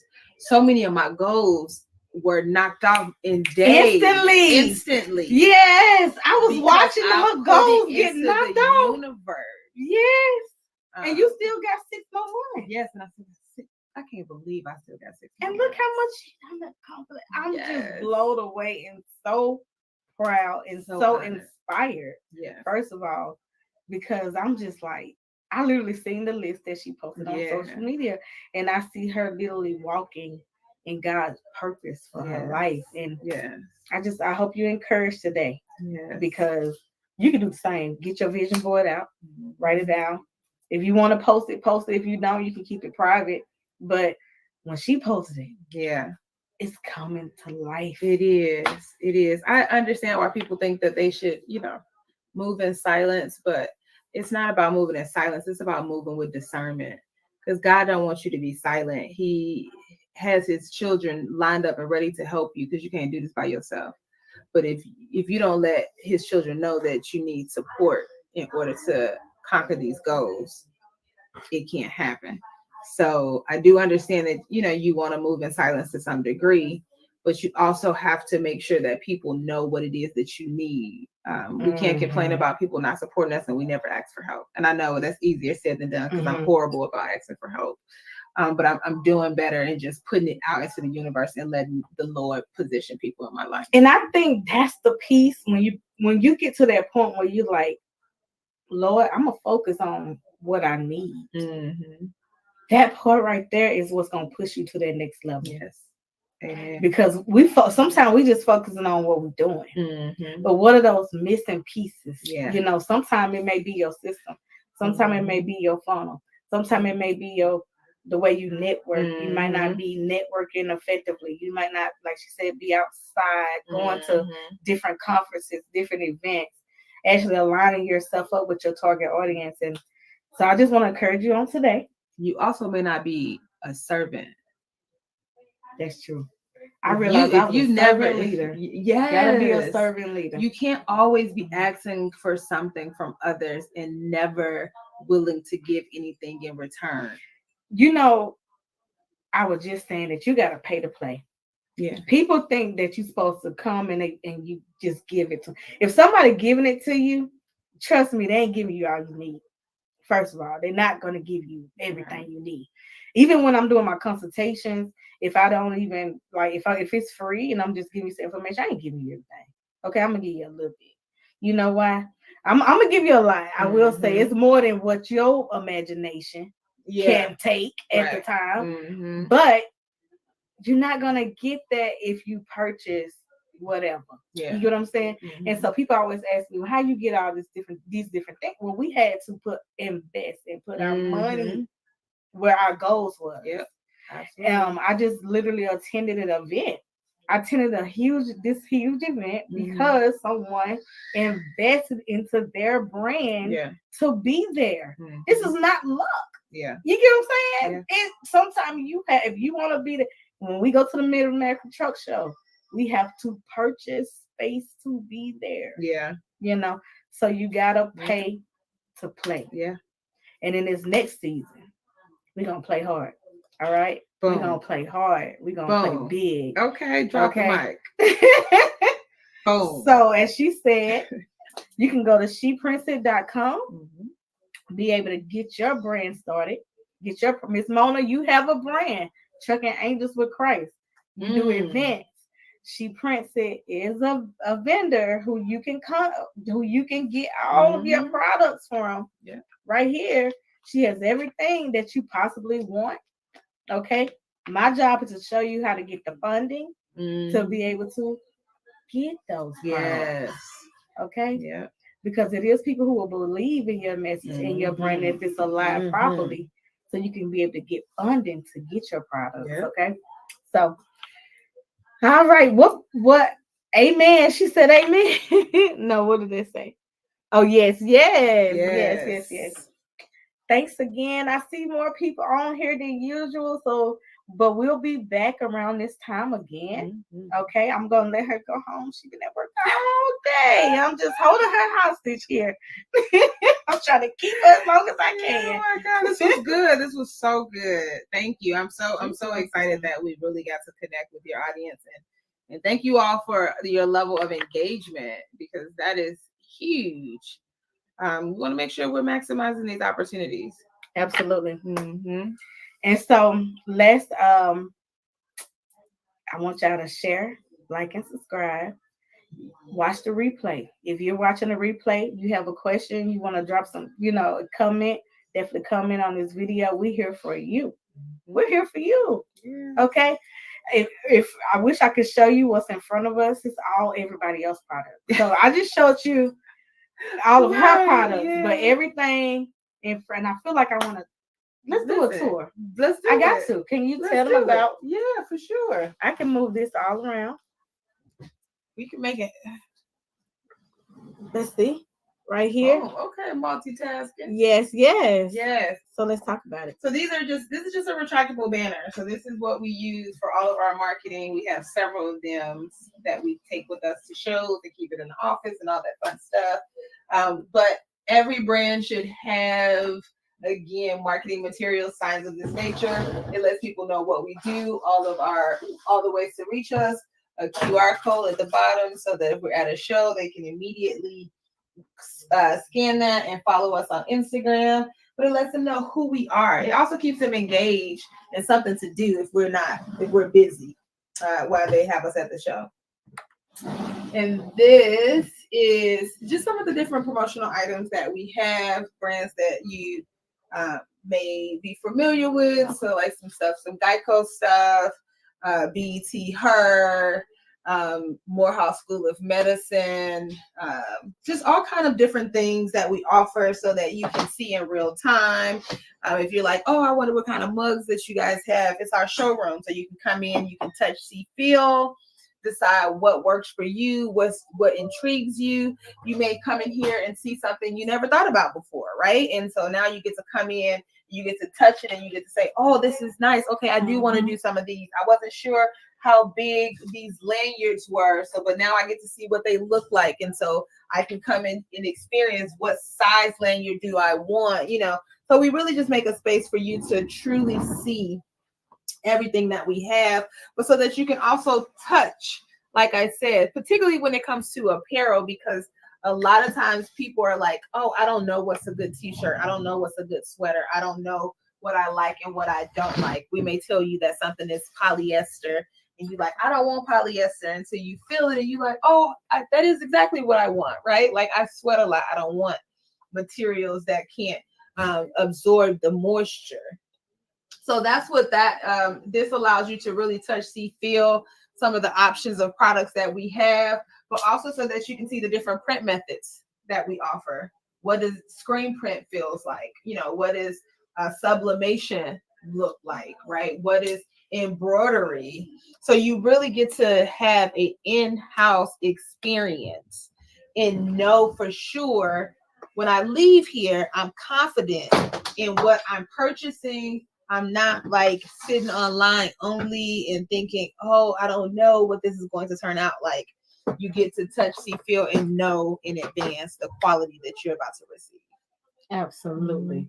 And some of our trucking friends have done some products with us. So this is from Metro Max, the trucking community. So we did a lot of stuff for him and his brand as well. Let's say trucking. What did it say? Trucking and BPO. BPO. I don't know. I don't know what that means. Neither do I, because I am not in that industry. For us golf people, so like golf women, we've done visors and different things for them. You see some of the different. This is totally golf season, so these are really, really, really good promotional items to do. We did golf balls for Georgia Power as they were doing giveaways. We have all of the different name brands. These are Callaway balls. There's also all of the other different brands that are available out there. I like that fan. Golf tees. Oh, so listen, does this one? Let me see if it still works. So it's a fan and a selfie light. I hope she got some more of them. Isn't that cute? Okay. I hope she got some more of those. Oh, I feel so good now. Exactly. And a selfie light. Yes. Yes. A So just two-in-one. thinking outside the box, you know, like there's always traditional things that we all need. You should all have like pens and notebooks and things like that. That's, you know, if it's not broke, don't fix it. Those are staples, I think, in your promotional products closet. But in addition, you want to really get things that connect directly to your target audience. Yes, ma'am. I totally agree. And thank you so much again for watching the She Trucking Podcast. It's been amazing. Again, if you want to support, definitely literally click below and check out She Prints It online. Bye, everybody. She Trucking Podcast is an informative podcast that is dedicated to bringing listeners the latest news and updates from the ever-evolving transportation industry. Founded by industry expert and entrepreneur Sheree Moore, and powered by CTR Media Network. Whether you're a seasoned transportation professional or just getting started in the industry, the She Trucking Podcast offers valuable insights and advice to help you stay ahead of the curve. Learn more online at shetrucking.com.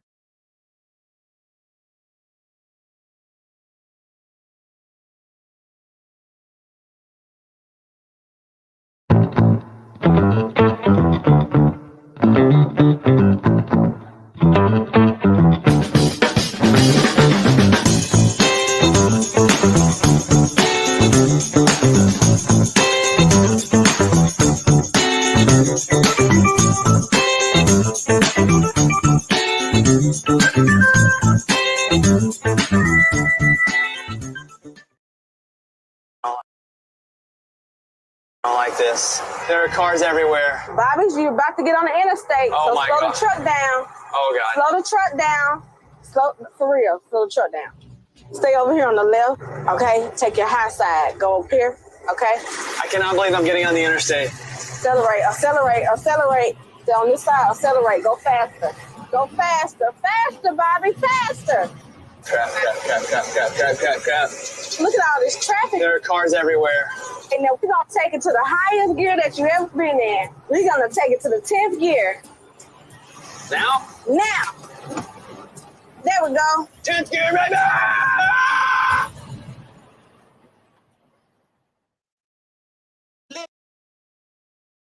Listen, if anybody's interested in getting into podcasting, grab this book.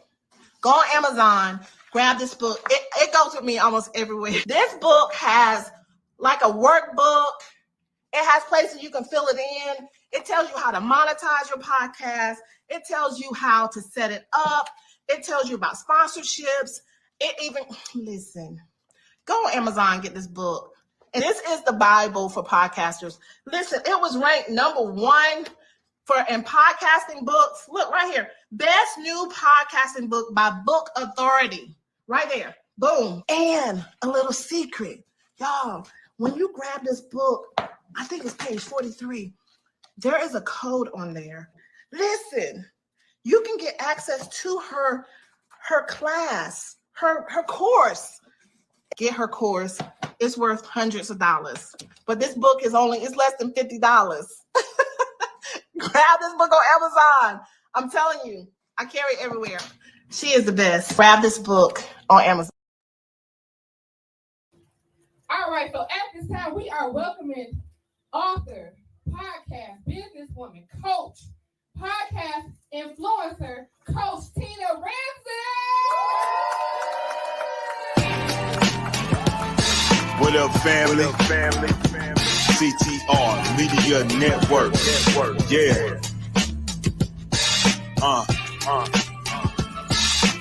Best in the biz. Yeah. Join the team.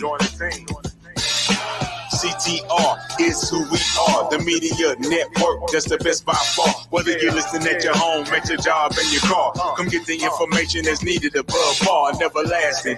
Motivational podcasting, giving you the answers to the questions that you're asking. Serious talks and topics, how to come up and profit, how to better yourself, your health and shit. We got it, reaching 350 million, they tuning in.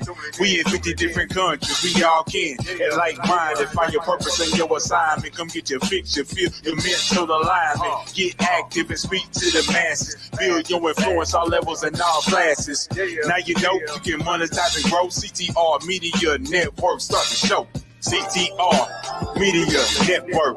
CTR Media Network. CTR Media Network. CTR Media Network. CTR is who we are. The media network that's the best by far, you know. CTR Media Network. CTR Media Network.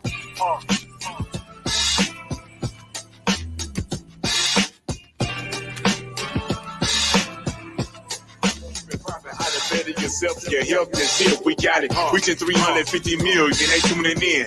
We in 50 different countries, we all can. And like minded, find your purpose and your assignment. Come get your fix, your feel, your mental alignment. Get active and speak to the masses. Build your influence all levels and all classes. Now you know you can monetize and grow. CTR Media Network, start the show. CTR Media Network.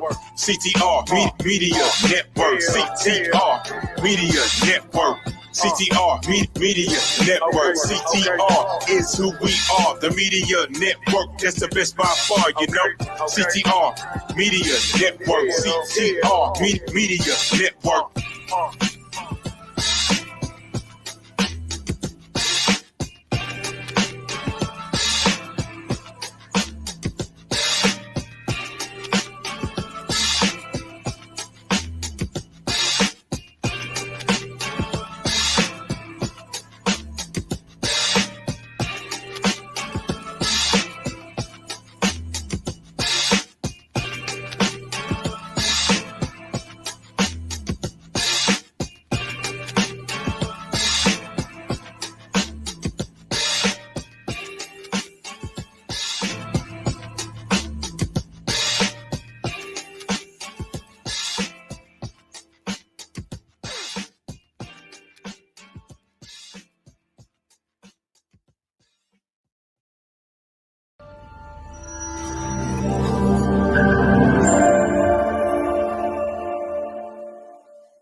Be strong.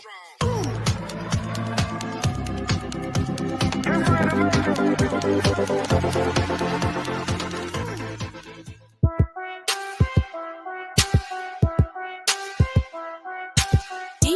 Tony Duff.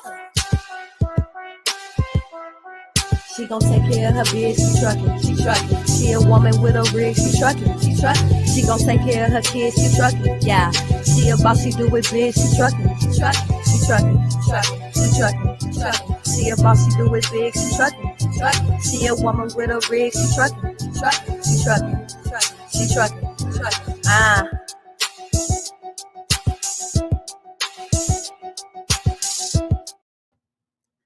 Hello, everyone. Welcome to Enjoying Life OTR. My name is Cindy Tunstall with the She Trucking Podcast, and I can't wait for this show. I am so excited. We have a fabulous guest to kick off our episode, and I can't wait for you to hear from her. Our guest today is Melinda Fox Wellington. She's one of the administrators and leaders on the She Trucking lead team, and she has so much wisdom and experience to share, and I know you're going to be just a great opportunity to meet with her. If you have questions for her, hop on the chat and put those in there, because she's got a lot of wisdom, and you're going to learn from her, and she's going to give us a lot of things to share to help make our journey better. She and I both have very different career paths in the trucking industry. I drive a 26-foot box truck, and I'm a newbie. I'm a baby in the industry. I've only been driving about 3.5 years. I drive OTR, and I absolutely love it. And I'm passionate about helping truckers to create a healthy work-life balance. And, to get time to get outside the truck, but also to manage our business and our trucking careers in the way that we can enjoy our downtime, enjoy our time with our family, and, get out of the truck and go do fun things. Many of us get to travel all over the nation, and we don't ever get out of the truck. We're just worn out, and we're just tired, and it's a challenge. So I really advocate for that. I really love that for myself. I like to surround myself with people who have those same values. And our guest today, Melinda, is definitely one of those people. Our She Trucking Foundation, we're all about empowering women and minorities to enter the transportation industry, and not only enter, but thrive in the industry, make a good, successful career. And there's a lot of challenges we face. So we're going to be tackling a lot of those big challenges. We're going to sharing our wisdom and experience. We have so many great guests that are going to really give you some great information that's going to help you to succeed in your trucking career. Now, I don't know if you've been driving just a short time like me. I'm a baby in the industry. I've only been driving about 3.5 years. Or if you've been in the career of trucking for decades. This episode has so much for all of you. We're going to touch on all kinds of topics. So stay tuned. Share with us your friends. Tell them to join us in. If you missed a part of the show, come back and check it out later, because there's a lot of great things. So, well, without further ado, let me introduce our first guest, Melinda Fox Wellington. Welcome to the show, Melinda. Hi, Cindy. Thanks for having me. I'm so excited. I am thrilled. I'm thrilled that you're here. You have so much experience to share. That's your big rig back there. Tell everybody a little bit about what you're driving. I'm actually an independent contractor. I lease my truck through Schneider Finance, and I drive a 53-foot box van. And how long have you been? How long have you been in the industry? Almost 5 years now. Now, who is this we see coming in the screen? Tell us about your baby. This is Tia. Actually, one of the main reasons why I decided to go IC is because the company I worked with wouldn't let me have a dog on the truck. And I've always been a dog person, and having one on the truck just completely changed the way I drive. And it's just, most days makes it so much better. So there's some days it makes it worse, but it's worth it. Well, Melinda, I know that you have 25 years in the medical field, and then you transitioned to trucking. Can you tell us a little bit about your career that you had before you started trucking, and then how you made this transition? Because that's a pretty radical shift that you've made. Can you tell our audience a little bit about that transition? Sure. Actually, I got into the medical field back in the 1990s. And I transitioned or grew through. I was a medical assistant. I was a combat medic in the Army. And then I taught medical assisting, phlebotomy, and EKG training. And then I became a director of the school. And I did that for a couple of years. And I was just like, being a director of a vocational school for medical assisting and everything, that's just not me. I wasn't happy chasing people, students down, getting payments and stuff. So I went back into the medical field, back into medical assisting. And my last job, I worked with family medicine practice, and it got bought out by a corporation, and it just, the passion wasn't there anymore because I couldn't spend time with the patients that I like to do and help them and talk to them and answer their questions. And I was to the point I was just coming home crying, and I was getting headaches to go to work. I was just full blown out, Yeah. burnout. And so my husband, he's like, well, you got your Class A license. He goes, why don't you just go drive for a couple years and then decide what you want to do, if you want to stay in medical or just stay trucking, or, just to kind of figure it out, just to get out of that burnout phase. And 5 years later, I'm still driving. Okay, Melinda, I want you to tell everybody the story about how you got your Class A, because I know when you got your Class A, it had nothing to do with trucking. Tell us that story. So we had a fifth wheel RV toy hauler. The trailer was about 43 feet.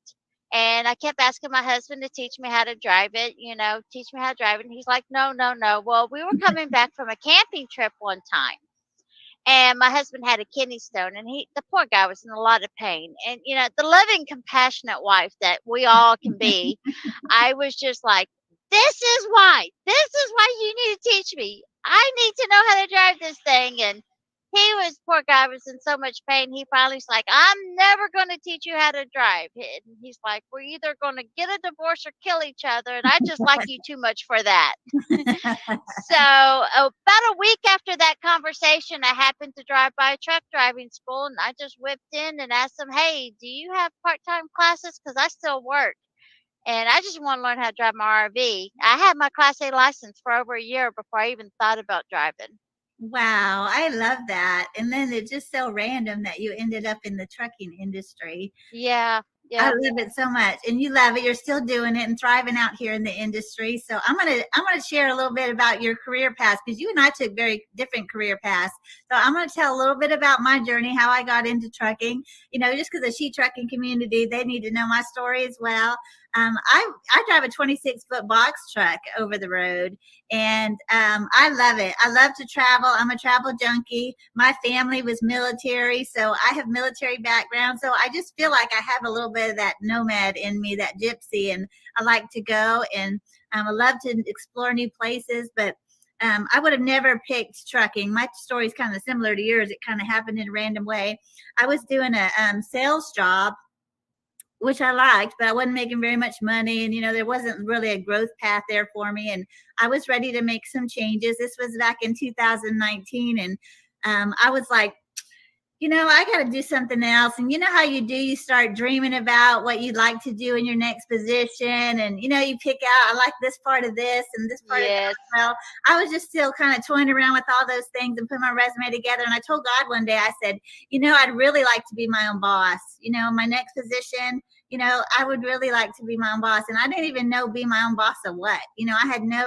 There was no big dream I was trying to fulfill. There was no entrepreneur spirit rising up in me. I just thought, that'd be nice. Well, the very next day, somebody presented me the idea of starting a trucking company. And I just said that prayer. I just said, I'd like to start. I'd like to be my own boss. And then the very next day, somebody presents the idea. So I was like, this is crazy. I mean, it's still crazy, right? It's a crazy idea. I didn't know anything about trucking. So I just thought, well, I'm going to look into this, because maybe this is a thing, And so I started doing some research, and, I want to be my own boss. So I got my own authority. So I started a box truck company, and I found a friend in the area that I was doing it. And, so I had somebody that I could ask questions, of course, got familiar with the FMCSA website, and I started studying all the regulations. I'm not like a person that likes to know how to do everything right. And I don't want to have to be stressed about, getting caught doing something funky. And, so I was really doing a lot of study, but after a few months of study, I thought, I could do this. And the rest is history. I've been driving and, making some mistakes along the way, but I really love the life, and I love being able to travel. And see the nation. What makes you enjoy the work so much, Melinda? What makes you stick with it? 5 years is a long time. So what makes you love the work? It's a variety of things. One and number one job perk for me is obviously just the nature, getting out, different parts of the country, working. Being in the military, I saw more of Iraq during deployments than I saw in my own country. So that was one motivating factor for sure.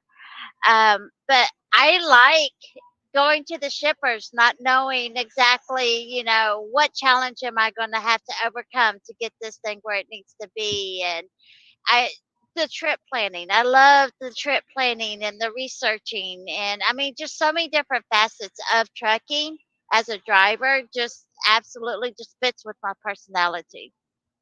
I love it too. There's a lot of freedom, and I don't have somebody looking over my shoulder, and day to day micromanaging the choices that I make. And I know there are some trucking companies that drivers experience some of that, but for the most part, we get to kind of choose our own path, and that's obviously very appealing for me.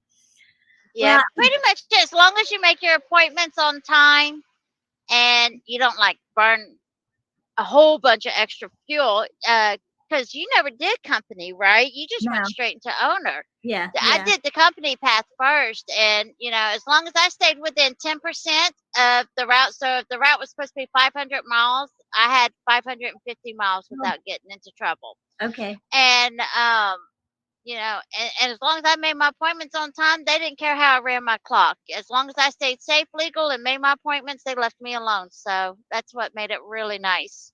Well, that sounds great, Melinda. We're going to go to commercial break in a minute, but I want to hear a little bit more about your path, how you got into your own truck, and we're going to touch on that a little bit after this commercial break. So y'all stay tuned. Melinda's got a lot of great stuff to share, and I can't wait for you to hear it.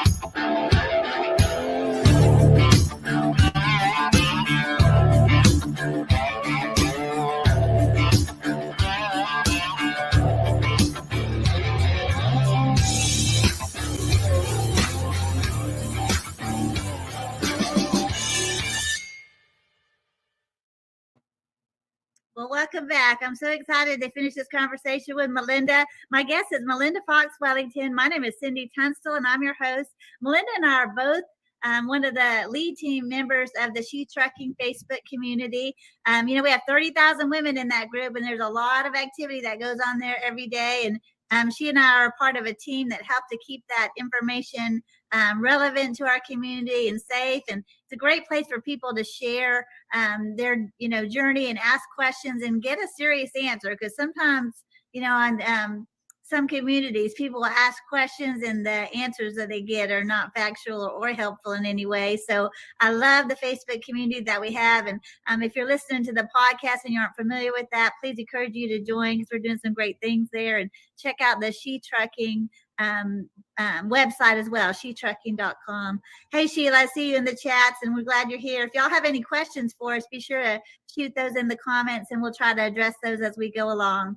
Okay, Melinda, help me pick up where we had left off. You started as a company driver. How long did you drive in that way? And then tell me a little bit about what made you start to think about doing something different.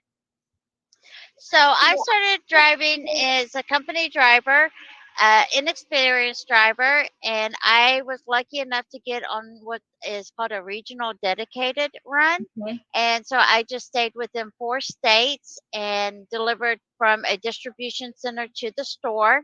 I was out Tuesday through Saturday, sometimes Sunday morning, depending on the appointment times. And then I had Sunday afternoon and Monday off at home every week. Oh, very and nice. I did that for 2.5 years, and I was starting to get kind of bored with it because it was the same stores, the same route, and it was just getting very redundant. And but actually, I was driving probably about a year, and I was like, I think I'm going to stick with this for a while. And my husband and I started talking about getting our own truck and everything. And I just did a lot of research. And while I was researching, every paycheck, I took a minimum of 10% out and put it into a money market fund just to start building a nest egg for, because all my research says you got to have a nest egg. You got to have, oh, ain't that the truth? I've been doing this for a year now. And yes, that nest egg has saved me several times. Well, I love it that you took some time to research it. That's one of the things I really like and admire about you. I could be a little bit jump too quick and kind of learn as I go and just hop in. And but I really love the path that you took, and I admire it. I think you have a lot of wisdom, Melinda. I always say that about you. I always point people your direction because I love the way that you've journeyed in your transition. Your puppy, sweet dog. So you were saving money. You didn't even really know yet what your next steps would be, but you knew that you would need some money to have some flexibility to make those choices. So I really love that. I admire that. Tell me about getting started. When you got your CDL, what kind of schooling did you do? I know that the rules changed recently. You have to have a certified school to now, and that before you started, that rule wasn't in place. How did you begin your journey toward getting your CDL and starting on? Was that company the one that did your training, or did you do something else? I actually went through a private school because remember, I got my license to learn to drive an RV, not to become a truck driver. So I say I'm an accidental truck driver. So what happened when you began and you decided to start on with a company? What was your path toward getting rolling with that company? How did they begin once you were hired? I was researching several different companies to see which one I wanted to go with. And the company, I don't know if we're allowed to say what companies we did or not, but the company that I chose with, I like that their an inexperienced training program was very short, and I didn't have to team drive with another driver for months on end. I like that. Team drive. How long did you drive with somebody in the truck? 1 week. Oh, really? And they sat in the seat. We never did team driving. They were in the passenger seat the whole time, and that's what I liked working with them. And and I started with Schneider, and it was so funny because the first week was like just paperwork, DOT physical, all that stuff. The second week is maneuvers, parking lot maneuvers, and they have an obstacle course to go through and everything. And then you had your road test, and then you got put in the truck with the trainer for 1 week. And since I was on a dedicated account, I got to actually do my 1 week training on the account, so I wasn't like bouncing around. So it was really nice. Yeah. And the trainer was in the passenger seat the whole time. And so after 3 weeks, they gave me keys to my truck and said, good luck. And I was like, oh, Snyder's crazy. I can't believe they just gave me a set of keys. But they had it set up for that dedicated account. They had one dispatcher that worked only with the inexperienced drivers for the first 6 months that they were driving.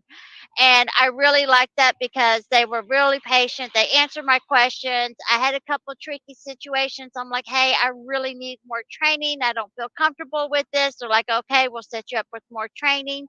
And, even after I was on the account for a while, I became a mentor and I started helping people. And they even sent me to a different distribution center to work one-on-one with another person for a whole week and for additional training. I mean, so the environment that I had with them was really, really good for inexperienced drivers. So Melinda, do this for me. If there's somebody that's listening to our show, we have a lot of women that are in our community that are really just toying with the idea about getting into trucking. Hey Tia, they're not even sure what steps to begin. And you're a researcher, and you did a lot of steps to prepare. When somebody's looking towards starting with a new company, what advice would you give for a new CDL holder that's considering what are the questions that they should be asking? They don't even know what to ask at this point in their career. What do you think is good advice for that driver? Well, the very, very first thing that I did was I listed my priorities. Yes, we all want to get paid. We all want to make money, but some people need to be home more than other people. Some people need health benefits more than other people. So definitely figure out what your priorities are, and then you find the company that can fit those priorities in the sequence that you need them to be. Because some companies, all of them offer time at home, but some companies, that's a higher priority for their drivers than other companies. Whereas some companies, they got some amazing medical benefits, where some of them, they're just fly by night, and it's really hard to, get your bills covered through those benefits. Some companies will let you do time at home anywhere in the United States as long as you put in the zip code for there. And if that's your priority, so know what your priorities are, and then find the company that matches them. And it's like looking for a house. You're never going to find one that fits at 100%. Then you just figure out where you're willing to compromise a little bit, and then that's the company for you. To me, that's the best company, because they're all good and they're all bad, depending on where your priorities are at that time. Sure. I love that advice, because one thing I see in our community, and I'll see somebody go, "Hey, who's the best company for starting out with your as a brand new driver?" And they ask that question, which is a great question, and then people will just say their company. I work with Schneider, I love this, and I work with this company, I love them. And but the question that I'm always asking when I see that is, ask them why that they like that. They might have liked it because they were home every weekend, and like you said, somebody else might have said, that's I'd rather go out longer, or either way around. But I think asking really specific questions that meet your needs, because your family is different, your financial needs are different, even your medical needs are different. That's a great thing. I wouldn't even consider thinking about the insurance issue, honestly. I'm in good health, and that's not a challenge for me, but that's important. And then I also love about the She Trucking community is because women will ask in there, I'm considering these two companies. Can anybody give me some feedback about what's happened here? There might be one person that hops on and says, I've had a great experience there. And there'll be another person that hops on and said, I had this issue, but it was because of this. So we have a great community of people that can give really practical feedback and can really give some sound advice for people that are new to the industry. We have women in our community that have driven for decades, and they'll say, be sure to ask this when you interview, be sure to do that. And, we need that. We need to help each other. So I really love that.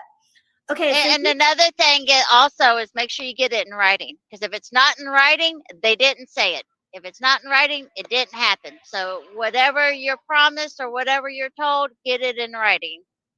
Great advice.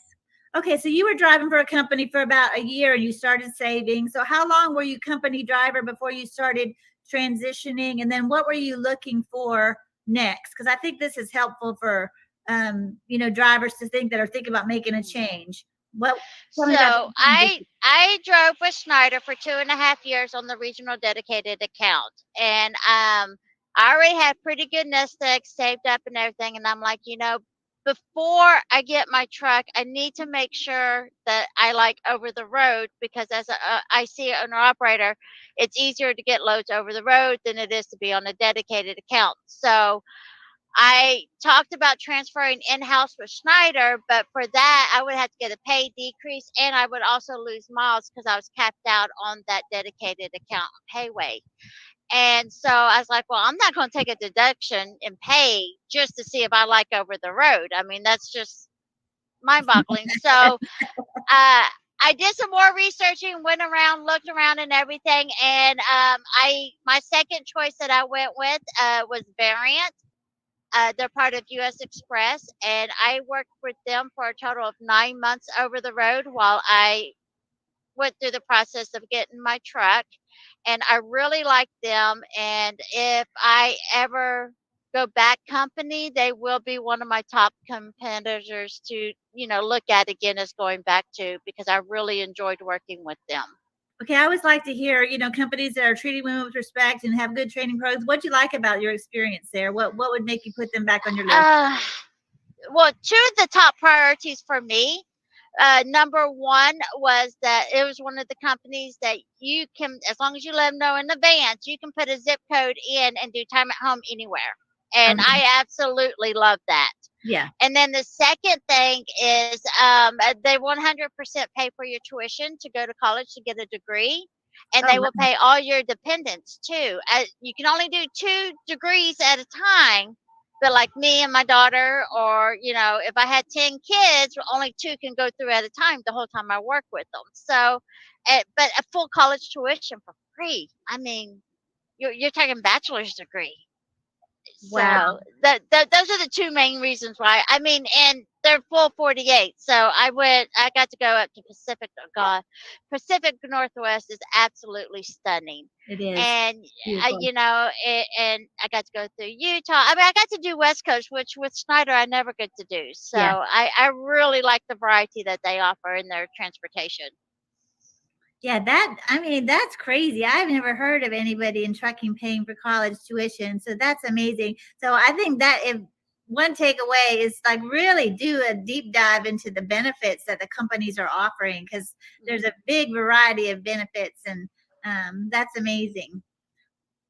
Okay, so tell me about the transition of getting your own truck. Did you lease to purchase, or did you pay cash, or did you finance it?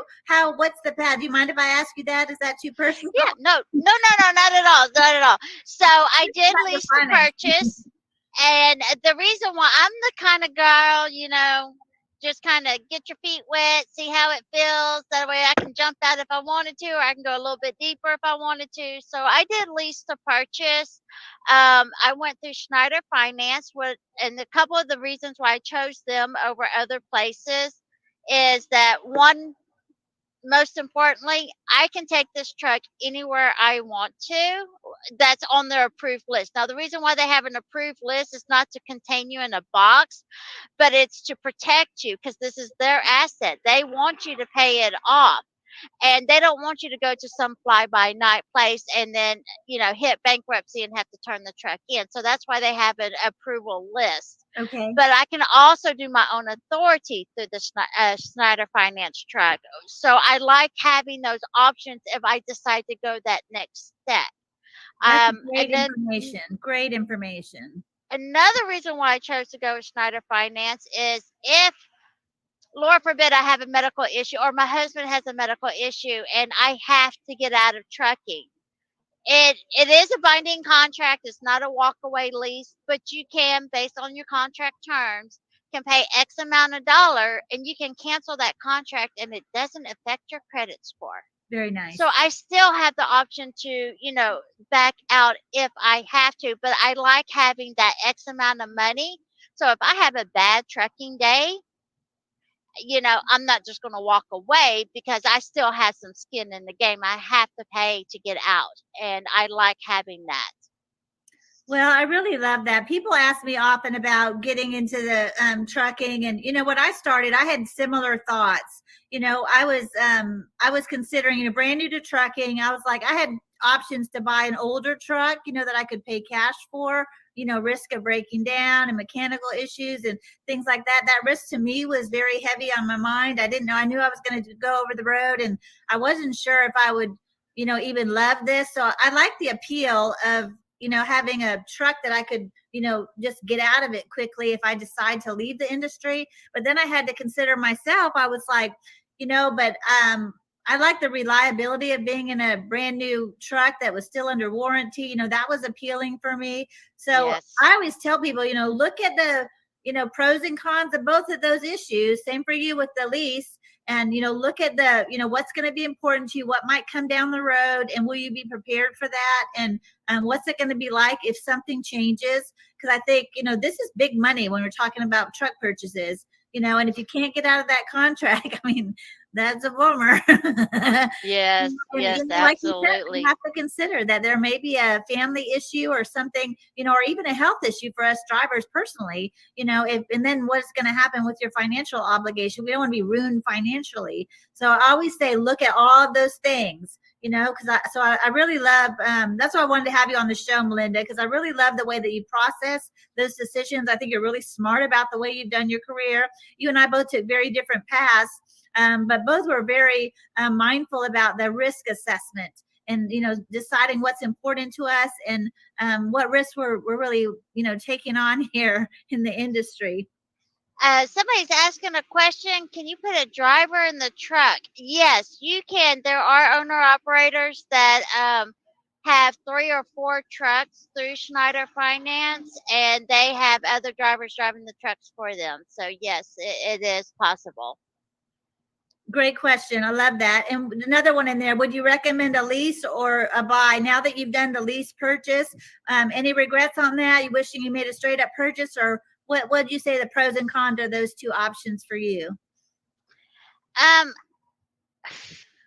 I think it would really depend on your financial situation on which way to go. I like there's some days that I'm like, especially when the market's bad or where you have a couple loads that cancel on you and you still gotta make that lease payment. Or when, my turbo went out at 55,000 miles. And thank On God your for brand new warranty. truck. Yeah. Yeah, thank God for warranty. And but it was down for 6 weeks. So I still had to make 6 weeks worth of lease payments. Wow. Which is why I was grateful for that nest egg that I was so encouraged to get, that I listened to, because it has saved me. Okay, Melinda, But I don't want to move past that just for a minute. Like, what kind of number you think? You've got, that's a pretty big expense. That's a lot of downtime on the truck. Whether you were on a lease purchase or you had purchased a truck and you were making a truck payment, that insurance payment's still coming when you're down. That even if it's covered in warranty, yours is a best case scenario. Your truck was still under warranty, but that payment's still coming. Your insurance payment's still due. All of that stuff is still happening. What kind of nest egg, what advice would you give somebody? I'm sure people ask you like they do me, well, how much money you think they need? well, with my money market account, I had $20,000 in there when I signed that bottom line of the dollar for the truck. And but and I'm down half of it now. That 6 weeks out, plus a couple other things that's come up, and I've already blown through $10,000 in a year, Yeah. and that's just from my nest egg because of trucking issues that came up. Sure. So I would recommend, especially now with fuel prices, the more you can, the better off you are. That's my bottom number. Yeah. The more you can, the better off you are. I For often say sure. when people ask me, I say a minimum of 20,000, and then it also depends, I think, on your what your personal credit situation is like.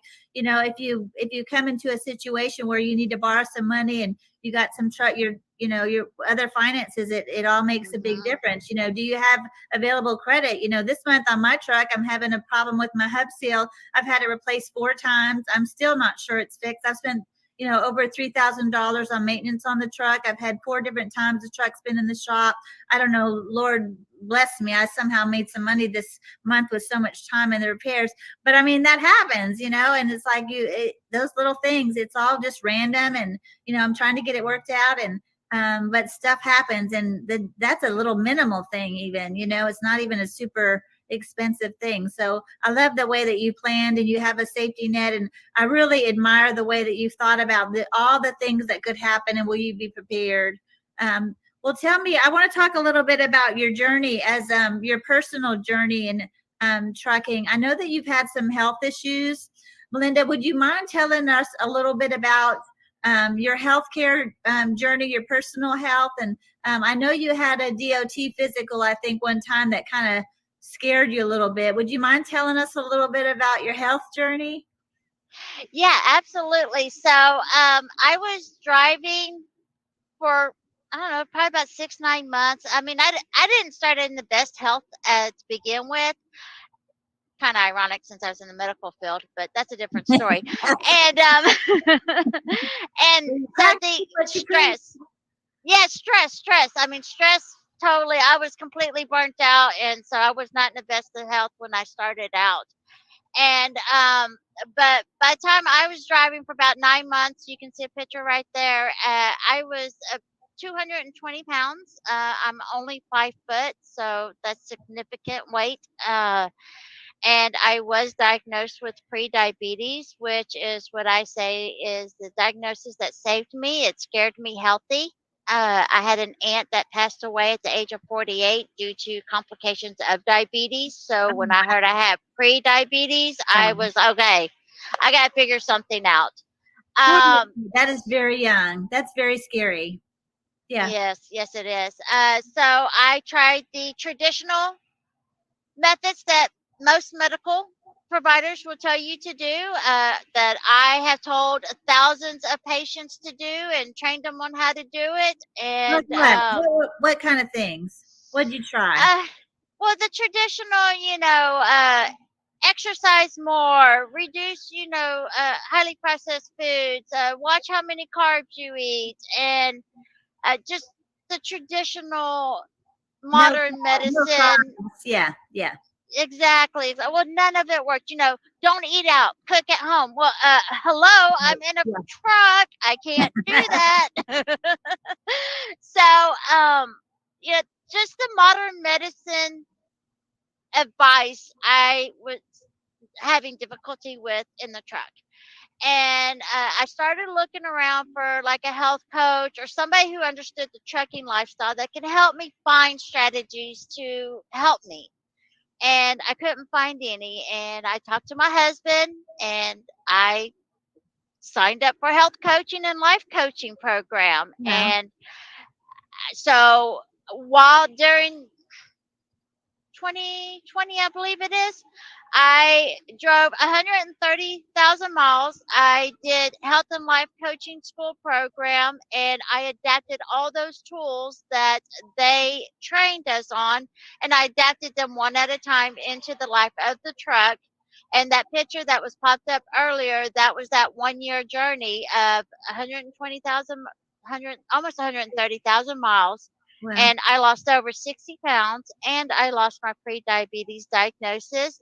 3 years later, I have kept it off, and I'm still not pre-diabetic. That's awesome news. Okay, Melinda, we got to hear some details because many people are. Are you cooking in the truck? Let me ask you that. Are you cooking food in the truck? No, I am not. So when I started my journey, one of the first things I did was I bought a freezer that has a compressor in it, and you can plug it in either 12 volts or 110. And I started out with just buying healthier versions of TV dinners and just cooking them that way. And now the process where I'm at now is when I go home, I usually stay out for 3 weeks, and I'm usually home for 5 days. And during those 5 days, I will cook 3 weeks worth of meals, and then I would freeze them and put them in the freezer. And so I'm having home cooked meals without having to cook on the truck. Okay, Melinda, I know a lot of people don't like to cook on the truck, so I want to hear more about the kind of meals that you're cooking and how you're preparing and what kind of stuff you're doing, because I know a lot of people don't like to cook on the truck and they would like to do what you're doing as well, and they need maybe some new recipes. So we're gonna take a little break. We're gonna go to commercial. Hold on just a minute. Hold that. Okay. And we'll get to it when we get back. So let's take a quick commercial break. We'll be right back because I want to hear more about that. Okay. Listen, if anybody's interested in getting into podcasting, grab this book. Go on Amazon, grab this book. It goes with me almost everywhere. This book has like a workbook. It has places you can fill it in. It tells you how to monetize your podcast. It tells you how to set it up. It tells you about sponsorships. Listen, go on Amazon and get this book.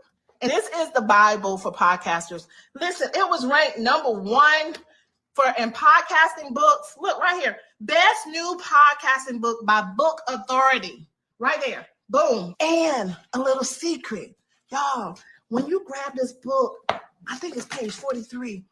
There is a code on there. Listen, You can get access to her class, her course. Get her course. It's worth hundreds of dollars. But this book it's less than $50. Grab this book on Amazon. I'm telling you, I carry it everywhere. She is the best. Grab this book on Amazon. I don't like this. There are cars everywhere. Bobby's, you're about to get on the interstate. Oh so my slow God. the truck down. Oh God. Slow the truck down. For real, slow the truck down. Stay over here on the left, okay? Take your high side. Go up here, okay? I cannot believe I'm getting on the interstate. Accelerate. Stay on this side, accelerate. Go faster. Faster, Bobby, faster. Crap. Look at all this traffic. There are cars everywhere. And then we're going to take it to the highest gear that you've ever been in. We're going to take it to the 10th gear. Now? There we go. 10th gear, baby!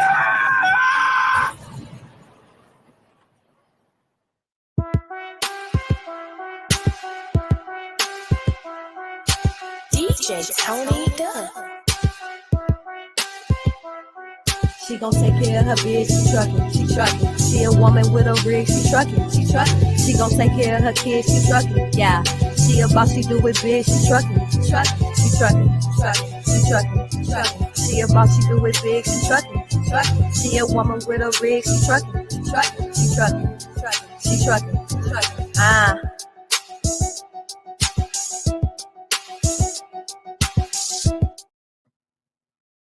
Well, I love the story that Melinda's been telling us. Our guest today is Melinda Fox Wellington. She's one of the lead team at She Trucking Foundation and our Facebook group, and she has so much wisdom. If y'all missed it, she had just shared that she lost 60 pounds while OTR driving. She had a pre-diabetes diagnosis, and she found a way to lose some weight on the road. She's actually a certified medical coach now, so she's really an expert. Not to mention she's got all that experience in the medical field. So, Melinda, I want to hear a little bit more about the really practical ways the changes that you made to lose the weight. You said that you tried a bunch of other stuff that didn't work for you, and you started preparing your own meals. Tia, settle down.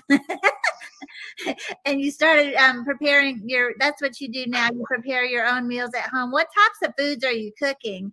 And then when you're on your downtime, tell us a little bit about that in case some people need some inspiration. So I cook a lot of casseroles and soups and stews because those freeze very well. If there's a recipe that I like that has potatoes or noodles in it, then I just leave those out. I might replace them with cauliflower or something like that just to have that texture. But other than that, I mean, just about any recipe can be frozen. You just might have to do a little tweaks on it just to make it better. One of my favorite things to do, a lot of people don't know, is that you can freeze raw eggs. So I love to make an omelet, and what I do in a Ziploc bag, I'll put 4 eggs in there, some bacon, some ham, and some cheese, and then I'll freeze it. And then when I fix it, it's perfect, and eggs stay frozen for 6 months to a year. So that's one of my favorite recipes to do. Wow, I love that idea. So great. Okay, this is what I think about when I hear people that do their meal prepping at home. I would be concerned that I would get tired of eating the same things. Are you eating a big variety, or how are you not getting bored eating the same foods? That would be the problem for me. So in case there's other people like me that think they have to have something special every time they eat. Well, like right now in the truck, I have a lasagna bowl, which I replace the lasagna noodles with cabbage. Okay. I have stuffed bell peppers, except for I don't stuff the peppers. I just keep all the stuff. Okay. If that makes sense. Yeah. And then I have, what else do I have? Cordon bleu casserole. I have a taco bowl. I have a fajita. I got steak and rice.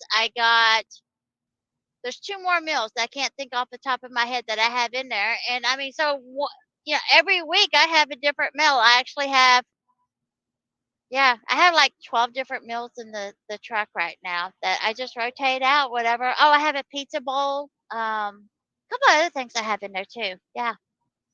Well, I love that. It sounds like you're eating really, really good. Okay, Melinda, I have some other things. Now you said that traditional things weren't working for you, and I hear when you're talking about the recipes that you're eating, you're tweaking the carbs a little bit. Could you give some specifics, and what would you say to somebody that's been like you, that struggled to lose some weight, and they're really trying to eat right, and maybe trying to cut sugar, they're trying to trying to do low carb or trying to do zero fat, or all those different things, and they've been on that same roller coaster that you were on. What actually, I know you made some little simple tweaks, and there were some little things that worked for you that you learned along the way. Can you share some of those tips with us? Because you walk in that truck stop and you park for the night, and they got that big old candy aisle, and Yes, the sweet tooth. Oh, gummy worms. Oh, I love gummy worms. So what I do, I actually found a recipe to make gummy worms. So if you're ever interested girl, in you've been sugar-free holding gummy that long. worms, yeah, Gummy bear recipe. You probably know But the cheesecake recipe, that's a healthy cheesecake hack. So I'm like, okay, please do not forget to tell our audience about a cheesecake hack, because that sounds yes. So, but when I go into the truck stop and I see all the tempting foods that I absolutely love, I just pause for a moment and I look at what the sugar count is in them. Hold on, I'm fixing to get clothesline. And I look to see how much sugars are in them, because sugars is my weakness, especially with my pre-diabetes diagnosis. Yeah. And that's the main reason why I watch what my sugar intake is. Okay. And so I look and see, and if it, like gummy worms is like 32 grams of sugar for 3 or 4 gummy worms. And I'm like, yeah, does this really align with my goals? Yeah. Or am I just wanting this because I'm stressed out or emotional or, Yeah. whatever.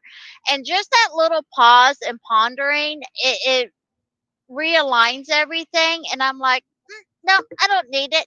And I'll put it back. But every once in a while, I'm like, yeah, I still want it. It might not align with my goals, but it's okay this one time. And Yeah. then I'll get it then. So I don't ever tell myself, no, I can't have anything, because I found out that I binge eat. If I, because no, and then that inner rebel kick in and says, oh, well, I'm going to do it anyways. And then, you binge eat, or at least that's the cycle for me.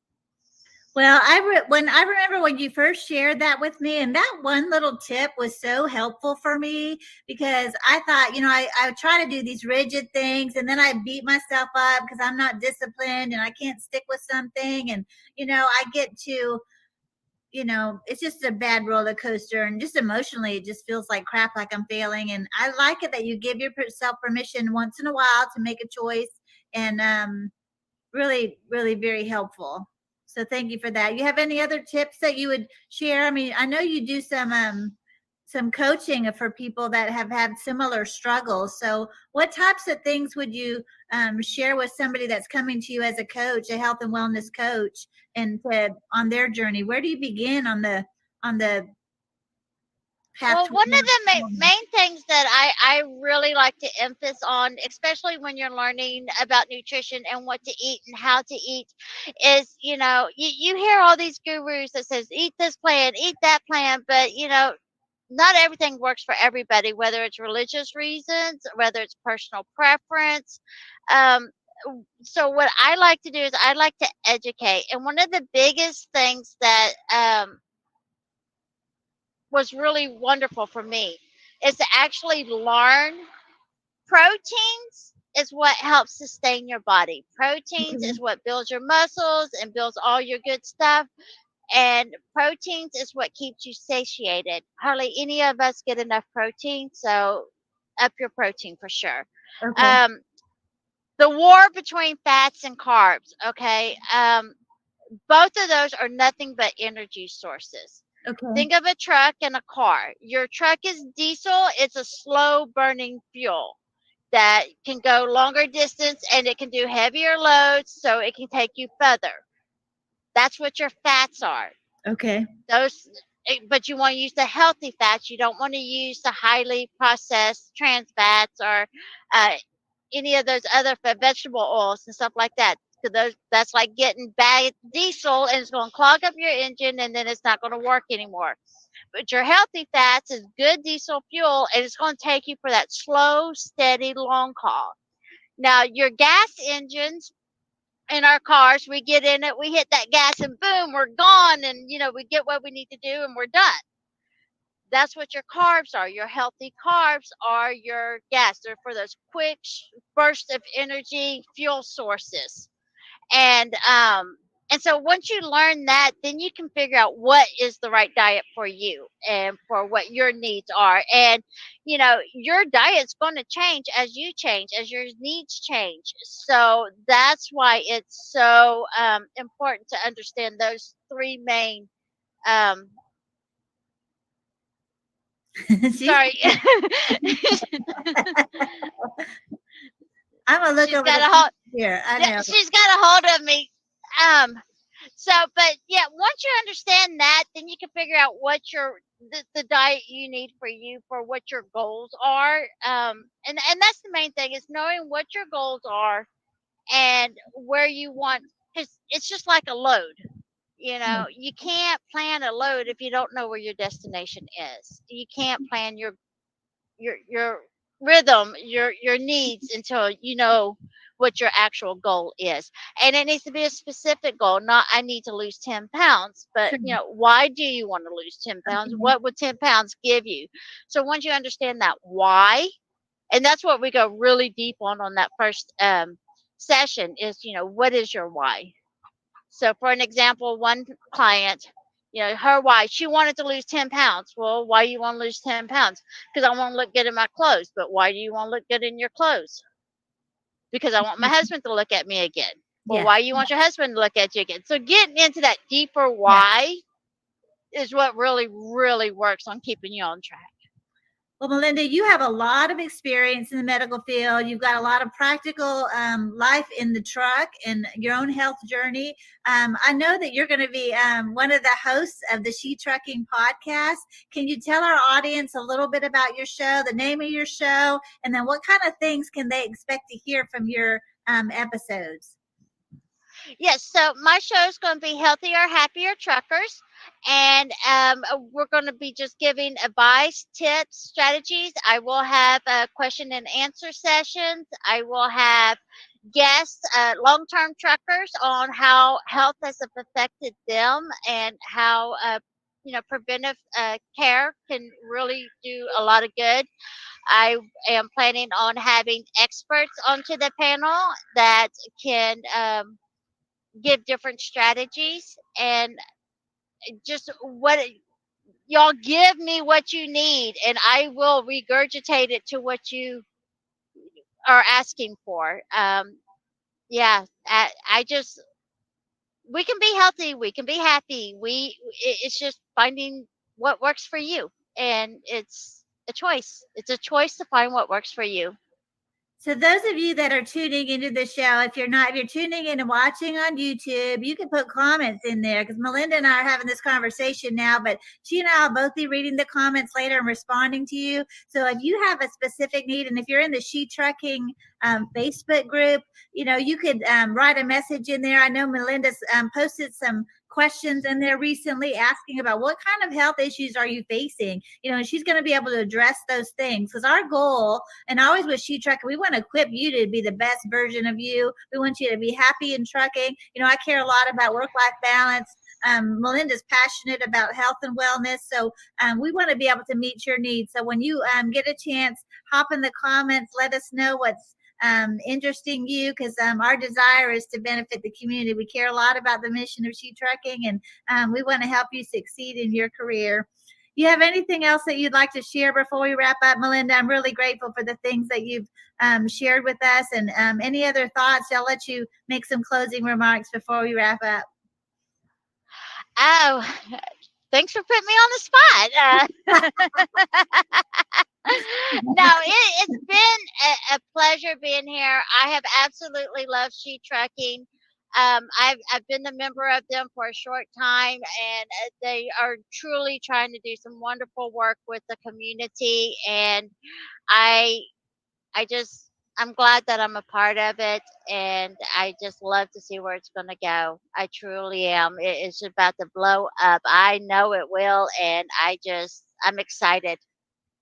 Yeah, I'm excited too. If y'all have not been to the She Trucking website, be check that out, shetrucking.com. You have an opportunity, it's a 501c3, so it's a nonprofit. So, if you care about the mission of She Trucking and you have personally benefited from, maybe you've been in the Facebook community for a couple of years, or maybe you were really active in the beginning when you were new and you're asking a bunch of questions and you've never had that, even thought about giving back financially so that other people can continue to benefit. We have a lot of things that we want to do for the community, and there's lots of things that we have big dreams for ways that we can help women continue to thrive in the industry. We want to create opportunities for women and just do so much more, and even networking and marketing and really just changing the culture so that it can be safer for women out there. So we're just doing a lot of great things behind the scenes, not to mention the Facebook community itself, which, we have a lot of active things that we're doing. We're giving away a lot of free content. The She Trucking community has a lot of really helpful resources on the website that can help you grow and thrive and transition into the different aspects of the industry. So y'all be sure to check that out. Well, I'm going to close out this show for today. I've been really grateful to have you, Melinda. I knew you had a lot of wisdom to offer, and I'm just so grateful for your time. And I'm looking forward to your show. I know I'm going to learn a lot. I've already learned a lot from you in just this episode and hearing your story. And I'm so grateful for the things you shared, both about your trucking career and your journey toward health. So I know you're going to help a lot of people get happier and healthier, and we're looking forward to your show. It's going to be a good one. So thanks so much for coming on, and I appreciate everybody for tuning in, and we'll see you next time. I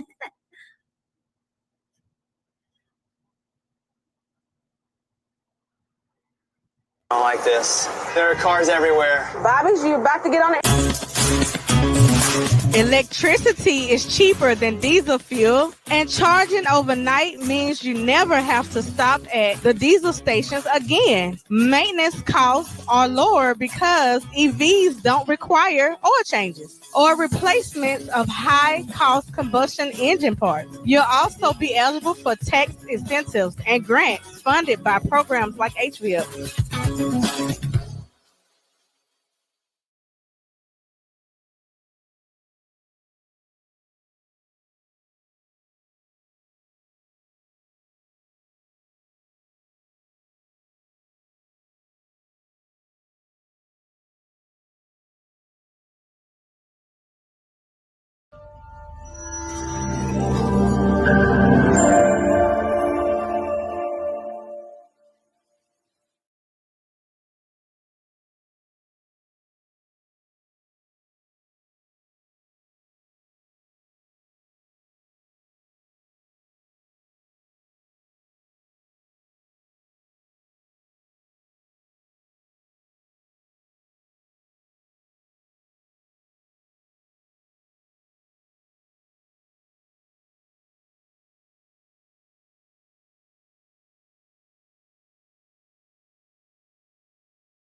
while we lean on our decades of proven industry knowledge and expertise, Canal is continually moving forward as a disruptor and innovator in the marketplace.